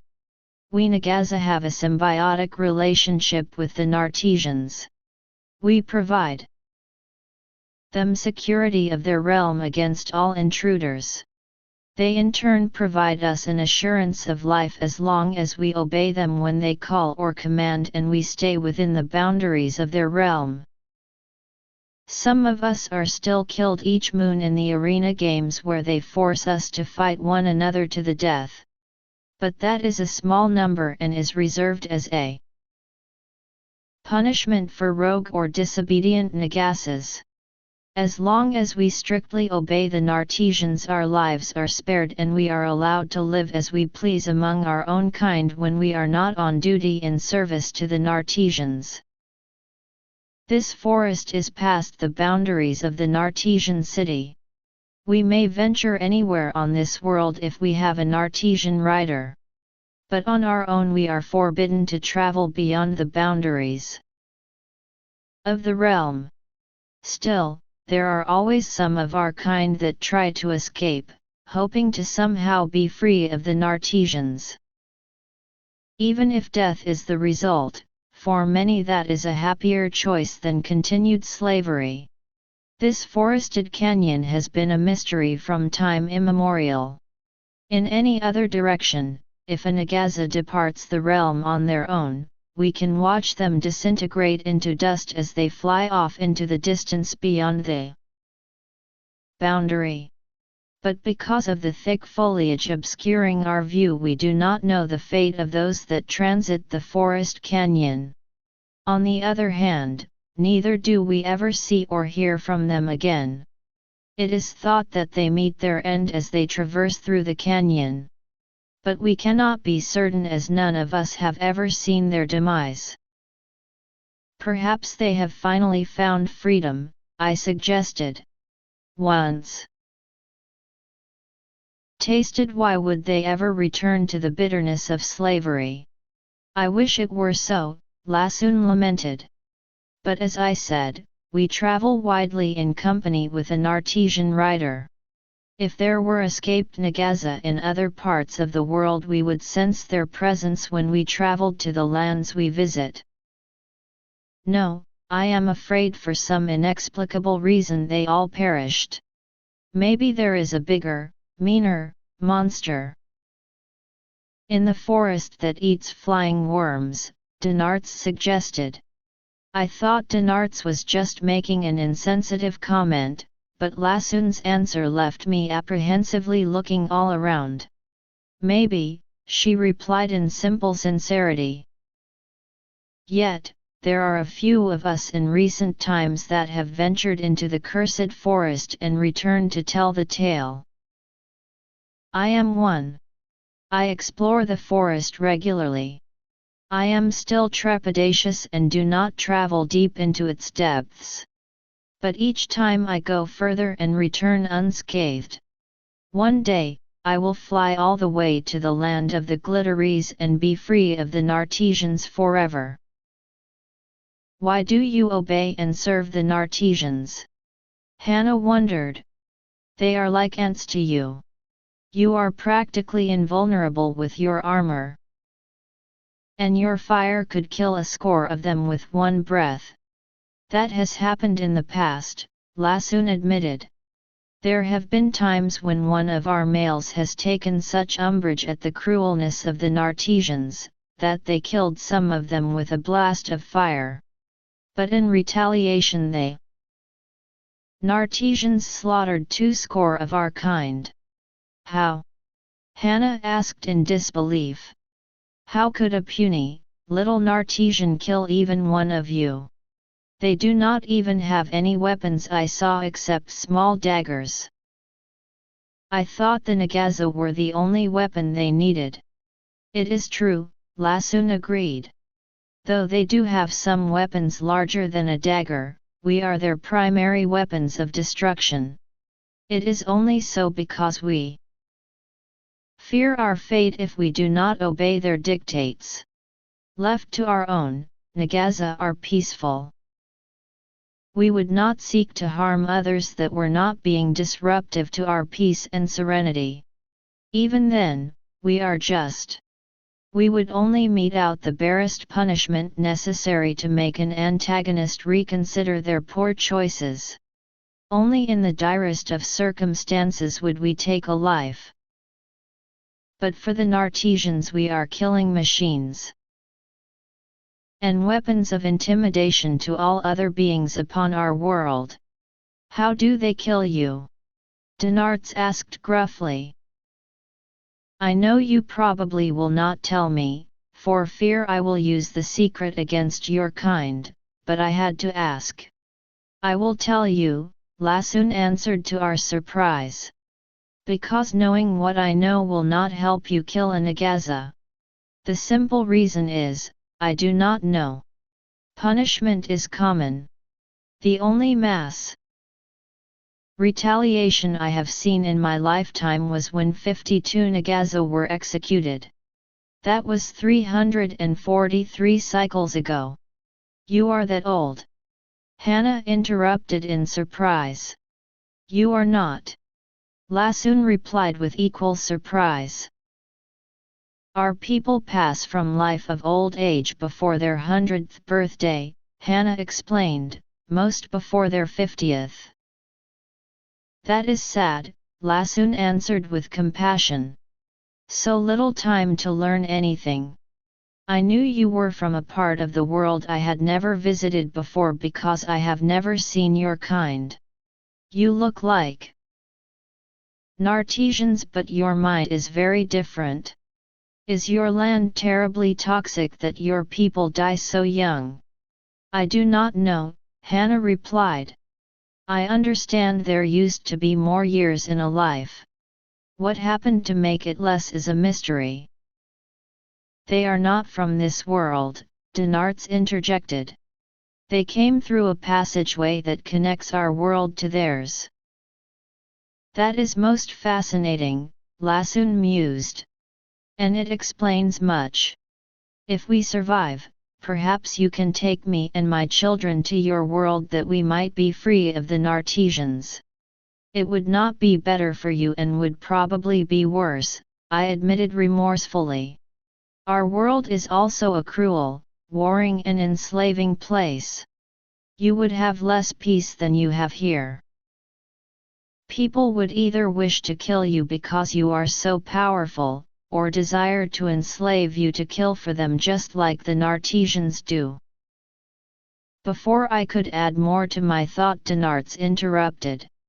Which returns us to my questions. How do the Narts kill your kind? Like Hannah's mystery of a short life, how the Nartesians kill us is a great mystery, Lassoon explained. If we knew the answer to that, perhaps we would no longer be slaves. Whenever a Nagaza offends or injures a Nartesian, there are severe repercussions within a day. Sometimes it is body-racking pain that comes without a source being discerned. But often it is death, even for slight offenses. The Nartesians have a power, when they wish to use it, that compels us to obey them. A few of us can resist the compulsion, but not many. Oftentimes, those thought to be rogue are compelled to fight to the death with other Nagasas in the arena. Other times they simply become piles of ash when there are none to see. Denarts squawked derisively. How could fireproof, virtually indestructible creatures be suddenly turned to ash? I think you are making up a story. I am not, Lassoon assured him. How the death is accomplished has been unfathomable to us since before the memories of our most ancient ones. And they have lived for more than 1,000 cycles. Be it day or night, while they sleep, in ways that are completely undetectable, the Nartesians choose and execute their victims. All that remains for other Nagasas to discover is a pile of ash where the body had lain for its last sleep. Some are killed in battles to the death with other Nagasas in the arena, but most die mysteriously while they sleep at night.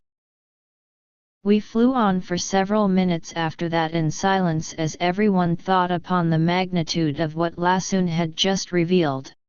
A race of beings that could compel the obedience of the mighty Nagaza, or turn them into a pile of ash without even being detected in their nefarious attack, was a formidable adversary indeed. And these were the people chasing us. Yikes! Chapter 16 Queen of Evil. We had been flying for at least an hour through the forest following a thin river that snaked through the lowest level of the verdant valley floor. Without warning, Lassoon suddenly diverted about 90 degrees to the left and began a steep ascent up the face of a tall mountain whose lofty peak was hidden somewhere in a mass of thick grey clouds above. As we passed into the foggy, grey mist of the clouds, the air became suddenly cooler and the visibility virtually non-existent. It was an uncomfortable, dark dampness such as I had never experienced, and I found myself involuntarily shuddering with an ominous foreboding. Over the many years that have passed since that day, I have learned to pay attention when I get those sudden feelings of impending menace. But I was still just learning to use my gifts and listen to my higher self. Even if I had been more self-aware at the time, I probably would have ignored the feeling, as the entire last couple of days had been an ever-cascading cavalcade of nerve-wracking, life-threatening perils. I was becoming numb to the danger-induced anxiety. I still felt it, but it was so continuous that I just began to ignore it. My unaccountable worries were soon forgotten as we continued to ascend and passed through the carpet-like layer of clouds and back into the brilliant sunshine. Lassoon led us on a course to the south side of the mountain peak, and near its summit she flew into an opening to a cavern. Dinarts and I came in right behind her. Inside the cavern it was actually quite hot, and there was a noxious smell of decayed sulfur in the air. These were indications that we were likely inside the bowels of a dormant volcano. Once again I felt anxiety rising and radiating out through the frayed nerves in my body as I remembered an unpleasantly similar situation with little Isk in a cavern on a cliff, wanting to feed me and Hannah to her babies. But I was relieved as our eyes adjusted to the dim light to see there were no ravenously hungry Nagaza babies wanting to devour us in this cave. Instead, there were 5 clusters of large eggs about twice the size of my head laying in depressions in the rock. They had an amazing array of colors. Some had a sky blue background with brilliant red spots. Others had an orange background with green splotches. Still others were white with small black dots, and there were other variations as well. There were 5 separate locations of eggs. One held only 2 eggs, most held 3 and one held 5. There were 16 eggs in total. Lassoon moved over to the clutch with 5 eggs and curled her sinuous body around them. She made a purring sound very similar to a happy cat. All is well. You see, you did not need to follow me here. There is nothing you can do to assist me. It is my energy my babies need, and it is what they are now receiving. Make haste and go your way in peace. Continue on through the canyon to the land of the glitteries and your freedom. Hopefully someday soon my children and I will follow you. Hannah walked over to Lassoon and softly touched her face. I will miss you and hope we will see each other again. Lassoon gently nuzzled the edge of her upper lip against Hannah's cheek. As do I, Hannah. To know you more, a being of both kindness and power, would be an honor. Anxious as I was to leave this dreaded land, I am also by nature an intensely curious person. It would nag me endlessly if we parted without having all my questions answered, so, with some reluctance, mostly out of fear of retribution, I interrupted the mutual admiration society being formed by my wife and Lassoon. Whose eggs are all the rest? Surely they are not all yours? Lassoon looked at me with her big green eyes. Each clutch belongs to another female Nagaza. Many Nagaza have tried to enter the cursed forest over many, many cycles. But only we 5 have ever returned alive. Somehow over successive generations we have mutated in some mysterious way that gives us immunity, at least to some degree, to the unknown toxin in the forest canyon that has killed all other Nagaza from time immemorial. Interestingly, we are all on the same 11th cycle fertility apex, while most of the other females fall on one of the other 11. Because all of our Eggs would be laid during the same time period, and we were all of the sisterhood immune to the toxin of the cursed forest. We explored our sanctuary away from the Nartesians until we found this cavern high atop the mountain. Here we laid our eggs and hoped that the children born here will carry our immunity and also be free. You are not free, Denarts exclaimed contrarily. I think you delude yourself. You abandoned your eggs and came to confront us and kill us. When the Narts ordered you to do so. It could be no other way, Lassoon explained contritely. If we do not wish the Nartesians to know of our immunity, both to the forest toxin and to the compulsion to obey them that all other Nagaza cannot resist, we must usually respond when they beckon and execute their orders as they command. Then what is the purpose? Denarts asked sarcastically. Whether you are compelled or willingly do their bidding to hide your secret, in the end you are still obeying their commands. A being that is capable of resisting but chooses not to, has no advantage over a being who cannot resist. I cannot always resist their compulsion, Lassoon confessed. The closer we are to Nardis city, the more irresistible the compulsion becomes to obey the commands of the Nartesians. In this forest, canyon, and mountain we are truly free. I can still hear the commands of the Nartesians in the distant recesses of my mind when they beckon. But I can resist the urge to obey their commands when I am far from Nardis city.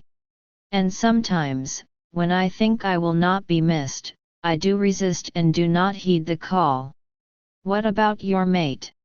Hannah asked with concern.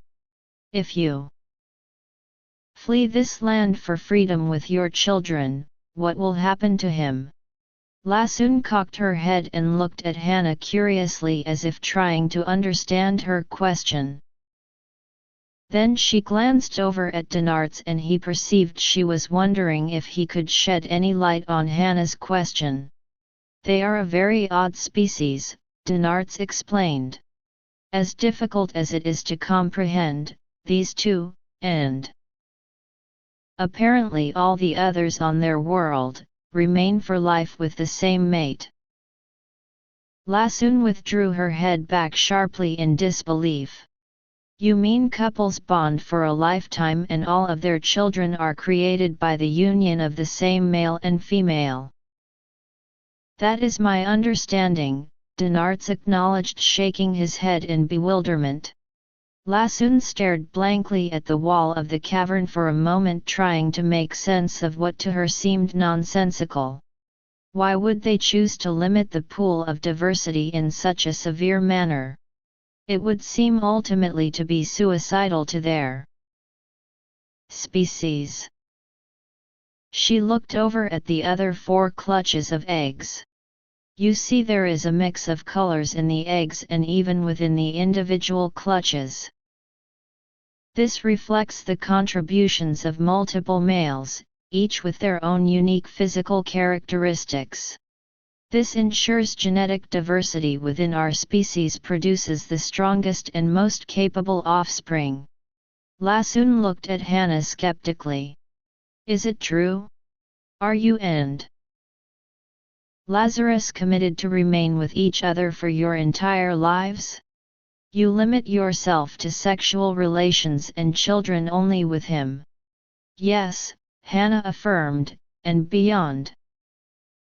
There is great joy and fulfillment in a life shared together. Even with our visit to your world, we have survived only because we have each contributed individual skills that blended very harmoniously as a result of our many years of companionship, of living together and of knowing every aspect, every strength, and every weakness of the other. Without speaking or communicating, I know when it would be best for him to use his skills and abilities in a challenge, and he instinctively knows when it would be best for me to use mine. We are stronger and more capable by far together than either of us would be alone. But what of your children? Lassoon lamented. If all of your offspring have the same sire and they follow that pattern with mates when they are adults, your species must inevitably become very defective both physically and mentally because of the lack of diversity. As the discussion progressed and I recalled everything I had seen and heard about on this world, I thought I might have an answer that would make sense.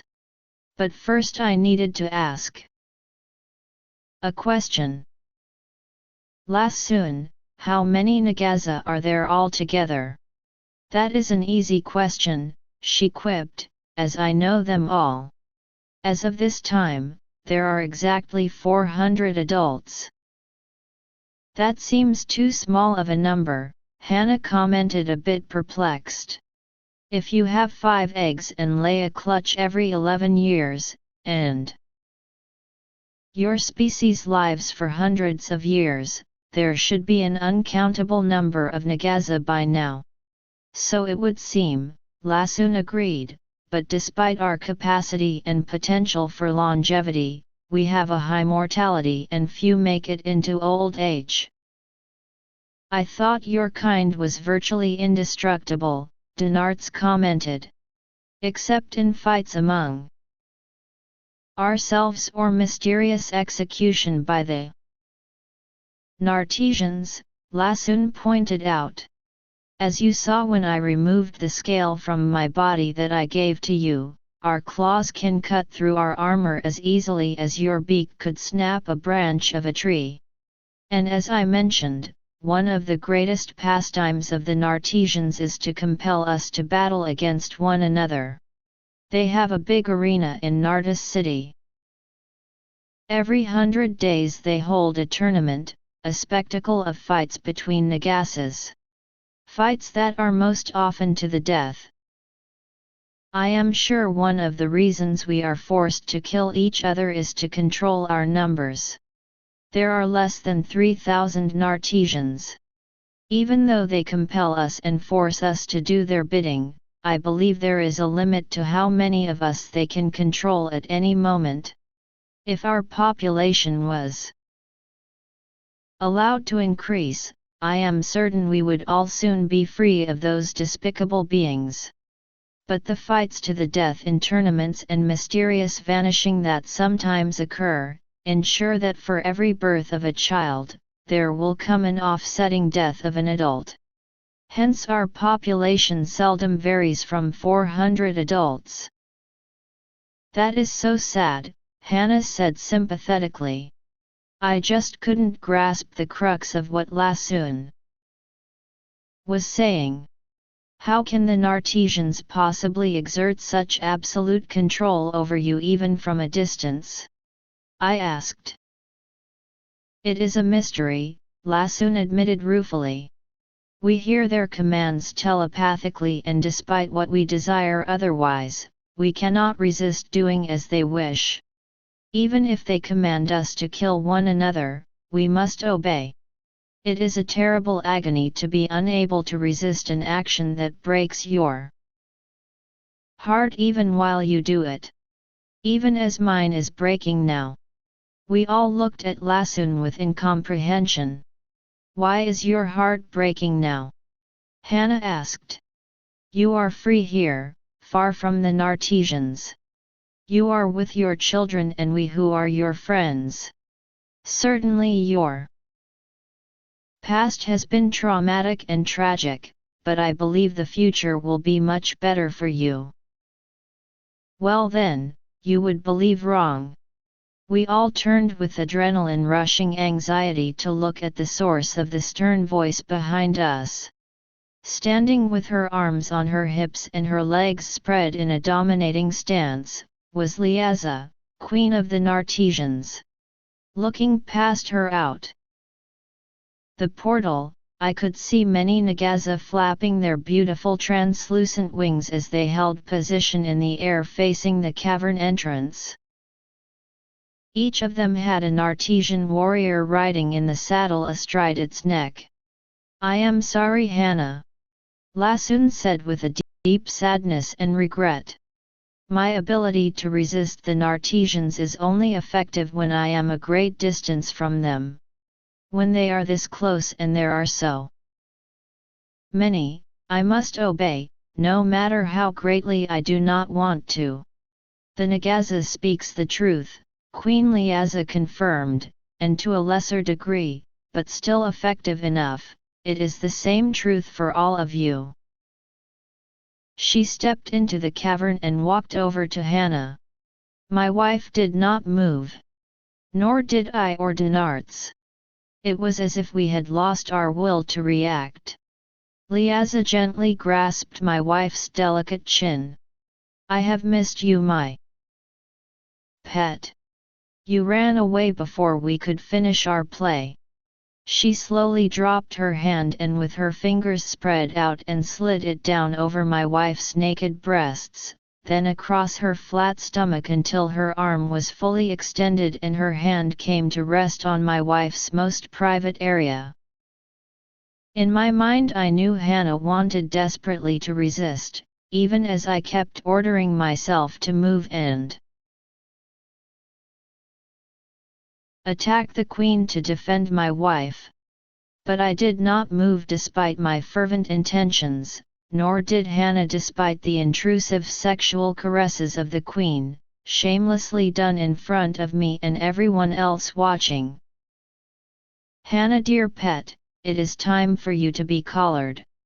Liaza held up a thin leather-like strap that had been hanging from her waist belt. Put this on your neck, she commanded. Hannah reached out.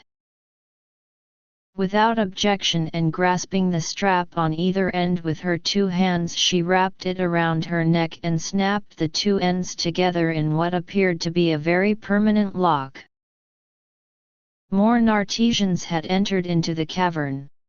Liaza gave a hand signal and another woman came forward with a length of thin small chain and gave it to the queen. She reached up and attached it to a small D-shaped ring on the collar.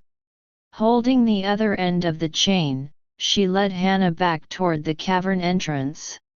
As they passed out of the cave, she commanded the Nartesian warriors, collar and chain the bird and the other one and bring them back to Nartis city. As two burly men approached me with one carrying a collar similar to the one Hannah was wearing, my mind was screaming out for me to fight, to resist, but my body would not obey the commands of my mind. Instead I just stood there like a mindless idiot and let the men put a collar around my neck and then meekly followed the one holding the chain attached to my collar as we walked out of the cavern.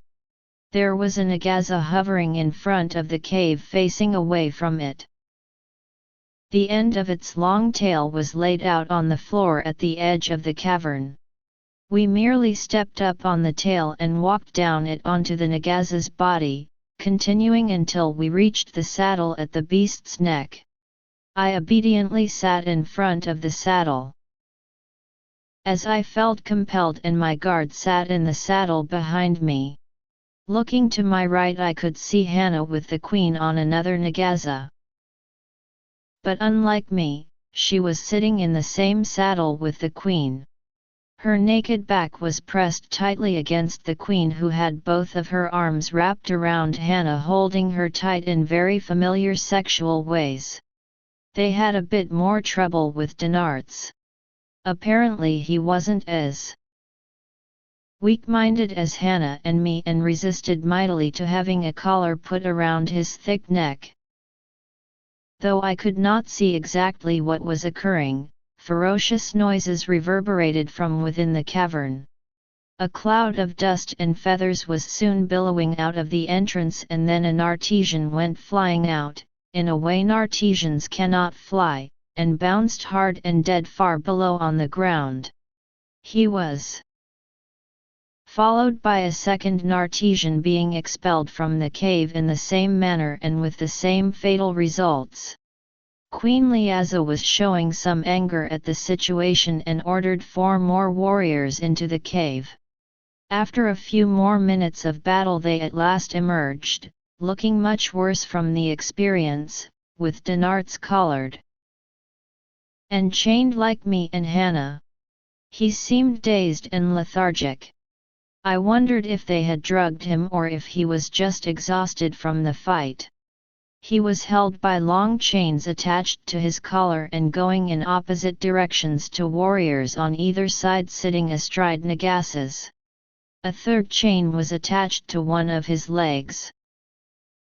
Poor Dinarts was barely flapping his wings enough to stay aloft.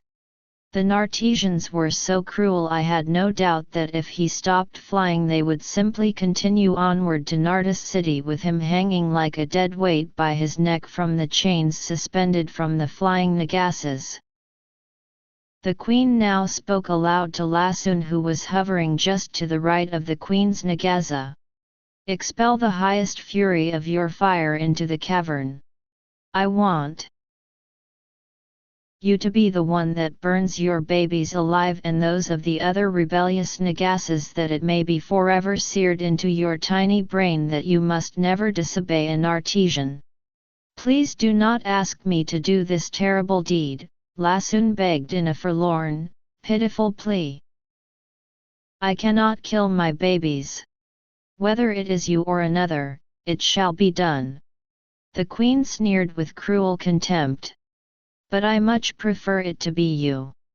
The thrill of watching a hapless mother kill her own offspring is just too delicious to describe. I can't wait. And neither can you, because I was not asking you. I was commanding you. With her head hung low, Lasun obeyed the queen and flew over to the entrance of the cavern. No. Don't do it, Lasun. Hannah pleaded in a loud scream. Resist. Hannah was struggling and thrashing about, trying to free herself from the grasp of the queen both physically and mentally. It only seemed to give Liaza pleasure. She pulled the chain tight and grasped Hannah firmly about her waist. A wicked smile lit up her face and it was obvious every aspect of what was transpiring was a joy to her. I am not usually very sensitive to the energy auras of others, but so great was the heartbreak and sorrow of Lasun that I palpably felt her pain heavily in my own heart. With great reluctance Lasun slowly inhaled a big breath of air to stoke the fire in her belly. Then with a mighty rush she bellowed out an immense horizontal column of orange fire. No! Hannah screamed at the top of her lungs as if it was her own children being burned to ashes. No! No! No! Her enraged protestations, despite their heartfelt vigor, were as useless as Lasun's feeble resistance to the queen's command. The fire Lasun breathed into the cavern was so enormous and consuming that a good portion of it blew back out of the entrance after hitting the back wall of the cave. Then there was silence. The morbid silence of death and hopelessness. I seriously wondered if I would ever see my own children again. As I was wallowing in my own sense of defeat, a voice of hope came to me. We still live, Dinarts proclaimed strongly in my mind. We still live. And while we do, there may yet be a tomorrow. I looked over at him and smiled weakly in acknowledgement. Perhaps it would be a good time to pray to your gods, Dinarts suggested. Maybe it will make you feel better. As we flew off in a mighty cavalcade toward Nartes city, we the three prisoners, the tragically compliant Lasun, and at least 100 other Nagasas and Nartesians, I reflected with renewed hope upon Dinarts' words of encouragement. I realized that since our visit to this world my pleas for higher assistance had been disappointingly fruitless. But my faith was not dimmed. How could it be any other way for a man that had been brought back from the dead 5 days after he had died? Dinarts was correct. It was time to call upon my gods, but not just to make myself feel better. Source: hear my words. Chapter 17. Roast. As we were approaching Nardis city, a fleeting thought that had been nagging me came to the fore. I looked over at Dinarts and was happy to see he had thrown off his lethargy and was once again fiercely awake and alert. I called out to him in my mind. Dinarts, how is it that the Queen was speaking telepathically? I thought you said the Nartesians lacked that ability. Before Dinarts could answer, the voice of my faux friend Kazan spoke contemptuously in my head. Of course we can speak telepathically. It is a very rudimentary skill. We merely hide that reality from the lower denizens so we can have advantage over them. It is amazing the secrets you can learn when the others think you cannot understand their method of communication. For instance, everyone knew about your plans and actions to escape Nardis city. We allowed you to escape. That was shocking to learn. Why? If it was all a charade, what was the point? I couldn't see Kazan among the many flying Nagasas with riders, but his words were stinging. Think. Lazarus. I know your brain is tiny and barely functioning, but if you try very hard, really push yourself, I'm sure you can recall the greatest passion of the Nardis, considering you have already had first-hand experience with it. Oh, I nodded in understanding to myself as I remembered how everything had begun to unravel on our visit to Nardis city. Your silly game of Zontag? All of this is about a stupid game with a dagger, I thought with outraged exasperation. Kazan seemed very disappointed with my answer. Lazarus, your lack of deduction is lame-brained in the extreme. Your pathetic void of intelligence just made me lose a wager. Good. I spat out in thought. But I have reconsidered my answer anyway. Given everything I have seen and heard about since I have had the unfortunate experience of visiting your city, I have no doubt that the greatest passion of Nartesians is to try to outdo one another in cruelty. Ouch, that hurts, Kazan protested. I was never cruel to you, just the opposite. It is not my fault that you were discovered to be in the city under false pretenses, hiding your unique defensive abilities. If you had not been revealed to be deceptive, and if the Queen had not decided to take your companion as a personal sexual plaything, I am sure we would have just enslaved you. And as an additional unwarranted insult, you have just made me lose another wager. I was certain that given a second opportunity to state our passion, it would be so obvious that even a being of your limited mental capabilities would be able to elucidate it. It is fairly obvious, Lazarus, Dinarts interjected in a bored tone. The ogre has been giving you enough hints that his wagers would not even count as fair in my land.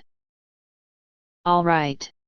I'm an idiot, I agreed facetiously. Just tell me what it is so we can be done with this ridiculous conversation that has no bearing whatsoever upon the fate we are flying to. Then maybe we may have time to start asking some questions that might actually prove helpful. Astounding ignorance, Kazan blurted in disbelief.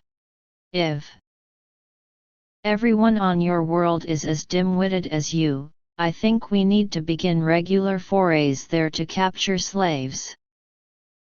We have been using the river people, but since we don't give them much to eat and there's not much to forage in the city, they die off faster than we can replenish them. And the birds also eat many, so they are very hard to come by these days. Plus, as I'm sure you've noticed, we are a very sensual people and we like sex, a lot.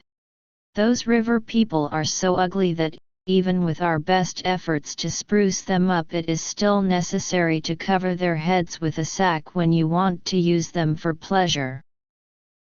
Now, if everyone where you come from looks like you and your companion, well, that's a nice step up in appearance. And you are stronger too, so you will last longer before you die of starvation.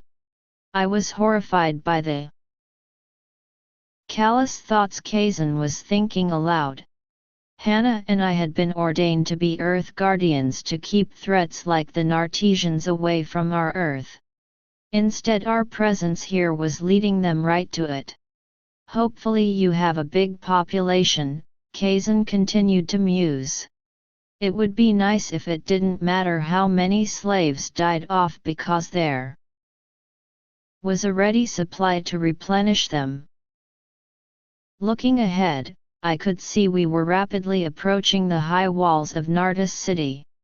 After all this useless and frightening conversation, I still had no idea what the greatest passion of the Nartesians was and really didn't care.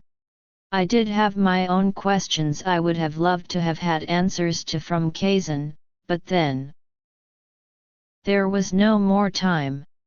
And it was absolutely maddening that, knowing that everyone was telepathic, I couldn't even have a thought to myself. No sooner had I expressed my continuing ignorance about the inconsequential subject that Kazan, who had obviously been listening to my private thoughts, interrupted. In fact, you are erroneous in your thoughts. Asking you to be aware of our greatest passion is a subject of the utmost consequence to you, which is why I brought it up in the first place. I was trying to help you be prepared for what will surely come next, Lazarus. Seeing I was still unresponsively ignorant of what he was hinting at, Kazan finally answered the question as we flew over the walls and headed for the large open-air arena where Lassoon had said the Nagaza were forced to fight to the death. We are all gambling addicts, he confessed. There is hardly an action an artisan can do without someone wanting to place a contrary wager. We will wager for big events like the Nagaza battles and for something as trivial as who the next person to enter the room will be. No wager is too insignificant. Why are you telling us all of this? Denarts asked.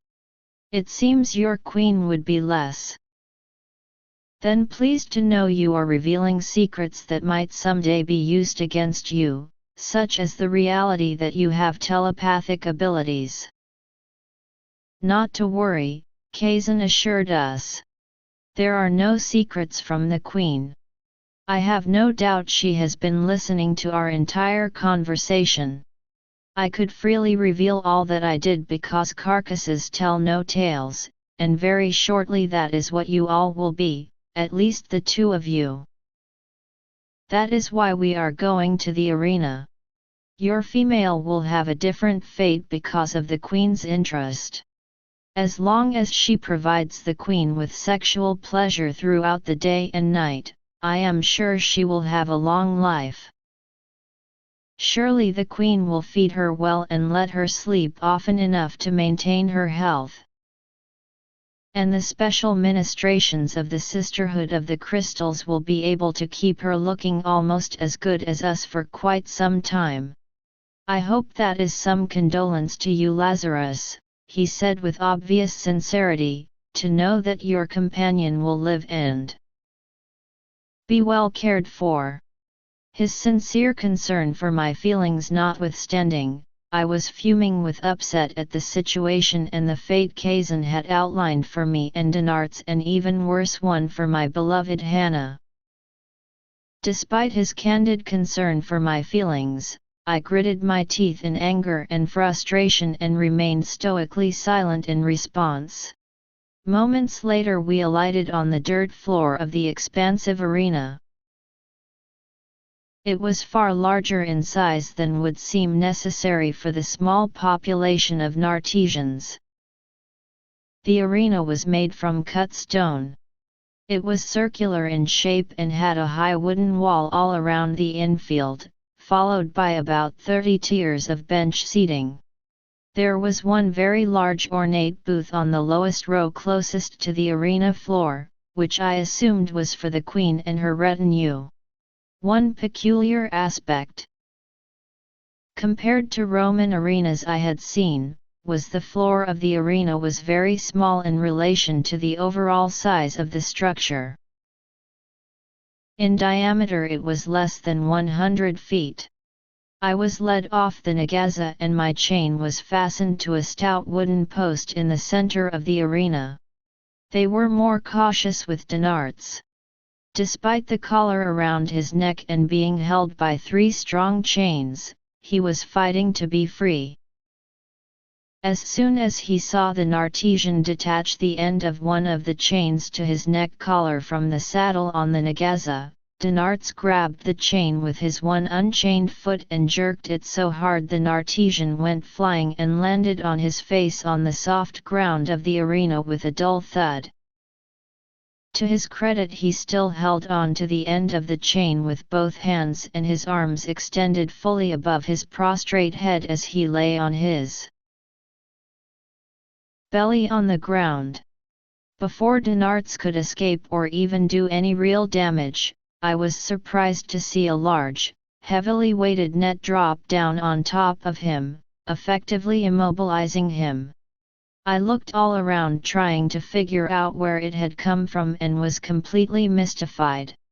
I saw a number of nagaza with Nartesian riders flying low above the arena, so I assumed one of them had dropped it when my attention had been focused on Dinarts on the ground.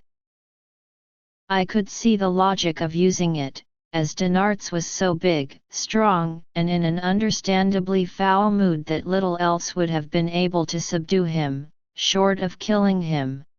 They didn't keep him netted for long. Besides the stake I was attached to, there were several others in the arena, as well as some large iron rings around the perimeter embedded in the thick wooden walls. A 4th chain was put around the ankle of Dinarts' one free leg. The 2 chains coming from his neck were affixed to heavy posts the thickness of a man's body on either side of him. The 2 chains locked around the ankles of his legs were attached to 2 other posts spread out behind him. Once he was firmly held fast, the net was removed.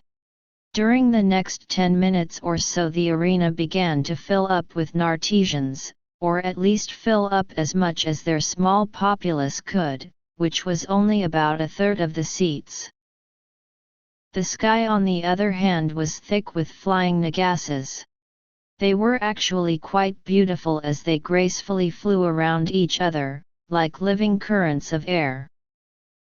About 5 minutes after the arena started being populated, Queen Liaza entered the large box seating area with about a dozen other ladies, including Hannah, who was still collared and led by a chain held by the queen. My wife was also the only entirely naked woman in the group. All the others were wearing elaborate ornamentation and jewelry, including wide gold wristbands, jewel-encrusted loin coverings and shallow, ornate gold cones covering the areola of their breasts. All of the women also wore various designs of golden, bejeweled headdresses. The Queen's was the largest and most elaborate. It had an exceptionally large, red ruby cut in an oval shape and set in the center of the crown above her head. The golden, flat, curved projections sweeping upward on the top and sides of the headdress were reminiscent of the natural form of the heads of the nagasas. I was happy to see that Hannah was no longer meekly acquiescing to the queen. Since her horrified screams when Lasun shot her fiery breath into the cavern roasting her own eggs, Hannah seemed to have regained her spunk and an ability to resist the mental control of Liaza. Even now, as the queen sat on her throne at the center of the box, Hannah was jerking on the chain, trying to pull it out of the queen's hand and resisting being forced by two other women to sit at the queen's feet. Finally she was subdued, but only after the two women pushing her down remained by her side holding and restraining her. The queen stood up and walked gracefully over to the edge of the arena. She jerked the chain wrapped around Hannah's neck and pulled her to the parapet overlooking the arena floor. The two women guards accompanied her and continued to hold Hannah by her arms as she stood beside Liaza. The queen reached up and stroked Hannah's long hair. Hannah thrashed her head back and forth trying to avoid the queen's touch, but to no avail. "I hope you will enjoy this, my pet. This is an auspicious day, the end of your old life and the beginning of a much more pleasurable and fulfilling one. I was sure you would want to bet on your traveling companions, so I have opened an account for you at the wagering office. For now, you are only allowed to make wagers with me, and whoever loses must pay the other in orgasms. I am hoping you have great confidence in the prowess of your companion and will wager for him accordingly. I, of course, will need to take the opposite position and wager for the bird." The queen came up to Hannah and put her face very close to my wife's. I thought she was going to kiss her as she gently stroked the bottom of Hannah's chin with her index finger. "Don't worry, pet, whichever of the brutes kills the other, regardless of our wagers, we both will be winners," she cooed. I'm sure Hannah's reaction was not what the queen expected from the woman she had grown accustomed to obediently acquiescing to her dominance. Hannah spit a big glop of goo right in the queen's face. Even from the arena floor I could see the runny blotch of spit dripping from Liaza's eyes and down her cheeks. There was a collective gasp of disbelief from many Nartesians once they saw or realized what had happened. "Aig!" Liaza screamed in anger. "You will pay with your life for that, you little cur."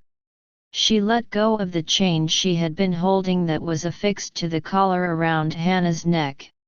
Grabbing hold of Hannah's long hair with both her hands, she jerked her out of the grasp of the two Nartesian women that were restraining her.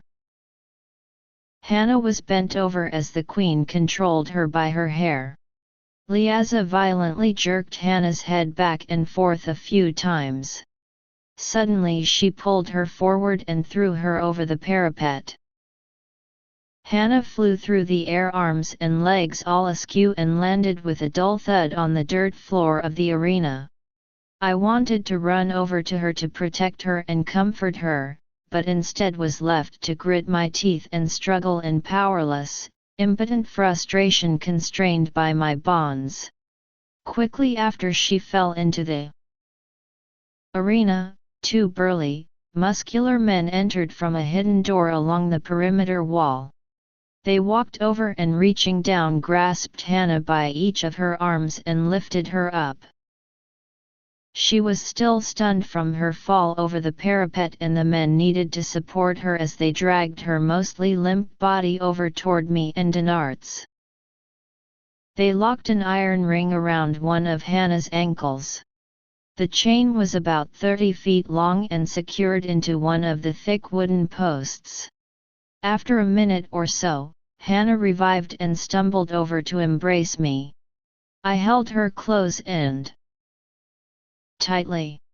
Just being united with her and feeling the warmth of her body against mine invigorated me with hope and happiness.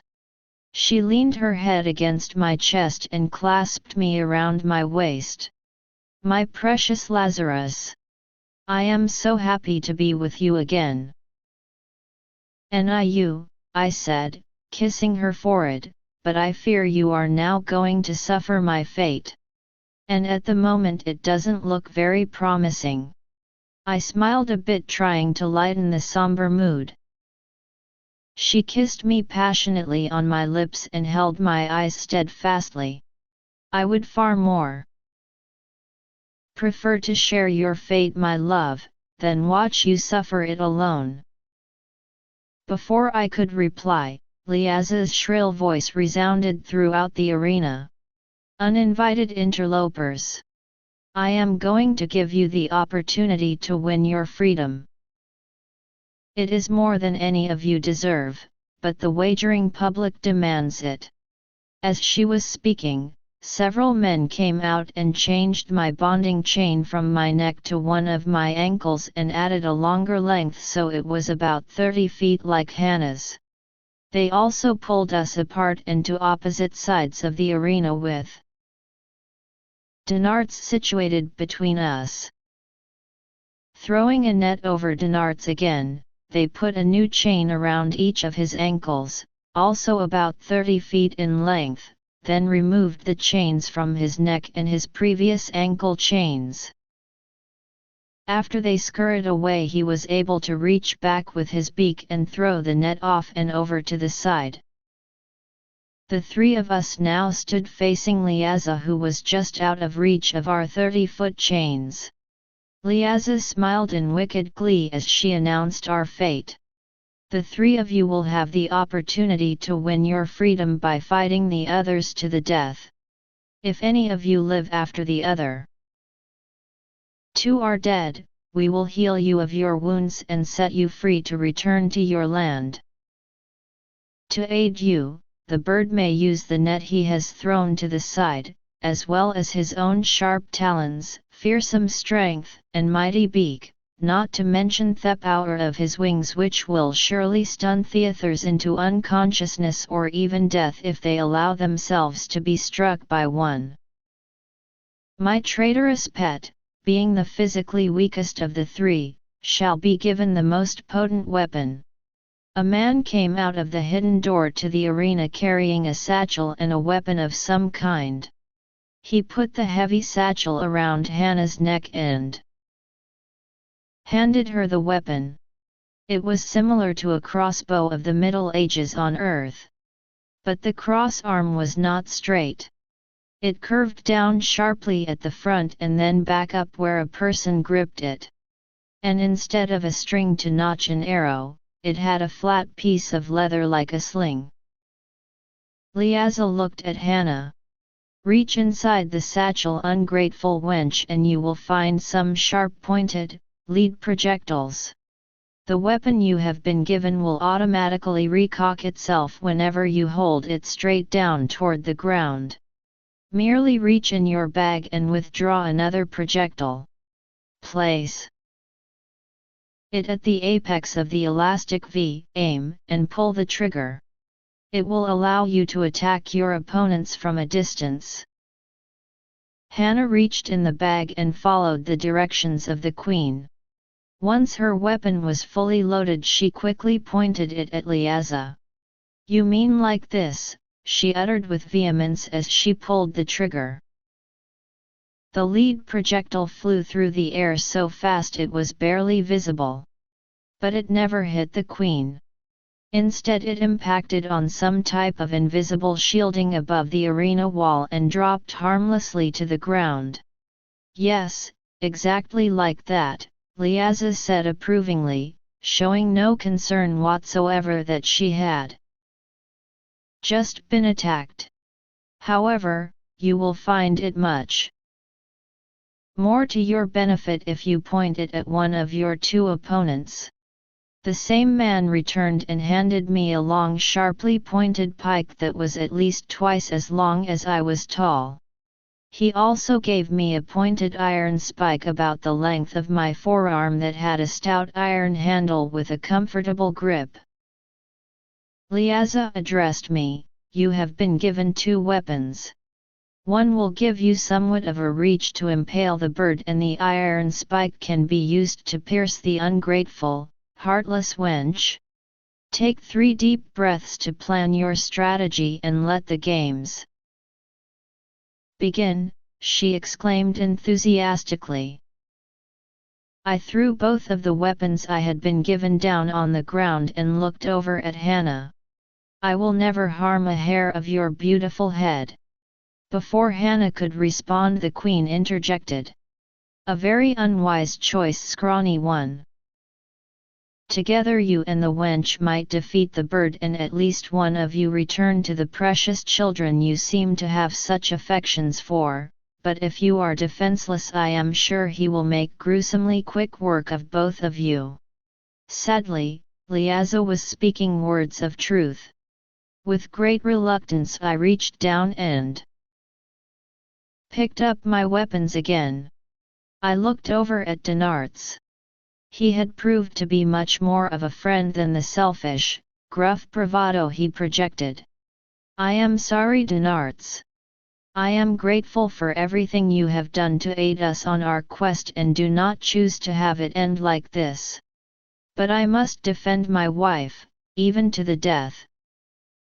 Dinarts chortled one of his dismissive squawks. Very noble of you, Lazarus, but unnecessary. He reached over to his side, grabbed onto the net with his beak and flicked it in front of him. I have no intention of fighting either you or Hannah. Even if I killed you both, which I surely would easily do if we engaged in combat, I have no expectation of freedom. These people led by their wicked queen are duplicitous in the extreme. If they promise one thing, it is sure that the opposite will occur. Fighting each other would simply fulfill their need for a novel wagering situation and feed their bloodlust. I kill for food and in self-defense, but I do not fight or kill for my own or others' entertainment. That is a trait of barbarians. Until I had the unfortunate opportunity to come here and meet these despicable creatures, I had thought more highly of them. Now I know the river rats are more evolved than they are. Then let us vow to not fight, Hannah urged. We can deprive them of their pleasure, deny them their precious wagering opportunity and keep our own dignity. Ha, ha, ha. Liazo laughed loudly. She was soon joined by nearly everyone in the stadium. Being at the bottom of the circular structure, the sounds of their combined laughter was very loud. In fact, it was inhumanly loud for their numbers, as if they were somehow amplifying their voices. Hannah and I both put our hands over our ears to mute the sound. Foolish idiots you are, the queen screeched. Your stupidity does not save your lives. If none of you will fight the others, you merely have changed the method of your execution, not the outcome. And now, I assure you, your end shall be much more prolonged and agonizing. And there will be even more wagering to see how long you will last, who will die first, who will be second, and who will be able to hold out the longest. The queen gave a little jiggle of excitement. Oh, I can't wait for the torture. It is going